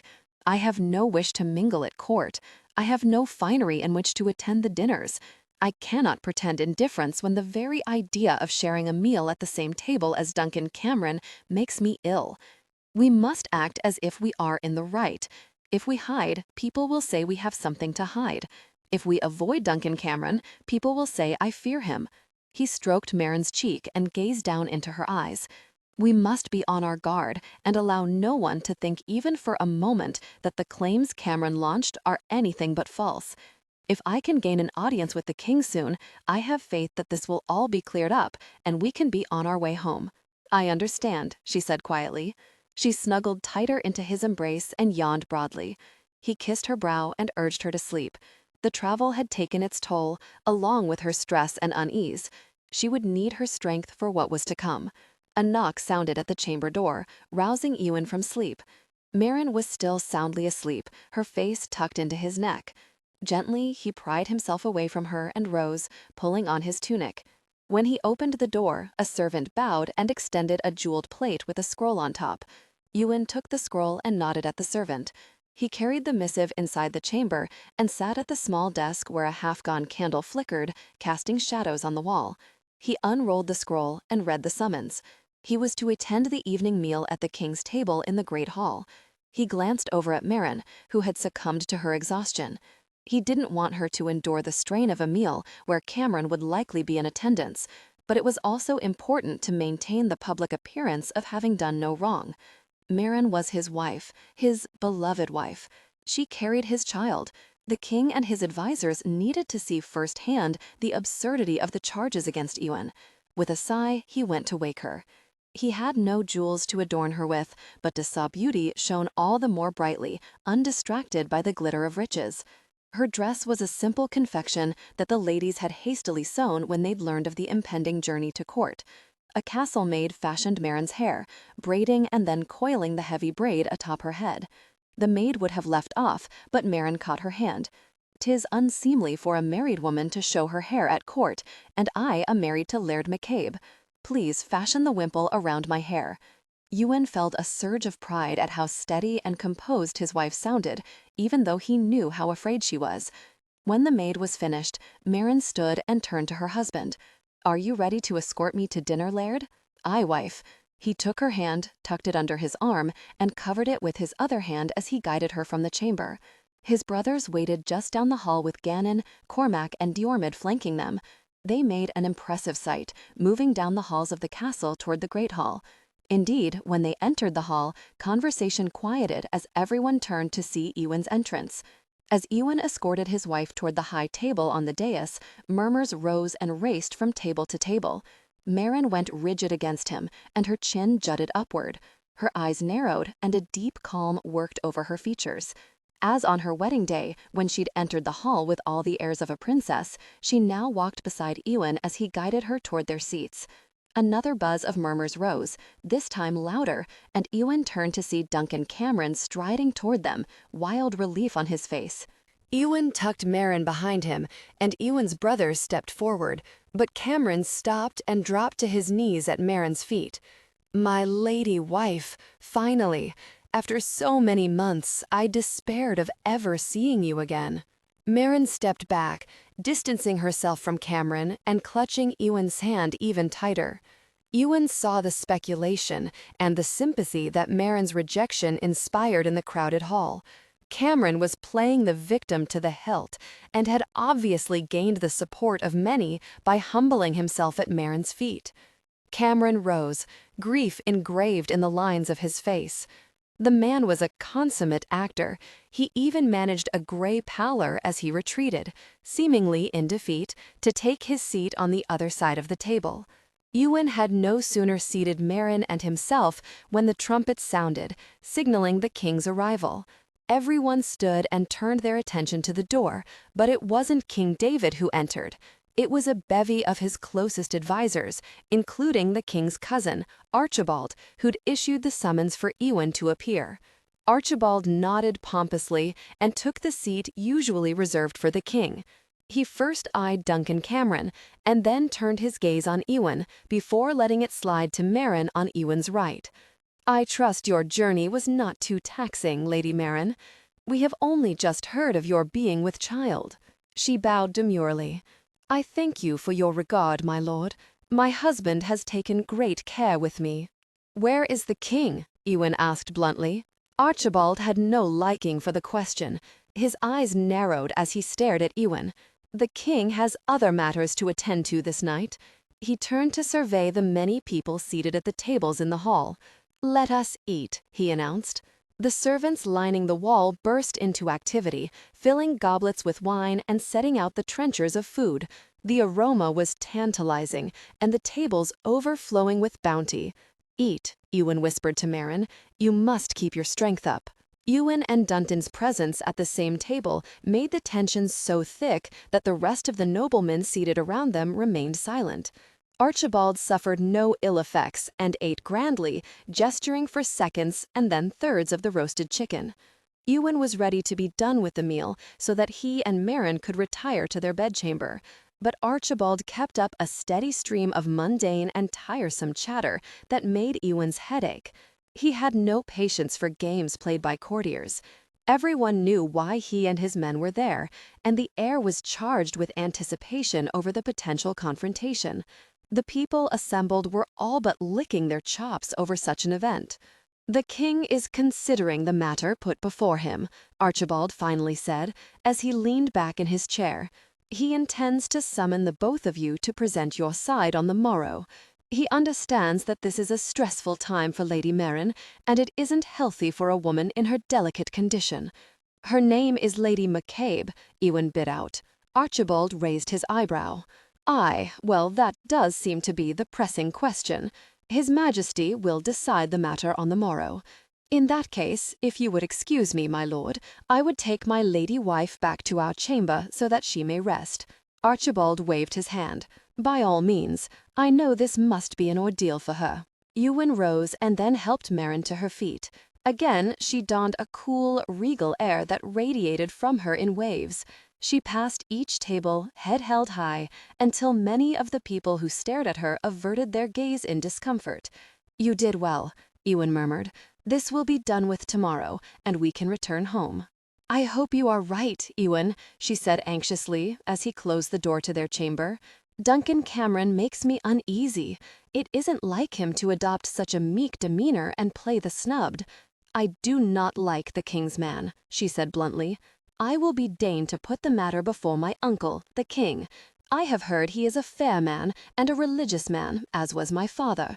Surely he will render a just judgment in accordance with God's will.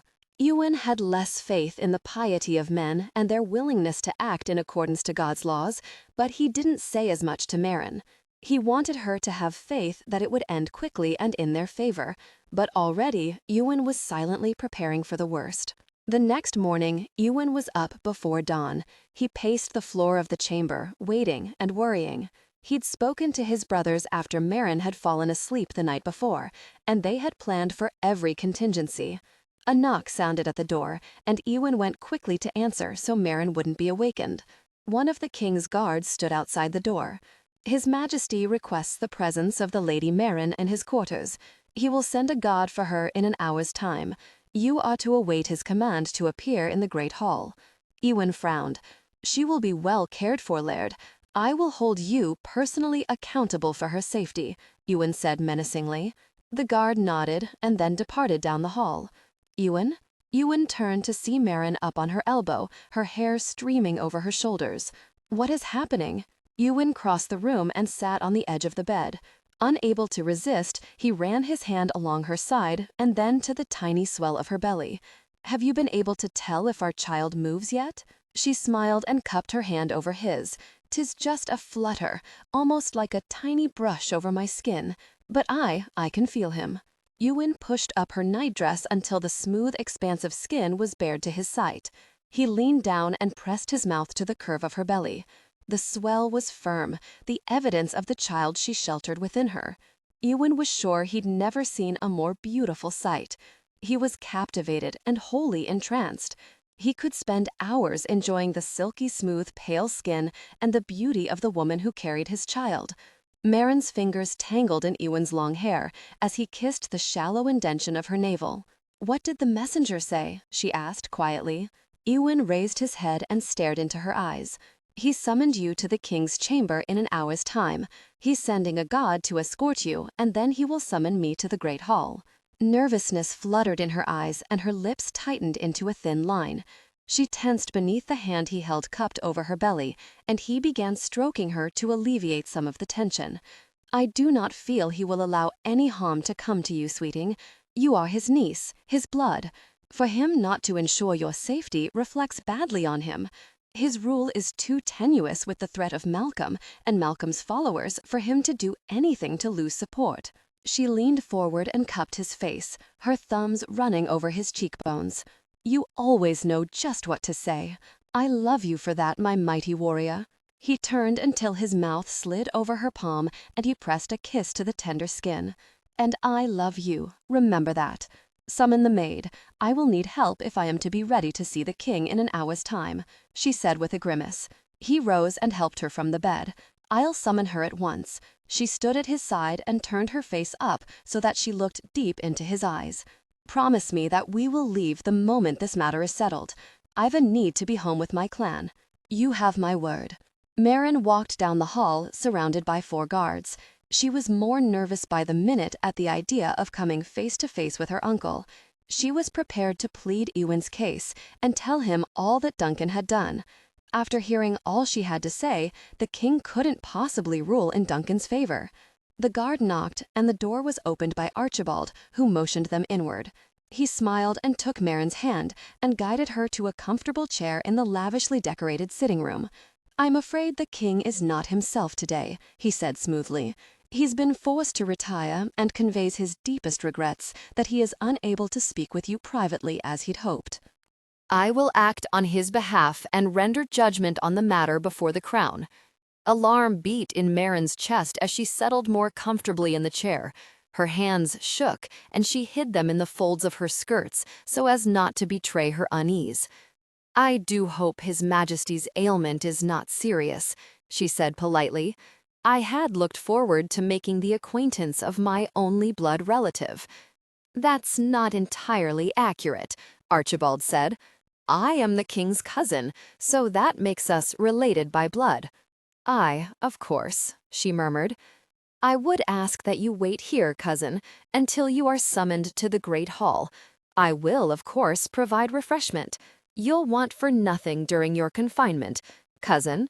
And then his casual reference to confinement made the hairs on Mairin's nape prickle.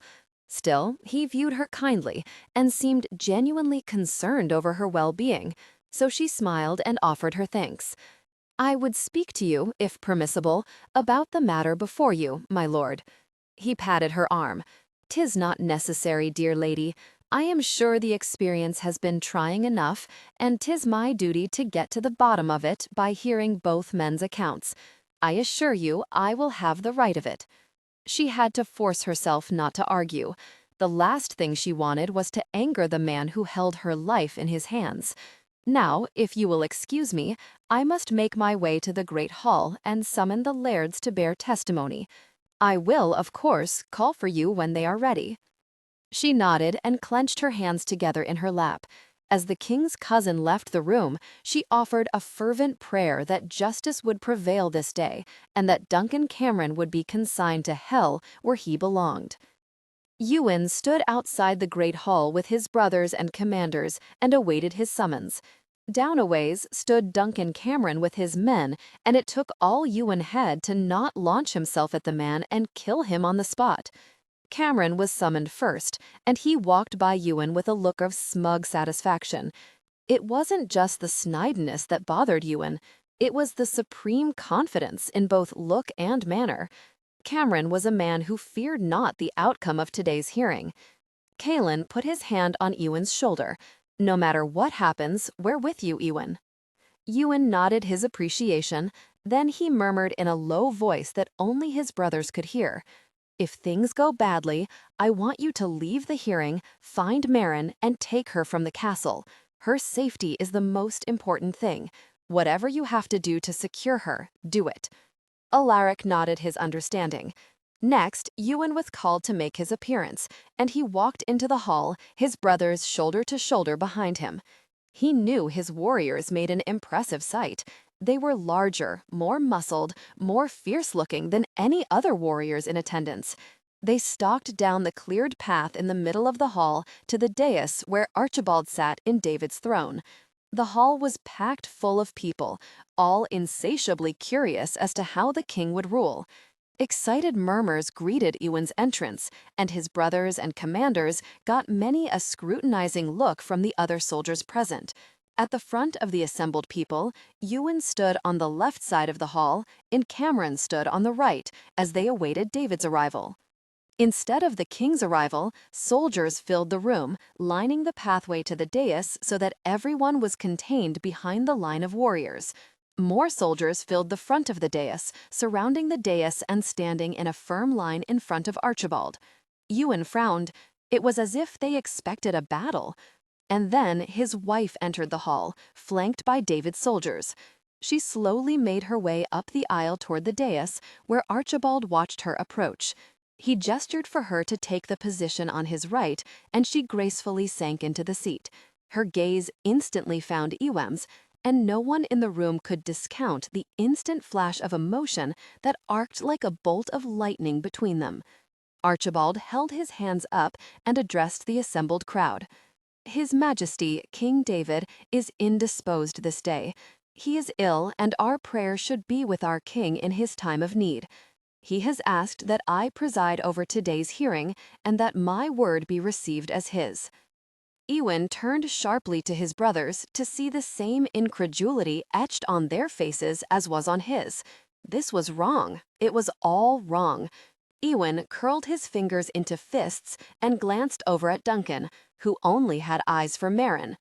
Laird Cameron, you've leveled serious charges against Laird McCabe. Come forward. I would hear all from the beginning. Duncan walked confidently toward the dais and bowed low before Lord Archibald. Mairin Stuart arrived at Cameron Keep from Falkirk Abbey, where we were married, by the priest who has tended to the souls of my clan for 20 years. I have a letter written from him to the king attesting to this fact. Ewan's eyes narrowed in outrage that a man of God would be a willing party to this deception. Duncan handed over the scroll to Archibald, who unrolled and read it before setting it aside. Our marriage was affirmed. Duncan presented a sheet as proof. Ewan's fists clenched in rage. The sheet was Mairin's. It was the one Ewan had ordered Cameron's man to bear back to his laird, the proof of Ewan and Mairin's marriage. The sheet that Duncan now offered as proof of his claim on Mairin. Archibald turned to Mairin, whose face was as pale as death, her gaze fastened on the sheet. She looked up at Ewan in bewilderment, and Ewan closed his eyes. Can you attest to the fact that this sheet is yours, Lady Mairin? Do you recognize the linen? Her cheeks colored, and she looked at Lord Archibald, clearly unsure as to how to proceed. I would have your answer, Archibald prompted. Aye, she said, her voice cracking. 'Tis mine, but 'tis not Duncan Cameron's sheet. 'Tis from the bed of— That is all I require, Archibald said, slicing his hand in the air to silence Mairin. Sheet, I require an answer, nothing more. Be silent until I've given you permission to speak again. Fury settled in Ewan's chest, boiling at the manner in which Archibald addressed Mairin. He showed her blatant disrespect as both the wife of a laird and cousin to the king. She looked as though she'd argue, but Ewan caught her gaze and quickly shook his head. He had no desire for her to be punished for speaking out in the king's court. The punishment for such was steep, and more so for a woman daring to speak out. She bit her lip and looked away, but not before Ewan saw the rage in her eyes. What happened next? Archibald asked Cameron. Mere days after my marriage to Lady Mairin, she was abducted from my keep by men acting under Laird McCabe's orders. She was taken from me to where she has remained, on McCabe lands. The child she carries is mine. Laird McCabe has no claim. Our marriage is valid. He has kept her prisoner. I ask for His Majesty's intervention so that my lady wife and my child are returned to me, and her dowry is released to me as requested in my missive to the king informing him of our marriage months past. Mairin gasped at the accusations that spilled from Duncan's lips. Ewan started forward, but Caelan gripped his arm and held him back. Cousin, please, Mairin pleaded, let me be heard. Silence, Archibald roared. If you cannot hold your tongue, woman, I will have you removed from this hall. He turned back to Duncan. Have you witnesses who support your accounting of what happened? You have the statement from the priest who wed us. That predates any claim Laird McCabe makes on Mairin, her dowry, or her lands. Archibald nodded, and then turned his cool stare to Ewan. What say you to these claims, Laird McCabe? 'Tis complete and utter nonsense, Ewan said calmly. Archibald's brows drew together, and his cheeks reddened. You will hold a civil tongue in your head, Laird. You would not speak thusly to the king, and you will not speak in my presence as such. I can only speak the truth, my lord. Laird Cameron speaks falsely. He stole Mairin Stuart from the abbey where she'd taken refuge for the last 10 years. When she refused to wed him, he beat her so badly that she could barely walk for days afterward, and she wore the bruises for an entire fortnight. The hall broke into a series of murmurs. The buzz rose and grew louder until Archibald shouted for order. What proof do you offer? Archibald asked. I saw the bruises. I saw the fear in her eyes when she arrived on my lands, that I would treat her as she was treated by Cameron. My brother Alaric tended her for the 3-day journey from where he found her, after she escaped Cameron's clutches, until they arrived on McCabe land. He too saw the bruises and witnessed the pain that the lass endured. We were married a few days after her arrival. She came to my bed as my wife, and the sheet Cameron has offered to you this day is from our marriage bed. The child she carries is mine. She has been faithful to me." Archibald leaned back in his seat, his fingers pressing together in a V as he surveyed the two men in front of him. "You give a very different accounting than Laird Cameron. Have you witnesses who can speak as to the veracity of your words?" Ewan's teeth snapped together in a snarl. "I have given you the right of it. I need no witness to verify my claim. If you want to ask someone, ask my wife. She will tell you exactly what I have told you." "I would speak, my lord." Ewan turned, surprised to see Dormid step forward, his gaze focused on Lord Archibald. "And who are you?" Archibald demanded. "I am Dormid. I have commanded under Laird McCabe 5 years past. I am among his most trusted men, and I myself was charged with the safety of Lady Mairin on many occasions after her arrival on McCabe land." "Very well. Approach and give your accounting." Ewan glanced back at Gannon, who shook his head at Ewan's silent question. Dormid stepping forward wasn't at Gannon's instigation. Ewan had instructed them to say or do nothing during the hearing. "I have no knowledge of what transpired before the Lady Mairin arrived on McCabe land. I can only speak as to the events that transpired afterward. 'Tis the truth that she was sorely mistreated under Laird McCabe's hand. He guarded her jealously, and 'tis the truth, she was most unhappy during her time at McCabe Keep. I witnessed her tears on more than one occasion." A gasp went up from the crowd. Ewan saw a haze of red that buzzed in his ears and clouded his eyes. Bloodlust hit him so hard, he'd never wanted to kill another man as much as he wanted to kill Dormid at that moment. Ewan's brothers were equally furious. Gannon and Cormac looked horrified by Dormid's calm recitation of blatant lies. During the time she was on McCabe land, she was shot at by an archer and poisoned. She nearly died. It should also be noted that the priest who was called to marry the Laird and Lady Mairin died under suspicious circumstances less than a fortnight ago. Ewan could stand no more. His roar shook the entire room as he lunged for Dormid. Mairin screamed his name. His brothers dove after him. Chaos reigned as the king's soldiers leaped in to separate the two men.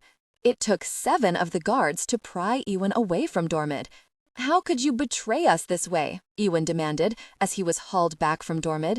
"How could you stand before God and King and give false witness to events you know to be untrue? May God consign you to hell for this sin. You have betrayed me. You have betrayed Lady McCabe. You have betrayed your clan. And for what? A bit of coin from Duncan Cameron?" Dormid refused to meet Ewan's gaze. He wiped the blood from his mouth where Ewan had struck him and turned to face Archibald. "'Tis as I have said, as God is my witness." "You lie," Ewan roared. Duncan Cameron moved to stand by Mairin's side. Her eyes were haunted and fixed on Dormid. Her hand covered her mouth that was agape with shock. "This is disturbing," Archibald declared. "You will restrain yourself, Laird McCabe, or I'll have you taken to the dungeon." When Duncan put his hand on Mairin's shoulder, Ewan erupted again. "Don't you touch her." "I would protect my wife from Laird McCabe's outburst," Duncan said to Archibald. "Allow me to take her away from this." Archibald held up his hand. "I believe I've heard enough to render judgment in this matter. I rule in Laird Cameron's favor. He is free to take his wife and return to his lands. The dowry entrusted to the crown until Mairin Stuart weds will be released to Laird Cameron and taken to his lands under palace guard." A cry rippled across the room as Mairin shot to her feet. "Nay!" Ewan was in a state of shock. A man he'd trusted with his very life, with Mairin's life, had betrayed them all in the cruelest fashion possible. It was also apparent that Ewan had never had a chance from the start.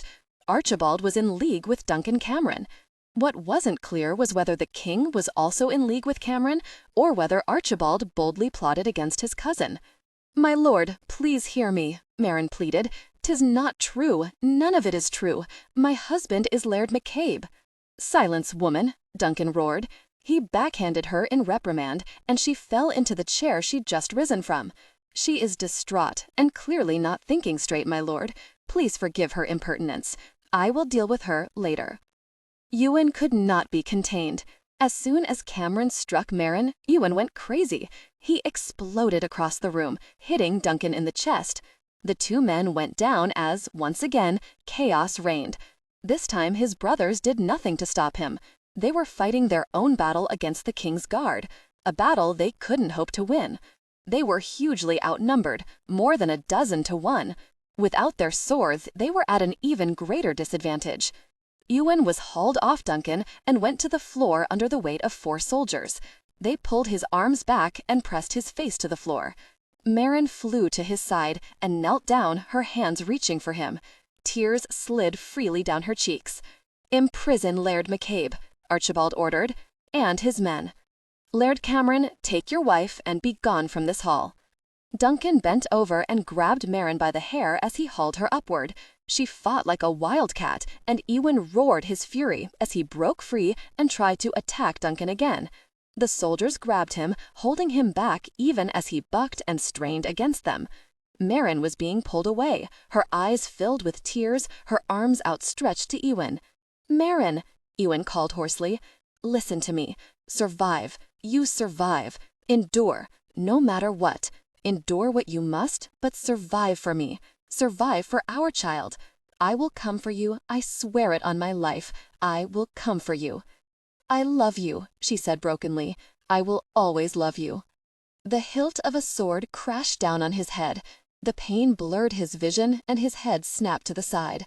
As he slid toward the floor, blackness closing in around him, his last image was of Mairin being dragged, screaming, from the hall by Duncan Cameron. "I love you too," he whispered. Mairin found herself thrust into Duncan Cameron's chamber ahead of him. He barked orders to those around him as she stumbled toward the bed.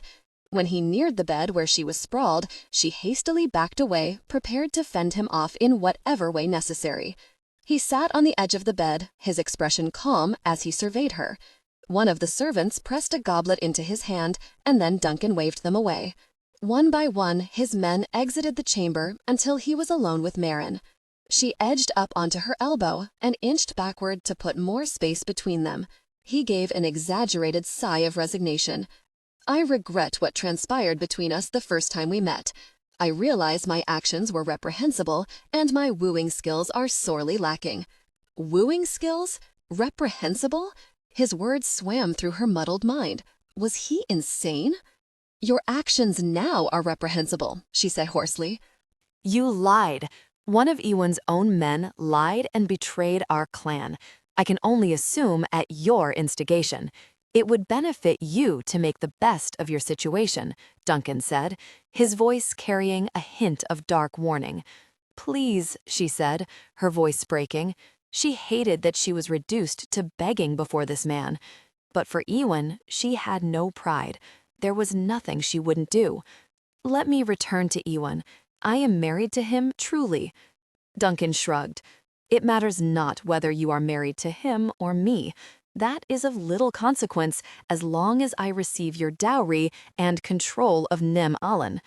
He transferred the goblet to the hand closest to Mairin and extended it in her direction. Now here, drink this, dearling. 'Twill solve our immediate problem.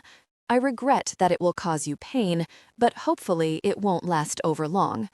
She stared at the cup hovering close to her lips. She sniffed and recoiled from the bitter smell. What is it? Why will it cause me pain? Did he think her daft? He gave her a gentle smile that sent a cold shiver down her spine. 'Tis necessary to rid your body of the babe you carry. Don't worry, I'll give you sufficient time to heal before I make demands. I don't want to wait over long, though. 'Tis important that you carry my child as soon as possible. Terror hit her in the stomach. Nausea rose, billowed up into her chest until she gagged and had to turn away. She buried her face in the pillow. I'm sorry, she muffled out. 'Twas not well done of me, but I find myself ill at the oddest times ever since learning of the babe I carry. 'Tis the way of things, Duncan offered generously. When you carry my child, you'll not lift a finger. You'll be waited on hand and foot, until you deliver. The words weren't spoken, but they hover heavy in the air. She had no doubt she'd be treated like a queen until the day she bore the heir to Nem Allen. He meant to kill her child, Ewan's child, and replace it with his own seed. The mere thought had her gagging again, and she inhaled sharply through her nose to prevent vomiting all over the bed. Here, 'tis better to have it done with. Drink it down. I'll summon the palace healer to help you through the worst of it. 'Tis said it can be very painful. He was so calm about it. How could he discuss murder with a tender smile? The man was a monster, a demon from hell. Why would you waste valuable time? She choked out. She tried frantically to come up with a plan, something, anything to sway him from murder. He frowned. What mean you? You seek to rid my womb of the child I carry when I am already nearly half done with the carrying? Losing a babe at this advanced stage can render a woman barren. 'Tis no guarantee I'll become pregnant right away, or at all. You've already claimed to all that the babe I carry is yours. If it matters not who I'm married to, why should it matter whose babe I carry? As long as I deliver a child, control of Nem Allen is yours. Why would you wait and risk my not becoming pregnant again? His frown deepened, as if he hadn't considered such a possibility. I want my child to live, she said softly, regardless of who it calls father. I'd do anything to protect him. In that regard, you have the advantage, Laird. Duncan stood and paced restlessly in front of the bed. He stopped every once in a while and eyed her as if trying to determine the truth of her words. 'Tis often said a mother's love knows no bounds. All right, Mairin Stewart, I agree to your terms. I'll spare your child's life, but from this day on, you are mine. You'll not fight me when I make demands. You will never utter a single word to contradict the account I have given Lord Archibald. Are we understood? May God forgive me. I agree, she choked out. Then be prepared to depart the castle. We leave in an hour's time to return to Cameronland. Ewan, wake up for God's sake. Ewan found himself shaken roughly as he gained awareness of his surroundings. He cracked an eye open and glanced around only to find himself cloaked in darkness. Kaelin, he rasped. Thank God. The relief in Kaelin's voice was staggering. Mairin. The single word sent grief splintering through his head and chest. Bile rose in his throat at the knowledge that right now his wife was with her tormentor. Mairin, he said again. Where is she? The silence was oppressive. He heard his brothers breathing in the darkness, knew they dreaded the telling they must do. I'm sorry, Ewan. Duncan departed hours past, bearing Mairin with him, Alaric said in a grim voice. Ewan sat up, pain ripping through his head. His brothers caught his shoulders and guided him back down again when he nearly fell. Where are we? He demanded. The king's dungeon, Kaelin said, fury laced in each word. The little jerk Archibald had us all tossed in here after his soldiers bashed you in the head. Cormac and Gannon? Here, Laird, Gannon returned. Ice filled Ewan's veins as everything came back to him in a rush. Dormid, where is he now? I'm not certain, Laird, but he'll have gone from here. He knows any of us will kill him on sight. 'Tis possible he went with Cameron, since it looks that he was working with Cameron all along. The attempts on my life, the arrow, the poison, it must have been him. He had orders from Cameron to kill me. When that didn't work, he put his petition before the king.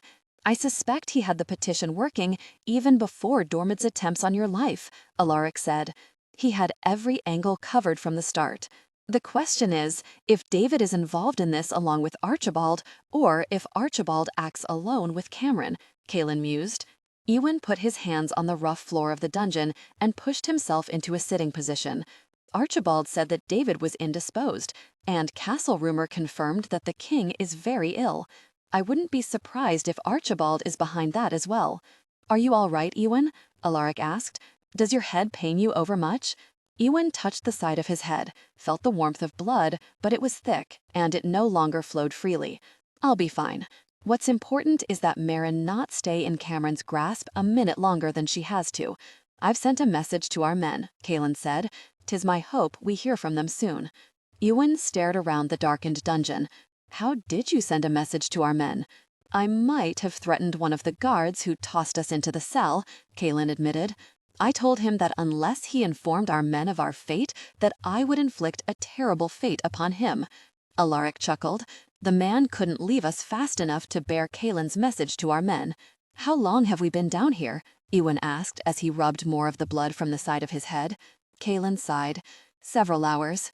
One of the guards, who obviously feels 'tis best to remain on my good side, informed me of Cameron's departure a few hours past."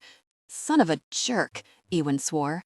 "I can't believe that jerk allowed Mairin to fall into Cameron's hands. This was all a setup from the beginning. Archibald never had any intention of presenting this matter before David, and he very sure never had any intention of listening to Mairin or to me. Dormant's testimony just gave him the sway of public opinion, so that when he rendered his judgment, there was no backlash from the other lairds who might have thought he intervened unfairly." "I'm sorry, Laird," Cormac said, devastation in every word. "I should have seen it. I spent every day in Dormant's company. I fought with him, ate with him. We trained together. We were as brothers. I would have never dreamed he would betray us." "'Tis just as much my fault as anyone's," Ewan said bleakly. "I trusted him with Mairin's safety many times." Ewan rubbed his hand tiredly over his face and tried to put the memory of Cameron's hands on Mairin out of his mind. He couldn't imagine Cameron hurting Mairin because it would drive him insane. The only way to survive this was to turn it off. Turn off his emotions. Turn off the images flashing through his mind with torturous precision. Cameron will expect a full-scale attack on his holding, Kaelin pointed out. Hell know that Archibald cannot hold us in the king's dungeon forever, and he knows you'll come for Mairin. Hell know it, and expect it, so hell be prepared. I can't risk Mairin's safety by attacking his keep with the might of my entire army. If she was not in residence, I'd give him the fight he expects, and not give a very much that he expected. I'd swarm over his lands like the plague and decimate everything in our path. But I won't take the risk that Mairin would be caught up in the battle. And if Duncan knew all was lost, he'd kill her out of spite. "Aye," Alaric agreed. "What then do we do? We steal into his keep and take Mairin back." Kaelin let out a deep breath, the sound loud in the quiet of the dungeon cell. "You make it sound like a simple raiding mission, Ewan. Cameron will expect such a trick as well. We'll succeed. We have no other option." Kaelin, Alaric, Gannon, and Cormac voiced their agreement. Silence fell once again as they waited. An hour later, a sound outside the cell stirred them to action. Kaelin leaped to his feet and charged toward the iron bars as a guard shuffled down the corridor, torch in hand. "You must hurry," the guard whispered in an urgent voice. "Your men have staged a distraction. Follow me. I'll show you to the northern gate." Alaric helped Ewan to his feet, and they hurried from the cell and up the stone staircase to the first level of the castle. The guard rushed down the long corridor, past the great hall, and beyond to the kitchens. They exited the castle through the small door where rubbish was discarded, and approached a small wooden gate carved into the imposing stone wall that jutted upward. The guard produced a key and hastily unlocked the large metal padlock. "Go," he urged. Ewan's men filed out of the doorway, and Ewan paused at the end. "You have my thanks," he told the guard. "You need to watch over your king. Archibald plots against him. I've heard rumor the king is unwell. Examine his food and drink." The guard nodded. "Go with God, Laird McCabe. I'll pray for the safe return of your lady wife." Ewan ducked out of the doorway and followed his men into the night. They raced across the terrain, heading for the distant cover of the forest. Ewan trilled a soft bird call, the sound echoing over the still night. In the distance, an answering call sounded, and Ewan crept stealthily forward, his brothers on his heels. They'd waited 4 days for the new moon, after taking 3 days to arrive on Cameron land and carefully survey the layout of the keep. Ewan couldn't wait a single moment longer. There had been no sign of Mairin in several long days as they watched and waited. Duncan was keeping her under tight wraps. After singling out the chamber that Mairin was most likely housed in, Ewan and his men circled the keep. Along with his brothers, Ewan crept inside the stone skirt, past the sleeping guards, to the tower that loomed overhead. Now in the darkness, Ewan tossed the rope with the hook up the wall. It took 5 attempts before he hooked the sill. Tugging on the rope to make sure it would hold, he began a quick hand-over-hand scale up the wall to the window. Mairin stood in her window and bowed her head, as the shame of her circumstances fell over her shoulders. A devil's bargain. Her child's life for her own. Her child's life for her life with Ewan. She didn't regret the decision she'd made, but she mourned all she had lost, all she'd never have. The strain of the last week was too much to bear. She was at her wit's end.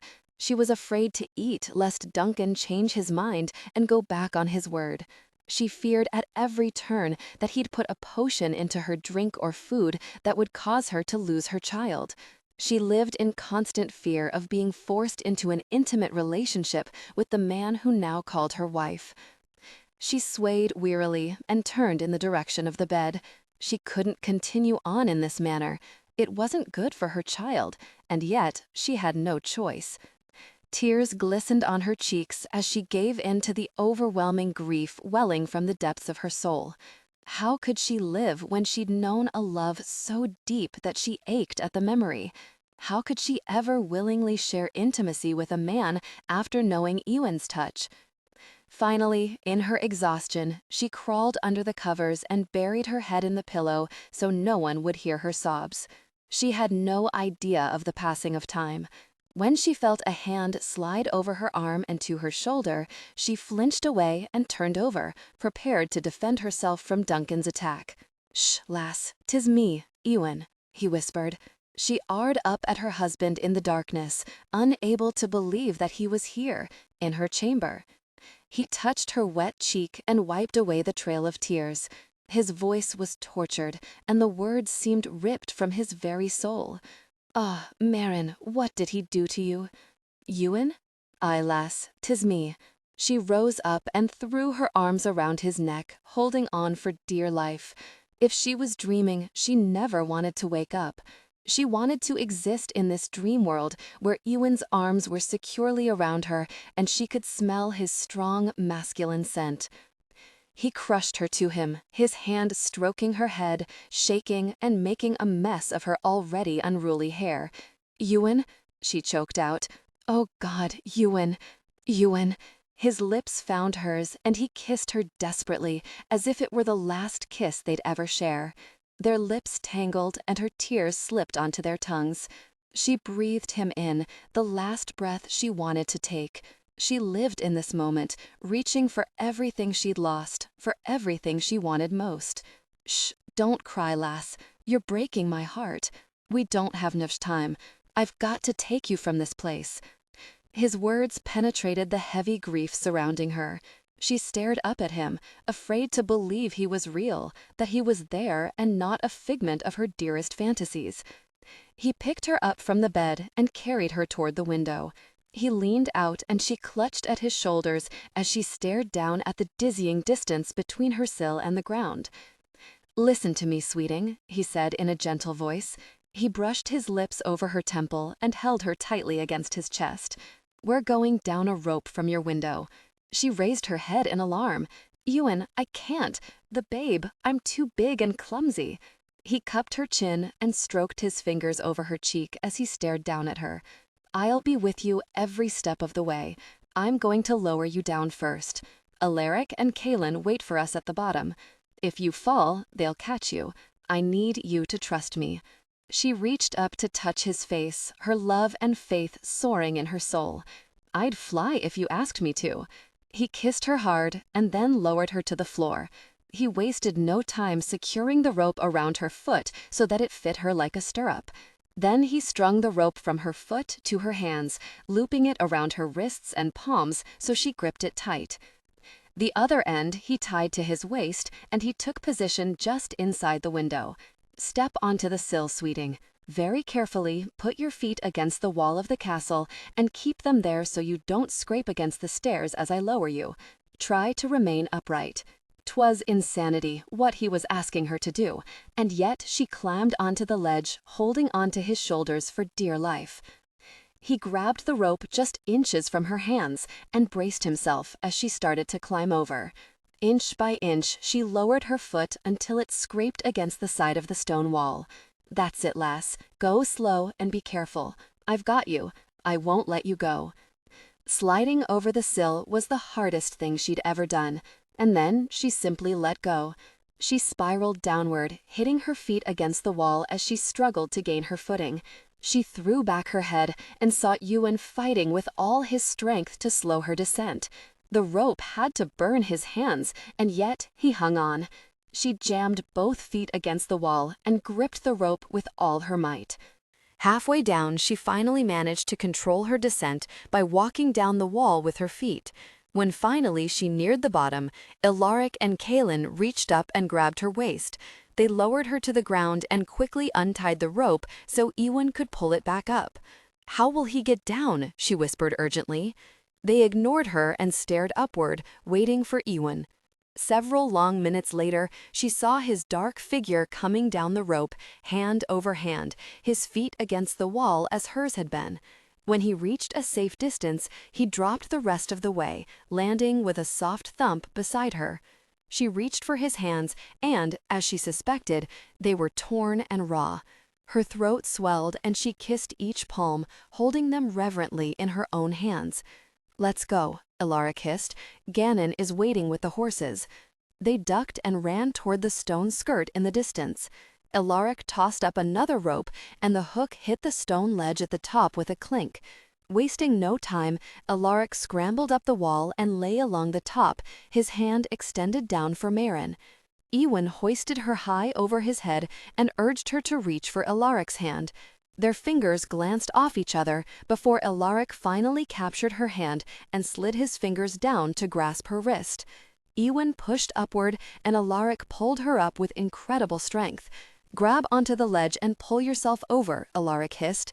As he swung her up, she lunged for the top of the wall and rolled up so she was head to head with Alaric. "Listen to me," Alaric said. "Sit up and straddle the wall. As quietly as you can, scoot back until you give Kaelin enough room to scramble over. Hell go down, and then you'll drop down next. I'll stay up to help Ewan over. His hands are too damaged to climb up another rope." With some hesitation, she swung one leg over so she straddled the wall and quickly pushed herself back until there was enough space for Kaelin to climb the wall. Moments later, he swung over the top and then dropped down on the other side. "Take my hand and I'll lower you over the side. Listen for Kaelin, and when he tells you, let go. He'll catch you," Alaric instructed her. Swallowing back her fear, she grasped Alaric's hand and slid over the side. She dropped, her feet scraping the side of the wall to slow her momentum. Alaric caught her wrist and nearly pulled her arm from its socket. "Let go," Kaelin called up. "I've got you, Mairin." She closed her eyes, kicked away from the wall, and let go of Alaric's hand. She needn't have worried. Kaelin didn't even stagger under her weight as he caught her against his chest. Still, she threw her arms around his neck, hugging him with fierce gratitude for not allowing her to fall. He gently pried her arms away from his neck and set her down on her feet. Her knees buckled, and she clutched at his hand so she wouldn't fall. "You're all right now," Kaelin said in a low, reassuring voice. He caught her to his side to steady her as they waited for Ewan and Alaric to descend. Ewan dropped down first, and Mairin threw herself into his arms. She hugged him so fiercely that he likely couldn't draw breath, but she didn't care. She was in his arms. He was taking her from Duncan Cameron. "Come," Alaric urged when he dropped to the ground. "Gannon is waiting with the horses." They raced for the cover of the trees. Just inside the forest, Gannon stood with their horses, and Ewan urged her toward his steed. Alaric and Kaelin swung into the saddles. Cormac was already astride his horse, and Gannon mounted his. Ewan took to his saddle in one quick motion, and then he simply reached down, plucked Mairin off the ground, and settled her in front of him. She laid her head on Ewan's chest and slipped her arm around his waist. Tears fell freely now, but she did nothing to distract him from his concentration. If Cameron discovered her gone, he would pursue with the might of his entire army, and Ewan would be slowed by bearing her with him. Only when they were miles away did she turn her face upward. "Ewan?" He dropped a kiss on the top of her head. "Not now, sweeting. We'll talk when we reach McCabeland. We aren't stopping until we reach our border. Sleep now." It was on the tip of her tongue to ask him how she thought she'd sleep now, but before they'd gone another mile, her exhaustion caught up with her. After so many nights of not sleeping for fear of what Duncan might do, she was now safe in her husband's arms. She laid her head back on his broad chest and allowed the steady motion of the horse to lull her into sleep. Ewan rode with one hand holding the reins, the other wrapped solidly around his wife. He set a grueling pace that his men were only too happy to keep. They would not stop to sleep or eat until they reached their border. True to Ewan's word, he didn't stop for more than a few minutes until they were just outside the border of McCabeland. They pushed through the nights, the pace that Ewan set inhuman. Mairin rode with Ewan, and when she wasn't sleeping, Ewan was feeding her from the burlap sack attached to his saddle. His men looked gray with exhaustion, but no one offered a single complaint. The journey was eerily silent, with neither Kaelin nor Alaric offering conversation. "Ewan, I have need to stop," she whispered. "Can you wait just a few more miles?" he asked. "We'll be on McCabeland soon." She grimaced. "I'm afraid not. The child I carry makes it hard to hold it in." His smile was fleeting as he called a halt. He eased her down from the saddle, and she nearly went down in a heap. Gannon was there to catch her, and she nearly wept in gratitude when he offered her a reassuring smile. To Gannon's utter shock, she threw her arms around him and hugged him fiercely. His hands went up, and he stammered as he tried to ask her what she was about. "Thank you," she whispered. She pulled away and smiled at him. "For what, my lady?" he asked in confusion. "For coming for me." She turned then and went in search of a private area to relieve herself. Ewan smiled and watched as his wife ducked behind a tree in the distance. She had stunned Gannon with her gratitude. If he had to guess, all his men would be the recipients of her affection before it was over with. A moment later, Mairin returned, and Ewan absorbed the vision of her holding a protective hand over her small round belly. It staggered him just how relieved he was to have her home, or nearly so. He'd pushed his men hard, afraid that Duncan would pursue them and Mairin would be caught solidly in the middle as they would do battle. He wanted her safe. He wanted her far removed from the inevitable bloodshed between him and Cameron. The bastard's days were numbered, and no matter that Ewan defied the king himself, he'd avenge his wife. As he was reaching down to pull Mairin into the saddle, he realized that he no longer sought vengeance for the wrong done to his father and their clan. He sought vengeance for a beautiful lass who had more hurt in her blue eyes than he ever wanted to see in a lifetime. "We're nearly home," he whispered in her ear. She turned and looked up at him with sadness and pleading in her eyes. "As soon as we cross over to McCabeland, can you send your men ahead? I must talk with you, Ewan. 'Tis important that I do so before we arrive at the keep. Once we ride into the courtyard, we'll be pulled this way and that. We have to settle this. We must." He touched her face and tried to smooth the lines of worry from her brow. What on earth worried her so? Dread gripped his heart at the depth of sadness in her gaze. He prayed for the strength to endure the telling of it all. "Aye, lass, we'll talk." An hour later, he reined in his horse and then motioned the others to go ahead. Kaelin and Alaric approached on their horses and stopped beside Ewan and Mairin. Alaric frowned. "I don't like leaving you alone, Ewan. We're far enough onto our land now. I have need for some time alone with my wife. We'll be along in a while." "Go ahead and announce that I'm bringing her safely home." With reluctance, Alaric and Kaelin rode ahead. Their pace picked up as they started down the mountain toward the last stretch home. Soon, the others followed suit, spurring their mounts to a gallop and then a run. Shouts filled the air. Whoops and cries of triumph filled Ewan's ears, and he couldn't help but smile. But when he looked down at Mairin, her eyes were troubled and filled with grief. His heart turned over and he closed his eyes as he prepared to hear of all that Duncan had done to her. A part of him didn't want to know. He wanted to forget it, wanted her to forget it, so they could put it solidly in the past. But he also knew she'd have need of telling it, so she could rid her system of the poison Cameron had inflicted. He got down from his horse and then reached up to gently take her from the saddle. He carried her to a patch of thick grass that was warmed by the sun. He sat down on the ground and nestled her firmly into his arms. He could scarcely credit that they were on his lands and she was back in his arms. The last week had been a test of his endurance. At his lowest point, he wondered if he'd ever see her again. He never wanted his faith tested in such a manner again. I vomited on him, she choked out. Ewan pulled back in surprise, his brow furrowed in confusion. What are you speaking of? I agreed. God help me, I agreed to a devil's bargain in order to keep our child safe. I was disloyal to you, Ewan, for I vowed I'd lie and support Duncan's claim in exchange for our child's life. Ewan swallowed back his own grief at the desperation in her voice. Shh, he whispered. I'll never believe for a moment that you were loyal to me. Pain filled Mairin's eyes. He wanted to make me miscarry our child.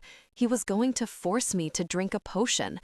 I would have said and done anything to save our baby. I convinced him that if I miscarried, as far along as I was, that there was a chance I wouldn't bear another child.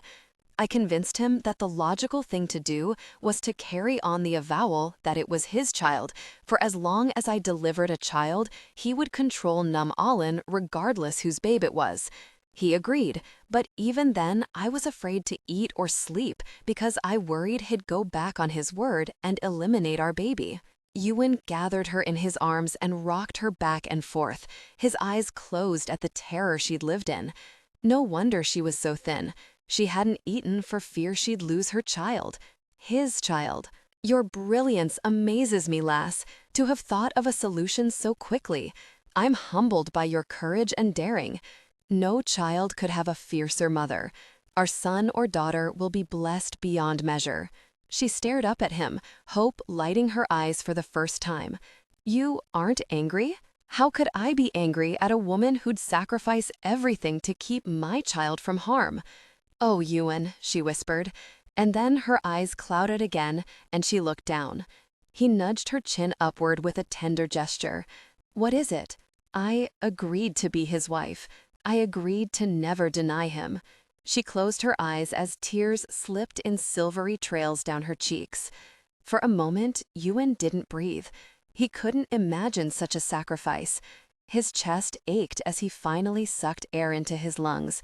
But if she could find the courage to tell him all, he would find the courage to hear it. Tell me, sweeting, did he hurt you? The words spilled painfully from his lips. His throat threatened to close at what he imagined she might have endured. I vomited on him the first time he tried to claim his marital rights. I blamed it on my pregnancy, but it was God's truth. The idea of his touch made me ill. Afterward, he seemed afraid I'd repeat the insult, so he stayed away from me. Ewan's relief was so great that it made him lightheaded. He gathered her in his arms and held on, just absorbing the feel of her in his grasp after so many weeks. And then he chuckled, the image of her retching all over Cameron amusing him to no end. She looked up at him, her eyes shining so brightly that he lost himself in the deep pools. The light dimmed for a moment, and she frowned. Ewan, what about the dowry? Is it lost to us forever? Ewan sighed. It was awarded to Cameron. I've no doubt that he'll receive it whether you're in residence or not. Archibald, and possibly the king himself, is in league with Cameron. Tears filled her eyes and she hung her head. Everything you married me for hasn't come to pass. Our clan needs food and clothing. Our soldiers need supplies. We have need of repairs. How are we going to survive, Ewan? He caught her face between his hands and stared down into her eyes. You are everything to me, Mairin. I can go without food. The keep can crumble, but I can't live without you. We'll make it. We've always made it. Somehow we'll see it through. But I cannot live my life without you. If the dowry never comes to pass, if we never claim Allen, as long as I have you, lass, as long as I have you. She threw herself around him and hugged him until he couldn't breathe. Her body shook as tears slipped down his neck.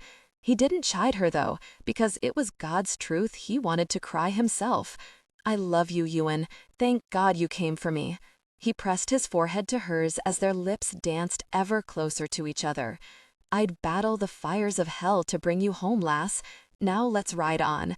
Our son misses his mother, and our clan misses their mistress."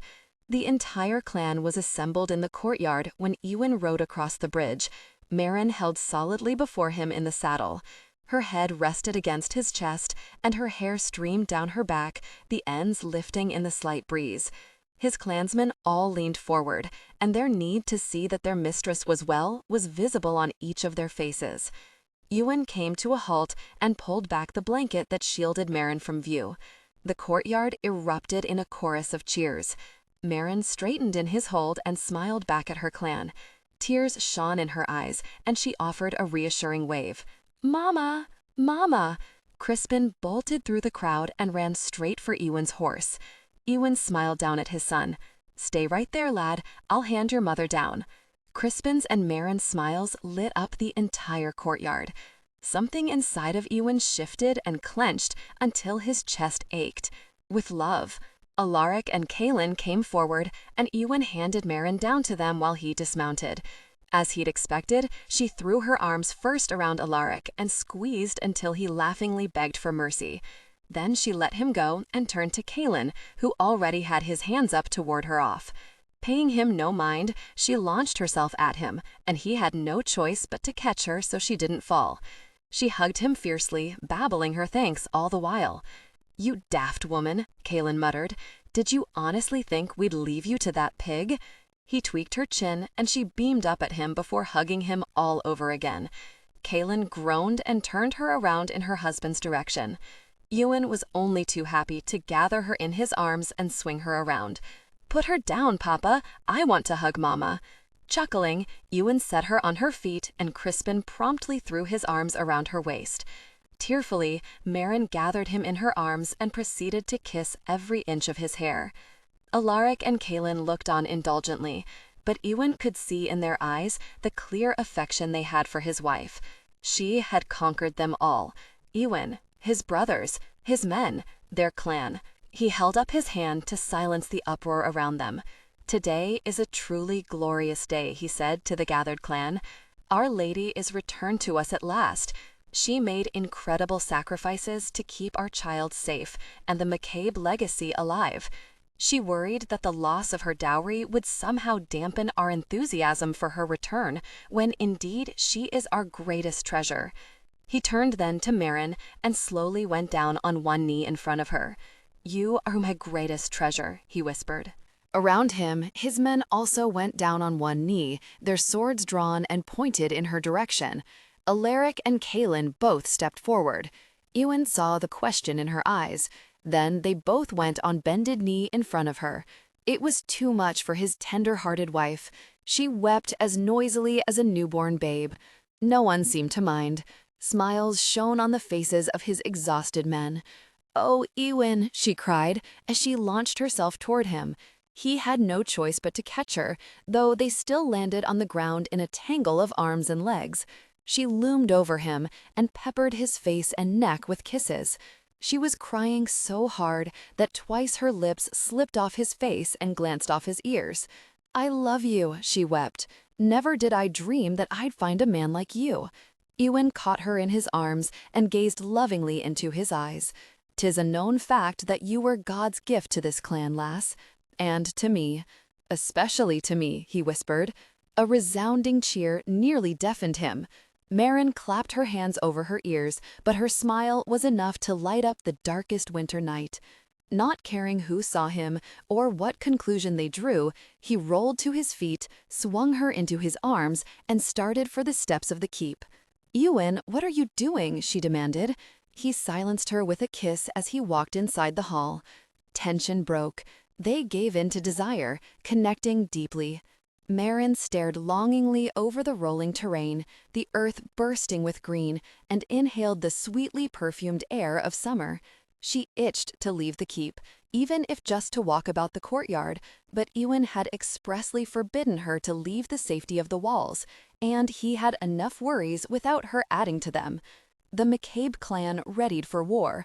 It wasn't an outward cry, but rather a quiet readying of the men and their weapons. They were resigned to their fate as enemies of the crown and of Duncan Cameron. Mairin left the window and descended the stairs to the hall, where she found Gannon and Cormac eating the noon meal with their soldiers. She waved her hand for them to continue eating. "I'm just going into the kitchens to see Gertie," she called as she walked by. "I won't venture farther than that." Gannon nodded but kept an eye on her progress.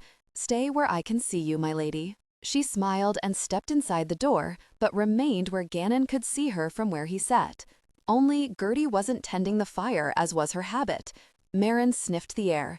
No bread was baking either, which was unusual given that Gertie always had a loaf baking, day or night. Mairin often wondered when the woman took her rest. Perhaps she'd stepped into the larder. Aye, that was likely, and if so, she'd return in a moment's time. Gertie wouldn't leave an unattended fire for more than a few seconds. But when Gertie didn't return, Mairin frowned. A noise that sounded like a moan coming from the larder spurred her into action. She rushed through the kitchen and stepped inside the small room, her gaze seeking Gertie. There, crumpled on the floor, lay Gertie, blood trickling down her temple. Mairin rushed forward to kneel by the older woman. Then she turned, prepared to call for Gannon, when a hand clamped over her mouth and an arm jerked her from the floor against a hard body. "Not a sound, my lady." She managed to free her mouth. "Diarmid?" "Silence," he bit out. Her shock wore off and gave way to burning rage. "You dare to show yourself on McCabe land? You'll not live to see another sunrise. My husband will kill you." "You are my passage to freedom," he gritted out next to her ear. The unmistakable feel of a blade cutting into her dress over her belly sent a shiver up Mairin's spine. He held the knife so close she could barely move for fear of being cut. Diarmid's grip tightened on her, and he laid the flat of the blade against her now bare belly. "Listen well. If you do anything foolish, I'll slice open your belly and spill the babe onto the ground. If I fail to bring you back to Cameron, I die. If I'm caught on McCabe land, I die. I have nothing to lose, Lady McCabe, and I assure you, if you draw attention to us, I'll kill you and your babe before I die." For some reason, his words infuriated her rather than struck fear in her heart. She was tired of the endless fear they all lived in. She was tired of seeing the worry in Ewan's eyes. He didn't sleep well, he wasn't eating properly, all because he feared the implications of the choices he'd made as Laird. She fingered the dagger attached to her belt. Caelan had gifted it to her upon their return to McCabe Keep. His thought was that there was no reason a lass shouldn't be able to defend herself if the situation arose. She found in this moment she was in complete agreement. Careful not to upset Diarmid in any way, she nodded her agreement. "Of course, I'll do whatever you wish. I've no desire for harm to come to my child. We go out the back, where the skirt crumples. My horse waits in the trees. If anyone sees you, you are to call out that Gertie has need of the healer." Mairin nodded. Diarmid's hand closed around her nape, while his other hand still gripped the knife against her belly. As soon as she felt the metal leave her flesh, she whirled, her dagger in hand. In Diarmid's surprise, his knife swung up, slicing her upper arm. But the pain barely registered, so intent was she on her task. She rammed her knee right between his legs and at the same time sank her dagger deep in his belly. He staggered back and then went down hard, his hands going to his groin. He was crying far more piteously than Heath had done when Ewan gave him the same treatment. Wanting to make sure he was incapacitated, she grabbed one of the heavy cooking pots from the floor and bashed him over the head. He went immediately still, sprawled on the floor, arms and legs thrown wide. Only the hilt of her dagger shone against his belly. No part of the blade was visible. It was buried too deeply in his flesh. Satisfied that he wasn't going anywhere for the moment, she turned and fled, yelling for Gannon as she went. As she entered the kitchen, she ran full tilt into Gannon and bounced off. She would have fallen had he not grasped her arms to steady her. Then he saw her torn dress, and his expression grew stormy. "What is it, my lady? What's happened?" Before she could respond, he shoved her behind him and drew his sword. "There is something I must show you," she said urgently. "Well, that is, I need you to stand guard while I fetch Ewan." Without awaiting his response, she ran around him and tugged at his hand, pulling him into the storage room. She pointed at Diarmid sprawled on the floor. "I must fetch Ewan. Can you make certain he doesn't move until I get back?" Gannon's face clouded with fury as he looked on the man he'd trusted and called brother-in-arms. Then he looked up at Mairin in astonishment. "My lady, what did you do to him?" At his question, the events of the last moments caught up to her hard and fast. Realization set in as to just how close she and her babe had come to harm. Her hands began shaking, and her stomach rebelled. She turned and retched violently. She bent double and held her middle as she heaved onto the floor. Tears burned her eyes as she sucked in steadying breaths in an attempt to quiet her roiling stomach. "My lady, are you hurt? What has happened?" Gannon asked worriedly. She straightened and put her hand on Gannon's arm to steady herself. "Do I have your promise, Gannon? You'll make sure he doesn't move until I return with Ewan?" "I'm already here, lass. The entire keep heard your bellow." Ewan's voice sounded behind her. She whirled in its direction to see him and his brother standing in the doorway and promptly regretted her action. Nausea billowed up her throat, and she bent over once again. It was Kaelin who put an arm around her and held her as spasms overtook her. Ewan was too busy surveying the scene in front of him. "What in God's name happened?" Ewan roared. "How did he get into our larder?" He turned on Gannon. "Have you an explanation for this?" "Nay, Laird, I do not," Mairin choked out. "Ewan, she's injured." Ewan motioned for Gannon to see to Gertie, who still lay on the floor a short distance away. Gannon lifted Gertie in his arms and carried her from the larder. She was already coming around and protesting loudly that she could walk under her own power. Ewan turned to Mairin, who shook like a leaf against Kaelin's side. "Tell me what happened, lass." "He cut my dress," she said, as she held up the tattered material of her skirts.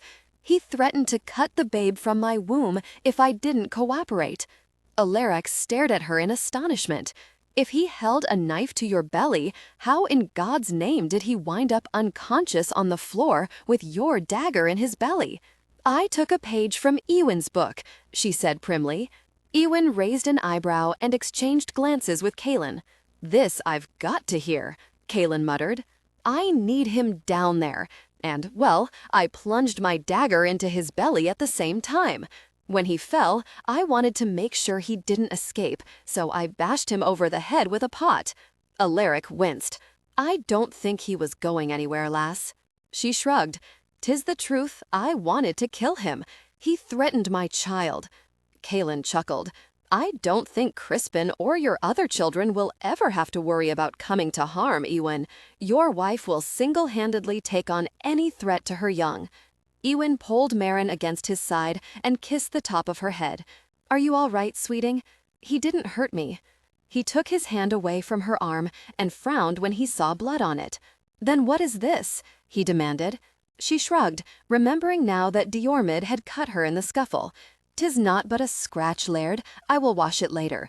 "What's to be done with Diarmid, Laird?" Cormac asked from the doorway. Ewan's expression blackened, but then he glanced at Mairin, likely remembering her aversion to having Heath killed for his infraction.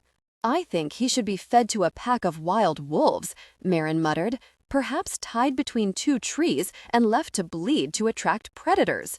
Ewan and his brothers gaped at her in astonishment. "Or we could simply drag him behind a horse for a few miles," she asked hopefully. Kaelin died laughing. "Bloodthirsty lass. I love it. She's fierce, Ewan. I like your wife very much." "You would," Ewan muttered. Ewan looked at his wife in exasperation. "I was going to suggest we kill him and get it over with, since he's not going to survive your dagger to the belly anyway." "'Tis too quick a death," she said with a sniff. "I think he should be made to suffer." Ewan frowned, and she relented with a sigh. "Oh, very well. Kill him quickly. But he's not to be buried on McCabe land. You can feed his corpse to the buzzards, can't you?" Ewan shook his head and laughed at her hopeful tone. He gathered her in his arms and squeezed her until she couldn't breathe. "Aye, lass, we can feed his corpse to the predators." Will it make you feel better to imagine his eyeballs plucked from their sockets? Her stomach recoiled at the image, and she put a hand to her mouth to staunch the urge to retch again. Then she glared up at her husband. "You did that a purpose." He grinned, then turned to his brothers. "See to his body. I'm taking my wife back to the hall." Mairin let Ewan guide her away, but then she stopped and called back. "I'll be wanting my dagger returned, Kaelin. Laird, Laird, the king approaches." Ewan dropped Mairin's hand and hurried into the hall where Owain was shouting for him. The young man had obviously run the entire way, for he stood panting for breath as he frantically searched the hall for Ewan. When he saw Ewan, he hurried over and once again repeated his announcement. "Hold!" Ewan bit out. "Tell me all. How far is the king? Does he ride with his army?" Before Owain could answer, another of Ewan's soldiers ran into the hall. "Laird, MacDonald rides through our gates." Ewan stalked toward the courtyard, Mairin on his heels. He got to the steps as Laird MacDonald slid from his horse. Beyond the gates of the keep, what looked to be MacDonald's entire army spread out over the terrain. "Ewan," MacDonald called, "my men brought news that the king's army approaches." Not a moment after Laird MacDonald's pronouncement, the MacDonald army parted to allow Laird Maclaurin to ride over the bridge and into the courtyard. In the distance, Maclaurin's army gathered at the rear of MacDonald's men. "Ewan," Maclaurin greeted as he approached the two lairds. "I came as soon as I heard." Ewan looked at the two men in surprise. The sight of so many soldiers on horseback was an impressive sight, spreading as far as the eye could see. "Do you realize that by your actions you actively rebel against the crown? You'll be branded outlaws," Ewan said. Laird Maclaurin scowled. "'Tis wrong what he did, Ewan. If he takes a man's wife, what's next? His lands? I stand beside you, as do my men." Laird MacDonald nodded his agreement. Ewan grasped the forearm of Laird Maclaurin and then turned to do the same to MacDonald. Then he threw his fist in the air and gave a war cry that was picked up by his men and spread to the MacDonalds and the Maclaurins.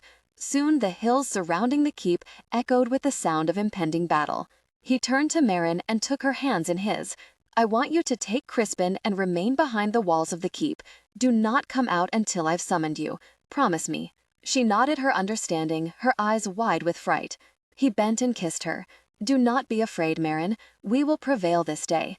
Now go tend to that cut on your arm." She touched his face. "I know we will." She turned and called for Crispin. Then she issued a sharp order for all the women of the keep to retreat behind the walls. "We'll greet our king at the border of my lands," Ewan declared. He ordered his men to mount their horses, and they rode out, the MacDonald and the Maclaurin men behind them. Ewan was sick at heart, but resolute in his position against the crown. The life he was forging for himself and Mairin and their children wasn't an easy one. Their name would forever be associated with dishonor. A hero to some, an outlaw to most.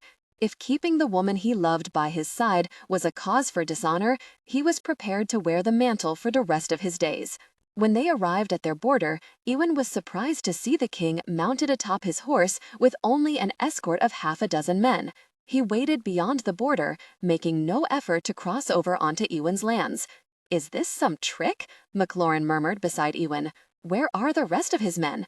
'Tis suicide to come without his army." "Remain here," Ewan said grimly.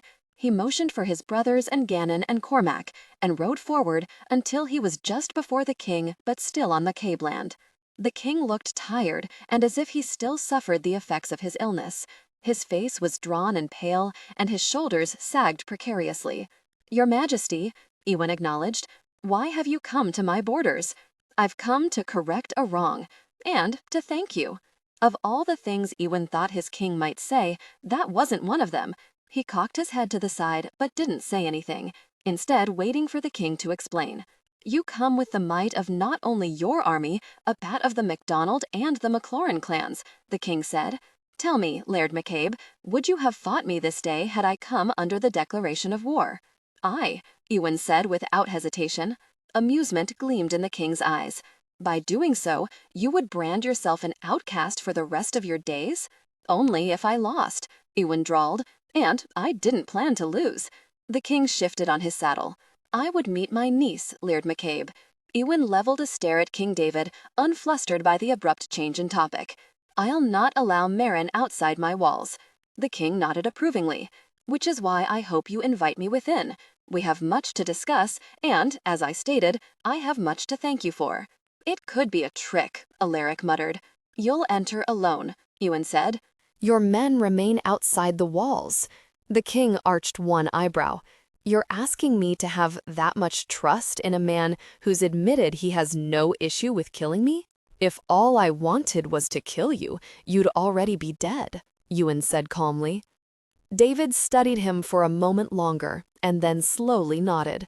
Very well then, I'll ride with you into the keep. My men will escort me as far as your gate. Ewan turned and gave his men the signal to hold. Then he motioned for David to follow him. Ewan's brothers flanked the king as they rode back toward the keep. True to his word, David signaled his men to halt when they reached the bridge across the loch. The MacDonald and the McLaurin men remained behind while Ewan's men tramped across the bridge behind their laird. They dismounted, and David slid from his horse and wavered unsteadily on his feet. Ewan frowned, but did nothing to shame his king by offering aid in front of his men. "Laird, shall I send for Lady McCabe?" Cormac whispered. Ewan shook his head. "Nay, and in fact, I want you to go to your mistress and make sure she remains in her chamber until I summon her. Protect her well, Cormac, until I know all that transpires here." Cormac nodded and hurried away. The men entered the hall, and Ewan called for ale and light refreshment. They sat at the high table, and David was quiet as he sipped his ale. After a moment, he looked at Ewan over the rim of his goblet and chewed his lips in a thoughtful measure. "I've need of men of your ilk, Ewan. You had every reason to despise me, and yet you warned my guard of your suspicion that I was being weakened by men I trusted.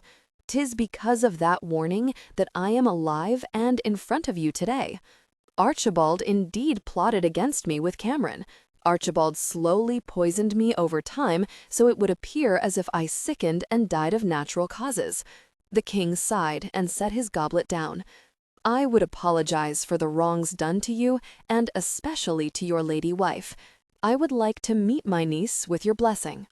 Ewan regarded his king for a long moment, but saw only sincerity reflected in the older man's eyes. Then he turned to Kaelin. "Go and escort Mairin to the hall, so that she may meet her uncle." Mairin clutched at Kaelin's arm as they started for the stairs. She'd instructed Crispin to remain behind in her chamber with Maddie, but right now she'd give anything to have someone else to hold on to. Kaelin paused at the top of the stairs, and then he produced her dagger in the small leather sheath he'd fashioned to attach to her belt. "I thought you might like this back," he said in amusement. She reached for the knife and attached it to her belt. "Thank you, Kaelin. 'Twas very thoughtful of you." He smiled and squeezed her arm reassuringly. "Chin up. A fierce lass such as you bows to no one." They traveled down the stairs and turned the corner into the hall. Across the room, Ewan and the king rose from their seats in acknowledgement of her presence. Mairin's knees knocked together in abject terror. Not terror in that she was afraid the king might harm her. Nay, Ewan was standing right beside the king, and he'd never allow such a thing to happen. This was her family, though, her flesh and blood, her uncle, and he was the King of Scotland. Kaelin came to a stop just before the king and loosened his hold on Mairin's arm, stepping back to allow her the moment with her uncle. Remembering that she should show respect for the king, no matter Kaelin's thought that she should bow before no one, she hastily dipped into a sweeping curtsy and prayed she wouldn't fall at his feet. She waited for his permission to rise, but to her surprise, he knelt down in front of her and took her hands in his. He pulled her to her feet, and she was further shocked to see a bright sheen of moisture in his eyes that reminded her of her own. He looked haggard, pale and exhausted, as if he fought a long battle with sickness and had only just begun his recovery. Lines etched deeply into his forehead, and wrinkles marred the corners of his eyes. He kept a firm grip on her hands as he held them in the space between his own. "If I ever had any doubt, I don't now," he said in a gruff voice. "You have the look of my mother. May God rest her soul." "I do?" Mairin whispered. She was a beautiful woman, kind in spirit and devoted to those in need.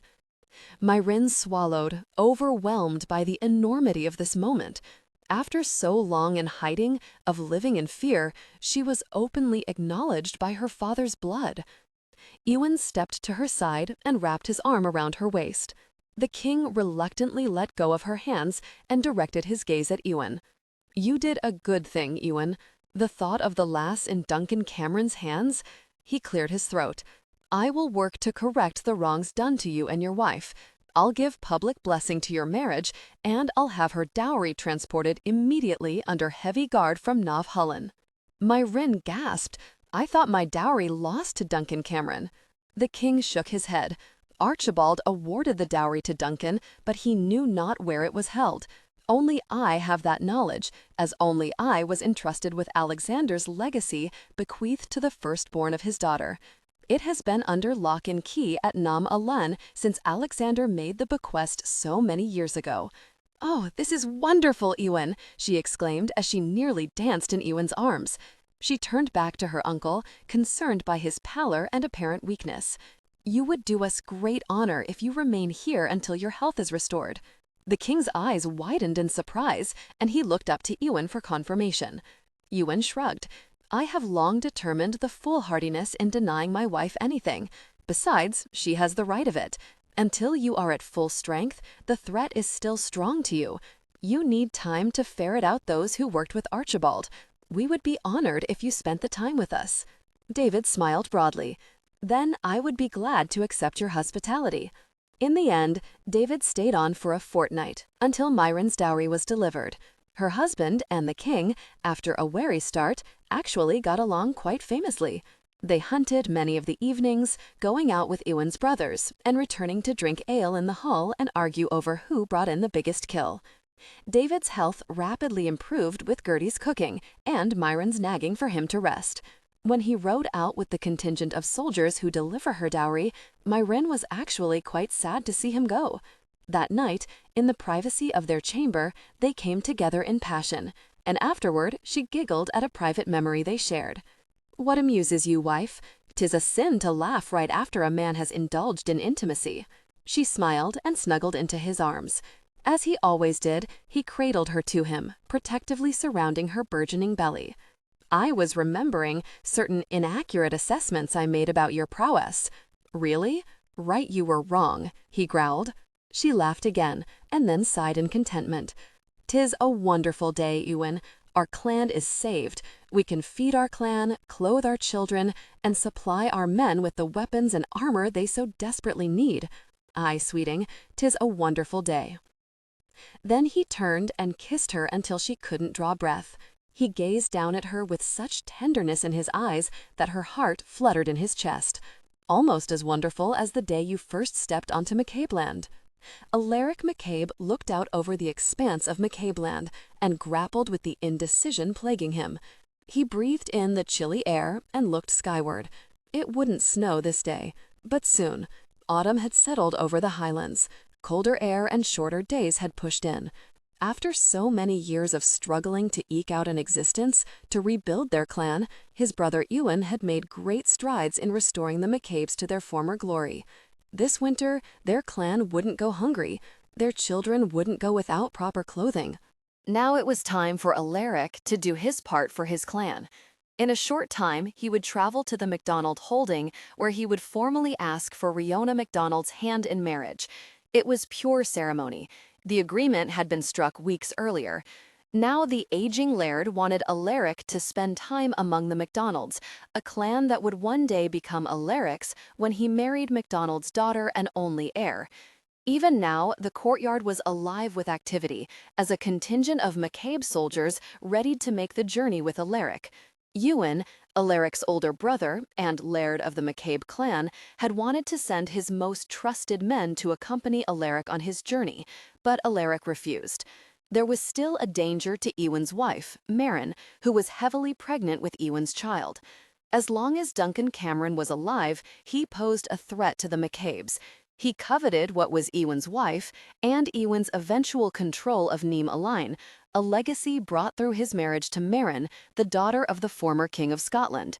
And now, because of the tenuous peace in the Highlands and the threat Duncan Cameron posed not only to the neighboring clans but to King David's throne, Alaric agreed to the marriage that would forge an alliance between the McCabes and the only clan whose lands rested between Neem Aline and McCabeland. It was a good match. Riona MacDonald was fair to look upon, even if she was an odd lass who preferred the dress and duties of a man over those of a woman. And Alaric would have what he'd never have if he remained under Ewan, his own clan to lead, his own lands, his heir inheriting the mantle of leadership. So why wasn't he more eager to mount his horse and ride toward his destiny? He turned when he heard a sound to his left. Mairin McCabe was hurrying up the hillside, or at least attempting to hurry, and Cormac, her assigned guard for the day, looked exasperated as he followed in her wake. Her shawl was wrapped tightly around her, and her lips trembled with the cold. Alaric held out his hand and she gripped it, leaning toward him as she sought to catch her breath. "You shouldn't be up here, Edith Success," Alaric reproached. "You're going to freeze to death." "Nay, she shouldn't," Cormac agreed. "If our Laird finds out, he'll be angry." Mairin rolled her eyes and then looked anxiously up at Alaric. "Do you have everything you require for your journey?" Alaric smiled. "Aye, I do. Gertie has packed enough food for a journey twice as long." She alternated squeezing and patting Alaric's hand, her eyes troubled as she rubbed her burgeoning belly with her other hand. He pulled her closer so she'd have the warmth of his body. "Should you perchance wait another day? It's near to noon already. Maybe you should wait and leave at dawn on the morrow." Alaric stifled his grin. Mairin wasn't happy with his leaving. She was quite used to having her clan right where she wanted them, on McCabeland. And now that Alaric was said to leave, she'd become increasingly more vocal in her worry and her dissatisfaction. "I won't be gone over long, Mairin," he said gently. "A few weeks at most. Then I'll return for a time before the marriage takes place, and I reside permanently at MacDonald Keep." Her lips turned down into an unhappy frown at the reminder that Alaric would leave the McCabes and, for all practical purposes, become a MacDonald. "Stop frowning, lass. It isn't good for the babe. Neither is you being out here in the cold." She sighed and threw her arms around him. He took a step back and exchanged amused glances with Cormac over her head. The lass was even more emotional now that she was swollen with child, and the members of her clan were becoming increasingly more familiar with her spontaneous bursts of affection. "I shall miss you, Alaric. I know Ewan will as well. He says nothing, but he's quieter now." "I'll miss you too," Alaric said solemnly. "Rest assured, I'll be here when you deliver the newest McCabe." At that, her face lit up, and she took a step back and reached up to pat him on the cheek. "Be good to Riona, Alaric. I know you and Ewan feel she needs a firmer hand, but in truth, I think what she most needs is love and acceptance." Alaric fidgeted, appalled that she'd want to discuss matters of love with him. For goodness sake. She laughed. "All right, I can see I've made you uncomfortable, but heed my words." "My lady, the Laird has spotted you, and he doesn't look pleased," Cormac said. Alaric turned to see Ewan standing in the courtyard, arms crossed over his chest and a scowl etched onto his face. "Come along, Mairin," Alaric said as he tucked her hand underneath his arm. "I better return you to my brother before he comes after you." Mairin grumbled under her breath, but she allowed Alaric to escort her down the hillside. When they reached the courtyard, Ewan leveled a glare at his wife but turned his attention to Alaric. "Do you have all you need?" Alaric nodded. Caelan, the youngest McCabe brother, came to stand at Ewan's side. "Are you sure you don't want me to accompany you?" "You're needed here," Alaric said, "more so as Mairin's time draws close. Winter snows will be upon us soon. It would be just like Duncan to mount an attack when he thinks we least expect it." Mairin shivered at Alaric's side again, and he turned to her. "Give me a hug, sister, and then go back into the keep before you catch your death of cold. My men are ready, and I won't have you crying all over us as we try to leave." As expected, Mairin scowled, but once again threw her arms around Alaric and squeezed tightly. "God be with you," she whispered. Alaric rubbed an affectionate hand over her hair and then pushed her in the direction of the keep. Ewan reinforced Alaric's dictate with a ferocious scowl of his own. Mairin stuck her tongue out and then turned away, Cormac following her toward the steps of the keep. "If you have need of me, send word," Ewan said. "I'll come immediately." Alaric gripped Ewan's arm, and the two brothers stared at each other for a long moment before Alaric released him. Kaelin pounded Alaric on the back as Alaric went to mount his horse. "This is a good thing for you," Kaelin said sincerely, once Alaric was astride his horse. Alaric stared down at his brother and felt the first stirring of satisfaction. "Aye, it is." He took a deep breath as his hands tightened on the reins. His lands, his clan, he'd be Laird. Aye, this was a good thing. Alaric and a dozen of the McCabe soldiers rode at a steady pace throughout the day. Since they'd gotten a late start, what would normally be an entire day's ride would now require them to arrive on MacDonald's land the next morning. Knowing this, Alaric didn't press and actually halted his men to make camp just after dusk. They built only one fire and kept the blaze low so it didn't illuminate a wide area. After they'd eaten the food that Gertie had prepared for the journey, Alaric divided his men into two groups and told the first of the 6 men to take the first watch. They stationed themselves around the encampment, providing protection for the remaining 6 to bed down for a few hours' rest. Though Alaric was scheduled for the second watch, he couldn't sleep.